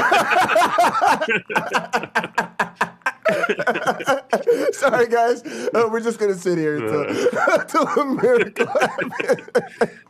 He wasn't sure what it was yet, but just thinking of some of the questions can, in fact, have a ramification that affects our worldview. This is the ultimate God of the gaps. I don't understand, therefore Christian God did it. Just because we don't know what started it doesn't mean it was your God. Tide goes in, tide goes out. Never miscommunication. You can't explain that. Fucking magnets, how do they work? Either no one created something out of nothing, which is the atheistic view, or someone created something out of nothing, which is the theistic view. Now, my question last night was this: which view is more reasonable? That no one created something out of nothing, or that someone created something out of nothing? Man, talk about a cosmic straw man. Holy crap. Seriously. All right, Nano, can you hear us? Yes, I can hear you. Can you hear me? Yes, great. Hello. Great. How are you? My name is Nano. I'm an atheist fucking moron. I've never actually talked to you before. No, I was bored. I thought I'd jump on here. Is my mic all right? It's a old shitty headset. It sounds pretty good. See, guys, you can get by with an old shitty headset. And that's my beautiful face right there. I do have a camera, but I'm not going to hook it up right now, okay? Is that actually your face? Yeah. Because, at first I thought you were Steven Anderson because I didn't know any better. I didn't know who you were, and I didn't know who Steven Anderson was. I'm a goofball. Where did you find his stuff? It's this thing called the intrawebs. Yeah, I don't know how to use that. So tell us about how you started making fever dreams. It's not really hard. You collect data, you collect videos, you put it in the program, you click the buttons, you click render. And that's it. What program do you use actually? It's Sony Vegas. It's quite easy. I just use very basic techniques. A lot of Ken Burns on steroids. Yeah, I don't think what I do is that impressive at all. But I'm glad people like it. Oh, it's really great. I think I think Pine Creek really likes it. A lot of people really like it. What kind of feedback do you get? Why do you think people don't play your clips more? Well, because I'm a nobody and have 50 subscribers. Yeah, but they're so good. Like, I don't know. I guess I wish Doug and people like that played them a little bit more, just to help put them out there. They're really good, man. How long do they take you? They got to take forever. A couple of them took me about 3 to 4 hours. Yeah, even if it's just like a couple minute clip, it's a lot. And honestly, I would say if you can do 3 or 4 minutes or something like that in a couple hours, you're fast. Like you've been using Vegas for a while. Like you're not guessing your way around the software program. You're moving, right? Yeah, kind of shortcuts, Yeah. You gotta. It's not your. Yeah, that's what I mean. It takes time to really get fast. It's like you gotta, get good. But yeah, you use a lot of keyboard shortcuts. That's good. I used to have Vegas. I don't have it anymore, but I loved it. I used to just collect them all and try them all out and stuff. Because isn't Vegas the one where the audio and the video, they're all like the same program, like Vegas Pro? Or does Sony have a separate audio workstation? Oh, that's Acid Pro. Acid! Yeah, I knew they had another Acid. Yeah, I've used that too. Sony stuff's great, though. Yeah, I downloaded all, excuse me, illegally. Yeah, I mean, So most that's people there. do. Yeah. You just, you know, Yeah. become a villain. I mean, we're atheists. What do you think of this? The gift of I don't know. The video? Yeah. Oh, I haven't been paying much attention. I'm sorry. You just been goofing off? Well, Yeah, I was playing. I was doing some gaming. Oh yeah. Have fun. No worries. Have you seen the Guts at Gibbon video? On you? Yeah. Yeah, I think so. Can you chop it up when you get your new stuff? Yeah, there's lots to be chopped up. Yeah. And then this Kent Hovind thing. We'll need Oh, something. there's definitely going to be material there. Yeah, we'll need a nano special. How have you been lately? We haven't seen you a bit. Has anything going on with you? Any changes in life you want to let us know about? How's your life been? Oh, it's wonderful. God has blessed me. Christ has given me a golden shower every time I wake up. Nano, you're not the type of Christian we're looking for. It's fine. I can't complain. No, that's good to hear. I'm not dying. I don't have any diseases. I have food in my belly. Are you looking for people to game with? What do you play? Lost Ark. Lost Ark on what, PC? Yep. Yepperoonies. Is that your only game? Anybody else in the chat playing Lost Ark? Nah, they fucking scrubs. Also, if you want, you can stream in the gaming. Oh, dude, my voice PC chat. is too old for that.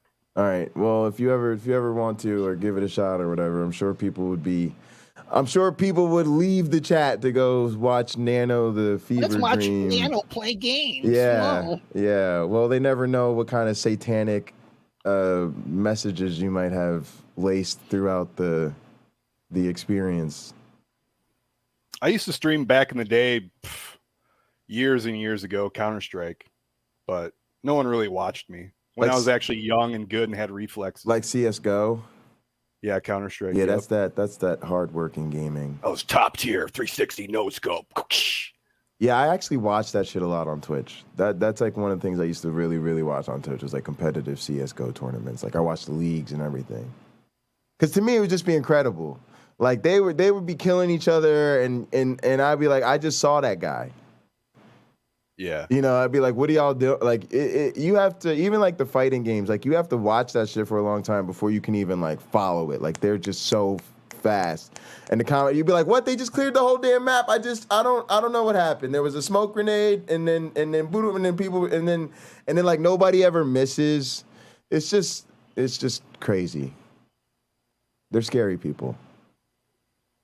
Yeah, Counter-Strike's hardcore. We used to run with 5-man team and call strats and all that stuff. Yeah, it's wild. All right, Nano, we're gonna get back to the. Fine, I don't care. See you later. The Fever Dream Pro. We got it. Well, I gotta get back to this pickup artist. Well, I can go. I don't need to stay. I just want to. You can stay hi. if you want. Okay, I'm kind of a goofball. I'm the wild card, you know. All right. You picking up what I'm putting down, Jay? I don't know how wild. I don't know. I'm not. All right. Is this Frank Turek? Hey, man. This It's got to doesn't be make someone, right? Why does it have to be someone and not something? And why is that someone your God? Also, here's a little thought for you. What is nothing? Have we demonstrated that there has ever been a nothing? The universe is very large, and yet everywhere you look, there is something. As Victor Hugo said in Les Miserables, there is no such thing as nothingness, and zero does not exist. everything is something. Nothing is nothing. But they always say that. They always say you can't make a universe out of nothing when the concept of nothing has yet to be observed. And so if there's a beginning, that means somebody must have began it. Again, somebody is a big stretch. That must mean there's a prime mover, a causeless cause, as Thomas Aquinas talked about. Be that as it may, all I'm trying to encourage you to understand is that science, the more deeply you delve into it, the more it proves the complexity of a creator, so much so that, in my opinion, it's almost absurd to believe anything different. It's absurd to believe anything different? All you've shown is that the universe began and that it's complex. That doesn't show that your God had anything to do with it, or a God had anything to do with it,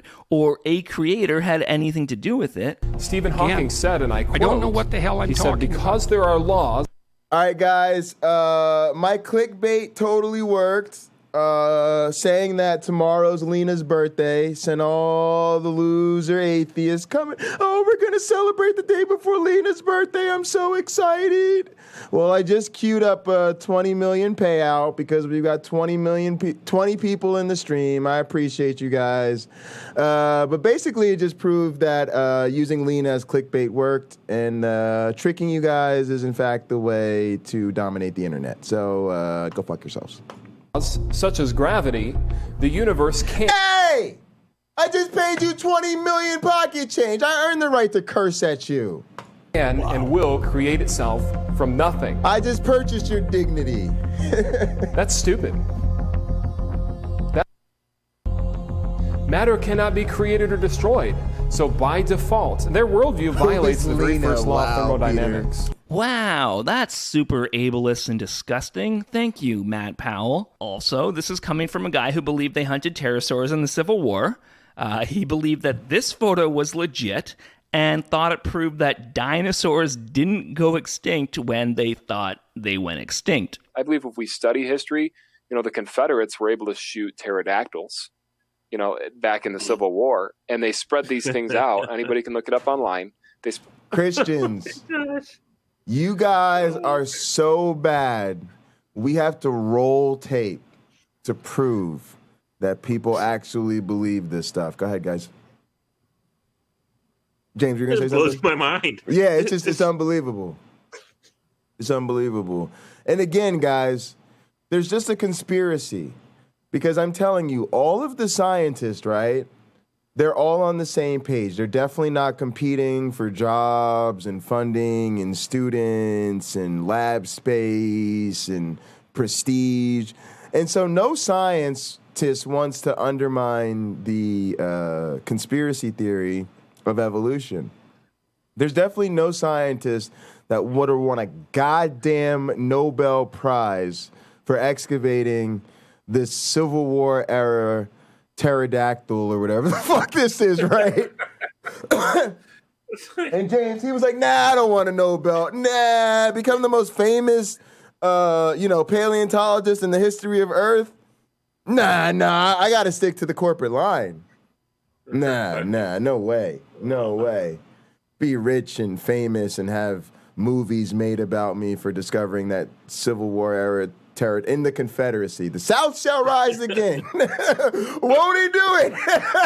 Of course, the Confederacy would. James. It looks legit to me. I mean, come on. It's fucking Matthew Bowles. Clothes. I feel like this would be the new Trump conspiracy, right? They'll do their little.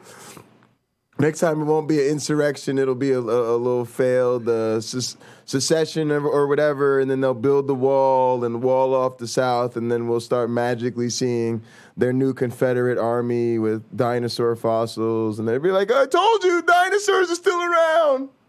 They've just been in the South. The liberal Democrats didn't want you to know about them. They've been in Yellowstone all along. I knew there was a reason that fucking section was off limits with the fucking geysers. Unbelievable. Spread these things out. Go ahead, sorry. I didn't say anything. Go ahead, James. Like, you guys didn't really win the Civil War. Dinosaurs eated us.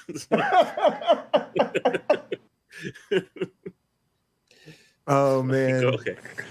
Oh man. There's I feel like that's a great Jurassic Park spoof right there. The Confederate Revolution Jurassic Park adventure. It could be Jurassic Park and Get Out all rolled into one. All right, here we go, guys. This is. All right, wait. James has more. James, go ahead, James. I can't. It's like, I mean, that's their answer, right? Like, how did Jesus come back to life? Like, life always finds a way. Guys, I can't have James Apperson here. James Apperson is making it too difficult to do drugs. I can't smoke my weed without coughing up a fucking lung. James is making me laugh too much. James and Nano are only here because it's the day before my birthday and I'm not doing shit today. When I'm trying to get work done, you two, oh wait. You're both fucking ministers. Never mind. I can't get rid of them. I pay them too much. We're fucked, guys. I'm never getting anything done ever again. This is a historical fact. This photo was created for a science fiction show. James, I'm going to keep a James Apperson doll by my bed, and it's going to be how I do No Fap November. I'm just going to have fucking the James doll just going to say a joke every 2 minutes, and I'm never going to be able to get a good fap going, you know? Right. Hey, it's the new chastity belt, guys. Stop that talk. I'm fully erect. In the year 2000. All right, it's coming through. Derek, this is impossible. That's what they said about the coelacanth. What's that? It's this fish that everybody thought was extinct, but it isn't. And it's about to be blown out of the water by this. What, a pterodactyl, man? A pteranodon, actually. They're much bigger. Hold on, Derek. This whole Civil War thing could just be a hoax. When it comes to the subject of your ego, I'm Stephen fucking Hawkinson. Ugh, it's... Never mind. I know we've all got our talking points, but I want you to struggle to be as sincere with yourself as you can right now. Oh, there you go. You know, sometimes I wish, you know what, guys, I got an idea. I knew keeping this mirror under my desk would come in handy.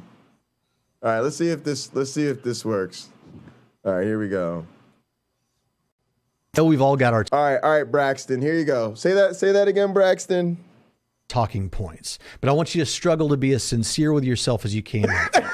Doesn't it bother you a little bit that when we come to talk about the origins of the universe, and if there's a multiverse, the origin of that too, that the only real options you've got besides God is a past infinite universe, which is impossible. You guys think holding the mirror up to Braxton as he said that bullshit did any good? Should I try this? Should I try this with Kent Hovind when he goes to hold up a mirror? Oh my God. Go ahead, Kent. What were you saying?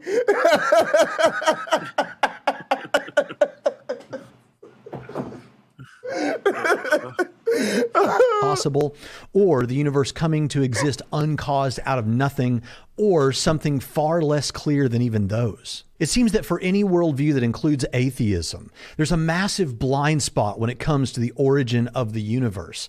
And all the attempts to try and circumvent that problem seem like a desperate, vampire won't and work. at That's least hilarious. far less likely than theism. Again, we're on a game show. The host asks, what year did the movie Independence Day come out? Now, imagine for this scenario that I don't know that it's 1996, which it obviously is 1996. Obviously. The other contestant buzzes in and says 1776. Well, I didn't buzz in because in this scenario, unlike real life, I didn't know that it was 1996. The 1776 person gets as many points as I do, which is 0, because neither of us had the right answer, which of course you all know is 1996. Rebecca, can I have half your points? No. Can I have 1 point? What? No. I want to give you 1 point. No. You're a bad person. I'm okay admitting that I don't know how the universe began. I don't need to believe an answer just because it's an answer. especially if there is no evidence for it. Science cannot prove love, for example. It can't prove the emotion of love. Maybe it could work on the workings of the body and test the hormones and all that, but it can't prove true, genuine love. Romantic love can be explained by our biological need to reproduce or feel safe or warm. We love our children because we want to protect our lineage. We have friends because when we lived in tribes, we were safer if we had people we could trust to protect us. Did y'all hear that? This is what I be talking about, how you got to understand the basics. People are like, but Jay, you don't have to, don't mind, but you don't have to have a PhD. No, you don't. You just have to understand the basics. So let's understand this basics again. Real basics right here, guys. To protect our lineage, our biological need to reproduce or feel safe or warm. We love our children because we Wait, hang on. Let's go back a little bit. I don't need to believe an answer just because it's an answer, especially if there is no evidence for it. Science cannot prove love, for example. It can't prove the emotion of love. Maybe it could work on the workings of the body and test the hormones and all that, but it can't prove true, genuine love. Romantic love can be explained by our biological need to reproduce or feel safe or warm. We love our children because we want to protect our lineage. We have friends because when we lived in tribes, we were safer if we had people we could trust to protect us, people we trusted to go hunting with us, to gather with us, to share our resources. Hence the answer to how I know rape is wrong. I come from a long line of people who fucked the motherfucker up if they knew he was a rapist. Now, some people slip through the cracks and they rape some people and we never knew. But for the most part, most men realized I could rape that woman over there, but they would probably fuck my ass up. Or I could maybe meet that woman over there, maybe get to know her, maybe get her to consent to have my babies. Maybe then everybody else would respect her decision to be with me. I could protect her. They won't rape my wife. I won't rape theirs. And then when them motherfuckers come over them hills to kill all our asses, we could focus on fighting them instead. Now, if that was too much for you to follow, and somebody asks you, well, as an atheist, how do you know rape is wrong? You can instead just say, because it is. And do you have a better question? But I just wanted to give y'all the, I'm a teacher. I kind of wanted to, I had a moment. I wanted to teach. Testify. I wanted to testify and teach. Preach, teach, preach. That's what I'm going to do. Treach, Jay, treach. Love is awesome. But it's a very easy thing to explain scientifically. We are Super alive easy. because our ancestors had love. At least for their own tribe and their own family. There you go. You can't even prove that. Wait. Oh, did he explain the love and the tribalism in the same sentence? That's called biology makes it easy. Really does. Really does. Yep, you needed the love of the people close to you. Y'all needed to work together to make sure they don't kill all y'all. Everybody got it? Good. Number 3 as well, you gotta understand. The number 3 is something that we conjured up and put up with. I quit. I quit. I love this, though. I quit. This was a jam in that movie, though. That Thing You Do was a bop. This was a great Mr. movie. White. That was a really good Atheism movie. itself cannot give us an account that justifies. All right, guys. Also, all right, who did it? All right, hold on. We got to do a poll. We got to do a poll right now. We got to do a poll. Guys, if you don't know how polls work around here, I give $1 million pocket change for everybody that votes in the poll. So nobody cares whether or not you think your opinion is worth sharing. We're trying to get this money. Not voting in a poll is incredibly selfish because it costs everybody lots and lots of money. So don't do that. All right, now here's the poll. Who is a better fake atheist? Uh-oh. Oh, yeah. Option number one is Sean McDowell. Do I have to prove my atheism to you? This case, the person does.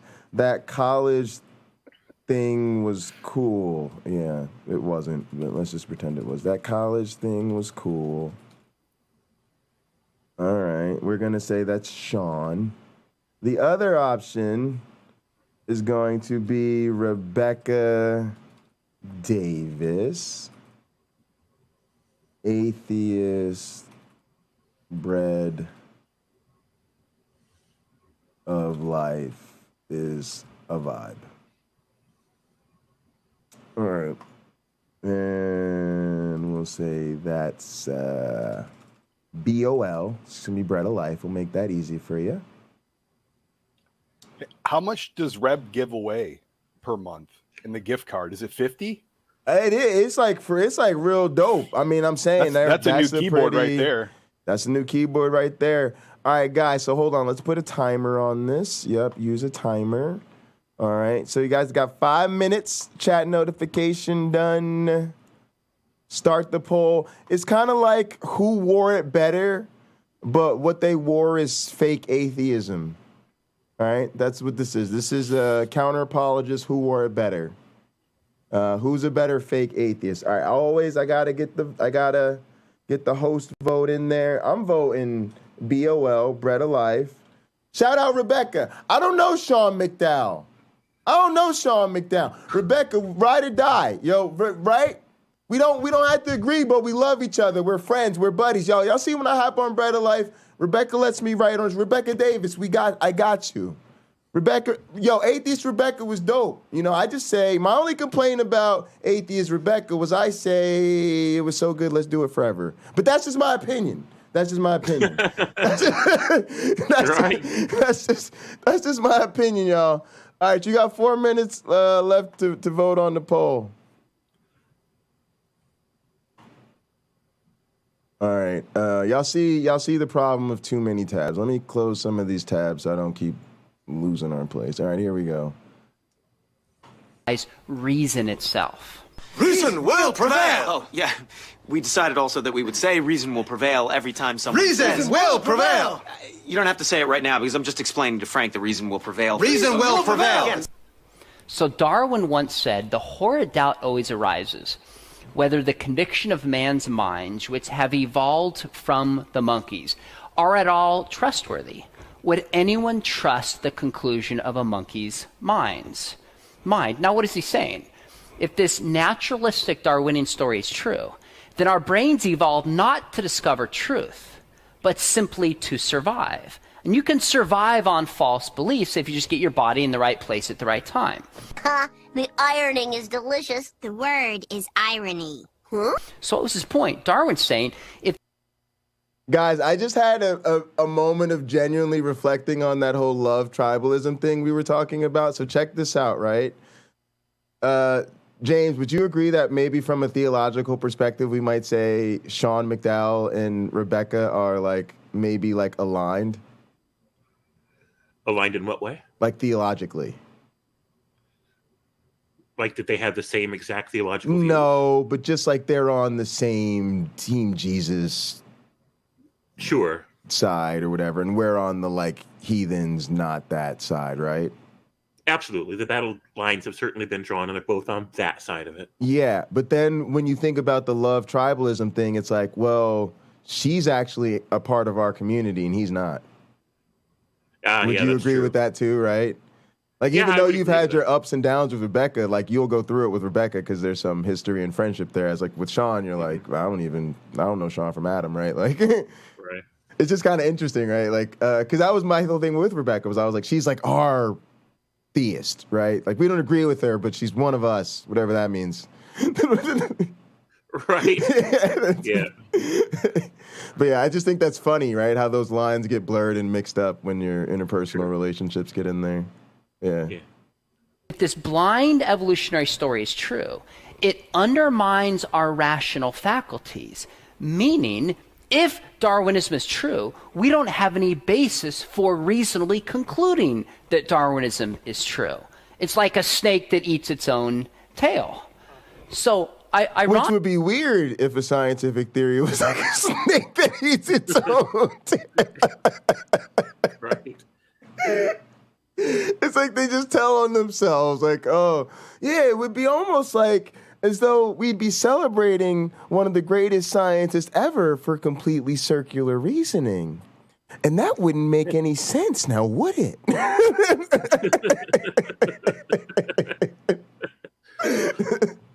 Ironically, if atheism is true, it undermines any confidence we can have in our reasoning faculties because they're a result of a blind, purposeless, immaterial process. Or how big it is.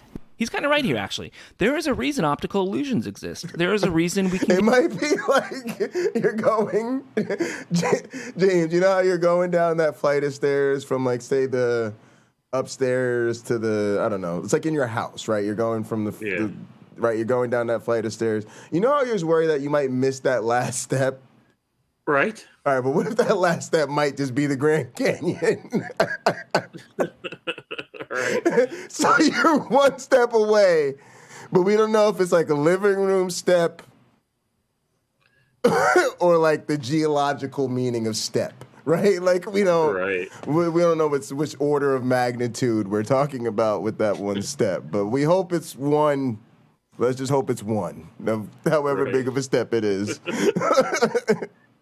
Get scared by things that can't hurt us. There are ways evolution has affected the way we think, and it makes it harder for us to think logically, and it makes it harder for us to change our minds based on new information. And that is precisely why the scientific method was created. That's why things like peer-reviewed studies exist. That's why science is always challenged. The reason we can discover things and study things is precisely because we saw our own limitations and worked out ways to get past those limitations. So, to suggest that all of this complexity of activity is the result of fortuitous circumstance, happenstance, that's pretty absurd to me. Are you tracking with me on that? Again, yes, we are tracking with you on that. What was that movie, Evolution, with the monster? Yes, I know. I was thinking about it, and I was just like, I'm not even going to go there. But yeah, that was great, too. Like, let's call this movie Evolution and definitely make sure it's monster ape man. It's like Planet of the Apes with guns or something. Like, well, I guess the original one had guns, too. Never mind. Planet of the Apes and the urban Planet of the Apes. Y'all know what I mean. Look at that bulge. Oh, no. Christian Chat's cracking me up tonight. God wants every pussy dry at all times. I feel for every woman indoctrinated. Yeah, it's really bad. It's really bad. It's so bad that I jumped in the chat and I was like, with my game club, and they were like, and I was like, what are you guys up doing? And one was like, your grandmother.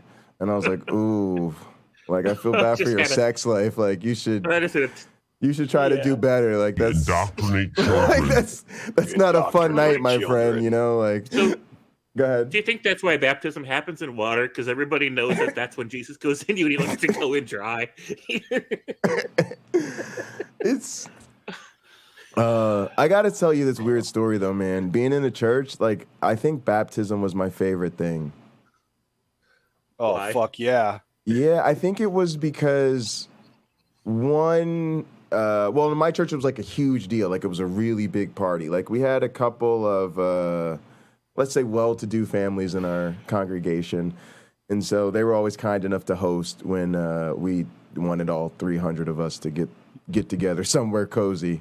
And so to just be in this big house with just wall-to-wall, floor-to-floor people, and it's like a Thanksgiving feast, right? Everybody's families come in from out of town, and there's just food and games, and it's crazy. And then, Like my church was like real old school. Like we just go out in the garage and dunk them in a tub or whatever.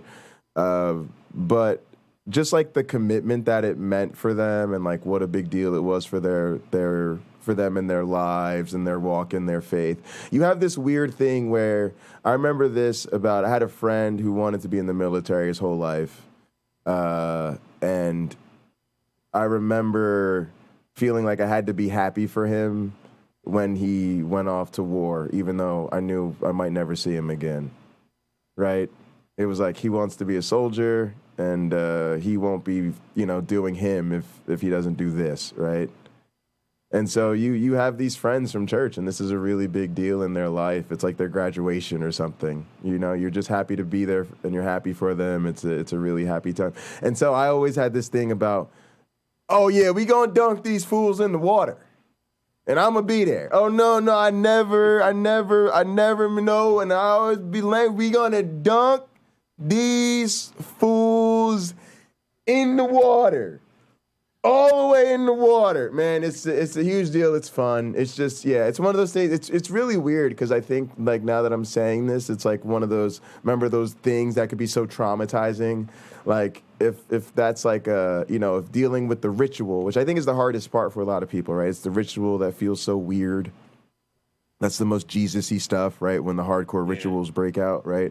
But if you're just like in the culture and these are all your friends, it's just, again, a lot of these stuff you do, like when I would say like, oh, I love going to Bible study, people are like, why? I'd be like, because I'm in a band, right? And so imagine if your band gets together every Tuesday to play cards. Eventually you go, not because you like the card game they play, but because everybody in your band other than you is going to be together hanging out. So you just want to be there, right? And so that's why you're at a lot of these things. Like I would date girls and they would be like, you're an atheist, like you're a scientist. I don't get like why you're always with your church friends. I was like, there you go. And she'd be like, what? I'd be like, always with my church friends. I'm just with my friends. I'm just where my friends are. My friends are church people. They're doing churchy stuff. I'm telling you, I never met people who made it so fun to move. We had to move this family of 4 one time, right?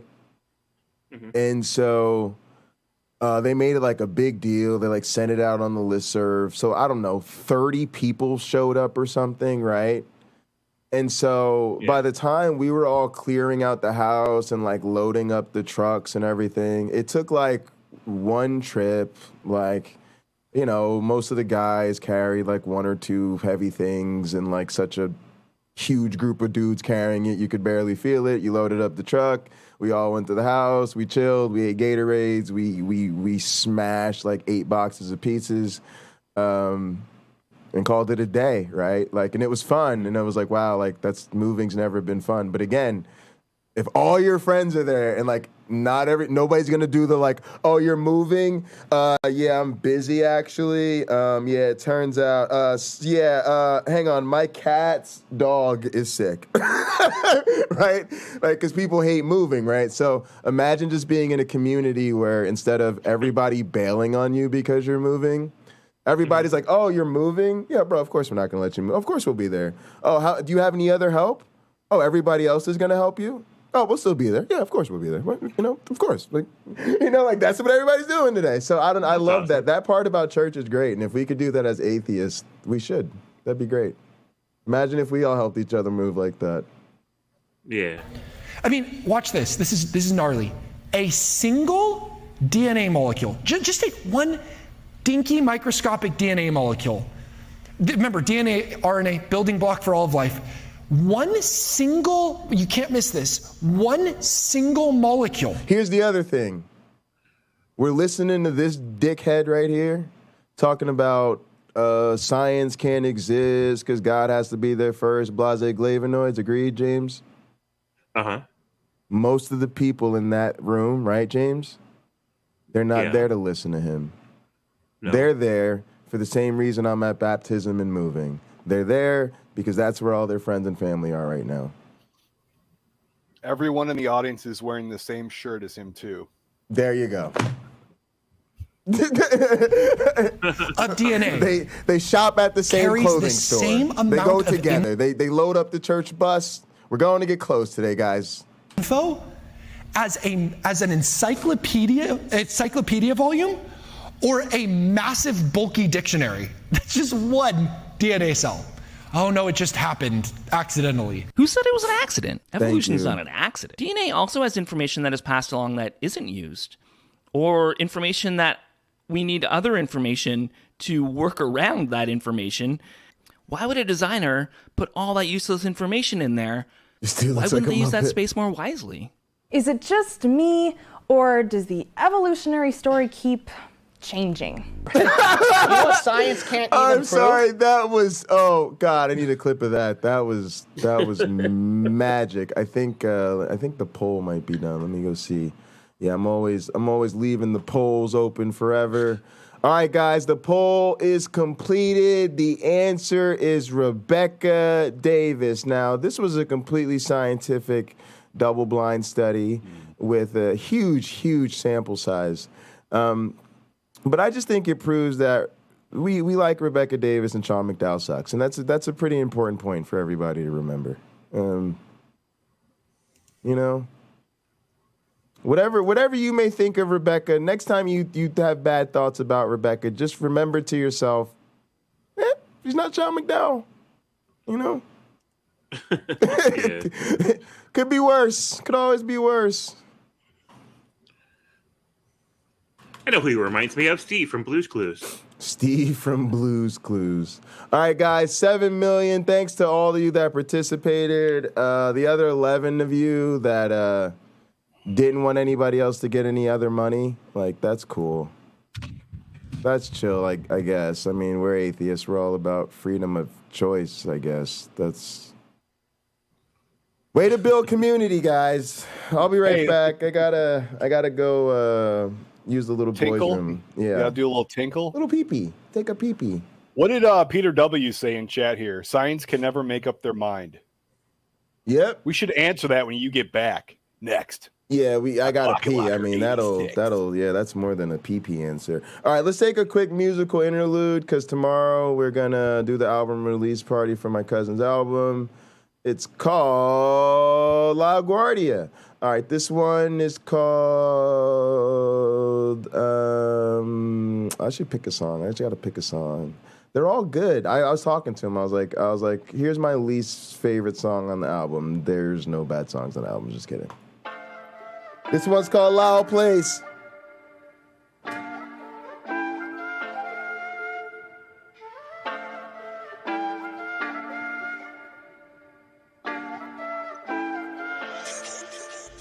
You can get hit with the stick talk, put some money on your head like a tip jar. Young aviation, I lift off. You the man in your city, I'm big dog. Getting high, ride around in low waves. Getting money, we was only playing G's. Made a couple dial up on Cleveland. Still that same nigga from La Place and Beef. Packed through the mail, it's exotics now. Yeah, they used to have doubts, but who got it now? Went state to state and I'm selling out. Had to go hard, got a second child. I remember them days, only moms was down. Damn. Feel like a only child, they had locked my bro up, bill 100,000. I was still in the street trying to hold him down. Can't explain it, but now we are popping. New month, gotta take shorty shopping. New deals got me feeling grateful. Did it off with a gang, gotta thank them. They ride the wave, I stick to the mission. Help for none but the set, fuck you other niggas. I'ma just grind till it's ceiling. Run up the money until I'm winded. Can't slip, never switch sides, who I came with. Life on the line for my clique. Know I'm gon' ride for my family. These niggas won't ride for they cause. Know I'm gon' slide if you call. Yeah, ride for my dogs. I'm gon' ride for my dogs. Yeah. 112 all black, we the family. This for all my C's, fuck a plan B. Never switched on the bro, stick to the 3 code. Give a fuck if you understand me. Bro just did 10 in the slammer. Paranoid, had to keep the tool handy. Niggas hate when you great lockdown, getting cake in the streets, looking sweet like candy. About to fly on niggas airplane mode. Neck deep in shit, it's the same mode. I done flexed on the homies for a little too long. 2022, I'm about to Range Road. That'll hush you, niggas straight flush you. Niggas ain't gotta waste money on the drain, no. Niggas wanna talk shit, duct tape to his lip, pool table with the stick straight, ain't no. I done hit some sick niggas with the sweet. So they'll do what I say for Straight a little fee. He was a little G. Look at my son eyes and I see a little me. So I ride like fuck it if a nigga kill me. So long as I go out like a real G. Keep the rubber gloves if shit get thick. If the floor wax down, I'ma talk my shit still when I can't slip. Never switch sides, who I came with. Life on the line for my clique. Know No, I'm gon' ride for my family. These niggas gon' ride for what they call. No, I'm gon' slide if you call. Yeah, ride for my dogs. I'm gon' ride for my dogs. Yeah. I done made so much money rocking with the mode you probably wouldn't know. 1,000 after 1,000 piling on the flow. Strategize the options, pocket get the growing. Pop the Henny toast, lot of different coasts. And that's just the day to day. Said that we wasn't gonna be shit, but look how we paved the way, yeah. Cops coming, I'ma take the chase. Can't stop running, gotta shake and bake. So I'm shotgunning to the 808. And I hate to say, but I'm just a sinner. Pops isn't here, but I can remember my aunt had the K with the arm that pull out. Like ornaments you would pull out in December. Or boxes of mistletoe. Y'all get the topic, I'm talking cold winter. Still the same dirty nigga, Pilgrim Village, Hazel Place. Time to take it around the globe. Politicking with my woes. I've been sticking to the codes. Also sticking to the mission. Though you niggas often lost within the vision. We ain't giving up or gone to intermission. You talk from a distance, we can't hear that shit. And I can't slip, never switch sides, so I came with life on the line from my clique. I'm gon' ride for my family. So good. These niggas gon' ride for what they call. No, I'm gon' slide if you call. Yeah, for my dogs. I'm gon' ride for my dogs. Yeah. Their clique is so deep. Their clique is like, I don't know. It's been like 8 or 10 deep at all times since 12, 15 years ago. But I should shout out the General and Not Ellis. That was a great song because they all have like a totally different flow and it just complement each other. So like everybody's verse was just something totally different, but they all work together. Make it look easy. All right, so I thought of it when I was taking a piss. A lot of my best ideas come to me. That's how quick I am. A lot of y'all got to take a shit to think of something smart. I don't. I just quick piss and fucking brilliance just hits me. All right, so I thought of a new show idea, right?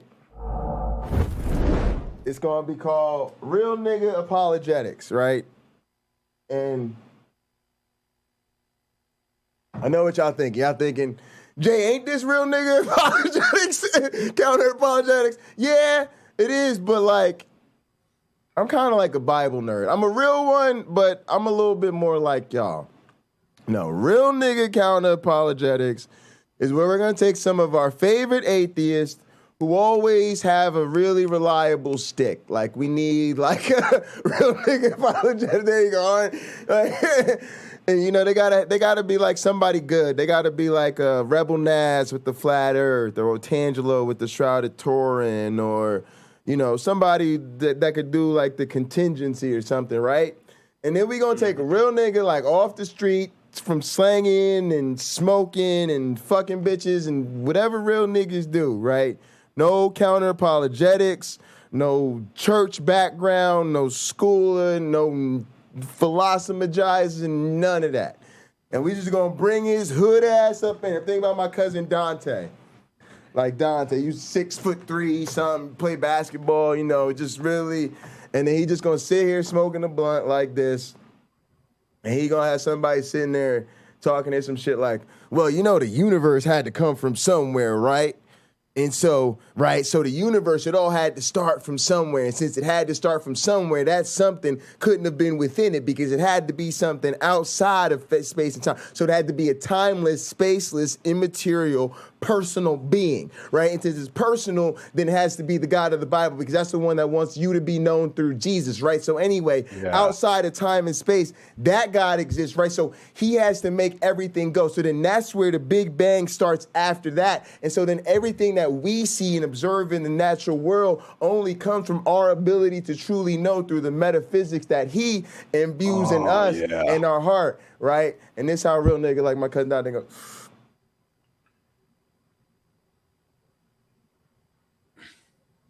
Jay, we about to play some 2K or something, right? Because what the fuck is this nigga talking about? Who the fuck is, Jay, what the fuck? Nigga, what the fuck is you talking about? No, nigga, seriously, what? Nigga, I'm trying to get high. Nigga, I worked all goddamn day. What the fuck are you talking about? Right? They're gonna be like, I don't know what the fuck this nigga just said, but somebody need to get his ass all the way up out of here. Right? And ain't nothing productive gonna come out of it, but this shit's gonna be for me to just sit back, record, watch, eat. I need some shit. I need to take some nights off, right? I need to like get a little rest night where I could just sit in the back and eat donuts or something while somebody else does all the work. So that's what we do. I'm gonna just, I can't do it right now because of COVID. I don't let people be around me. But when I trust people again, I'm gonna just having different random real niggas off the streets just sit in for me and just take calls from theists. We gonna call it theists versus thugs. It's gonna be all the rage.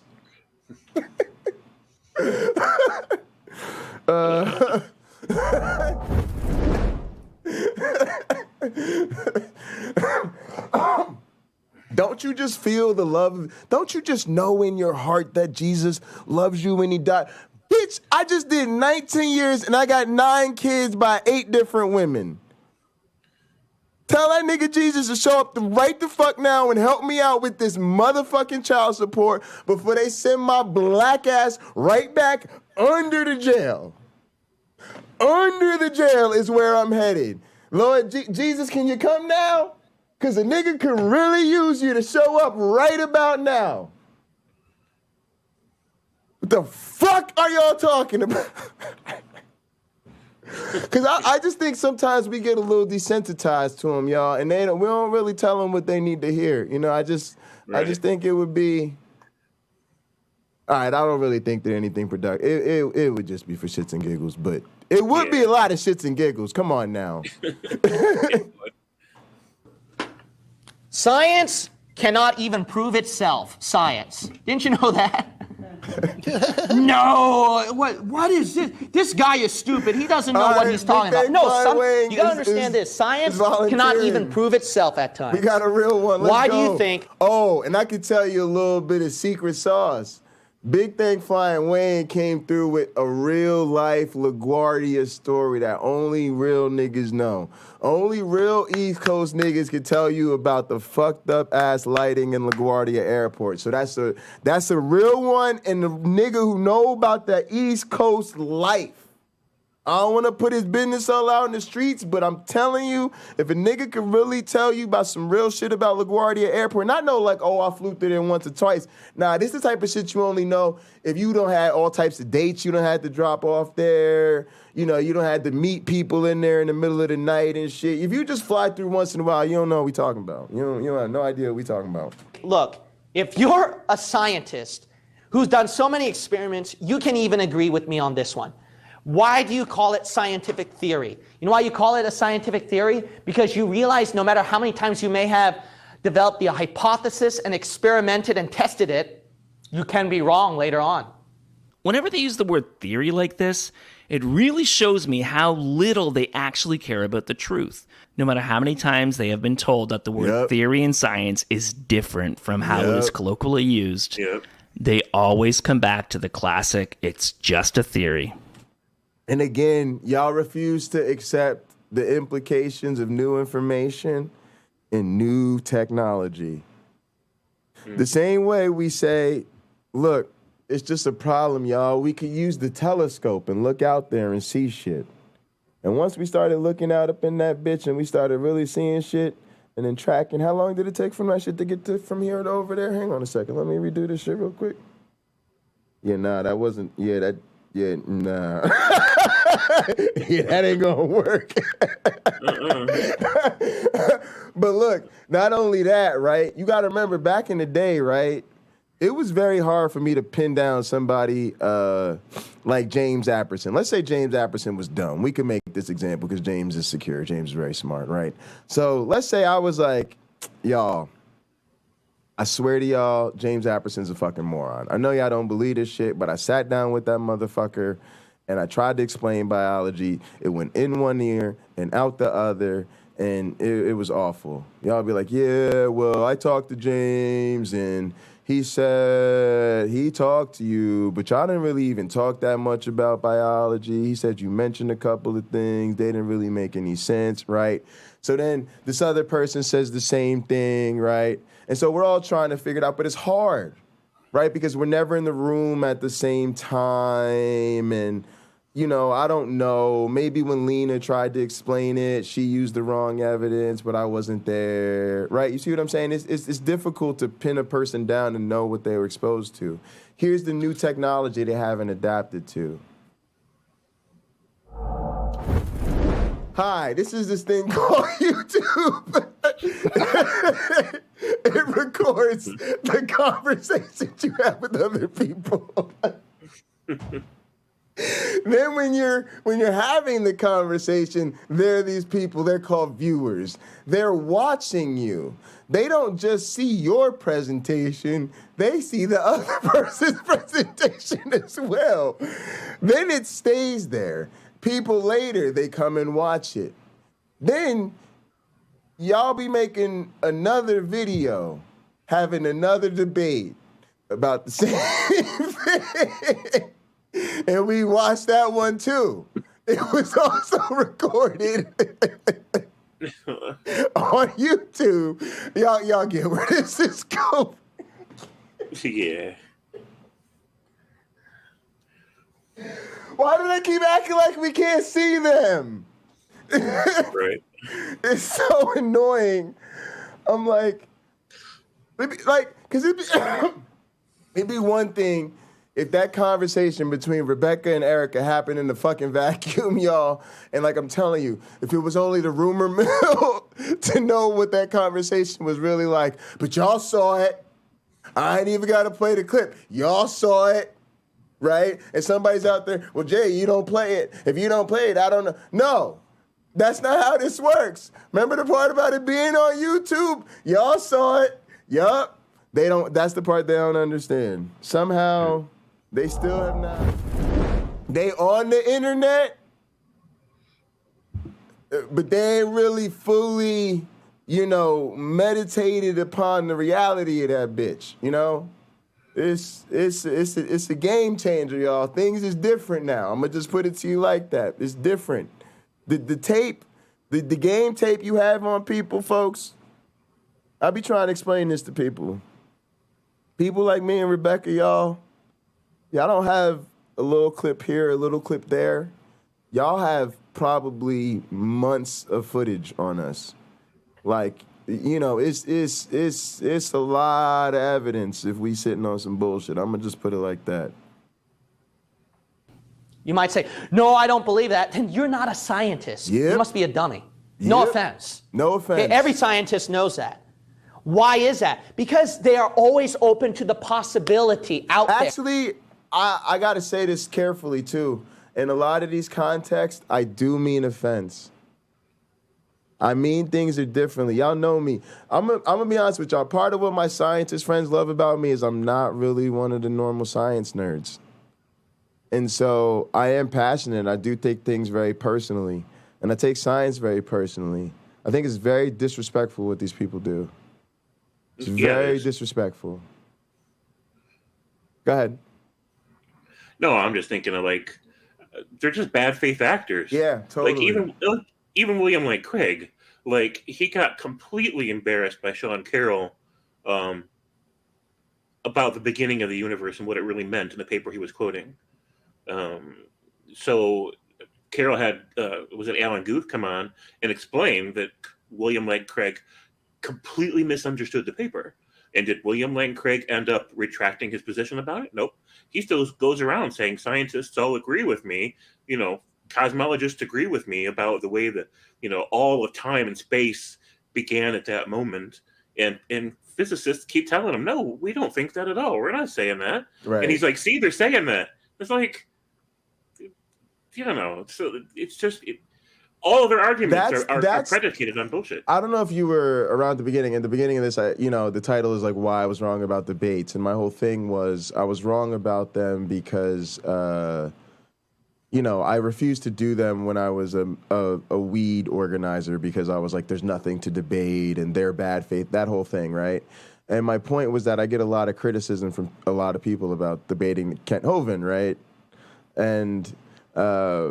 that's the part where, like, when my teaching mentor says I shouldn't do it and my scientific colleagues say I shouldn't do it, that's where they're coming from. They're coming from you are in dangerous waters because you're in public dealing with a completely bad faith actor, and it therefore you don't know what's gonna happen, right? And it's like, you know, you're the idea is sort of like you're giving them an opportunity to, you know, do something nefarious, right? And then it's like you played into their hands because you knew going in, you know, he was gonna be trying to trap you on some bullshit the whole time, right?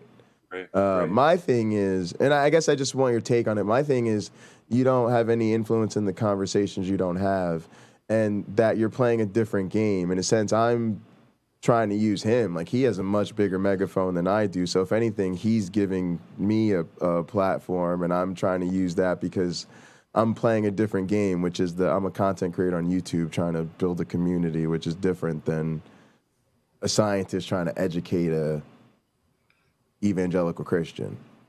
Right. Yeah, I mean, when Ken Ham went up against Bill Nye knew he wasn't going to change Ken Ham's mind. Yeah. But, you know, it was important that the public see what the real difference is. And it all boiled down to what would change Bill Nye's mind. Evidence. What would change Ken Ham's mind? Nothing. God, I don't want to shit on my colleagues, but like, it's so interesting. So you mentioned that. I think that was a transformative thing, but that was a perfect example of like the attitude of scientists that pisses me off, because looking back, that was kind of like a big deal when I was in grad school. I was in grad school when that happened, right? And there was a huge debate amongst us about like whether or not he should even do it, whether or not it should even happen, right? Mm-hmm. And I would say the majority of my colleagues landed on he should not do it and it should not happen. And then a number of them, I would say, maybe even most of those ended up on and I won't even watch it type of thing. Yeah. Right? Yeah. Which influences you a lot as a graduate student, believe it or not, right? Because then you're like, oh, I better also, right? That's where I picked up those cues from. Like, oh, you don't even touch that shit with a 10-foot pole because your colleagues will think you're a joke, right? Right. So yeah, it's actually, I'll get into it some other time because I'd love to chat with you about it, James, and share it with the viewers. But it's a lot of work for me to sell the value of what I do as science education, right? It really is. Right. You know, because the line is, this doesn't help you publish, right? It doesn't help you get grants, doesn't help you write papers. I have two trump cards I'll mention quickly. One is Rob Pennock, my teaching mentor that I was talking about teaching with, the guy from Kitzmiller versus Dover. He's a philosopher of science, right? Like I always say. So because we teach that class, he's really into it, right? He's like, oh, you're community building, and I think this is great for science communication. So I have like a very good ally in him, because he's like, oh, the philosophy of science and public communication is like uniquely nerdy, right? But if I didn't have him as my teaching mentor, forget about it. You see what I'm saying? Right. Literally, I can get away with, oh, but I'm working with Rob Pennock, and the people go, oh, okay, right? Yeah. Yeah. And then the other thing is, I'm trying to make science and multimedia my thing. So it behooves me to just be doing a bunch of multimedia stuff. And now they're all on board. Right now, I met with my director like last week, my program director, and he sent out this article to like the College of Biological Sciences. He's like, I think Jay's doing some really great stuff. We need to be writing an article about him, getting him some positive press from the college. Like, what do you think you could do about it? And they like emailed me the next day, like, yeah, can we set up something to interview? Yeah, we're going to write a story about you. Yeah, we think it's all good. I was like, oh, so this is what it looks like when y'all get behind a nigga. Okay. Oh, okay. And then he was like, yeah, you really shouldn't be buying any more equipment. Yeah, this is really your work, what you're doing. Yeah, in your laboratory, in your department, they should really be funding this stuff. Yeah, I'm glad to hear you're getting some grants to get some equipment. Oh, did you go against my wishes to do anything that would bring funding into your studio, and you did it anyway? Oh, but it was great. Yeah, you did that. Yeah, that was great. Yeah, you should do some more of that. Yeah, you should not listen to me more often. Yeah. Yeah. Well, whatever we got, we're here to support you. We're on Team J. Oh, yeah, and we told you to stop being remote. Oh, and then you refused to, and then you're like, I'm going to stay remote. And now, oh, no, yeah, we like that virtual stuff you've been talking about lately. That's real good. That's real good. Yeah, we like that. I need to find a wife like that. I'm just telling y'all, that's what my life is really like, for real. That's the real behind the scenes shit. It's fucking awful. there that their experiment or their hypothesis can be wrong. That part is true, and that's a good thing. You want to retest things. You want to see if something's wrong. That's the point. And that's the crazy thing. I was just thinking, that's a good thing, right? Because what they're making me do is justify my work and integrate it into my research and purify my case and get ready for the job talk and figure out how to bring funding related to my research and figure out how to communicate that this is a valuable thing for a researcher to be doing, right? And y'all have seen me do it, right? Start streaming my work, start streaming my coding with Cliff, do more interacting with, so we do it, right? And it's that criticism, it's that peer review, it's that iron sharpening iron, it's the, oh, Jay, you really want to get a job like this doing this? All right, let's see what you got, right? Mm-hmm. And so that's, and then I go, okay, watch, right? And then they go, oh, okay, all right, then, you know, and that's the beauty of it. Point of science. And we learned that just like a style can go out of fashion, the popular ape men theories and their fossils do the same thing. And while their theory keeps changing, God's word never does. Kind of makes you think, doesn't it? Yeah, it really makes you think. It makes you think how funny it is that people still think like Matt from It's Always Sunny in Philadelphia. Is Aristotle thought to be the smartest man on the planet. He believed that the Earth was the center of the universe, and everybody believed him because he was so smart. Until another smartest guy came around, Galileo. See, in my world, BJs are batch jobs. We literally do. It just means when we submit our runs, we're like, yeah, I need you to do like 100 replicates at once. So yeah, and do lots of those BJs, man. No, I'm kidding. And he disproved that theory, making Aristotle and everybody else on Earth look like a bitch. Like a bitch. Of course, Galileo then thought comets were an optical illusion, and there's no way that the moon could cause the ocean's tides. Everybody believed that because he was so smart. He was also wrong, making him and everyone else on Earth look like a bitch again. Saying that you never change your mind, so you must be right, is about the opposite of what critical thinking is. You think that when Einstein gets it wrong, you won't get it wrong? Wow, some guy you are. So you see, right, your science cannot even prove itself. You'd be surprised. But again, the big question, if God is real and actively interacts with his people, put the universe in motion, created life, then wouldn't science just lead back to him? If you get on the And is it just me? Or does God always seem to have the very human voice of Morgan Freeman? Is it just me? But when you guys hear the voice of God, does it sound like Morgan Freeman? Is that's just my fucked up vision of God? They must not, you know? Believers train. And it's going their direction. If you get on their train, no matter how hard you run to the other side of the train, you're going to their destination. And if as Christians, we pretend neutrality, we say, well, maybe Jesus Christ isn't who he claims to be. Maybe the Word of God isn't what it claims to be. Maybe there really is no God. Let's see where the evidence takes us. If we behave in that way, reason in that way, we lose the entire basis of knowledge, first and foremost, but we are going to end up reasoning like the unbeliever.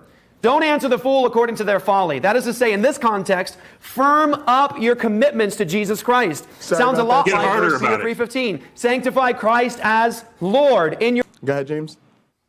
He says, firm up in your faith. I'm like, get hard about it. Yeah, exactly. No, but they do, right? And I really do think that that's what we're dealing with. I don't think that we're dealing with scholars of God. I think we're dealing with soldiers of God. Mm-hmm. Right, masked as scholars, right, or whatever, right, and I think that that's really what they see this as, and that puts you in a tough position, because I really have a fundamental belief about war. So you guys know I'm into parodies, right? So a big part of my campaign, when I ran for president of student government, was I had this thing where, you know, when you do think about these things critically, you realize there's no such thing as these sort of right-wing wars against these concepts, right? Let's fight a war on drugs, a war on terror, right? And it's like, oh, you mean a war on drug users and the people who provide those drugs to them? Oh, you mean a war on people you label as terrorists?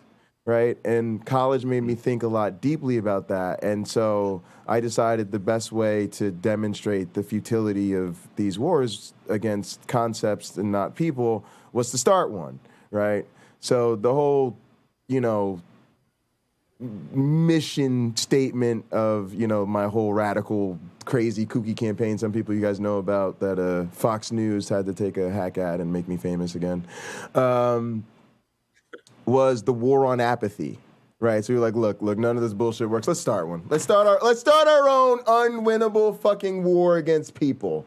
We are now officially against all you apathetic motherfuckers who say the student government doesn't matter. All you people saying the student government doesn't matter and you shouldn't vote for president. I'm running for president.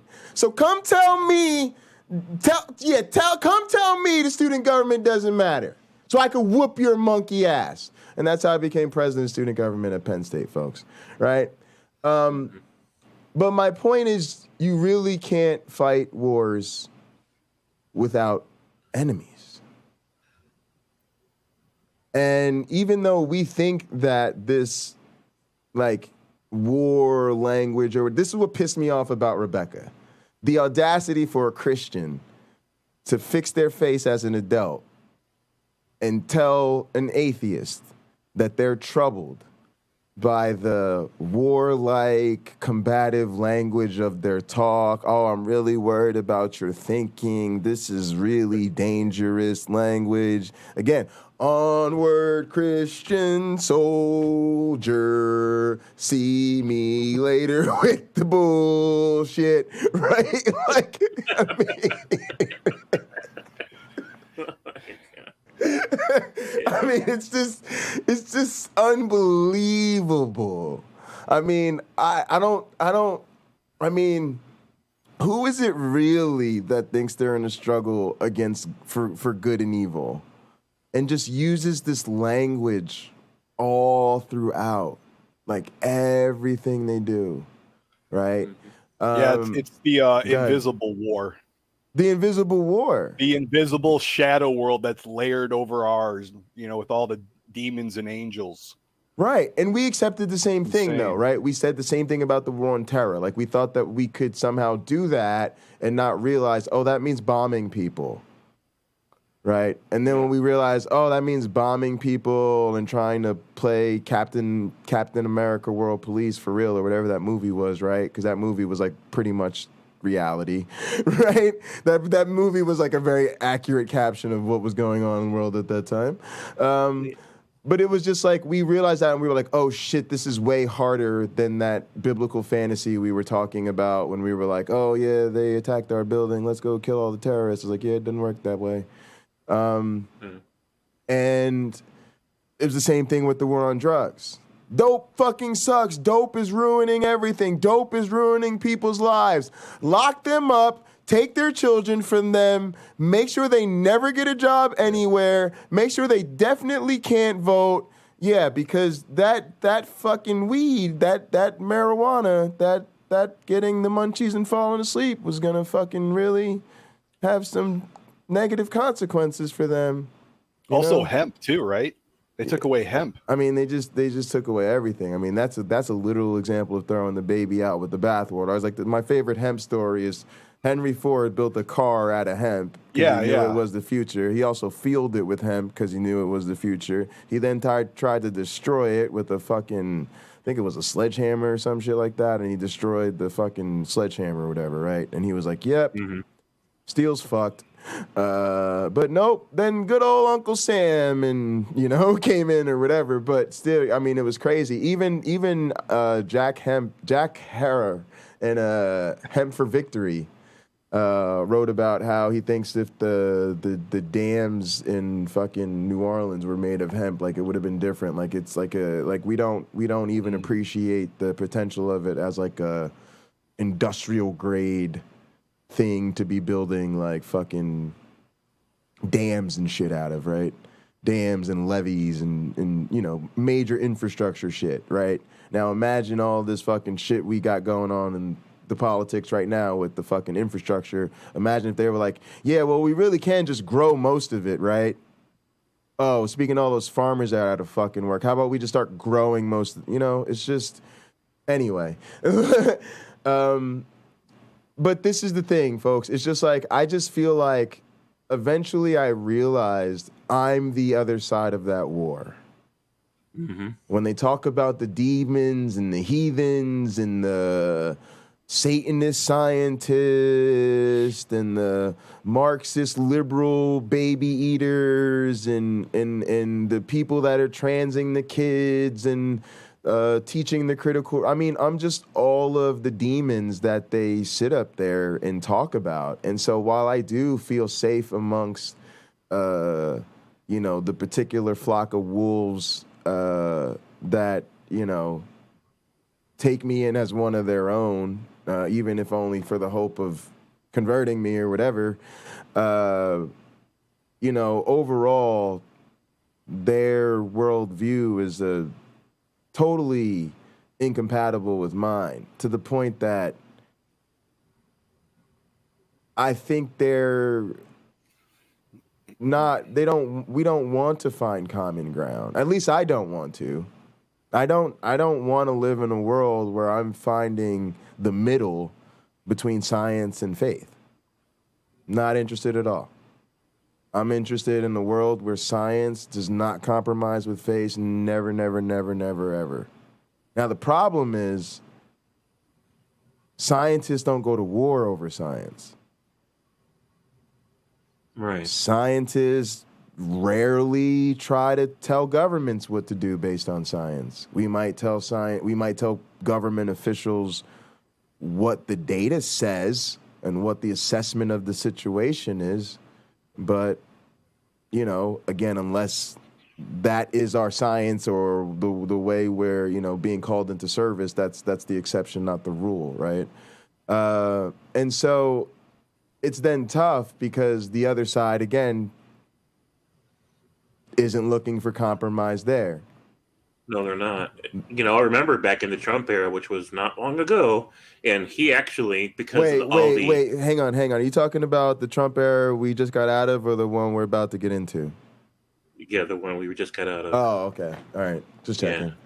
Yeah. So, I mean, you have all these evangelicals, right? Like, making this power union with him. He empowers them, and they'll empower him, which was the offer he made them before he even got power. He's like, back me up, I'll back you up, Did you hear were you also like me, like this has been incredibly explicit? Like, I don't know. I don't even want to call it a dog whistle. To me, he basically just said, I'll give you power. They want to take your God, your guns, your faith. I'm going to keep your church. I mean, to me, it was like very explicit. Is that, I don't want to put words in your mouth, but to me. No, that's exactly what he was. He directly said it. I remember watching the video where he was talking to him. Okay. He was like, you give me power, I'll give you power. And it's the same religious demographic that made the exact same deal with Hitler. You give me power and I'll give you power. It was the same rhetoric. So here we have the Trump era where because they were like pressuring him with their political agendas. Trump was, of course, trying to cater to them. So he ended up telling the CDC like what words they were allowed to use in their reports, what reports they were allowed to make for general public health reports. And they ended up telling NASA they're not allowed to do climate research anymore. And it's just full blown fascism. And I know Lina will appreciate me dropping that word in there. So this is a crazy story that this actually happened, but one of the best musical. There's a reason why this world's going to hell. Pick up this book. Yeah, there is. It's like they're the arsonists in this world. See, Nano, right? That's an item in the story. Now you pick up this book. Nano, that was from you, man. Fascists have the greatest fashion shows. Oh my goodness. So one of the best musical experiences I ever had in my life was a professor. Not a professor. I know a group of high school biology teachers. They're known as the Tungsten Clan. They're like a rap group of mostly science teachers and a couple administrators. And the leader asked me to write a song because he was asked to perform at something called the March for Science. And so I wrote a song. I had like 2 weeks to write a song. I'll play it for you guys sometimes. I have to actually work on the mix. I found the tracks, but I don't have the final mix version, so I have to remix it. So that'll be our first mix rescue project. But it's called Pipette Dreams, right? It's like a play on the idea of pipe dreams, right? The chorus is, my pipette dream is really on the ropes. My pipette dream is going up in smoke, and since my pipette dream is my...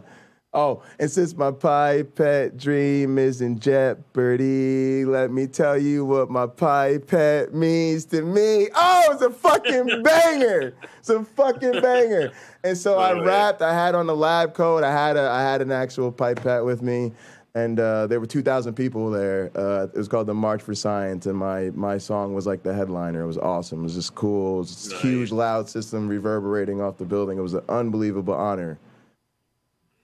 But y'all hear what I'm saying?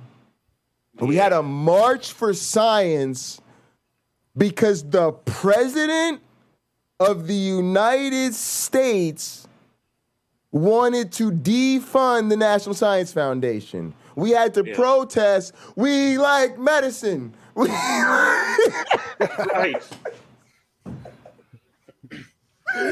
Yeah, it's not like we need scientific advancement for medicine during the pandemic, right? Yo, Jay-Z didn't call me and be like, yo, Jay, I heard you got some hot bars, bro. Get up here with me and Beyonce and shake it a little bit. It's time for the sexy boy. And I'm like, yeah, we out here. It wasn't that type of party. It was literally like, Jay, they're gonna, you like working in the LNCA lab? Yeah, y'all ain't gonna be able to do that. You wanna spit some bars on it? Damn, I had to put my hatred for Trump on wax. But yeah, I'm gonna play that for y'all. But it's just crazy. But yeah, go ahead. No compromise. I just wanted to give y'all an example of the real fascism. Like it really is. Like we really did have to. We had a women's rally too. You know that didn't work. Y'all know the result of that. Sorry, that one was an L. Sure. Go ahead. You good, James? You can talk to him. Sorry. No, I mean, the pendulum keeps swinging back and forth, right? We win some, then we lose, we win and we lose. And everybody's trying to figure out where we end up. But that is the war. We are in a war. And, atheists didn't declare the war. Right. It's just more and more people realizing that if we're going to protect human interests and hopefully stop humanity from going extinct, then we have to fight back. We have to stand up to the people that are sabotaging all of humanity. And so the moment we stand up to them, there's the war, right? The war means that there's an aggressor and a defense. Now, Rebecca doesn't intend for us to be enemies. It's not her narrative. Enemyship between her and atheists isn't her narrative, and I respect that. Sure. However, she actively supports the larger infrastructure of the larger, darker whole of Christianity. And so she's supporting a war against humanity and doesn't see the problem. And she wants to pretend that war isn't happening when it is. And again, I would love to spare Rebecca that truth, or any of my Christian friends, if only I'd be willing to spare my grandmother. Right? So if that's a hard truth I'm gonna lay on my mother, I am not gonna spare your monkey ass. It's just not, and it's just, and it, to me, it's the hard worldview, because again, like, that's my motivation. It's just like, this is still so hard. And the worst part about for me is that I feel like it's so humiliating. Like, I feel like I'm trying to take a pacifier from a toddler, and I'm trying to tell people who built homes and families and churches and communities. My grandmother retired from the police department as a dispatcher and cleaned homes and is strong and smart as shit. My grandfather's, I've seen my grandfather eulogize his son, his mother, his father. Like, this is a strong man, right? And he was a longshoreman. Like, I don't know, y'all know Jay's a little lightweight, does his work behind a keyboard. But my grandfather worked on the port, and was a longshoreman. Worked the real job, labor and shit. And and then to act like, well, they really can't. They're grown 70, whatever. It's like, oh, they really can't handle being told that Jesus is magic or that they're wrong. You know what I mean? And it's like to have to feel like you're delivering something so devastating to people that you really do love so much, but at the same time you have no choice because you can't in good faith keep letting it go by. I used to be at a point where like I would go to family, right? And I'd be like, I was the type of person who always like bow my head and go along with prayer. Mm-hmm. And now I'm like, I don't want to do that anymore. Like, one, Stop it just, doing it. it just feels weird, and it feels like I just shouldn't have to do that. Like, yeah, I think at a certain point, if someone's old enough, it's just a waste of your time. Just lay down the law, say what you need to say, and if they don't accept it, that's what I've done. I don't take crap from my family anymore. Yeah, I think that's the way to do it. But it's really hard to get to that point. And I don't even mean in terms of knowing. I mean in terms of like, you know, physically doing it when you're in that situation. It's an awkward situation to be in, right? And you're like, oh God, today's the day. Today's the day y'all drag me here for the visit. I've been not wanting to do this. You know Come what I on mean? in, Jake. God bless you. Yeah, exactly. On the head. Exactly. And then you're like, oh, here we go. You know, and it's the whole thing. I've been praying for you. Yeah, exactly. But yeah, I think I really do take a lot of encouragement from the community. I think before I wouldn't have done it at all. And now it's like, man, if I'm not in a position, I don't know who the hell is. You know, that's what I did for a little while. I just led breadcrumbs, asked questions, and led to certain things. And then one day I was just like, "Yeah, I don't believe this stuff anymore." Yeah. I think that's kind of where I'm at. I just think I'm like at loaf at this point. The breadcrumb phase was quite a while ago. Yeah, like I'm past. But now I'm totally the opposite. Where if something is brought up, I don't really attack it or get aggressive, but I definitely reply or say that's wrong and, you know, give them a source or talk about it or something. But that started to die out after a while too, where they won't even bring up stuff because they know I'll respond to it. So we kind of touched on this earlier, right? Which is crazy, but I'd love to hear your thoughts on it. I know people just, you know, get in and out whenever they can with the streams, especially when they're 20 hours. But like the idea that the very same people who like drag you out of bed, in my case, it was like 8 o'clock in the morning every Sunday. You got to go to Sunday school. You got to do church every day. Jesus all the time. Vacation Bible study. You got choir practice, prayer study, you know. And then all of a sudden, it's like once you finally stand on this firm footing and you've got the tougher questions and they don't have the answers for you, all of a sudden it's, well, we should agree to disagree, or let's not talk about, why you always want to talk about religion? Now, and it's just like, and I said like, you know, excuse me if like the very same people who shoved this down my throat, you know, now all of a sudden I won't let you forget about it. Sorry. Like, you know what I mean? Because how like, it's almost like, how dare you, you know what I mean? Like literally be the one steering me to give my life to Christ, and I do mean all of it, and then sit here and be like, oh, you don't believe that anymore? Well, why on earth would you want to have a conversation about that? Now, wouldn't that be a weird thing to talk about? You know what I mean? I'm just saying, you be sitting there like, again, this is where I need my invisible real nigga to slide up in here and be like, the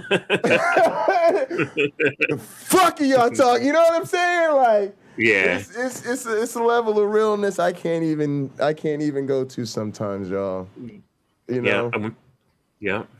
Go ahead. I went through the same thing. You know, I spent my life in their domain where I didn't have a right to my own voice, my own thoughts, my own feelings outside the context of their narrative.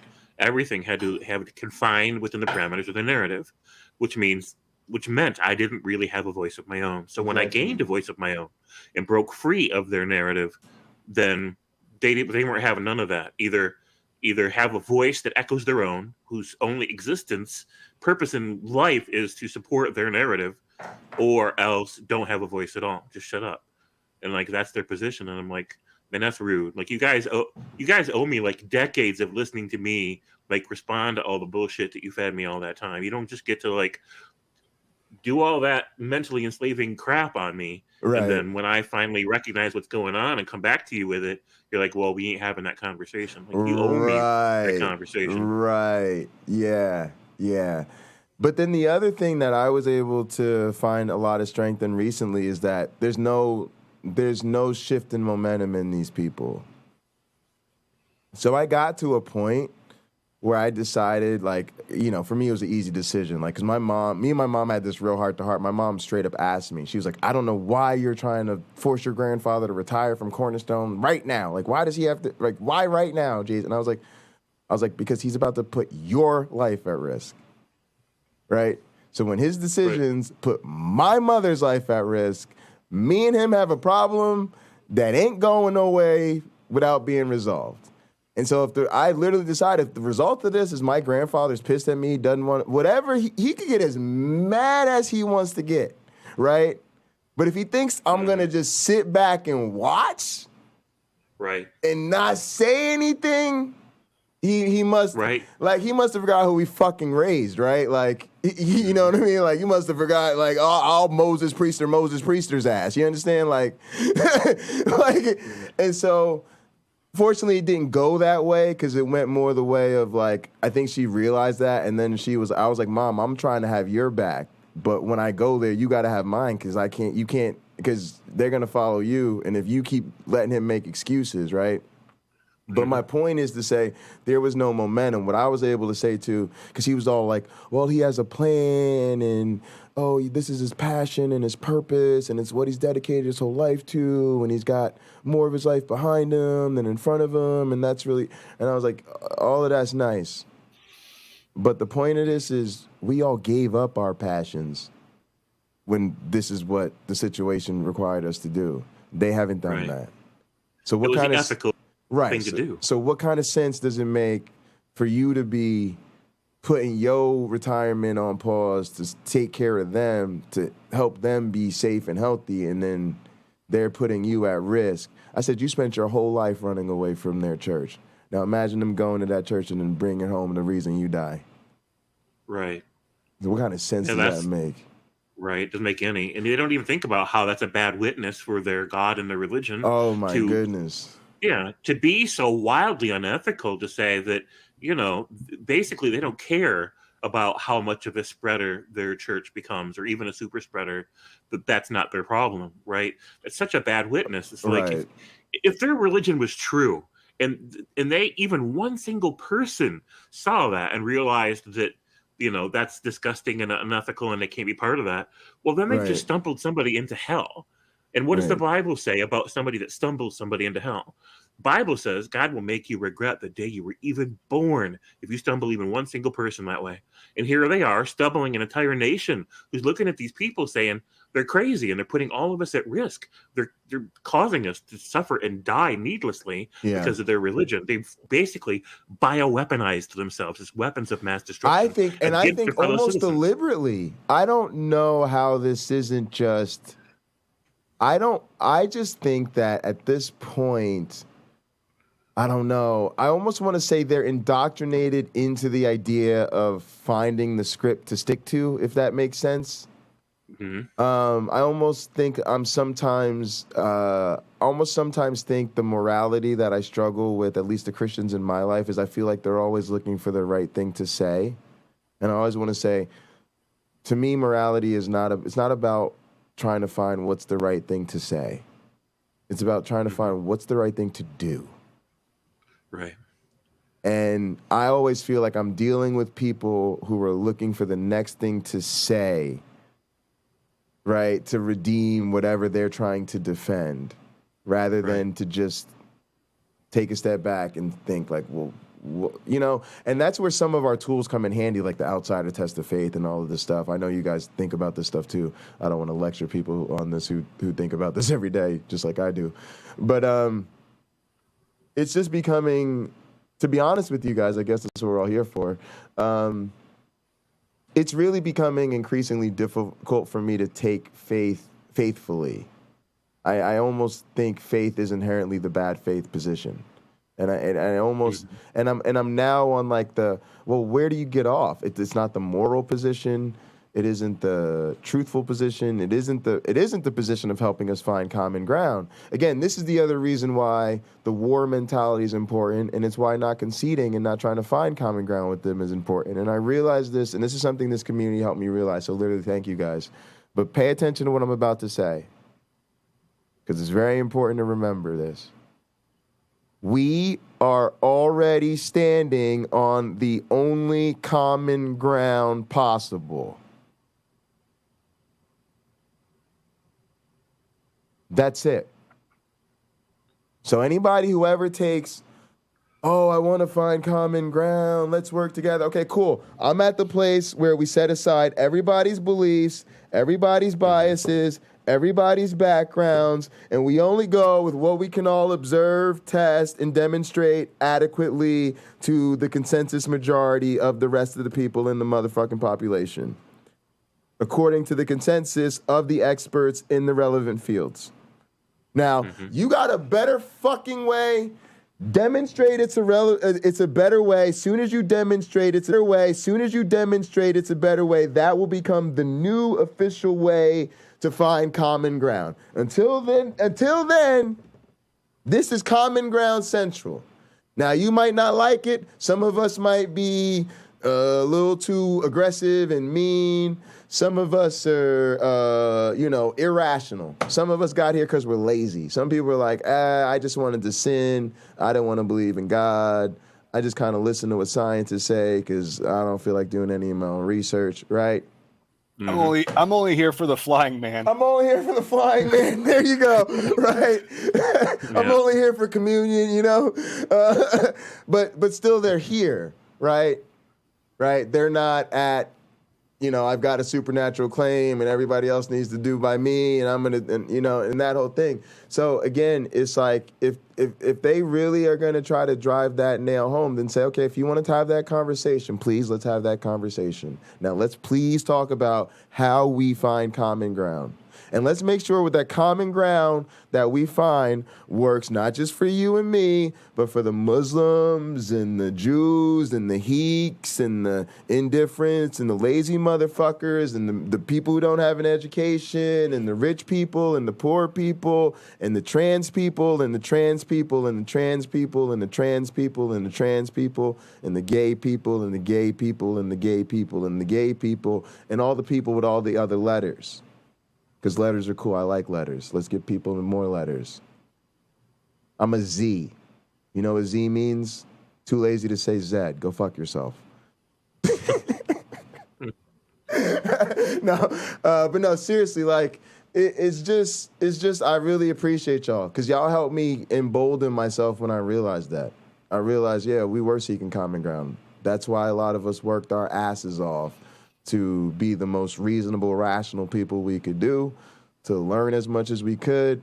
And when the weight of all that required us to change our goddamn minds, a lot of y'all did the only thing a responsible person does, which is you admitted there was some shit you didn't know, you looked into it, and you changed your mind.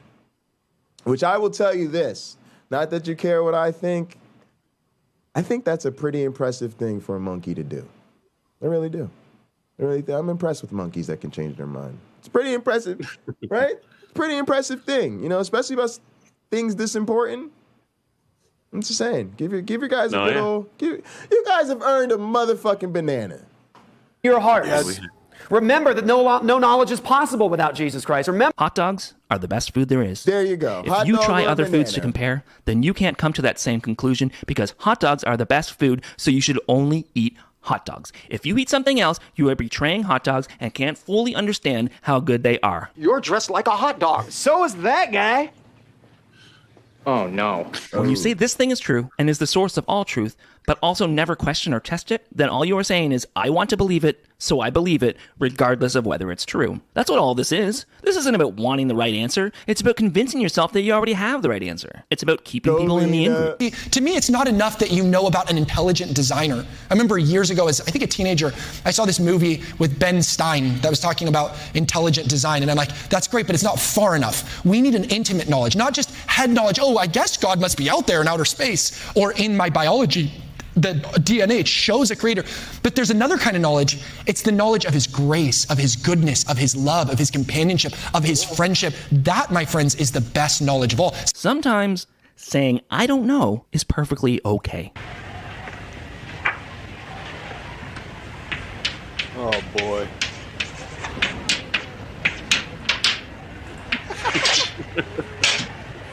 Intimate knowledge of something we have no knowledge of. I don't know. I'm doing this shit. Life isn't about having all. Yo, when they make me go back to teaching in person, I'm doing that shit on the first day of class. And then I'm gonna play that clip for my students, and then I'm gonna be like, and then I'm gonna play the clip for my students, and I'm gonna be like, I just wanted to do that for a gag, and then they'll laugh, and then I'll introduce them. I'm like, all right, let's talk about this fucked up ass syllabus. And yes, I say inappropriate shit to my students to make them laugh. Because I teach at a university deliberately, because then all my students are adults. It's very nice. It's very nice. It's another life hack, guys. Don't teach kids. Too many fucking rules. The answers. And it's certainly not about believing any answer that comes your way. Especially when that answer also asks you to give them 10% of your income. Question everything, admit when you don't know something, and be kind. Kindness is something we all need way more of right now. Thanks everybody for making it this far. Thanks for being wonderful, wonderful people. And if you know somebody who will benefit from this, send it their way. Thanks again. You are all on my mind. Bye. Work, Sky Moon. So guys, as we talked about, so for those that type of content is incredibly hard to make. It takes so much time and effort. Please go like that video, leave them a comment. If you enjoyed it, please rewatch it over there. Those guys are great. So I will say this. When we first started doing this stuff, Tux and I were really inspired by the Believe It or Not podcast. We might eventually do some more video type stuff. I'm hoping maybe Eric and I can work on something. So hope to get into more of that stuff. But shit, life is tough. We some lazy hoes up in this PC. That might be as close as y'all get for a minute. So hope you enjoyed it. Y'all know me. I like to bring y'all other people's hard work. I've been subbed to them for a while. Me too. They're dope. They're dope as fuck. They've done a lot of great podcasts. All right, y'all. It's time to kick the squares out.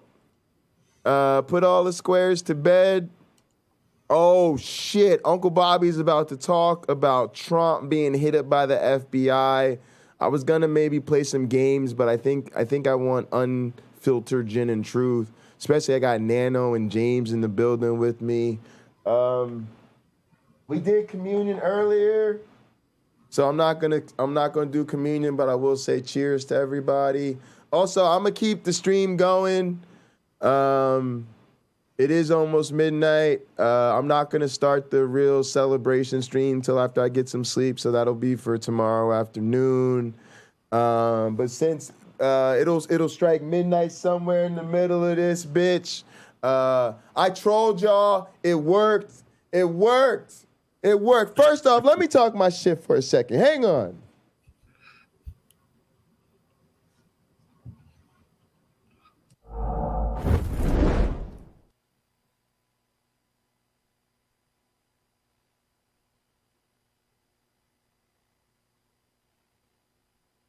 Y'all some ungrateful ass fans. I'ma just keep it 100 with y'all.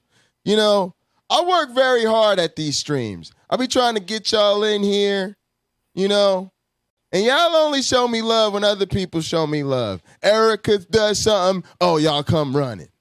Derek from Myth Vision comes through, y'all come running. I did a video with Derek. It has almost 1,000 views. Nigga, I didn't even know there was 1,000 people in this community. Where y'all at? And so we be working hard. We be out here. We be like 7 people. What do? I put Lina's name in the title one time, and y'all come like mice to a bunch of cheese. Look, we celebrating Lina's birthday. I seen Lina's name in the title. When you gonna talk about Lina's birthday? When you gonna talk about Lina coming? Lina gonna be on? Is Lina gonna be the guest? Is Lina gonna be the host? We came for Lina. Is this Lina 86? That's not even the right year. Wouldn't even be the right year. See, y'all all here for the wrong reason. But it worked for me. Yeah, I used it. I used you. It's called clickbait. I clickbaited you. I made you click and run here to trap you. And look how active this chat's been. You should be ashamed of yourselves. I should be able to put Pocket Locker 86 stuff in the title, and y'all should all come running. No, I got to put Lina in the title. So go ahead. Happy birthday to you. Go fuck yourself for stealing my birthday. Happy birthday to you. Go fuck yourself for stealing my birthday. Happy birthday, dear Lina, because that's all everybody gives a shit about. Happy birthday to go fuck yourself. Yay. Nah, because y'all ain't even going to let me enjoy my gin and truth. Y'all ain't even going to let me watch they going to rub me. It's Lina's birthday. Can we celebrate Lina's birthday? Can we stop this gin and truth so we can celebrate Lina's birthday? Y'all ungrateful. I'll be out here for y'all, man. Obama. All right, guys, here we go. Before we get this started, let them have a moment, guys. Go ahead. All right, here we go. Hang on. Let me, what are we looking at here on the screen? Make sure, yeah, they got all the look at all the emojis. Everybody's so happy for Lina. It's ridiculous. Freaking, this is what happens when all your friends are heathens. I should go back to church. I bet you I go back to church. They celebrate my birthday. Wouldn't come through my channel celebrating somebody else's goddamn birthday. All right, guys. Happy birthday, Lina.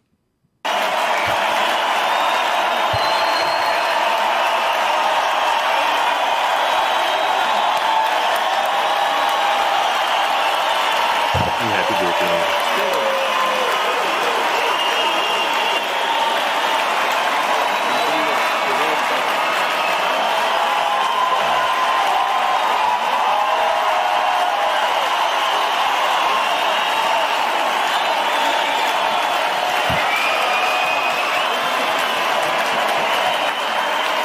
Exciting.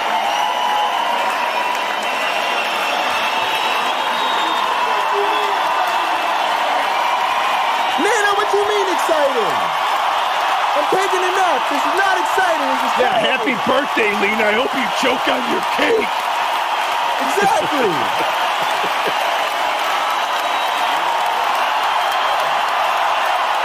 Are y'all fucking done yet?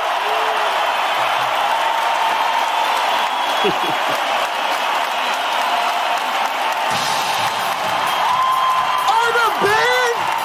Y'all put a band up in this bitch? No!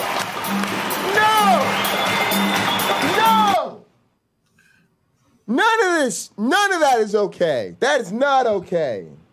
That's not okay. Y'all just, happy birthday, Lina. Go fuck yourself. You just earned yourself a fucking timeout. There you go. That's right. Love you too, Lina. Happy birthday. Fuckface. All right, gang, let's jump in. The nerve to be born on the same day as me. People in this you can't have nothing. Oh, you guys are?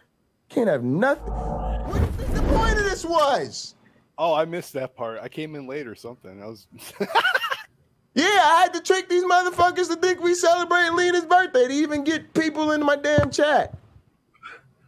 It's fucking ridiculous. Into this shit. First and before we jump, can't speak English words. I've been having trouble speaking all day. But before we jump into this, gang, I saw that fucked up ass video. Now, if you don't follow me on Twitter, you need to start doing the right thing. At RCReed40. Hit the follow button. You won't regret it. Actually, yes, you will. But, gang, I saw that video of the Catholic priest taking monster bong rips and then just going nuts and dancing like he was in the middle of a fucking gay club. It was the greatest thing I've ever Why seen. did I see that? First and foremost, that was also, some of you guys noticed that when I was on Nate's stream the other day with that friar guy, and he was in his friar getup, that I started smoking weed on the stream. Uh-huh. I did, because I always wanted to smoke weed with a fucking monk, right? And YOLO, right? Like, come on. It's a monk on the motherfucking stream. I'm the most high apostle. Y'all should be proud of me. That's a real YOLO moment right there. Y'all literally saw the most high apostle sitting up there in the stream, smoking weed, chilling, talking to a motherfucking monk. I'm just saying. And I still gotta put Lina shit in the title to get motherfuckers up in here to celebrate my goddamn birthday. That's sad. That's just fucking sad, y'all. not just marijuana. Right? Gang, your Uncle Bobby has smoked his fair share of the Mary Jane. It doesn't make you do that. There was a smidge of MDMA or there was something going on there. That wasn't just regular. But gang, it made me think. I think maybe it's time to break my hiatus. Look at Papa wanting to go outside. What an asshole. Time for Uncle Bobby to get stoned. Get your ass out. 3 minutes, gang, if that much. 3 minutes. His monkey ass is coming back in. But I'm thinking it's time to break my hiatus. It is. And have a Christian on this show. No, I thought he was going to talk about smoking weed. Didn't y'all think that? Did y'all think that's where he was going with that? Yeah. Oh, okay. I really thought I was the only one for a second. I love some fucking weed. He was talking. He really had me geeked up, and then he was like, "Oh, I'm gonna have a Christian on the show." Come on, we see this all no, but he doesn't have any Christians on the show, so that would be kind of interesting. Also, I'm gonna have to grab my weed tray a little bit, and I'm out of joints. I gotta roll. Now, I have no idea how I'm gonna set this up, because I'm literally just flying off the seat of my pants on this idea. I want to have a Christian on this show, no script, like I ever have a script, and just shoot the shit. Let's just wax. The only thing is, I want that Christian to be a drinker, right? And if I finish a cocktail, the Christian needs to finish a cocktail. Now, obviously, I'm not going to go for broke and try and drink someone at the table. One, there's no fun in that. Two, I'm not in college anymore. And three, again, I actually want to have a conversation, but I want it to be lighthearted. I don't want to debate. I want to have a fucking conversation. So hit me up in the comments. Let me know what you guys think. I just want to sit because, yeah, I got the fucking idea by watching a Catholic priest hit the fucking Mary Jane laced with something other than just a Mary Jane, then lose his fucking mind, right? Am I looking at fucking a Catholic priest?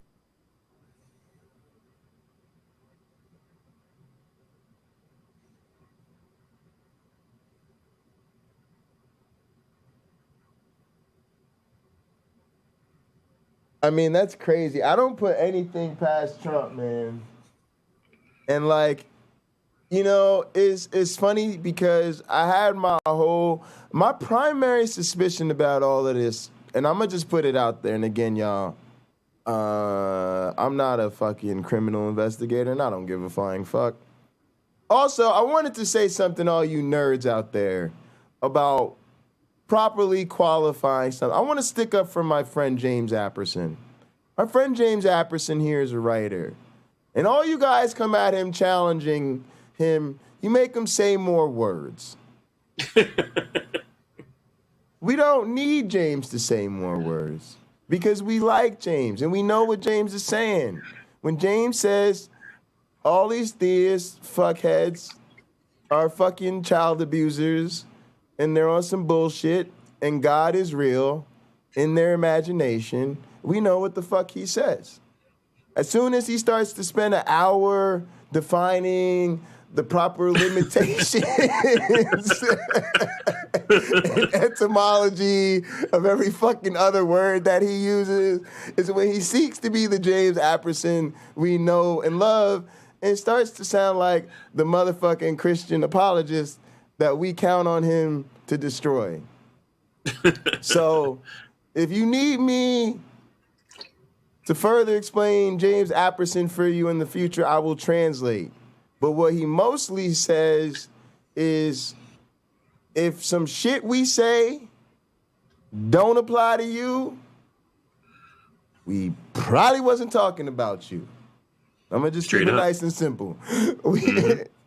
But that is a helpful thing to go by in this community. I remember that a lot of times when people say shit. Some people say some crazy shit. You know, with some fucked up ass atheists out there, they have absolutely no foundation for their worldview. There's some stupid motherfuckers. They were never real Christians. They never knew goddamn. They ain't never spent a day in church. And I'm like, what? I wish you would say some shit about some atheists like that. Boy, I'll tell you all the times that I done been in church and how much I learned about this. And I'm like, wait. Maybe he just wasn't talking about me. And I'd be like, it is other people in this universe. I don't always agree with the fact that there's other people in the universe always, but I understand that that is a fact I've come to accept. It's just an unfortunate reality. Yeah. So I remind myself of this once in a while. All right, here we go, y'all.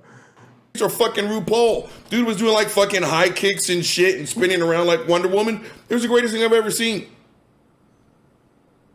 I want to have a conversation with the Christian that's going to be lighthearted. They can ask me honest questions. I can ask them honest questions. And if we give each other respect, it can be kind of constructive, right? But they got to be doing some drinking. So if you guys know any Christians that are willing to have honest conversations, that like to do a little bit of drinking. See, I didn't hear y'all laughing. A lot of y'all didn't catch that. Y'all didn't catch that? That was real funny. He was like, so if any of y'all know any honest Christians, see, I had to hold back from busting. I was like, that's a good one, Uncle Bobby. That's a good one. No, I'm kidding. Honest Christians that drink? Yeah, right. Yeah. I'll bring my fucking flying saucer while I'm at it.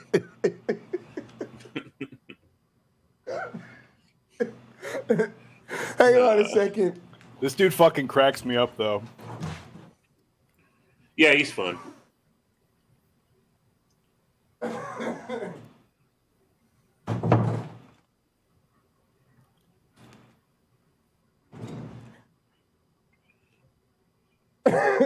I just wanted to make sure that Bigfoot was still under my bed. He just doesn't want to come out right now. Oh, your dog, you mean? No, the Bigfoot under my bed. Well, you know, he said he wanted me to find an honest Christian, so I was going to grab my flying saucer, the Bigfoot that's under my bed. Gotcha. And we going to roll. Right. Or tag them. Yo, I don't know what's wrong with me right now. I feel like I'm not drunk enough. I'm going to go get some alcohol. I'm in on this. Show him my Twitter feed, right? Again, I talk to those the exact same way I fight. I'll give you what you're giving me first, right? Go look at my interview with Joseph Abraham. Don't do it. Joseph Abraham started out an absolute fucking asshole. And he was like that in the pregame show when Peter was setting up all the tech. That was an absolute dumpster fire, right? And then go look at the one with Adherent Apologetics. I think that was his name. We had a fucking blast. We were teasing each other because he liked the Steelers, right? And we'd have this back and forth. I'd ask him a question out of nowhere. You know what I would say? The Steelers suck. And he would fucking laugh. 20 minutes later, I've totally forgotten about it. He's telling me about his Christianity. Then out of nowhere, you know what he would say? I fucking hate the Saints. It was fantastic. So again, I'm not looking to bring a Christian on here to feed him to the lions. But again, if you treat me nice, I'm going to do the exact same thing. If you push the nice guy's going to fucking push back. So if you guys know anybody, hit me up in the comments, tag them. Let's have some fun on this fucking show. But They got to be cool, and they got to love to do some drinking. Now, gang, the big topic of today's show. This guy is Robert Reed. His channel is Gin and Truth on YouTube. Gin and Truth on YouTube. And he only has 684 subscribers, which I've just decided is a felony in all 50 states. So go subscribe so that I don't send the fucking brown shirts to come get you. All right? True story. Is fuckface Donald Trump. Gang, holy shit. I think we all have been waiting patiently for this day. And that was for the Guys, I don't know if you missed it. I was so fucking excited. I literally stopped everything and did a special David Blackman immediate fucking episode. Like, I literally almost nutted in my pants. I almost didn't even want to read the story because I knew play the video of the story because I knew the truth couldn't be just anywhere as good as the title. You know, Trump's home gets raided by the FBI or whatever. You're just like, let me just savor this moment. Right? Yeah. It did feel like, finally. And it definitely isn't what we're looking for, but I hope it leads to more. I really do. And I hope they find out that Trump is doing what Flying Mane talked about, that he literally just did some more dumb shit, and that we finally get him on the dumb shit. Tell you why criminals are dumb as fuck. What happened to my camera? Oh, okay. So when Cory Booker first became the mayor in Newark, right, there was this mayor who had been there for 25 years. His name was Sharp James. You can look this guy up. Like, the biggest thing we had to do when we first got there was cooperate with the federal prosecution of this former mayor, which was actually led by Chris Christie. Some of you guys know Chris Christie, right? He's the Republican presidential hopeful. He was the U.S. attorney for the state of New Jersey at the time.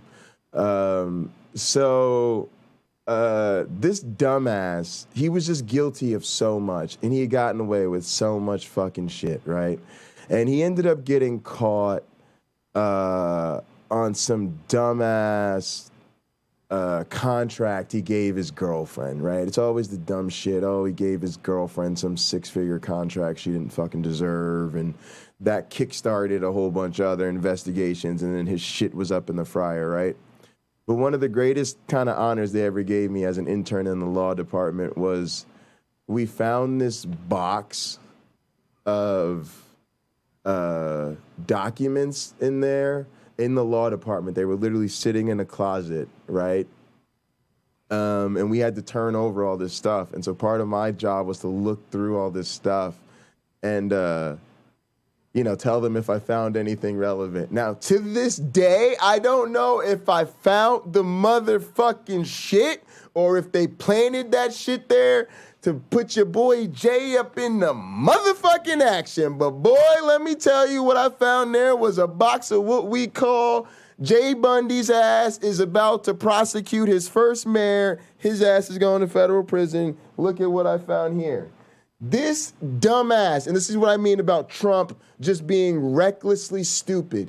This shit was in a box in the closet in the law department. Either the mayor was stupid and fucked up, or somebody in that law department was like, fuck his ass, we gonna leave the key to fucking his ass right here in this closet. Because let me tell you what this motherfucker did. He would take his city card. Like, when you're the mayor, you're the head of the police department, right?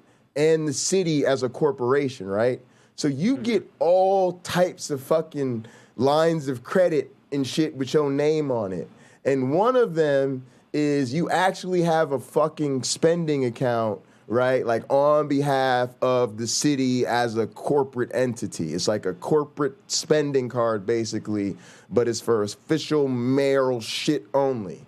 You have another one as the official head of the motherfucking police department, and that shit is for police business only, and that's the motherfucking law, and nobody gives a fuck if you're the mayor, right? And this fool would literally, they would take the shit, guys. They would take these illegal purchases he made. They would tape white paper over them. They would white out over the fucking like lines where he had made illegal purchases. That way, when you copied the records, when you photocopied the fucking records, you couldn't see those purchases. Like, it was like catching a motherfucking kindergartner trying to get away with the heist of the century. Yeah.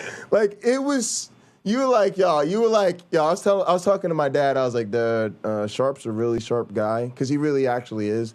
But I was like, this was some unapologetic Negro shit. Like, this was just some ghetto hood. We think we're going to white out the feds type shit. Like, if we just white it out and copy and then photocopy it, they won't notice. And then the shit was in the box with like the tape still on it, with like you could. And I literally went to the head of the law department and made my motherfucking golden ticket to the future of whatever the fuck I want from Cory Booker for the rest of my life. Oh, you remember that motherfucker that tried to block you out of the city? Your first real political opponent that owned your ass? Yeah, this here box right here. Y'all gonna want to take a look at gander on this. Y'all, he pled guilty on every single one of them shits. I was in the car with my dad like, I got his ass. I got him. I got him. He didn't even fight it. I got him. And it felt good. So yeah, I just wanted to brag about these stupid-ass politicians. We gonna get your ass, Trump, and when we do, we dancing. It's gonna feel good. But to what Flying Man was talking about, y'all, pay attention to us, y'all. This is the key part. This is the key moral of the story. This is the key moral of the story. It ain't gonna be the insurrection. It ain't gonna be no shit with Russia. It ain't gonna, or it might indirectly be some shit with Russia. It ain't gonna be no like shit with Putin and no G9 summit, none of that shit. It ain't gonna be no COVID corruption. Ain't gonna be nothing to do with none of that. It's gonna be some ghetto, dumb, plates of ketchup against the wall Donald Trump shit. It's gonna be something stupid, like he tried to pass off some White House documents through Rudy, and they was gonna fence him through Sidney Powell, right, to the Russian oligarchs or some shit. And then they actually asked the dude from the Secret Service to call the guy, and the motherfucker from the Secret Service was like, yeah, Sidney Powell just walked into my office. So yeah, I think it's gonna be some shit like that. It's gonna be some shit where literally Trump tried to strong arm some documents and sneak them to Mar-a-Lago.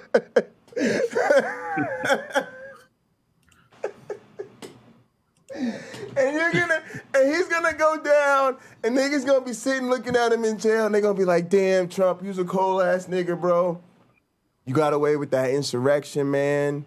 And grabbing him by the pussy and lock her up and all of that shit, man. Yeah, man. Oh, man. Yeah, you just fucked up with that little document scheme at the end there, man. Yeah, man. Yeah, man. When you the president, bro, you don't run documents no more. They should have told you that. Yeah, man. See, Trump missed baby G school. He tried to go to big G school too fast, and they ain't teach him like, nigga, when you the leader of the free world, you don't be running document scams no more. You gotta leave that type of petty shit I got alone. a small loan of $1 million. Fuck Trump. Public execution. Oh God, y'all. Oh God, Okay, maybe not that far. I can't. Trump is too good. I gotta be honest with y'all. Y'all can't really lock Trump up because I kind of need Trump rallies. I think I'm addicted to Trump rallies. Like, I don't think I would actually be happy if there were no more Trump rallies. Like, as much as I genuinely hate Donald Trump, hate watching him has become a really big part of my life. Like, what the fuck would David Blackman do if Trump just disappeared? You know? It's like not having a dance partner. Go ahead, guys. I don't know. I'd be depressed. Hey, I get a quick question about Restream. If I share my screen, does it just show up as like my avatar? Not if you share like your screen. It should share your screen. Go ahead, try it. Right now, it's just showing your face. Oh, but you need to like select it. It's not. Just Oh gonna show yeah. No, All right, no. never mind. Yeah, so you can't bomb us with your pornography. You know, Steven Anderson clips. We're not that we're down with. It's really. I would never do that. I'm always telling people, man, any stream where nobody shows me their dick on camera is a victory. Like, you know, it's just it gets to be like that. Even see where Uncle Bobby's hand is right now. It's making me nervous. Like, I'm gonna be watching it. Like, he needs to keep his hand on that dog. FBI to execute. Y'all, I'm traumatized. I don't trust men when they start moving their camera. Don't move your camera. Why are you moving your camera? Keep your camera on your face. Keep your camera on your face. I don't like when they move their cameras. Or you know them weird guys that come on camera, but they're only showing you like their shirt? No, that's a red flag. He's already halfway home. I've learned all the tricks, y'all. I've learned all the tricks. There's a lot of red flags. Another one is... I'm going to plug in my camera. Hold on. Oh, see? Another one, if someone just came on camera and they sitting down and they go to stand up, boy, you better mute them. You better put them backstage, right? Because that's how they get you. They stand up on you real quick. Yeah. That's what I usually say. The date is over. That's it. Go home.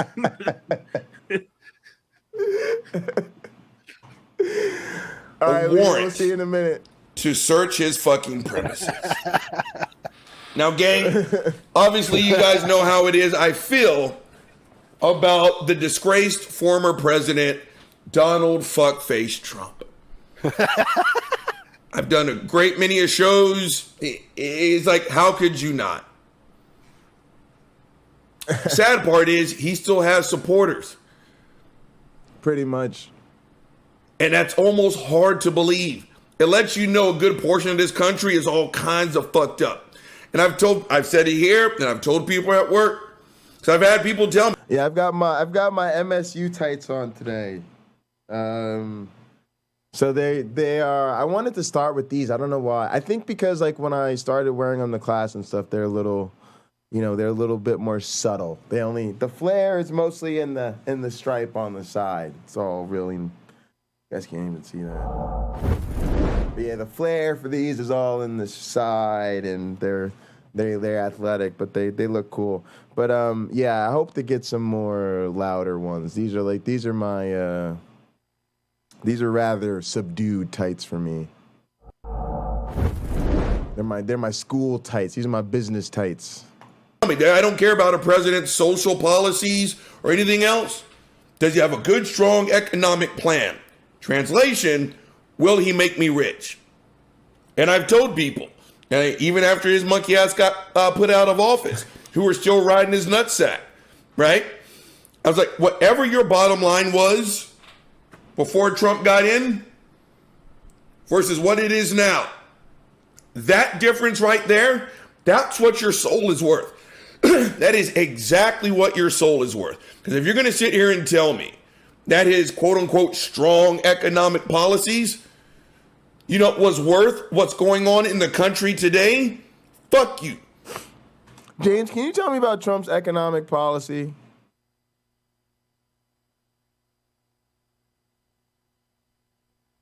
James? I think we lost James. Did anybody know about Trump's economic policy? Because I honestly feel like a lot of right-wing politics is literally just apologetics. Because to me, you know, Trump's economic policy is literally like, you know, the fucking burial cloth of Jesus, right? Like, it's just, I don't think I've ever heard an economic policy from Trump. And it's funny how, like, he always takes credit for shit in the economy that seems to have absolutely nothing with what he does. But I don't know. I know it's such a minor point, but it really irritates me when, again, not only is it used as an excuse to overlook all of Trump's bad deeds, it's, again, such a bad faith argument because the people who say this to you can never actually point you to any actual sound or good Trump economic policy. And if they do, it's usually something that Trump either had nothing to do with, literally as the president can have nothing to do with. And oftentimes, if you're talking to the right person, it'll be something he opposed or voted against and then took credit for after the fact anyway. Gang, I'm not an old guy, right? I'm middle-aged, but I'm not old.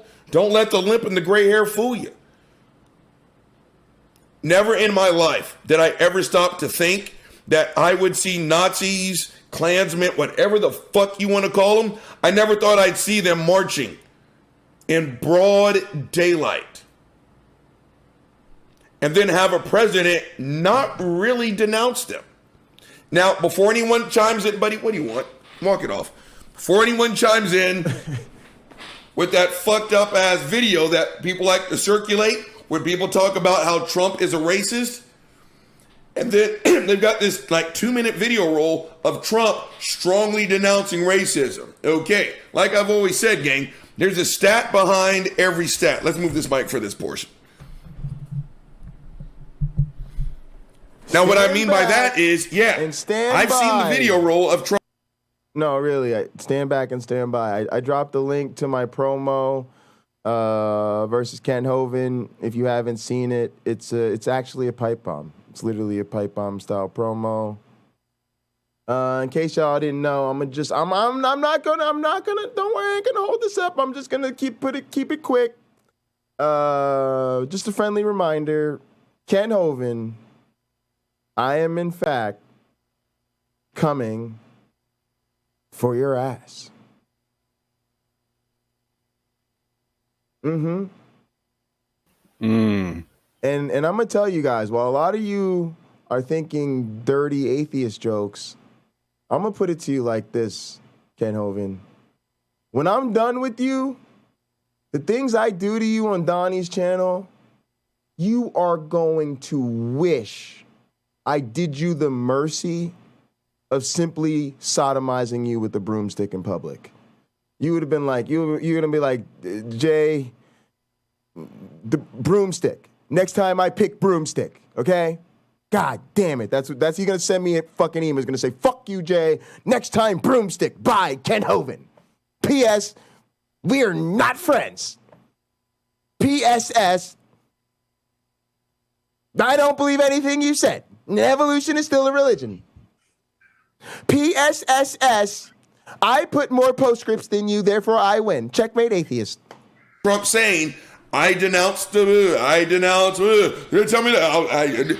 What you don't see is the 5 times before that, when Trump was told, you need to denounce this group, he wouldn't do it. And then after about the 3rd, 4th, or 5th time, you can tell his people are like, you have got to say something. This is a really bad look. Then his monkey ass comes out and says, oh yeah, by the way, I don't like XYZ group. Right? Again, here, ask Uncle Bobby. Robert, what do you think about the Klan? Fuck the Ku Klux Klan. Fuck them, fuck their mama, fuck their kids, fuck the horse they rode in on, fuck the hospital they were born in, fuck them all. Gang, that's a very unambiguous fucking statement right there. You cannot not translate that into fuck the Klan. Gang, Donald Trump's stance on white supremacist groups was so ambiguous not really, that they adopted Donald Trump as their fucking mascot. You guys remember? Right? Proud Boys, stand by and stand back and stand by. The Proud Boys adopted that quite literally as a battle cry. Hold on, gang, let's get Buddy. He's just wandering all over the fucking place. Ah! Guys, unlike the content creators in this community, Doug, the Proud Boys actually did have their shit on a t-shirt the next day, right? When Donald Trump fanboy for the Proud Boys, the Proud Boys had stand back and stand by in their merch shop like pronto. Mm-hmm. He does this to me every fucking time, man. Okay. You know what? Let's put him in here.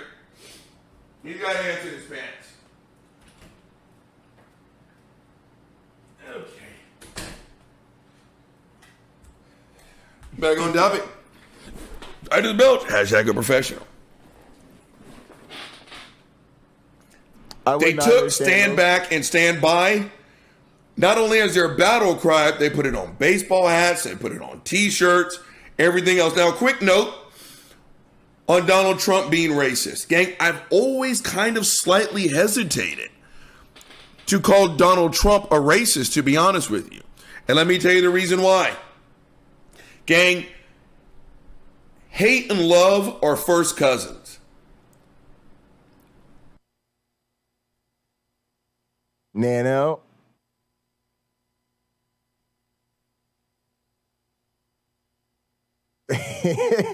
They are Yes, both sir. How can I help you? extreme. That was I saw that. I saw that. That was Nano. Atheists have double chins. Atheists have double chins. Forms of caring. The worst thing you can do is to be. Is anybody else pleasantly surprised that Nano in person is also an atheist fever dream?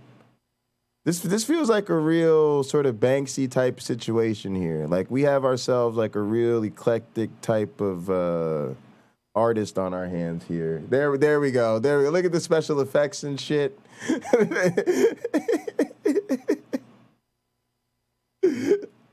Is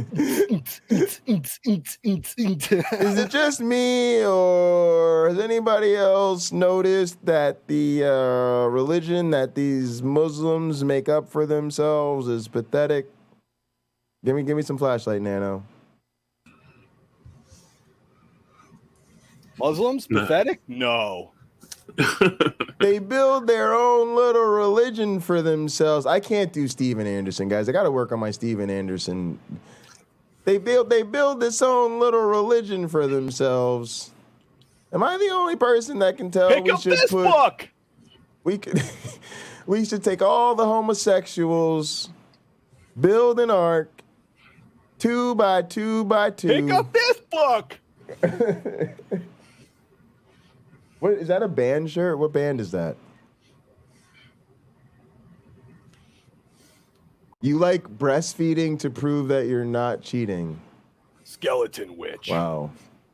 All right, this has gone somewhere. I'm gonna bring the meme videos to life. Skeleton witch. Indifferent, right?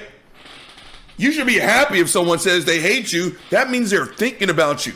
You take up enough space in here. You're on that. I can see Nano in front of me. That person's mind. You cannot hate someone without knowing they exist and caring. You do care. It's just an extreme form of caring. If hate is over there, love is over here, indifference is in the middle. Right? I hesitate to call Donald Trump a racist because I truly believe the only person that Donald Trump cares about is Donald Trump. Right? The Proud Boys, the Klan, the neo-Nazis, they give Donald Trump exactly what he wants, and that's attention. So, stand back, stand by.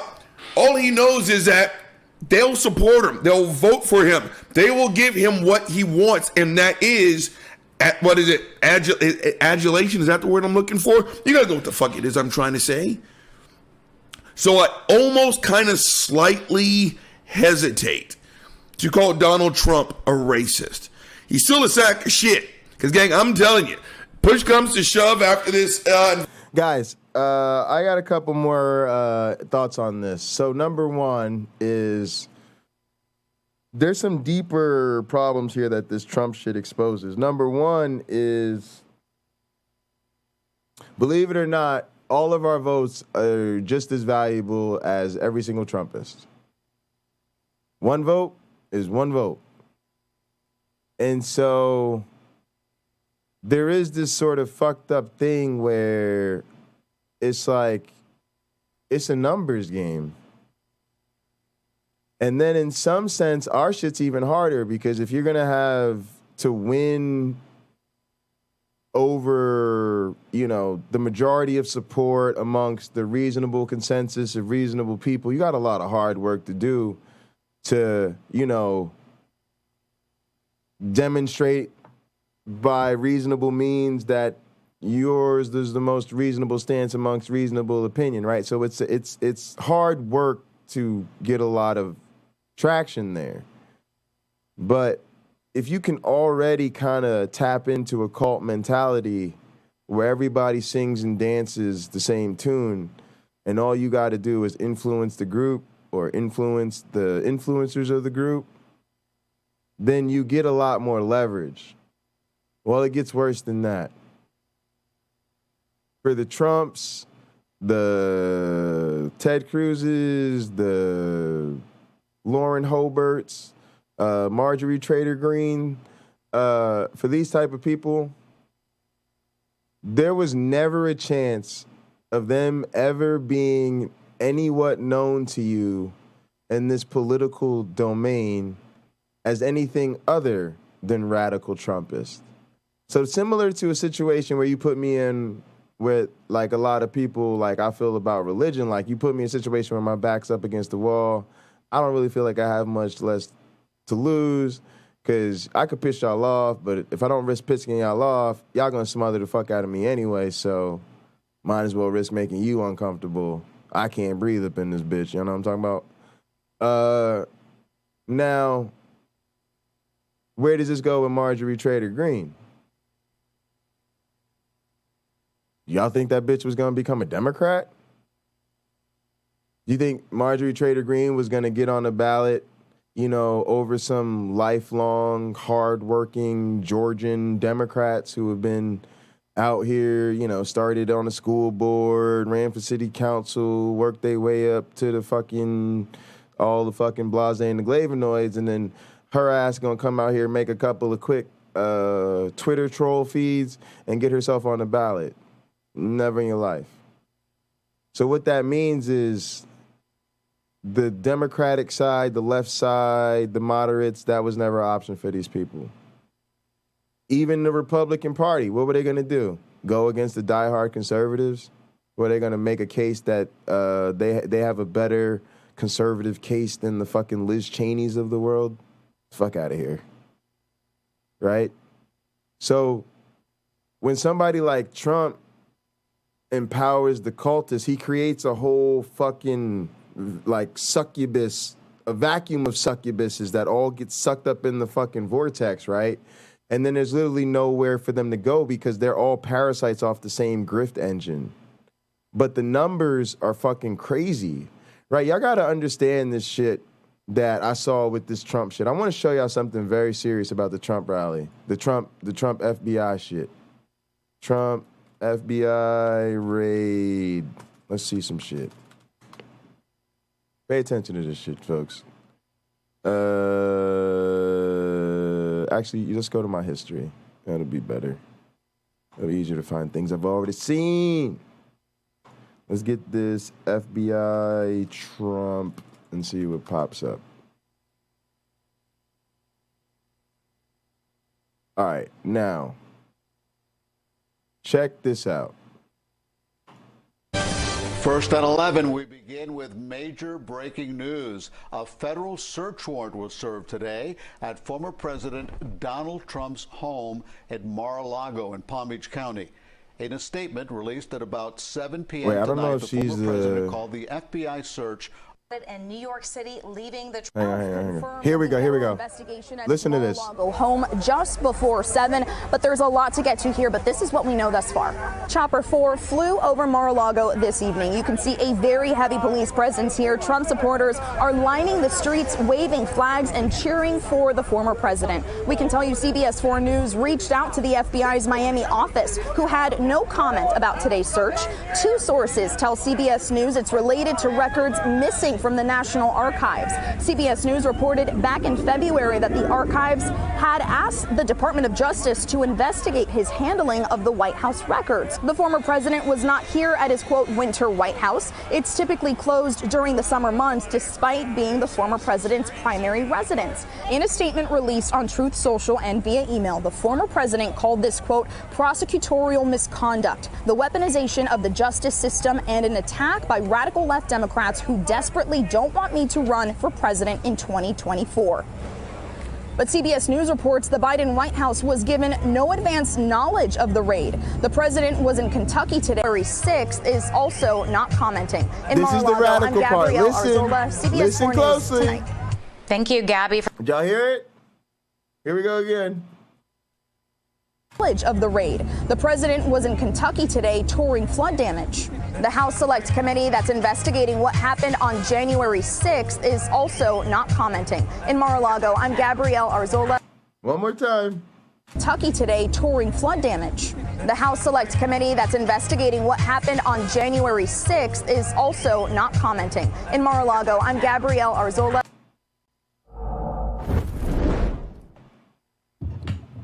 Bitch cannot bring us a motherfucking report about how the FBI just raided this nigga's home for stealing documents from the White House without being drowned out by an active Trump rally to show support for him as his house is being raided by the Federal Bureau of Investigation. Does anybody else not detect the massive levels of fucked this country is right now? Hallelujah. I was like, this shit is unbelievable. And it felt deliberate. It felt like they saw her out here covering the shit. They was loud. There was trucks and shit. They're like, oh yeah, more of them leftists is out here trying to fucking tell this commie-ass story about how them Biden feds, brown shirts came and raided Mar-a-Lago. Hit them with that celebration. Celebration.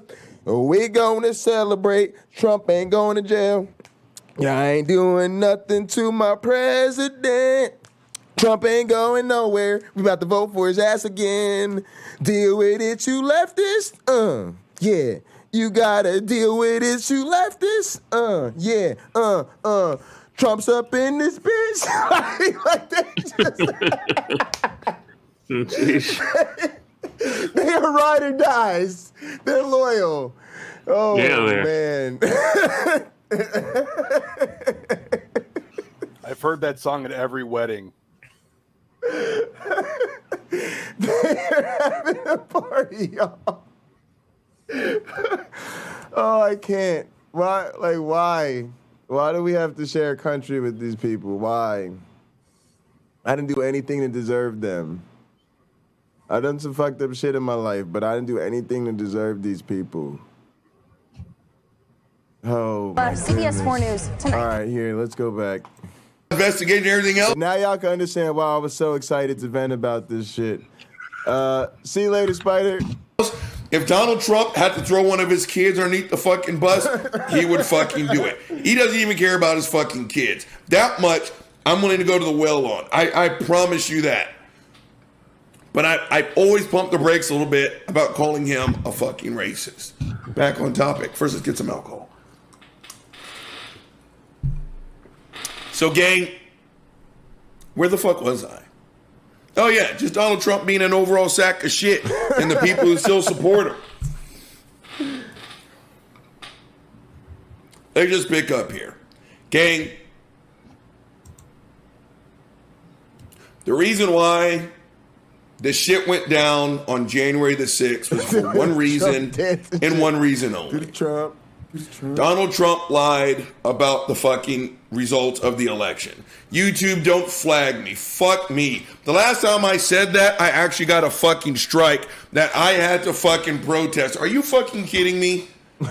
Donald Trump lost that fucking election. You don't want to know why he lost the election, gang? Because he lost the fucking election. Period in the story. To this day, he is still telling people he won that fucking election. But you'll never guess what? He lost the fucking election.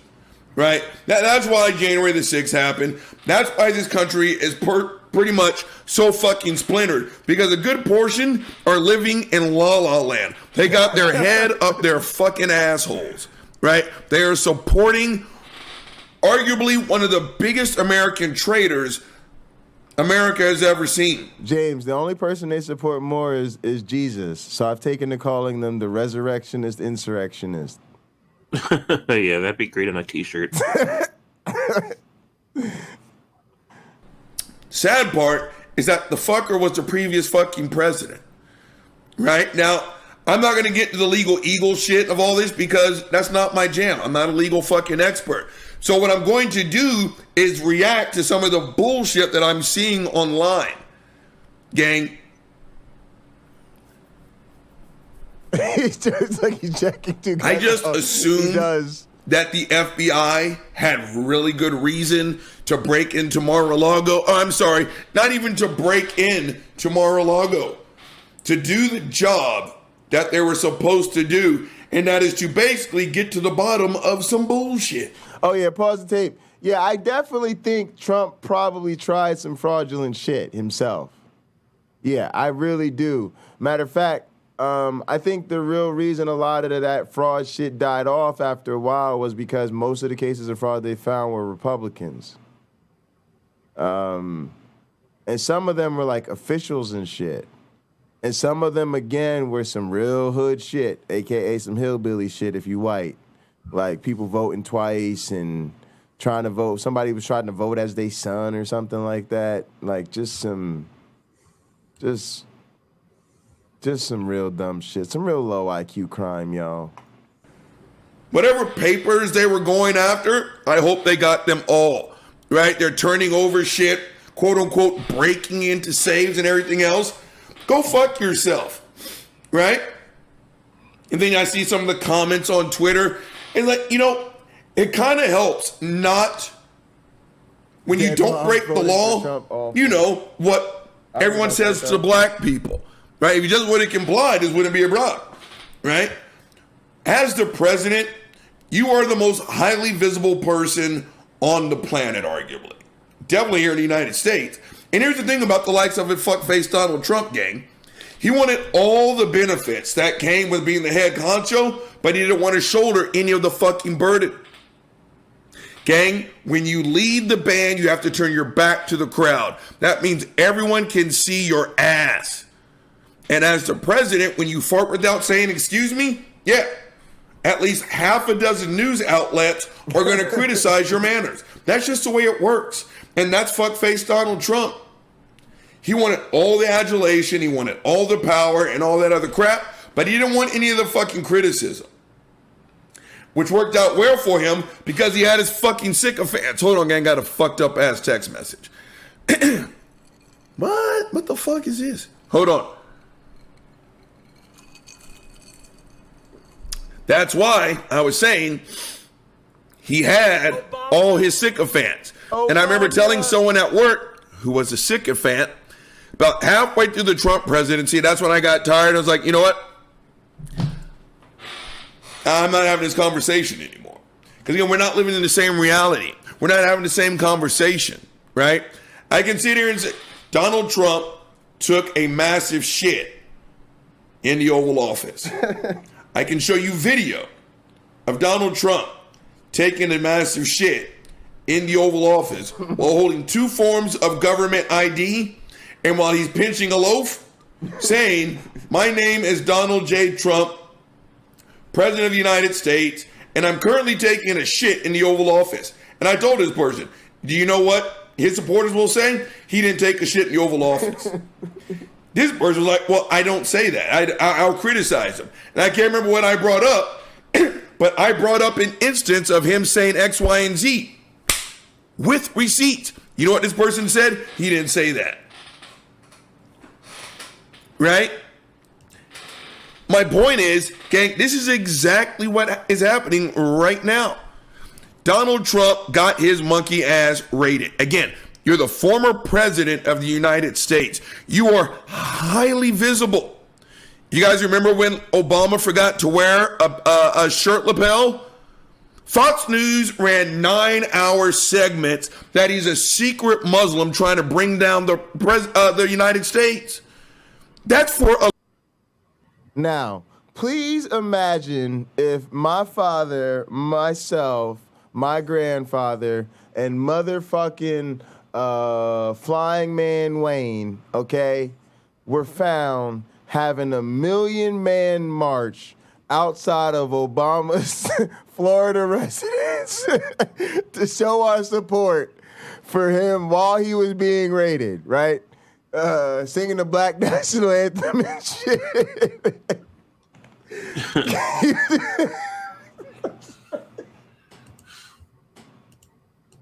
I'm just saying, y'all, Obama, they got mad when he wore the wrong color suit. Brother used the selfie stick in the Oval Office. He didn't wear a flag pin. Now imagine he's getting raided and his supporters are having a rally in Chicago, right? Right outside his home, and we playing fucking fuck the police.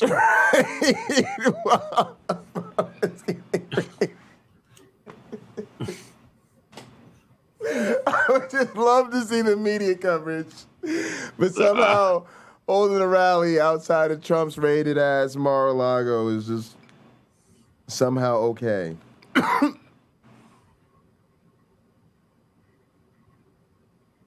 A lapel. They notice everything. That what I'm talking about. When you are that noticeable, you're going to get noticed. So it turns out Donald fuckface Trump snagged some shit from the White House or wherever and took it to his fucking private residence. Well, you never guess what? You're the former president of the United States. If you wipe your ass from back to front, which makes you a communist, by the way, what the fuck's wrong with you? Were you raised in a fucking cave? If you do that, CNN is going to run a 9-hour segment that Donald Trump... Obama wasn't, he wasn't a secret Muslim. His middle name was Hussein. He was actually a secret Iraqi operative. They found this out when they found his birth certificate. Trump wipes his ass from back to front. Guys, James Apperson's here. I can't tell jokes anymore. I just keep laughing in the middle of the thought, so I'm done. I can't. I quit. Did you really think that you were going to fucking get papers and take it to your fucking private residence or whatever the fuck it was? Not knowing all the details, and I don't care. You were going to get criticized for everything. Do you guys know that presidents or former presidents aren't allowed to drive ever? You are constantly under protection, which kind of means you're constantly under surveillance. My point is, before I roll these tapes, this is exactly what Donald Trump deserved. You can't fart without saying, excuse me, as the former president, without someone taking notice, right? But again, all the people that spent the last 4 years and 2 years into the Biden presidency telling everyone what a great, phenomenal person Donald Trump was, what the great president he was. I remember watching a press conference with Scaramucci talking about what a great athlete he was. I've seen this guy take a football and throw it right through it. No, Donald Trump can't throw a football for shit. Again, there's nothing that this sucker can do that his sycophant team won't lap up after. Give me a fucking break. So, gang, the first video up, let's get popped in. It's from Rebel HQ. Paul, put your ass in here. That is about hashtag unprofessional. Now, this one is with fuckface Jesse Waters mainly. Jesse Waters has got his nose so far up Trump's booty hole, he can tell you what Trump had for dinner the night before he rips the fart. Again, there is nothing that Trump has done, is doing, or will continue to do that's worthy of defense. Jesse Waters is going to find a way to prove me wrong. You guys ready for this fucked up ass shit? Hold on. Is there any capitalism? Roll the tape. How's the opposite reaction? I've never seen the base more energized. I've never seen the base more angry. I'm angry. Unfortunately, Donald Trump is a WWE Hall of Famer. And I actually think they should take it from him. It would have been, I mean, it wouldn't matter or mean anything. I just think he's just too much of a disgrace to be in anything called the Hall of Fame. But for a long time, that wasn't possible because of the fact that Vince and Donald Trump are frenemies. They do business together. They like each other. Linda McMahon was part of the Trump administration. So they're rivals. They have a lot of pissing contests. Who's got the bigger jet and whatever. But yeah, you might get somewhere more like that with Triple H and Stephanie, but I don't know. I do think it's a sore spot on the business. Not his match or his win. I mean, whatever. All types of shitty people have done all types of things in wrestling. But for him to be in the Hall of Fame, I think with as serious as they try to present it these days, they got to do something about that. Angry. I feel violated. The whole country feels violated. Pause the tape. You guys catch that? Let's move the mic. We're going to rewind that. I want you guys to hear it. Jesse Waters is angry. He feels violated. The base is riled up. Blah, blah, blah, blah, blah, blah, blah, blah, blah. This motherfucker. You guys ready? Let's try that again. Hold on. Roll the tape. How's the opposite reaction? I've never seen the base more energized. I've never seen the base more angry. I'm angry. I feel violated. The whole country feels violated. It's disgusting. They've declared war on us, and now it's game on. Pause the tape. Jesse Waters feels violated. Hold on. Somewhere around here is the world's smallest violin, so I can play that for Jesse fuckface Waters. He feels violated. The base is motivated, right? Fuck you and fuck your base. Again, isn't that what you guys tell black people? Right? As long as you follow the law, what do you have to hide? But when it happens to one of your own, now your monkey ass is upset. Now you feel violated. The country feels violated. No. The country does not feel violated, Jesse. American traitors feel violated. If you take issue with what happened to Donald Trump, you don't get to call yourself a patriot anymore. Again, it's amazing what happens when you don't break the law. Okay, this is the best part about being a defensive fighter. I'm going to sit back and I'm going to let you punch yourself tired. Then you're going to make that one mistake and I'm going to make you fucking pay for it. Been waiting for this moment for 4 years. All the times. What they say about Breonna Taylor. You guys remember that? Well, if you're not, an accountant for a fucking Pablo Escobar level drug cartel, why the need for the no-knock warrant? Right? Trayvon Martin, Sandra Bland, Philando Castile, George Floyd, Jacob Blake, the list goes on. Give me a fucking break. Now you feel violated. Whatever you do, Jesse, don't tell that to all the birthing people who are under attack, truly under attack, being truly persecuted because their ability to make decisions on their own meat under threat. Fuckface. Hold on. Let's get to fuckface Jesse Waters. I'm fast forward again, gang. When this becomes my full-time job, holy shit. We're gonna laugh at these days. Uncle Bobby's unprofessionalness. Hold on. All right, there's some other shit. Gang, I think I missed something. There was something I'm missing, I think. Or not? There. Hold on. FBI agents with weapons in your... Imagine you're Eric Trump and you're at Mar-a-Lago. That's your home. Your mother has just died. 2 weeks. Pause the tape. Can we take 2 seconds to feel bad about fuckface Eric Trump? I was just thinking that. Not at all. Gang, let me tell you something. Again, speaking as a man whose mother has just passed, I get the whole sadness thing. But Uncle Bobby was not a part of an American insurrection. That is why the FBI is not breaking down my door. Now, again, I'm not making light of someone losing their moms. But when you are not a part of Team Traitor, the FBI tends to leave you the fuck alone. Hold on. Had to get some alcohol in my belly. That one's for Mom. All right, roll the tape. Yeah. And they're sending FBI agents with weapons into your house, violating your privacy like that. It's unbelievable. No. Pause the tape. Go fuck yourself.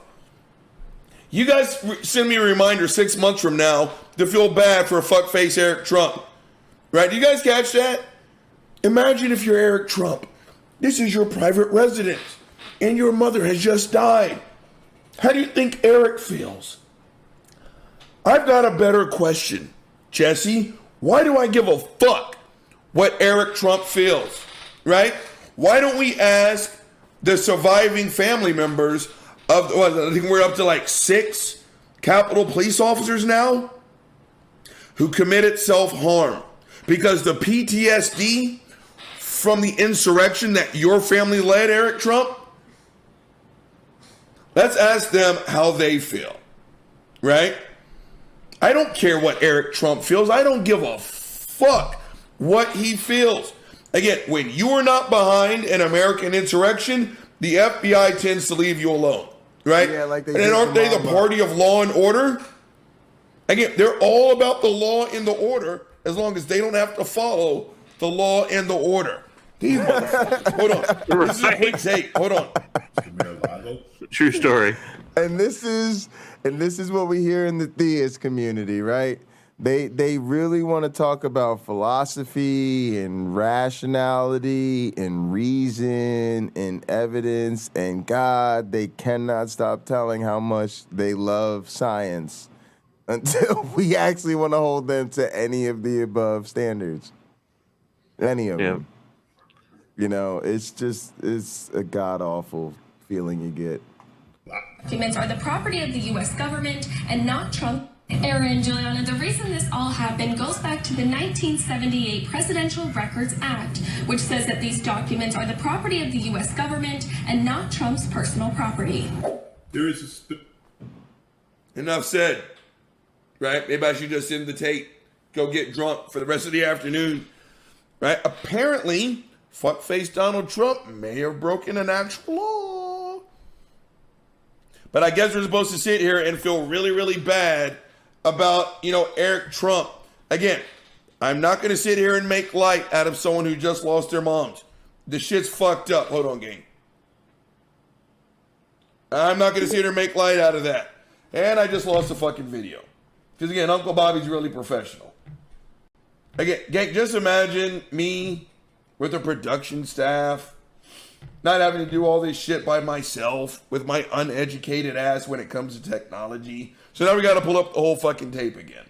Because, like I said, I'm professional. So the title of that segment is Fox News declares war. Hold on.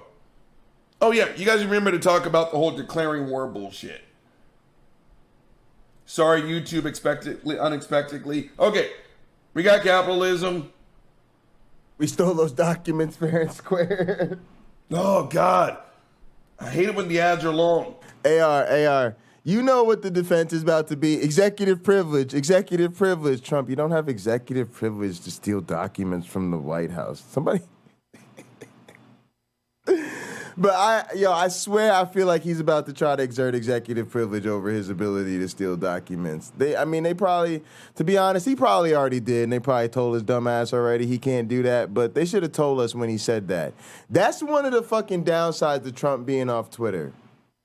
Trump being off Twitter was really a quality life improvement for the rest of us, but we miss stupid shit like this. Because y'all know Trump would have been on there asserting some damn executive privilege, and that would have been a whole fucking scene. But at least we'd have had proof of his dumb ass saying that shit. Shit. I'm so old, I remember when YouTube was ad-free. You guys remember those days? Okay. Where is... People still watched it anyway. Don't tell YouTube. Where did we leave off, King? Okay, now I can see some shit. Oh, that's what I meant. Their banner on... Trump calls raid weaponization of the justice system. No. Again, it's amazing what happens when you follow the fucking law. Queuing that up. Oh, okay. That's where, okay, fuckface Donald Trump broke the law.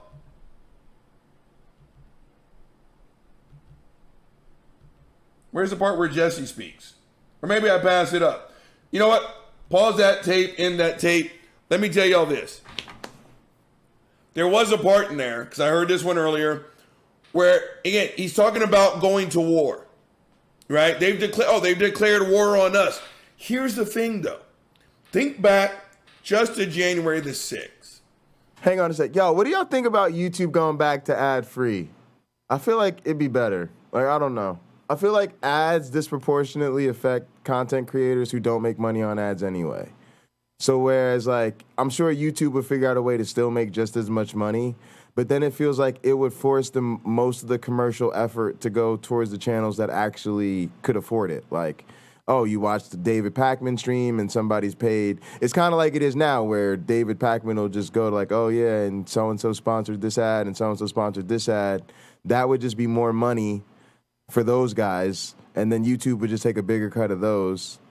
And then smaller streamers who nobody's making ad revenue off anyway wouldn't have these ads playing for 5 people anyway. Like, it's just stupid. So I don't know. It's just a thought. In case there's a Trump supporter actually listening to this, write this down. A banner. Yeah, some shit like that. Like something, I don't know. You're a bullet stopper. Did you know that? No one on, that was the 5 on Fox News, by the way. No one from the 5 is going, if you fucks declare war or whatever the fuck, no one off that television screen is going to go to war. Nope. Nano, you guys remember what Donald Trump said? And actually, I just want to say too, Nano, we appreciate you, man. Thanks for coming in. It was great to actually talk to you, man. It was a real treat. And also, like, y'all, I really like Nano's videos. Check out his channel.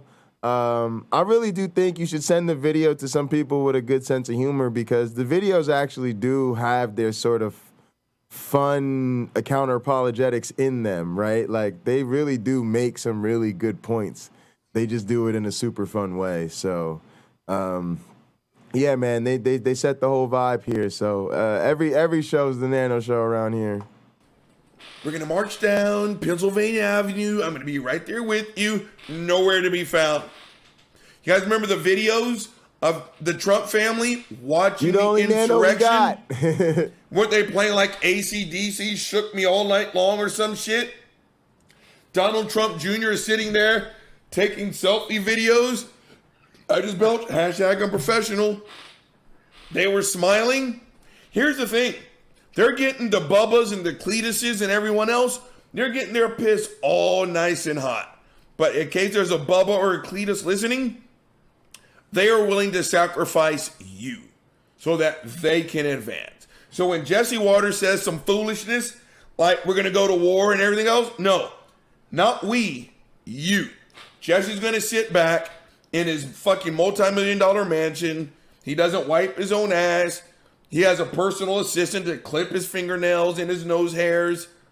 He's not going to go to war. It's like fucking Matt Gaetz, right? We're going to take it to the streets. No, you're not. Fucker, if you spent 40 years on this planet and now we're getting into a fucking fist fight because you're some rich, entitled fuck, you're not going to start fighting now. But they'll get you to fight Bubba and Cletus. Okay, what's the next fucking video on? Hold on. There's so many to fucking choose from. Okay, you know what we're going to do? Because this one has the uneducated felon, fuckface Lauren Boebert. Again, Just switch our resumes. Again, if someone told you, yeah, Restream's a bitch, Nano. But yeah, thanks for calling in, man. It's different than what we're used to as gaming streamers, but it's not too hard to figure out. Said, okay, which one is the white girl? Yeah, Nano, I'd love to. We'll be doing some editing streams, man. I'll let you know. I'll hit you up on Discord. Which one is the black dude? And they That'd just be sat awesome. there and they read someone's resume, right? Had a distinguished career as a Division I college athlete. Graduated from one of the top schools in the university in the United States.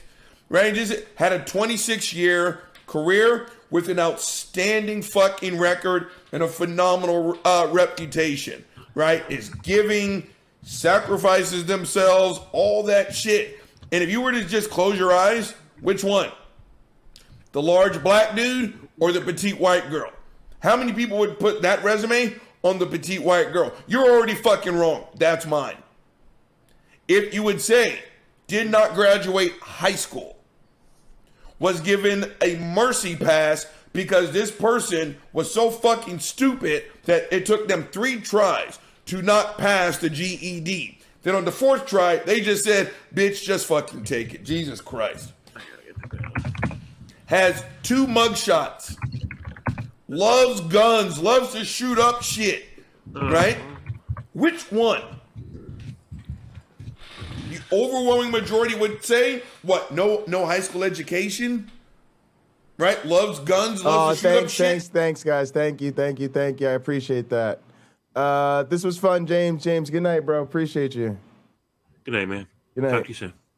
For sure. Good night. Night. Yeah, man, that was fun. I had a whole bunch of fun tonight with James Apperson, man. That's crazy. Y'all know me. I ain't even got my food yet, so I ain't going nowhere for a little bit. At least I got to get my food. How many people would say that's the black guy? Again, you were already wrong. Thanks, Dano. I'm sitting in my living room getting drunk. This raggedy bitch makes policy.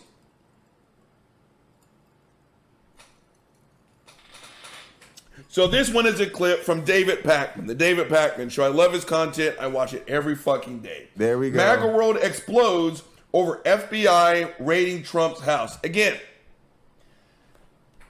as the black guy. See, we're going to have to convert him to a David Blackman fan. See, this tells you guys there's a need for us out here. Too many people still stuck on that David Pakman. David Blackman is taking over. David Pakman, your time is up. My time is now. Right? If you just comply, right, you wouldn't have these problems. Okay, well, I say it to them. If you would have just followed the law, you would not have these fucking problems. Now, again, I actually like to hear what David has to say, so hold on. Roll the tape. Crazy. They're doing emergency podcasts. They're saying this is going to be the undoing of the Republic. It is a dystopian hellscape. It is over for the United States because of the FBI raiding Donald Trump. Let's look at some examples. These are great. Here's Mark Levin calling this one of the worst attacks on the Republic in modern history. Now, you keep asking your guests, what's the justification? There is no justification. But what's he going to say tomorrow, the Attorney General? Here's my guess. We've been negotiating with... Pause the tape. I heard Jim Jordan say the exact same thing, right? This is the worst attack on the Republic in the history of the United States. And I remember when I saw Jim say it on Twitter, my response was, were you in Mexico for January the 6th? Gang, Donald Trump is a piece of shit. And the FBI executed a warrant to search the premises of a piece of shit. To sit there and say that that was the worst attack on the American Republic is just flat out a falsehood, right? It's like when Christians just dig their heels in and say a dead Jew came back to life. Yeah, well, since there's no such thing as fucking magic, I'm not buying it. Same thing here. If you can sit here and say that that was the worst attack on, America, don't tell that to black people. Matter of fact, no, don't tell that to Native Americans. Yeah. There's Seriously. Again, if you were to make the top 100 list of the worst actual attacks in the United States, the FBI going into Donald Trump's house wouldn't make your top 100 million. It just wouldn't. Roll the tape. But and his lawyers since February when we found out they had this information. We were getting nowhere. And then we heard that some documents were being destroyed. What about 9/11? Seriously, they don't remember. That's yeah. Where's Lauren? Fake news. Exactly right. There is no justification for sending 30 friggin' FBI agents to the former president's compound in Mar-a-Lago in early morning and conducting them. Pause the tape, gang. I wish they had that kind of piss and vinegar in their voice for all the black people being gunned down. Seriously. Donald Trump spoke on the George Floyd homicide. I remember him saying he needed to get to the bottom of it. Oh no, maybe that was the Kyle Fuckface L. Rittenhouse. Gang, I wish they had this kind of fire and Joe, what you talking about? Fury in their fucking belly when black people were being fucking slaughtered. Instead, they told us you should have followed the law. But again, when the chickens come home to roost, except in this case, an actual law apparently was. Now they're making excuses as to why Donald Trump's privacy should have been respected. Again, fuck nuts. You're the president of the United States. You don't have privacy anymore. Think I'm bullshitting? Go ask Barack Obama. Go ask Michelle Obama. You know, the exact same people who called her Michael. You don't have privacy anymore. That comes with the fucking territory. Again, he wanted all the ups. Yo, I could see somebody making a Mar-a-Lago style 9/11, like with the all black with the white and like a "We Shall Never Forget" or something. I would actually probably rock one of those. From being famous, he didn't want to deal with any of the downs. Roll the tape. This way, or in any Yeah, I'm licking your balls. Familiar with legal problems, and he said he's worried the next step is they're going to assassinate Donald Trump. And I just put out a tweet about this. If you remember back in 2000. Pause the tape. I didn't want to hear that. Seriously. Gang, that is starting an unnecessary fire. Okay? No. They're not going to assassinate Donald Trump. Stop with the fucking drama. But someone like this knows when you say some bullshit like that, you know what's going to happen? His base is going to get all kinds of riled up. Yep. Next thing you know, that's going to be a common talking point. I got to go to war for my president because the left, the woke socialists, the transgenders, they're going to assassinate Donald Trump. Ain't no one trying to assassinate Donald Trump's monkey ass. But they know. Tell a lie enough times and it becomes the truth. Watch how fast that becomes a fucking talking point. Roll the tape. 16, when right before he got elected, I was in Washington, D.C. I was at a couple different social events, and I heard people talking.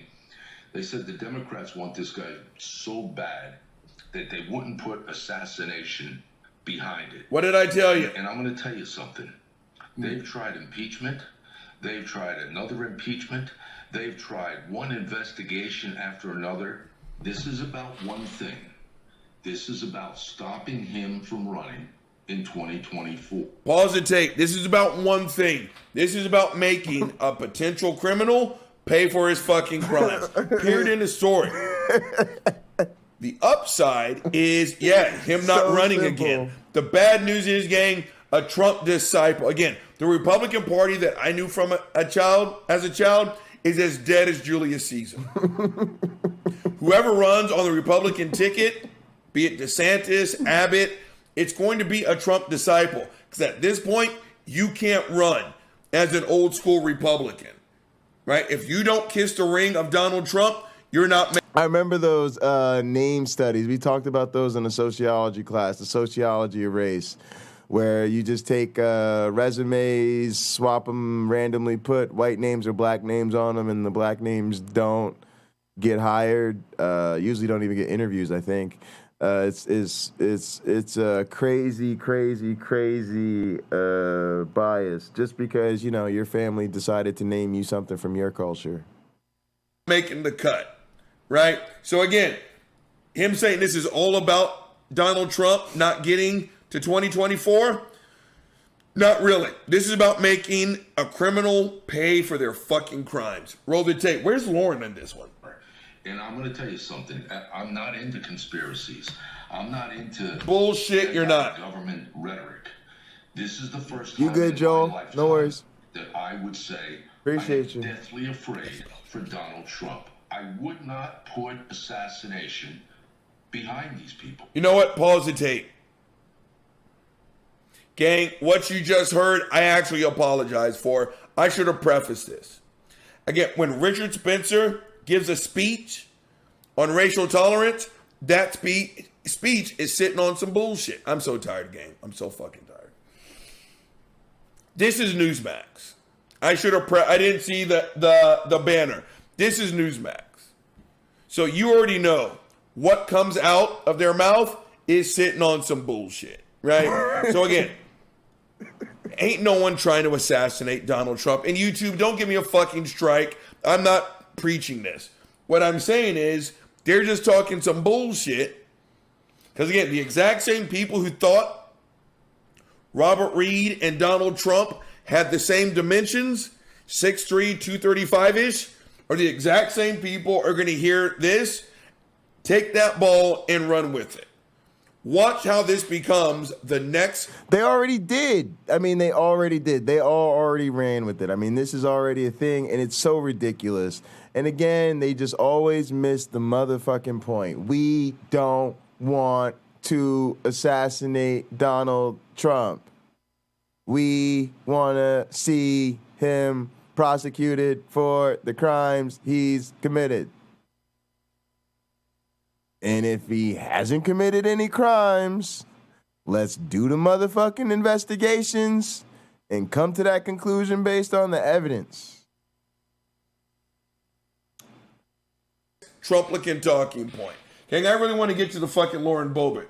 Roll the tape. Uh-oh, Lauren Hobart, y'all. Oh, here we go. Here we go.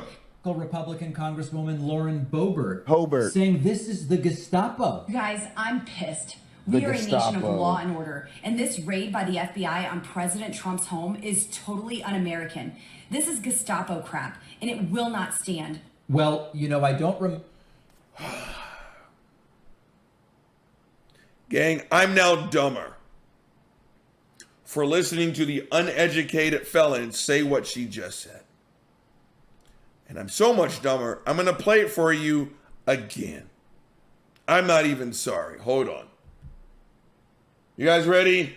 Roll the tape. We are a nation of law. Republican Congresswoman Lauren Boebert saying this is the Gestapo. Guys, I'm pissed. We are a nation of law and order, and this raid... Pause the tape. Again, more... Is Lauren Boebert headed to the top of the Republican Party or the top of OnlyFans? Let me know in the chat. Law and order. You dumb bastard. This is law and order. When you break the law, order follows, right? Donald Trump snatched some official fucking documents. It's not the property of Donald fucking Trump. Apparently, it's the property of the United States that was fucking Marjorie government. Trader Green. Except fucks like this think that president means dictator and ruler. Oh, I did hear about that, Joel. The guy who, yes, based on this fucking bullshit, threatened a motherfucking FBI headquarters. Thank you very much for reminding me, Joel. I forgot what you were talking about. I appreciate the reminder. I did hear about that earlier today. Unbelievable. And again, these motherfuckers are going to somehow try to tell you he's a patriot. Donald Trump is still an employee. Gang, he's a powerful employee, top of the GOP, but he was still an employee. That's why it's called the People's House, right? So again, she's talking like Donald Trump is a czar or a king or some shit, right? Again,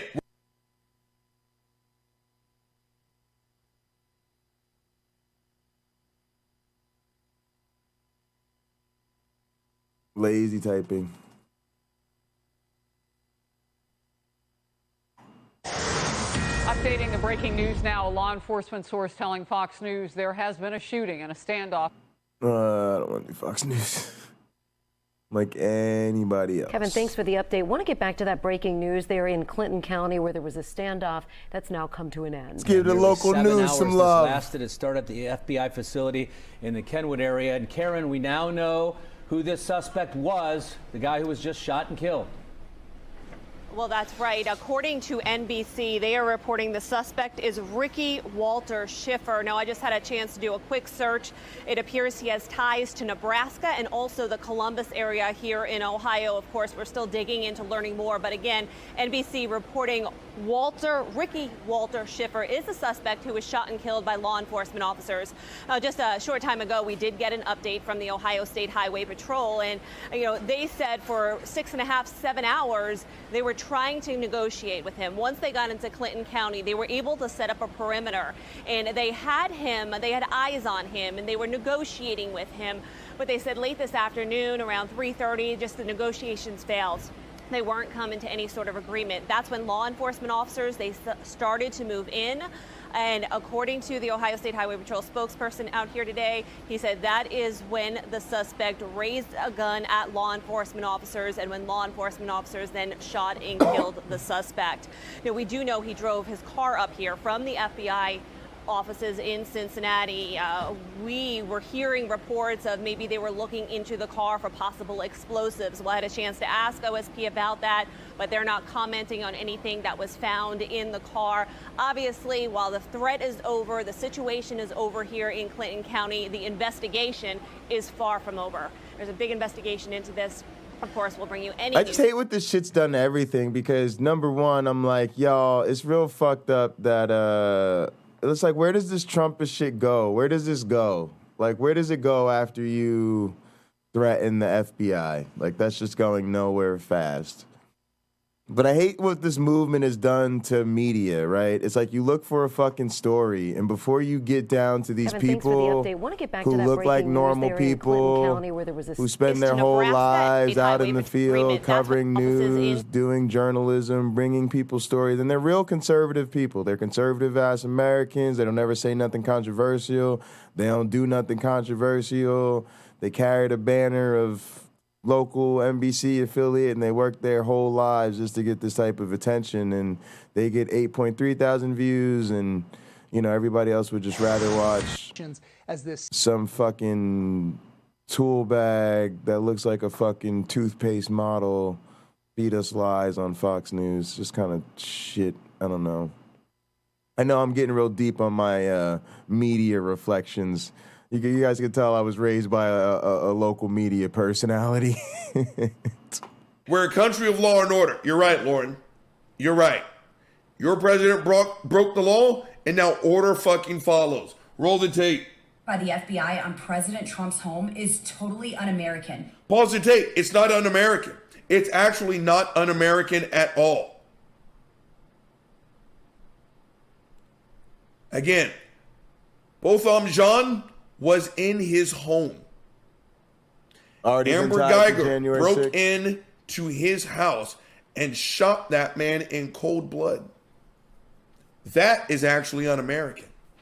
Half this country, Trump supporters, actually had more sympathy for Amber Geiger. Well, she was tired. She just had a 13-hour shift. She was confused. All the doors look alike. Blah, blah, blah, blah, blah. Botham Jean smoked a joint, sat in his underwear in his living room in an apartment that he paid for. That fool ate a bowl of Fruity Pebbles and did not wake up the next day. Half this country blamed him. Again, the party of law and order, you're all about the law and order until they have to follow the law and the fucking order. Roll the tape.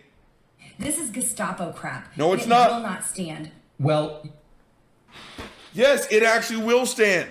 Again, when you break the law, Lauren, some shit just happens, right? When you go 75 and a 35, you're going to get pulled over. That's not Gestapo. That's called you paying the consequences for your bad actions and shitty choices, right? There's so much spotlight on Trump for 1,000 reasons, but one of the fucking reasons is that Donald Trump is responsible for January the 6th. Yes, he is. It's kind of like O.J. Simpson, gang. And let me tell you what I mean when I say that. Let me move this fucking speaker.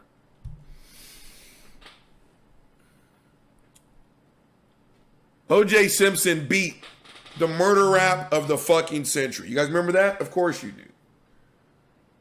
When you beat the murder rap of the century, you can't have late library fines.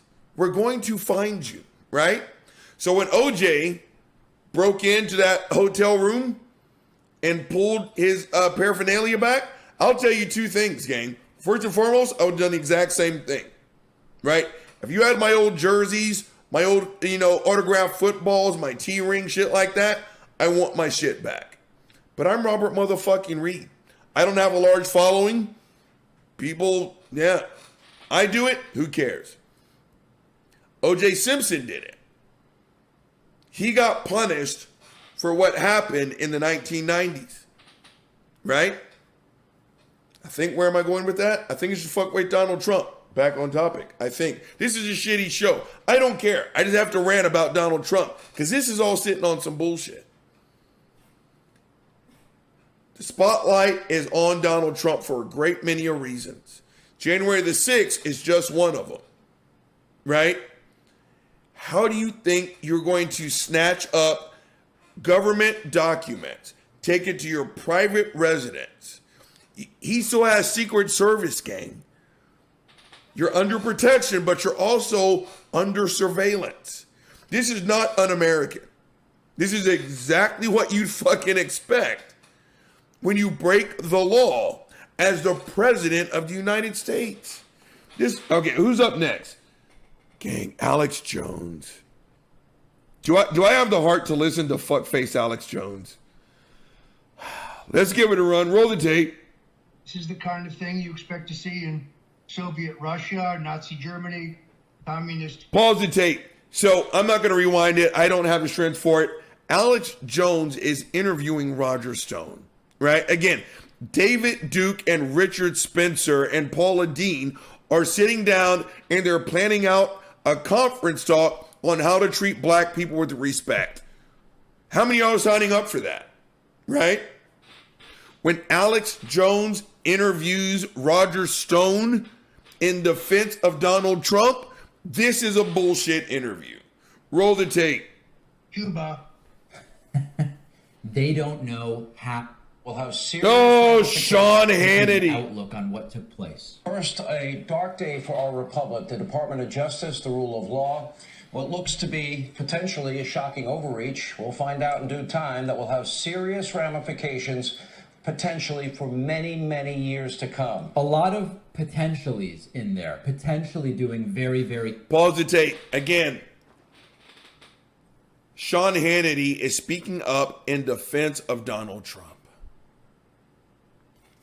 I've got an idea. I'm going to do a show with my ex-wife, and let's have a show, and let's talk about marital fidelity.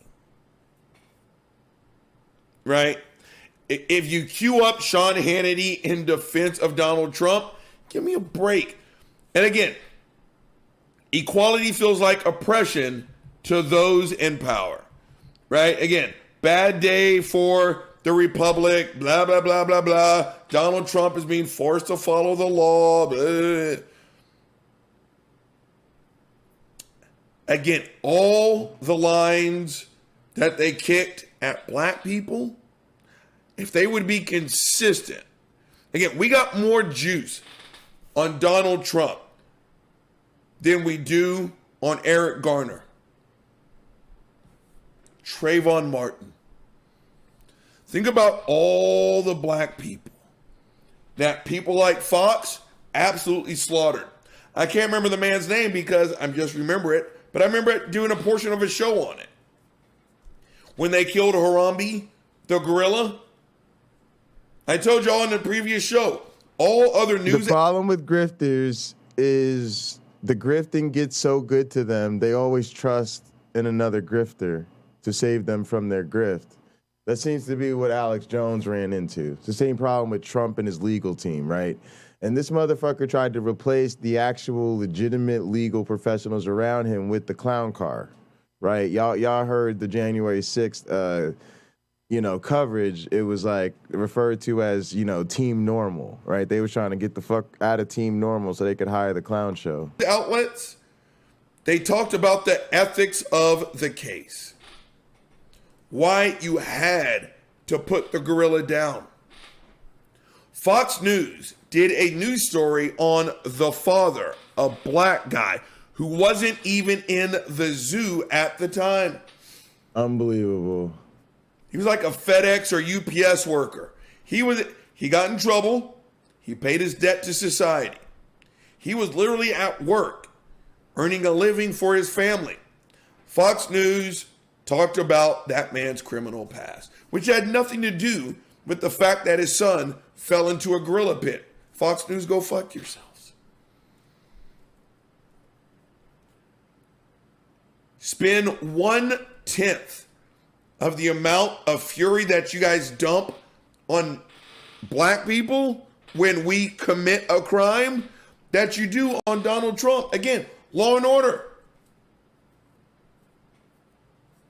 Except when it's time to talk about one of their own. Now, gang, one more. It's now Dan, whatever the fuck his name is, talking to Sean Hannity. This one should give me a stroke. Roll the tape. On Hannity. Marjorie Taylor Greene now says on Twitter, quote, did I miss it? Bongino, okay, here we go. Saying that the left thinks this is all hilarious. I just want to say in closing, listen, America, they're laughing at you.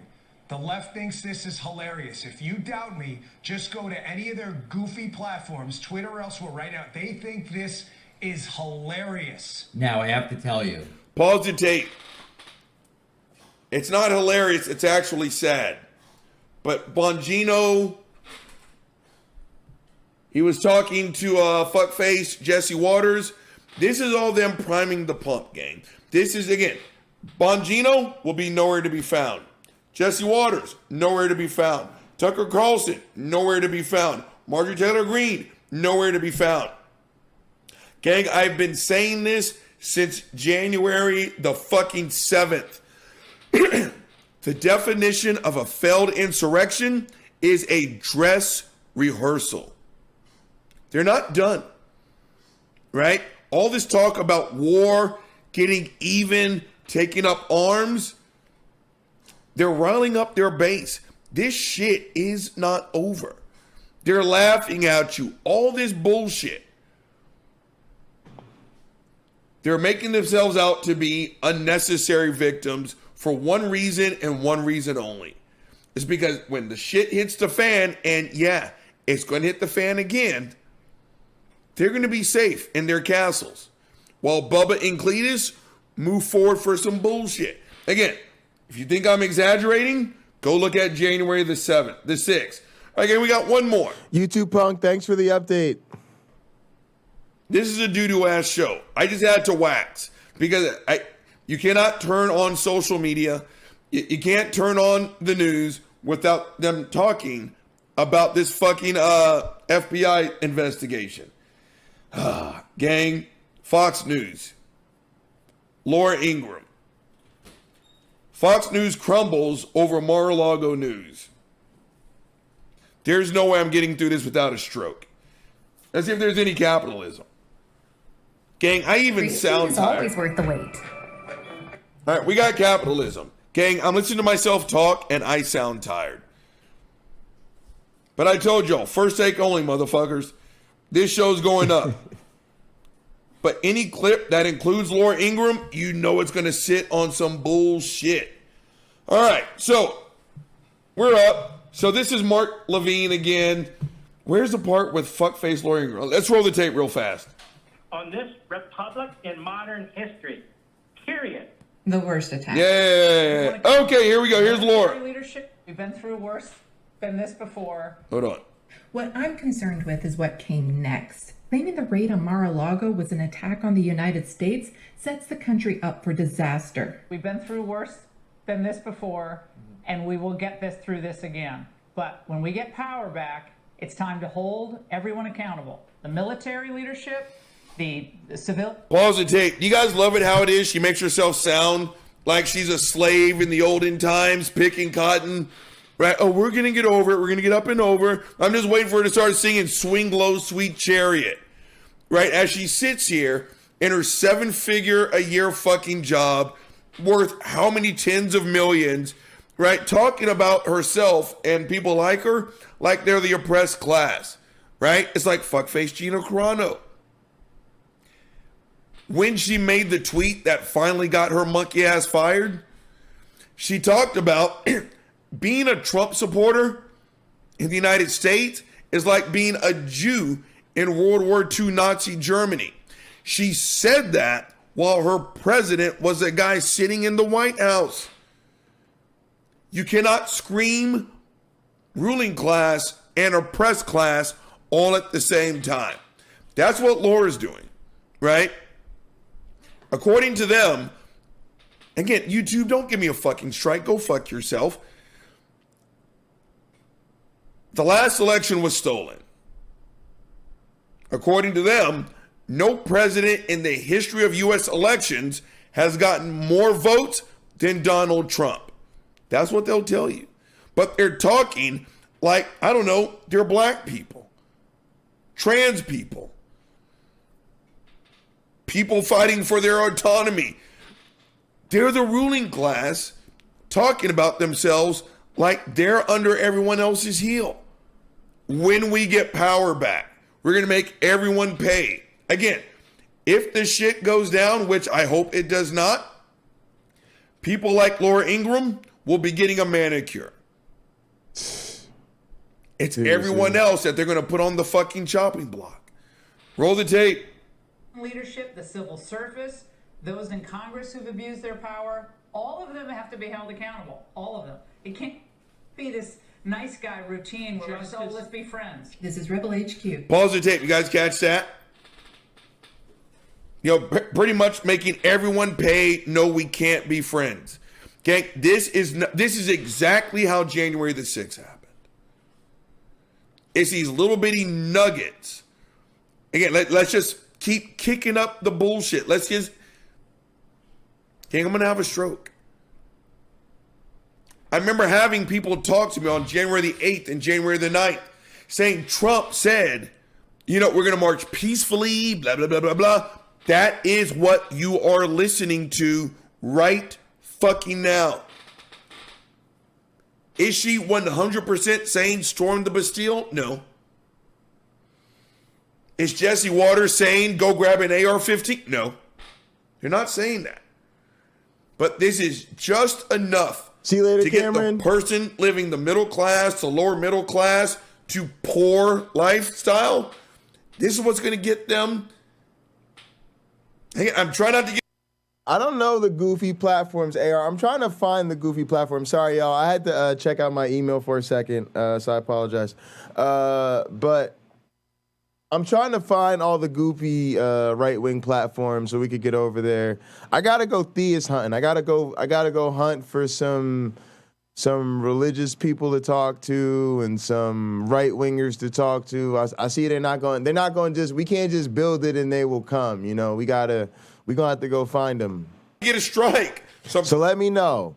I'm thinking Truth Social, Parler, Rumble. Let me know if y'all know some other ones. Trying to watch my words. This is just violent language. Whether you realize it or not, this is violent language. But let's get a little bit more. Okay, you guys ready? I'm going to have a stroke. Roll the tape. What'd I do for you guys? Tagged by another faction of people with power within the states, the stage is being set for a nightmare scenario. The January 6th insurrection attempt. Oh, hold on. Tomorrow is war. Okay. Okay. The FBI must be. This is wars. Stephen Crowder. So I want to give credit where credit is due. This is Sandy from Rebel HQ. Now she's going to read off some tweets. And I saw these tweets on Twitter. I got to start blocking these people. No, I shouldn't, because I need to be informed. She's going to read off what it is I saw. And again, Stephen Crowder, Candace Owens, Benjamin. If the shit hits the fan, these assholes will be nowhere to be found. Get Roll the tape. Wing grifter with 1.9 million followers on Twitter alone is What an blowing the awful horn of name. war. Tomorrow is war. Sleep well. There's nowhere else for the Biden administration or intelligent agencies to go other than to do this to you. That's their next step. This is one of the darkest days in. Pause the tape. I've said the exact same thing, gang. So this is fucknut Steven Crowder. Tomorrow is war. I got to be honest with you guys. I really fucked up this year with the FBI. Or the no. Who the fuck do we send our taxes to? The IRS. The IRS, y'all. I forgot to pay my taxes on time this year. True fact. And I paid them shits late. And you know what the IRS said?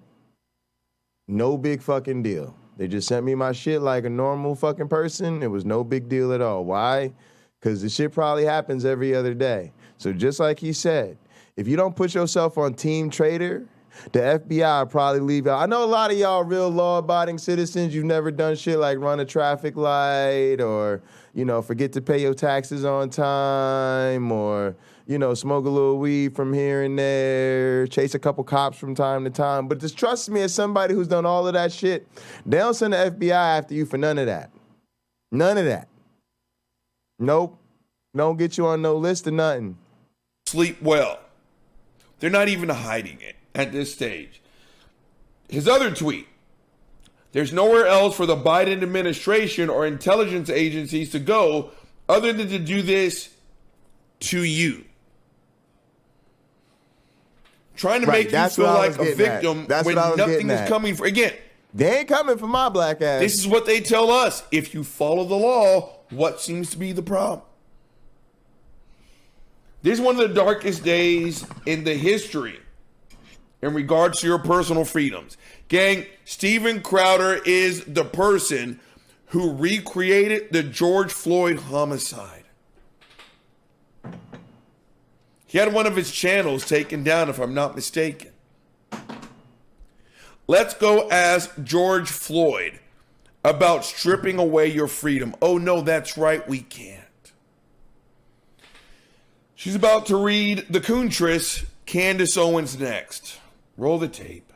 In regards to your personal freedoms. Yeah, try telling that to all the people affected by Roe v. Wade being overturned. Another right-wing grifter, Candace Owens, with 3.1 million followers, tweeted, "The FBI must be legally and formally dissolved. What happened to President Trump is positively stunning and a mark of unchecked government power. I no longer recognize the country I live in. Left or right, we must all come together to fight this evil." Pause the tape. Holy shit. That one actually hurt. Yeah, I know. That one actually... Guys, I kind of like... Y'all, we should make an episode of Late Night Counter-Apologetics called Republican Tears, where we just read these Republican sob stories aloud and just laugh and get drunk because holy shit, nobody cares. I mean, y'all, I was actually thinking about, and this might sound fucked up, because so much of it is systematic racism. But in some sense, for somebody like me, especially somebody who's bipolar and just kind of fucking wild, I'm in a sense lucky for the run-ins with the criminal justice system and the sort of psychiatric systems that I've had, right? Talked about this before, like how as a bipolar person, part of the reason you could dip dive socialize on religion is because you'd be like, y'all, I've been locked up. Yeah, they tried to put me in a padded cell a couple of times. Yeah, they had me involuntarily committed against my own will. So y'all could go ahead and play fantasize over there with Jesus and the angels and all of that. But yeah, I can't really. Yeah, the doctors told me that as a bipolar person, I should try to keep a very firm grip on reality. They say, yeah, with my kind of psychiatric history, yeah, Jay, they'll put you in a psychiatric hospital for anything with your records. So you might want to, whatever you got, I'll be like, I'm a scientist. But yeah, that research you do, yeah, the research for somebody like you in your situation, research is good. Hang on to that which you firmly have evidence for and you could back up with empirically. Yeah, see, with your type of psychiatric profile here, that's going to be real type of, yeah, because if you start slipping into the delusional land, you start talking about shit that ain't really going on, people going to be very concerned about you. They going to call them boys, and we ain't going to be able to stop them boys from coming to get you, right? Same thing, like, when you ride home and they pull you over because your tail light was out. Now, you asked the only question I know to ask. Was my tail light out before or after you pulled me over? Because I could swear I was just smoking before I got in the car, and the headlights was on perfectly fine. But the point I'm getting at is, right, you can't really say to the cops, well, if only you would just let go of your religion of so-called civil law. You know, I don't follow the laws of man. I serve a higher law. You know, I serve the laws of Lord, right? Like, what am I getting at, y'all? Very hard reality checks on any sort of privilege you think you might have to get out of the system, right? What's up, Carrie Ann? So what happens is when they come to you, right, and they say, yo, people called us, they was worried about you. Yeah, they said you wasn't sleeping or something. Yeah, they was worried that you just might not be your right self. Yeah, we gonna have to put you in here under observation. Yeah, nah, you can't go home. Yeah, your girl can't come see you. Nah, your homies, yeah, you can't play no game. Yeah, none of that. Yeah, you gotta, yep, you gonna have to go to group. Yep, you gotta go to group. Yeah, you gonna have to sit in a group. You gonna have to sit in a group with all these other crazy ass motherfuckers that's going through hard times. Y'all gonna sit around and tell stories. Yeah, we gonna observe y'all. We gonna make sure okay. Yep, you gonna have to meet with the psychiatrist every day, the counselor every day. We gonna watch you take your meds every day. We gonna make sure you shower. We gonna make sure we know exactly what you eating every day. We gonna make sure exactly we know who you talking to. They used to know me in the joint, right? Because when the phone rang, it was always for me. It was a running gag. Like the phone would ring, and they would just give me the phone. Every once in a while, I'd be like, nah, Sarah, they call it, it's your sister. Your sister actually wanted to talk to you. Yeah, what's up? Yeah, I'm Jay. Hi, I'm nice to meet you. Yeah, usually the phone ring is for me. It's one of my girls or one of the homies or I get all the calls. So they just threw me on the phone. They just assumed it was my girl trying to call me. Yeah, she coming. She right here. Nice to meet you. But I swear to you, because I used to, that's how many calls I used to get, right? But it's that serious. Everybody knows, right? The point is everybody knows who calls who, how is that serious, right? When you get locked up in them things, they don't care whose son you are, who you knew. They be like, yeah, he was an intern for Cory Booker. Yeah, we don't get no fucks. Yep, you don't even mention it. It ain't gonna help you. Ain't gonna do you no good, right? And so what happens is you learn you got to check your shit at the door. When they got evidence of that weed in your car, they get to take your freedom for that. That's how it works. They see evidence of the weed, they take your car. So you learn, oh shit, when people have evidence of shit, they use that to check my ass. And if they could check my ass, then I'm vulnerable. So the only way I gotta be out here, if I really want to protect myself, I don't want to lose my freedom, I don't want them putting me in the padded cell, I don't want nobody restricting my responsibilities, all right? Well, I can't be sitting on no bullshit. And a lot of these people, they haven't learned that. They are just so right, AKA white, that, you know, it's a conspiracy and it's an attack on democracy and they're coming for you and it's everything other than we were wrong and these are the consequences of our actions. We lost, we need to do better the next time.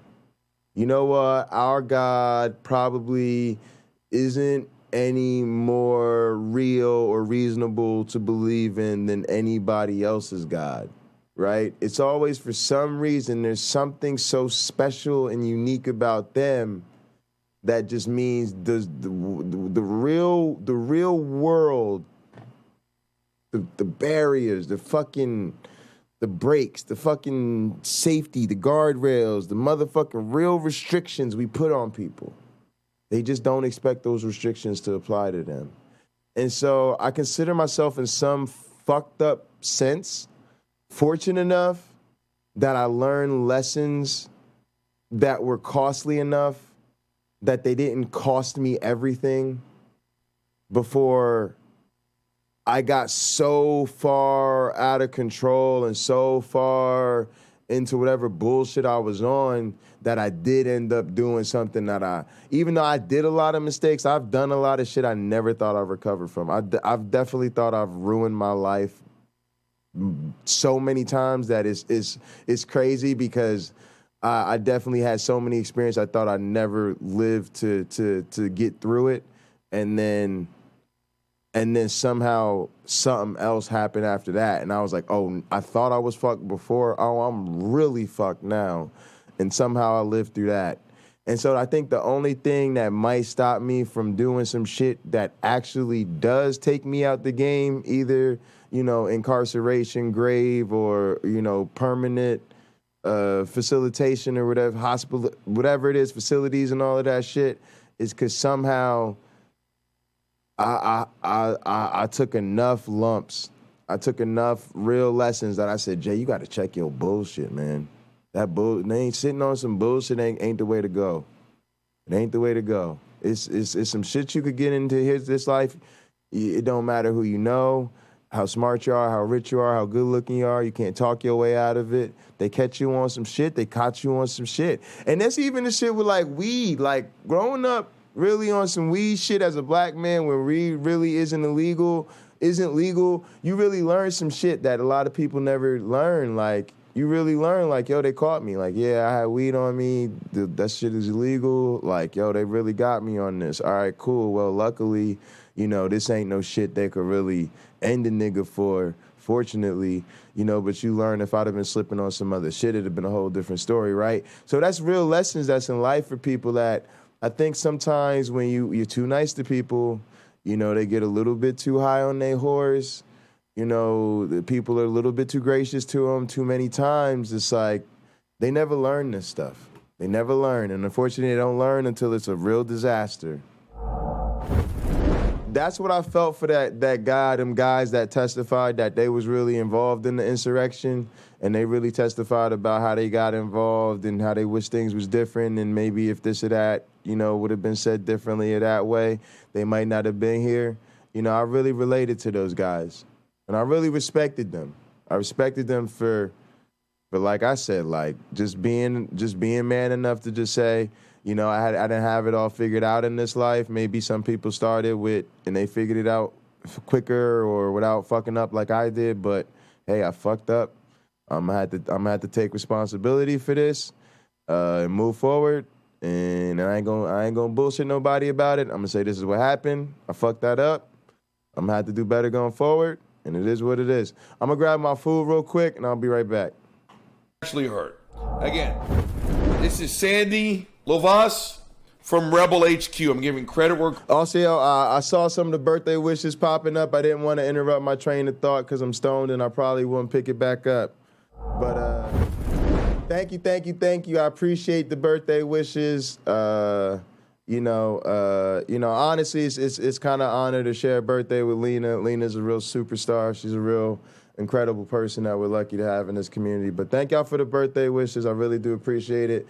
I don't know if Lina's still watching, but happy birthday, Lina, if you are. If not, we'll catch up with you again tomorrow. Also, OG Roddy let me know he did a little, he said he was on a little podcast. So we gonna do our little album release party. We're gonna check out his little interview on his podcast. All right, let me get my food. I'll be right back. Appreciate y'all. Wrong screen. Credit is due. The FBI must be legally and formally dissolved. Candace was on that bullshit ass tip. And again, I admit, gang, defund the police was the worst name out there. If you actually look into what defund the police actually means, I'm about to belch. I just belch. I'm professional. If you actually looked into what that term means, you'd probably agree. Again, it's just reallocating funds, right? It's like mental health arrest. Let's give that money to people who actually know what to do with someone who's having a bipolar manic moment, right? It's shit like that. There you go. Candace was on that tip about how fucked up the left, the SJWs, the woke mob, transgender. Now she's talking about defunding the FBI. Again, funny. No, it's not. It's funny how they say the exact same shit that we say when the pain falls on their lap, right? What happened to President Trump is positively stunning and a mark of unchecked government power. Is that a fact, Candace? Again, let's ask all the people who have the ability to give birth about unchecked power from the United States government. Again, it's funny what happens when you don't break the fucking law. I no longer recognize the country I live in. Left or right, we all must come together to fight this evil. Again, it's funny how she's asking for the help of the left now that her president is the one, quote unquote, under attack. I can't listen to this bullshit. I can't. Again, I openly admit this is a doo-doo-ass show. This is just a very emotional fucking topic. Gang, Uncle Bobby's only giving you one big motherfucking problem. I apologize for the quality of today's show, but this is just a real fucked up ass topic. Gang, Uncle Bobby's only giving you one big motherfucking problem. So as a result, Uncle Bobby's giving you one big motherfucking solution. Trump supporters and Donald Trump, please shut the fuck up. Donald Trump is hands down the worst president I've ever seen in my short lifetime. Now that's not up for debate. I understand if you got caught up in the MAGA, Make America, all this other bullshit hoopla 6 years ago. But if you are still supporting Donald Trump, it's for one reason and one reason only. You're a sack of shit. There is nothing redeeming about the Trump presidency. I do not care how much money you made. I don't care how many slogans you can regurgitate. Donald Trump is a bad person, therefore he was a bad president. You are seeing what happens, gang, when sycophants defend their grand exalted leader. As someone who was formerly married to a perfect person, it gets exhausting, right? I won't date anyone who won't admit that they're completely fucked up. Because when you admit that you fuck up, that means you are at least one step closer to getting better, right? Again, let's AA, which I'm making no jokes about. The first step in solving your problem is admitting you have one. For 4 years during the Trump presidency, no matter what he did, I can grab women by the pussy, making jokes about rape. I can shoot someone in the middle of Fifth Avenue, shoving world leaders at G7, patting his daughter damn near on the ass, saying if she was not my daughter, I would fucking fuck her. What did they not make an excuse for?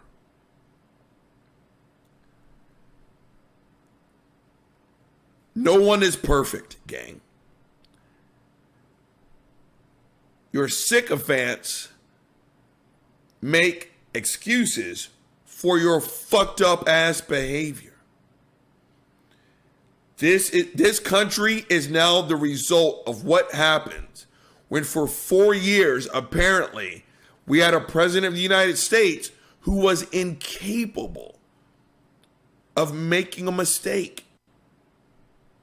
Now, apparently, he's made an enormous mistake. The Presidential Whatever Act.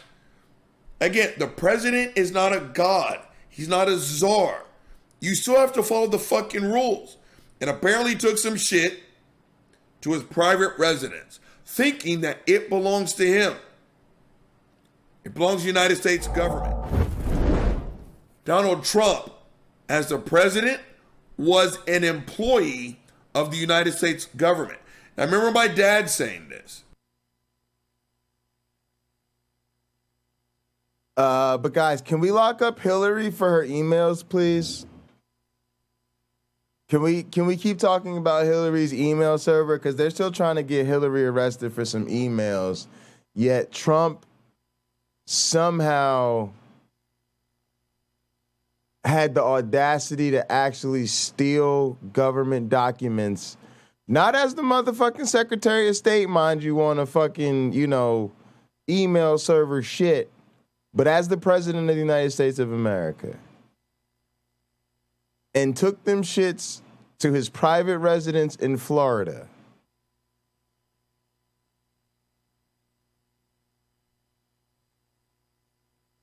Unbelievable. The president is a very unique job. You're very powerful, and you're up here, and you are an employee of everyone else down here. Carrie Ann, I appreciate you, by the way. I meant to say that. Yeah, I've been there with the cups and the whole deal. The cups and the garments. Let's just call them garments for now. And I've been in great facilities, and I've been in shitty facilities, and I've been with good doctors, and I've been with awful doctors. I remember I once had to beg. I had to beg to see a doctor because I was with I had seen a really great team. They had really got me in pretty good shape. And then I got released, and then my family got pissed at me, and they tried to have me back in the same place, and there was like some dumbass law that my family wasn't thinking about, which that said you're not supposed to go back to the same facility within 30 days of being released from there. I had to beg them to get the fucking doctor to come in the middle of the night as an emergency, promising them if they let that doctor see me, that doctor would not let them send me to somewhere else. Fortunately, I was right. And that was a huge turnaround because that doctor sat me down and said, I'm going to say this, and I'm going to say this one time. You are not crazy, but your family is. You need to get away from them. Now, that's some tough thing to hear somebody say about the good old bishop, but I'm telling y'all because this is what religion does to families, especially families dealing with mental health issues. They need help. They get more abuse because of a worldview that thinks that, mental health problems, being localized brain phenomena that need to be treated by competent health professionals is really secondary to their suspicions that your real issues are sin-related. Again, these two worldviews are not compatible. Here, Donald Trump works for us, gang. Right? That a good president realizes that. I'm an employee, but I work for everyone underneath me. Donald Trump realized he was up here and thought that everyone underneath him should serve him. That is why you've got fuck faces like Jesse Waters. I've never felt more violated in my life. Fucker, you need to go stub your toe. This is another fucking ridiculous commentary here. These fuckers have no idea what leadership is about because they really do get their idea of power from, hierarchies like churches and authority and follow the chain of command and all of this bullshit, that it's like the position of authority dictates who's what.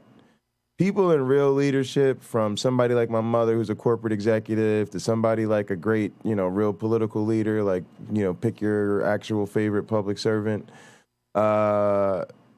to any really good pastor or teacher or any of my advisors, I've never had to clarify to anybody in a serious mentorship and leadership position in my life, a motherfucker that signed my checks or I report to or that has some sort of supervisory role in my life, I've never had to clarify to them that they work for me. I don't know what the fuck people think being a manager or being a responsible. I don't know if anybody ever gets the idea that you become a teacher and all of a sudden you're in a position of authority over your students. You have no idea how a university works. You work for your students. They pay tuition. Your job is to deliver the tuition, the educational services that their tuition pays for. If you ever get that twisted, the motherfuckers who sign your checks will remind you in a heartbeat.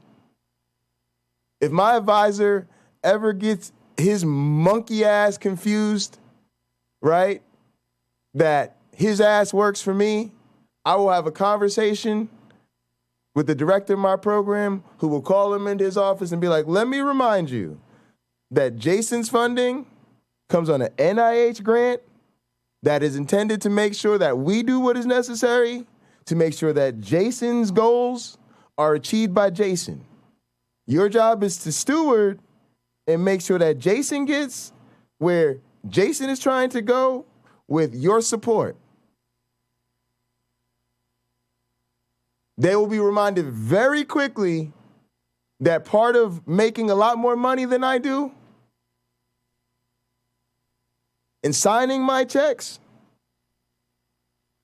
is that you have responsibilities to me. I have no responsibilities to my advisor. I don't ever go to sleep worrying about, is my advisor going to get paid? Or is he okay? Does he have what he needs? Oh, I wonder if my advisor's getting his work done.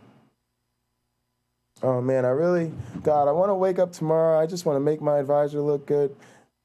Y'all got this shit backwards if y'all think that's how fucking leadership works. These conservatards, Republic trash, they would not know, they could not carry leadership with a motherfucking handle. You understand what I'm telling you? Right?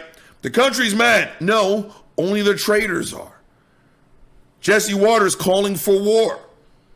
Again, if the shit hits the fan, the likes of a Jesse Waters will be nowhere to be found. You think I'm exaggerating? Look at January the 6th. While Trump and Rudy and Ron Johnson and everyone else called for violence, they were in a guarded fucking bunker. Who was the next fuckface up? Fuckface the likes of Lauren Boebert. Right? What did that fucking idiot have to say? Nothing but some foolishness. You want to know why? Donald Trump is not her president. That is her God. She bows to the altar of Donald fucking Trump. She's pissed. There's nothing more un-American. Again, let's go ask George Floyd about a violation of your civil rights and your freedoms. Right? Again, it's amazing what happens when you don't break the fucking law. Give me a break. I mean, who else is on fucking David Pakman's fucking bullshit? Yeah, I told you, this is a horrible show. I don't even care. It's just a very emotional fucking topic. Then you had the likes of fuckface Laura Ingraham. Laura Ingraham. Again, it's the way he says fuckface with his chest, y'all. You gotta really get, you got a big guy like that, and it's like he just has a great way of delivering it to where it just has such an emphasis that it's like I've heard him say it a million times, but it just that time he just said it with his chest and fuckface Laura Ingraham.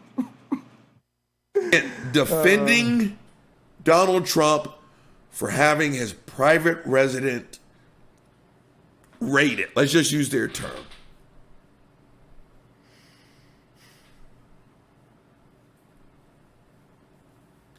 King, this actually really makes me upset.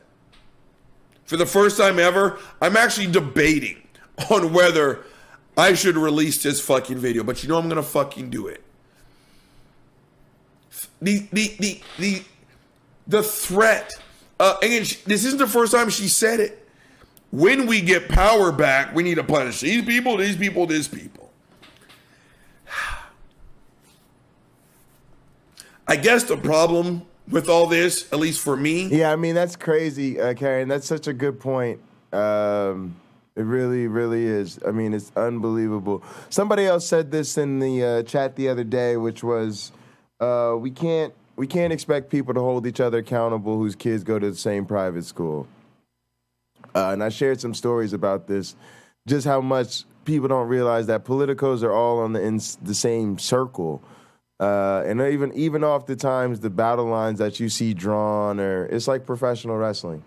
You know, it's like they go back behind the locker room and everybody works together. And some of that's fine. I mean, most of that's because, look, they gotta work together on, 90% of shit except for the culture war issues.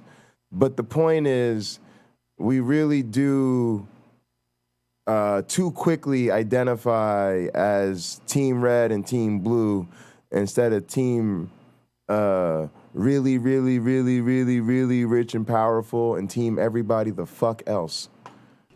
This is what happens, gang, when you don't resolve an issue. As a black man, I'm really sitting here thinking about all the excuses that were made. This is why this topic makes me so upset. This is what happens when you don't resolve an issue. Black people have been getting their ass kicked. No, let's rewind further than that, gang. If we can. Our native family members have been getting their asses kicked since the colonizers first hit the set. But yet people like this are going to say this is the worst thing that's ever happened on American soil. Then 1619 happens. And people like me, people who look like me, show up. And again, for those of you who are just joining in, thank you so much. But I'll give you the quick recap of the Uncle Bobby timeline. For those of you getting ready to say that was so long ago, get over it. I'll tell you what it is I've told everyone else. I made All-American. Again, I'm a middle-aged guy. I made All-American at a school that literally told my father, who was a better athlete and an honor student. Gang, I'm so fucking stupid. True story. I could not spell my middle name until the 4th grade. I didn't know how to spell Christopher. My dad is literally borderline genius. All right, let's see how smart y'all are. A lot of y'all, I looked at my YouTube demographics, guys. We're very pro algorithm around here. We try to really massage and make love to that algorithm. So I know most of y'all are older than 25. So you're very smart. All right, so y'all can all spell middle names: Christopher, Ann, Julia. All right, cool. So let's see how smart y'all. My middle name is Nairi. All right, go ahead, y'all. Nairi. I said it like 3-4. Nairi. All right. It's just a little African name that my mom gave me. All right. So it's a little Nigerian, little political leader, whatever. It's a little airport named after him or something. Julius Nairi. See, I'm giving y'all too many hints. See, some of y'all looking it up. See, Carrie, and I appreciate you for the honest try. That's a good one. I like the honest tries. Look at y'all. Y'all some honest skeptics. I really appreciate that, y'all.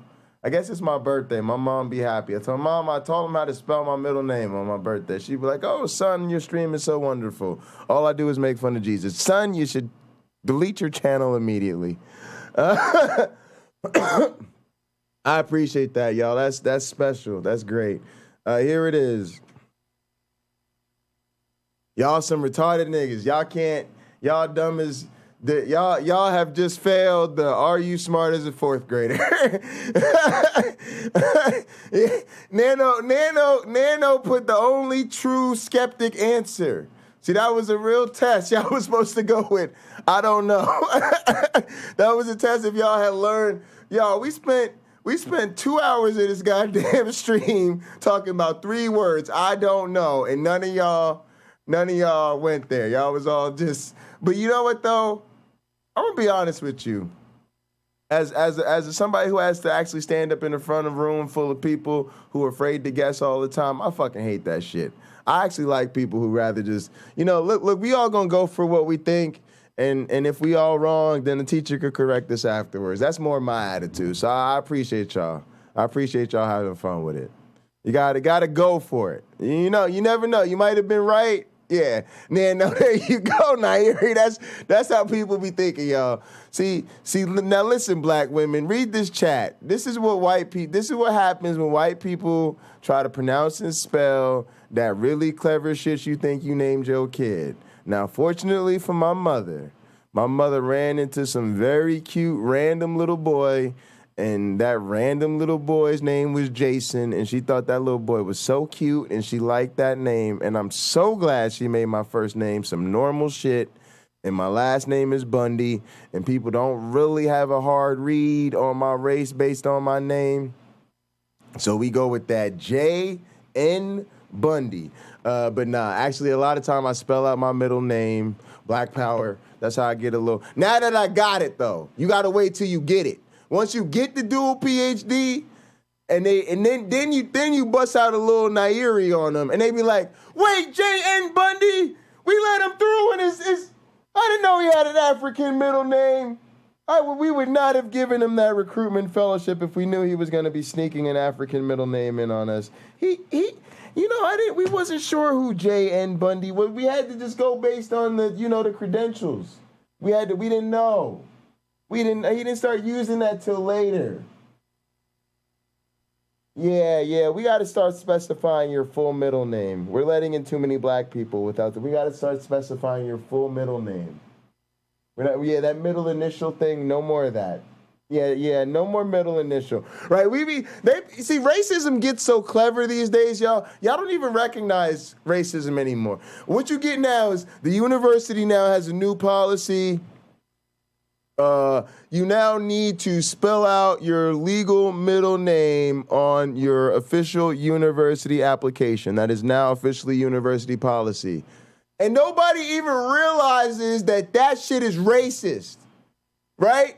They can announce that shit right off the bat. Sir, it's effective immediately. All students, everyone has to reapply to college right now. But you have to spell out your full middle name, right? You don't even know. That's how subversive racism is these days. That's why Black Lives Matter. You got to really pay attention. They really sneak it by you these days. I made All-American in 1994. UT told my dad, no. Really? I didn't know that, Nano. I think YouTube Punk's real name is Jason, too. And Jason Torn. We out here strong. It's a very strong first name. Niggers allowed. No niggers allowed, guys. That's what my it means. dad's dad had his skull beaten in by the Ku Klux Klan. You want to know why? He cut black people down from trees that were lynched because he wanted to give them a proper burial.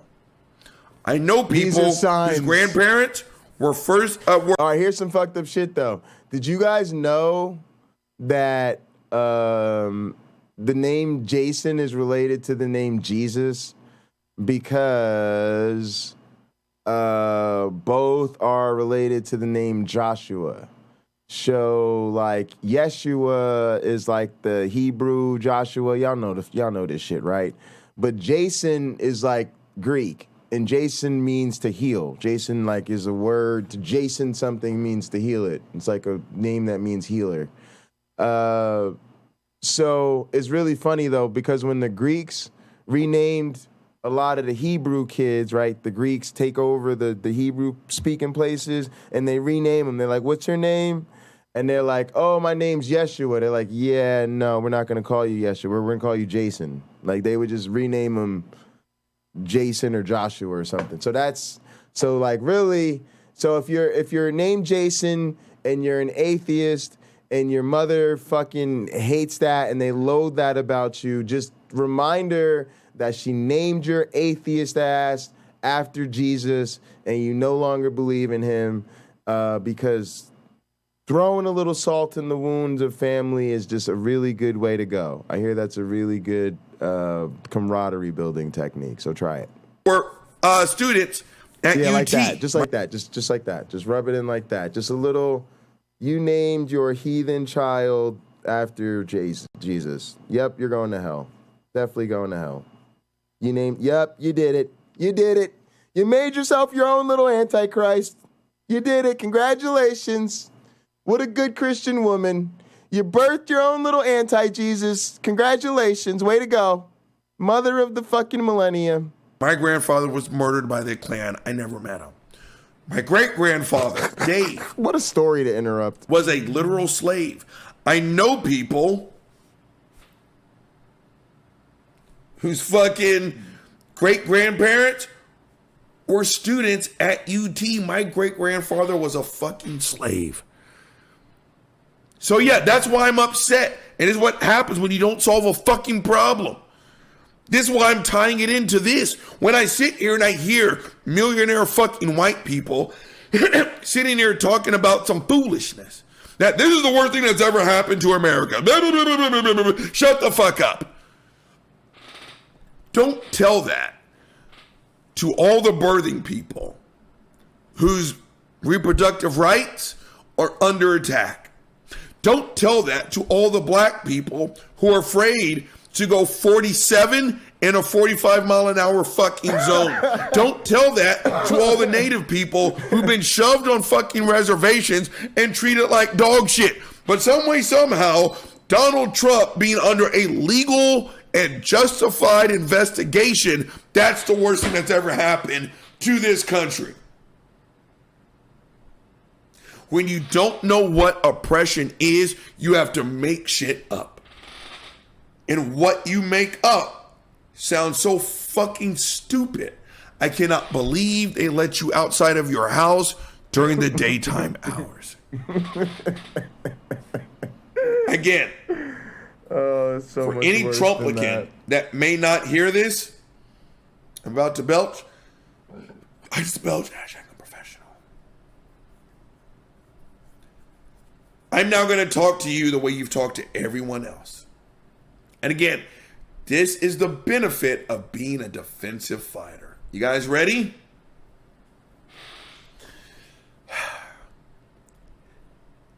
What's the problem with stop and frisk if you got nothing to hide?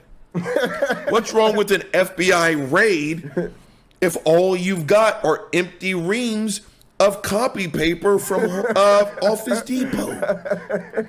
What's wrong? If you didn't do anything that was worthy of impeachment, then why would you be impeached? Why are people calling you the worst president of their lifetime if you weren't the worst president of their fucking lifetime? It's so good. Gang, this shit upsets me because since forever, but especially during the Trump presidency, every single person that I just talked about made excuses as to why it is the black murder victims deserved what they got, while Kyle Rittenhouse was justified in doing what he did. The party of law and order, they're all about the law and the order until they have to follow the law and the order. Now their head honcho, their big chief, their version of the HNIC. And no, I'm not talking about Hockey Night in Canada. Their version of the HNIC now has to follow the law and the order, and these people don't like it. I'm not gonna leave that one alone this time. Follow the law, Trump supporters. And maybe you will find yourself not under investigation by the Federal Bureau of fucking Investigations. Gang, the big guy's held you long enough. He's signing the fuck off. Gin and Truth, let's go. All right, appreciate you. All right, guys, let's you know, we like to follow our Gin and Truth. We're celebrating the small content creators that have helped us sustain ourselves through these long nights and crazy marathon streams. Please subscribe to Gin and Truth on YouTube. I can't believe this guy has 684 subscribers. Guys, we can't get more subscribers than Gin and Truth. Like that wouldn't feel right. So go subscribe before we do this Kent Hovind debate and Derek from Myth Vision and Erica and all these crazy people keep doing shit with us. We gotta get this guy to 1,000 subscribers, and maybe he'll start doing live streams so we can take super chats. If you ever get a hold of him. All right, and also we gotta reach out to him because he gave us we got his contact info, so we'll try to follow up on that. All right. I wanted to do Aaron Brown and chill, but I don't know if he came out with anything today. I don't think he did. Did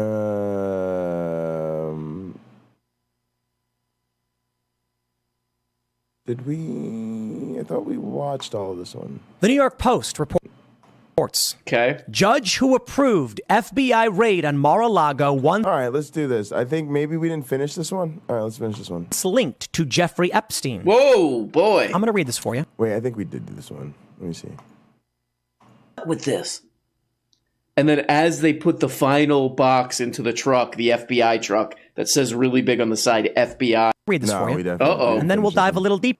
So this is the other thing these guys are talking about. Stephen Crowder's talking about this too, that the judge who okayed this as Epstein is connected to Epstein, which I absolutely don't doubt because all these people are perverts. It means these people are perverts. It means these people are perverts. This guy's part of, you know, Trump, MAGA, YouTube. Yeah, this is going to be a little bit of a tough narrative. There were a bunch of stories that came out late last year where they were like, hey, you know how they were like, oh, Trump was on Jeffrey Epstein's plane a couple times. Well, it turns out he was on much more.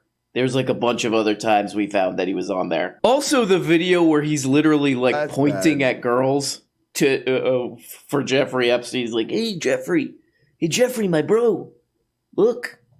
So this is a tough one. This is a tough one. But then I remember, oh, they don't care. The people watching this don't care. They don't care. You idiot with a beanie, they think. Just get to the part where you call the people we don't like pedophiles, please. To the pedophile section, please, sir. Let's play a game of hypotheticals. Ooh. Could Donald Trump have seen classified documents related to Epstein? Oh my God. I gotta say, right off the bat, I love this attitude. I love this vibe. Could it be, ladies and gentlemen, imagine for a moment, if you will, a man with a tiny resolution webcam. We're about to enter the Twilight Zone. Could Donald Trump... Okay, I'm not sure if you're blaming by me or AR, but appreciate you either way. Have seen classified documents... Yes. ...related to Epstein and potential government involvement or malfeasance? Could Donald Trump have wanted to have leverage? Absolutely. As he left the White House? Bye-bye. Could it perhaps be the guy that I know you guys like, that I make money off of you guys, saying things about the guy that I know you guys like? Could it be that guy is a hero? The ultimate hero? Who's to say? I mean, it's true, man, but wild. Who's to say? It is Tim true. Pool's wild. I gotta admit, that was kind of a curveball to me. I gotta admit, I watch a lot of R.M. Brown, and I feel like I got a good grasp on the kookiness that I expect to come from the kookosphere. But this is kooky even for the normal kookosphere that we're used to covering in the kookiness. Donald Trump was really getting these documents out because they were, but see, this literally feels like QAnon bait, right? This literally feels like QAnon bait. Let's just go straight into, first we had the conspiracy of, oh, well, they're going to try to assassinate him if this doesn't work. And so then we're also going to have the documents that they stole. The FBI actually raided Trump's Mar-a-Lago to steal the documents back. This is going to be like a Dan Brown novel. So the FBI was really stealing documents that Trump had stolen from the White House because they were in the vault from the Da Vinci Code that proved that Jesus really did rise from the dead, but the left had hid it. And so Trump had the proof of that he won the election and the proof of the evidence of the first apostle that witnesses Jesus' resurrection. So Trump had stole those. The Secret Service guy snitched, right? FBI gets word that Trump's gonna release the documents at his next Trump rally, and so they send in the FBI to re-steal the documents back, right? So that's what's coming, guys. I just wanted to preview that's what's coming. The bombing 2 weeks before January 6th in Atlanta. All right. I like this. See, I don't know that much about the bombing in Atlanta before January 6th. I feel like, have I just been through so much trauma that's here that I didn't remember this? Or was this a false flag operation? Trump was in Florida. See, I like when a conspiracy theory makes me feel like I haven't done enough homework to really understand the conspiracy theory, because then you kind of you got to start to look it up. You got to start to figure out who's credible in the conspiracy theory. Then you get a little bit more invested in it, right? Right? I think that's how this works. I always feel that way with conspiracy theories. Like, people really go into it skeptical and they invest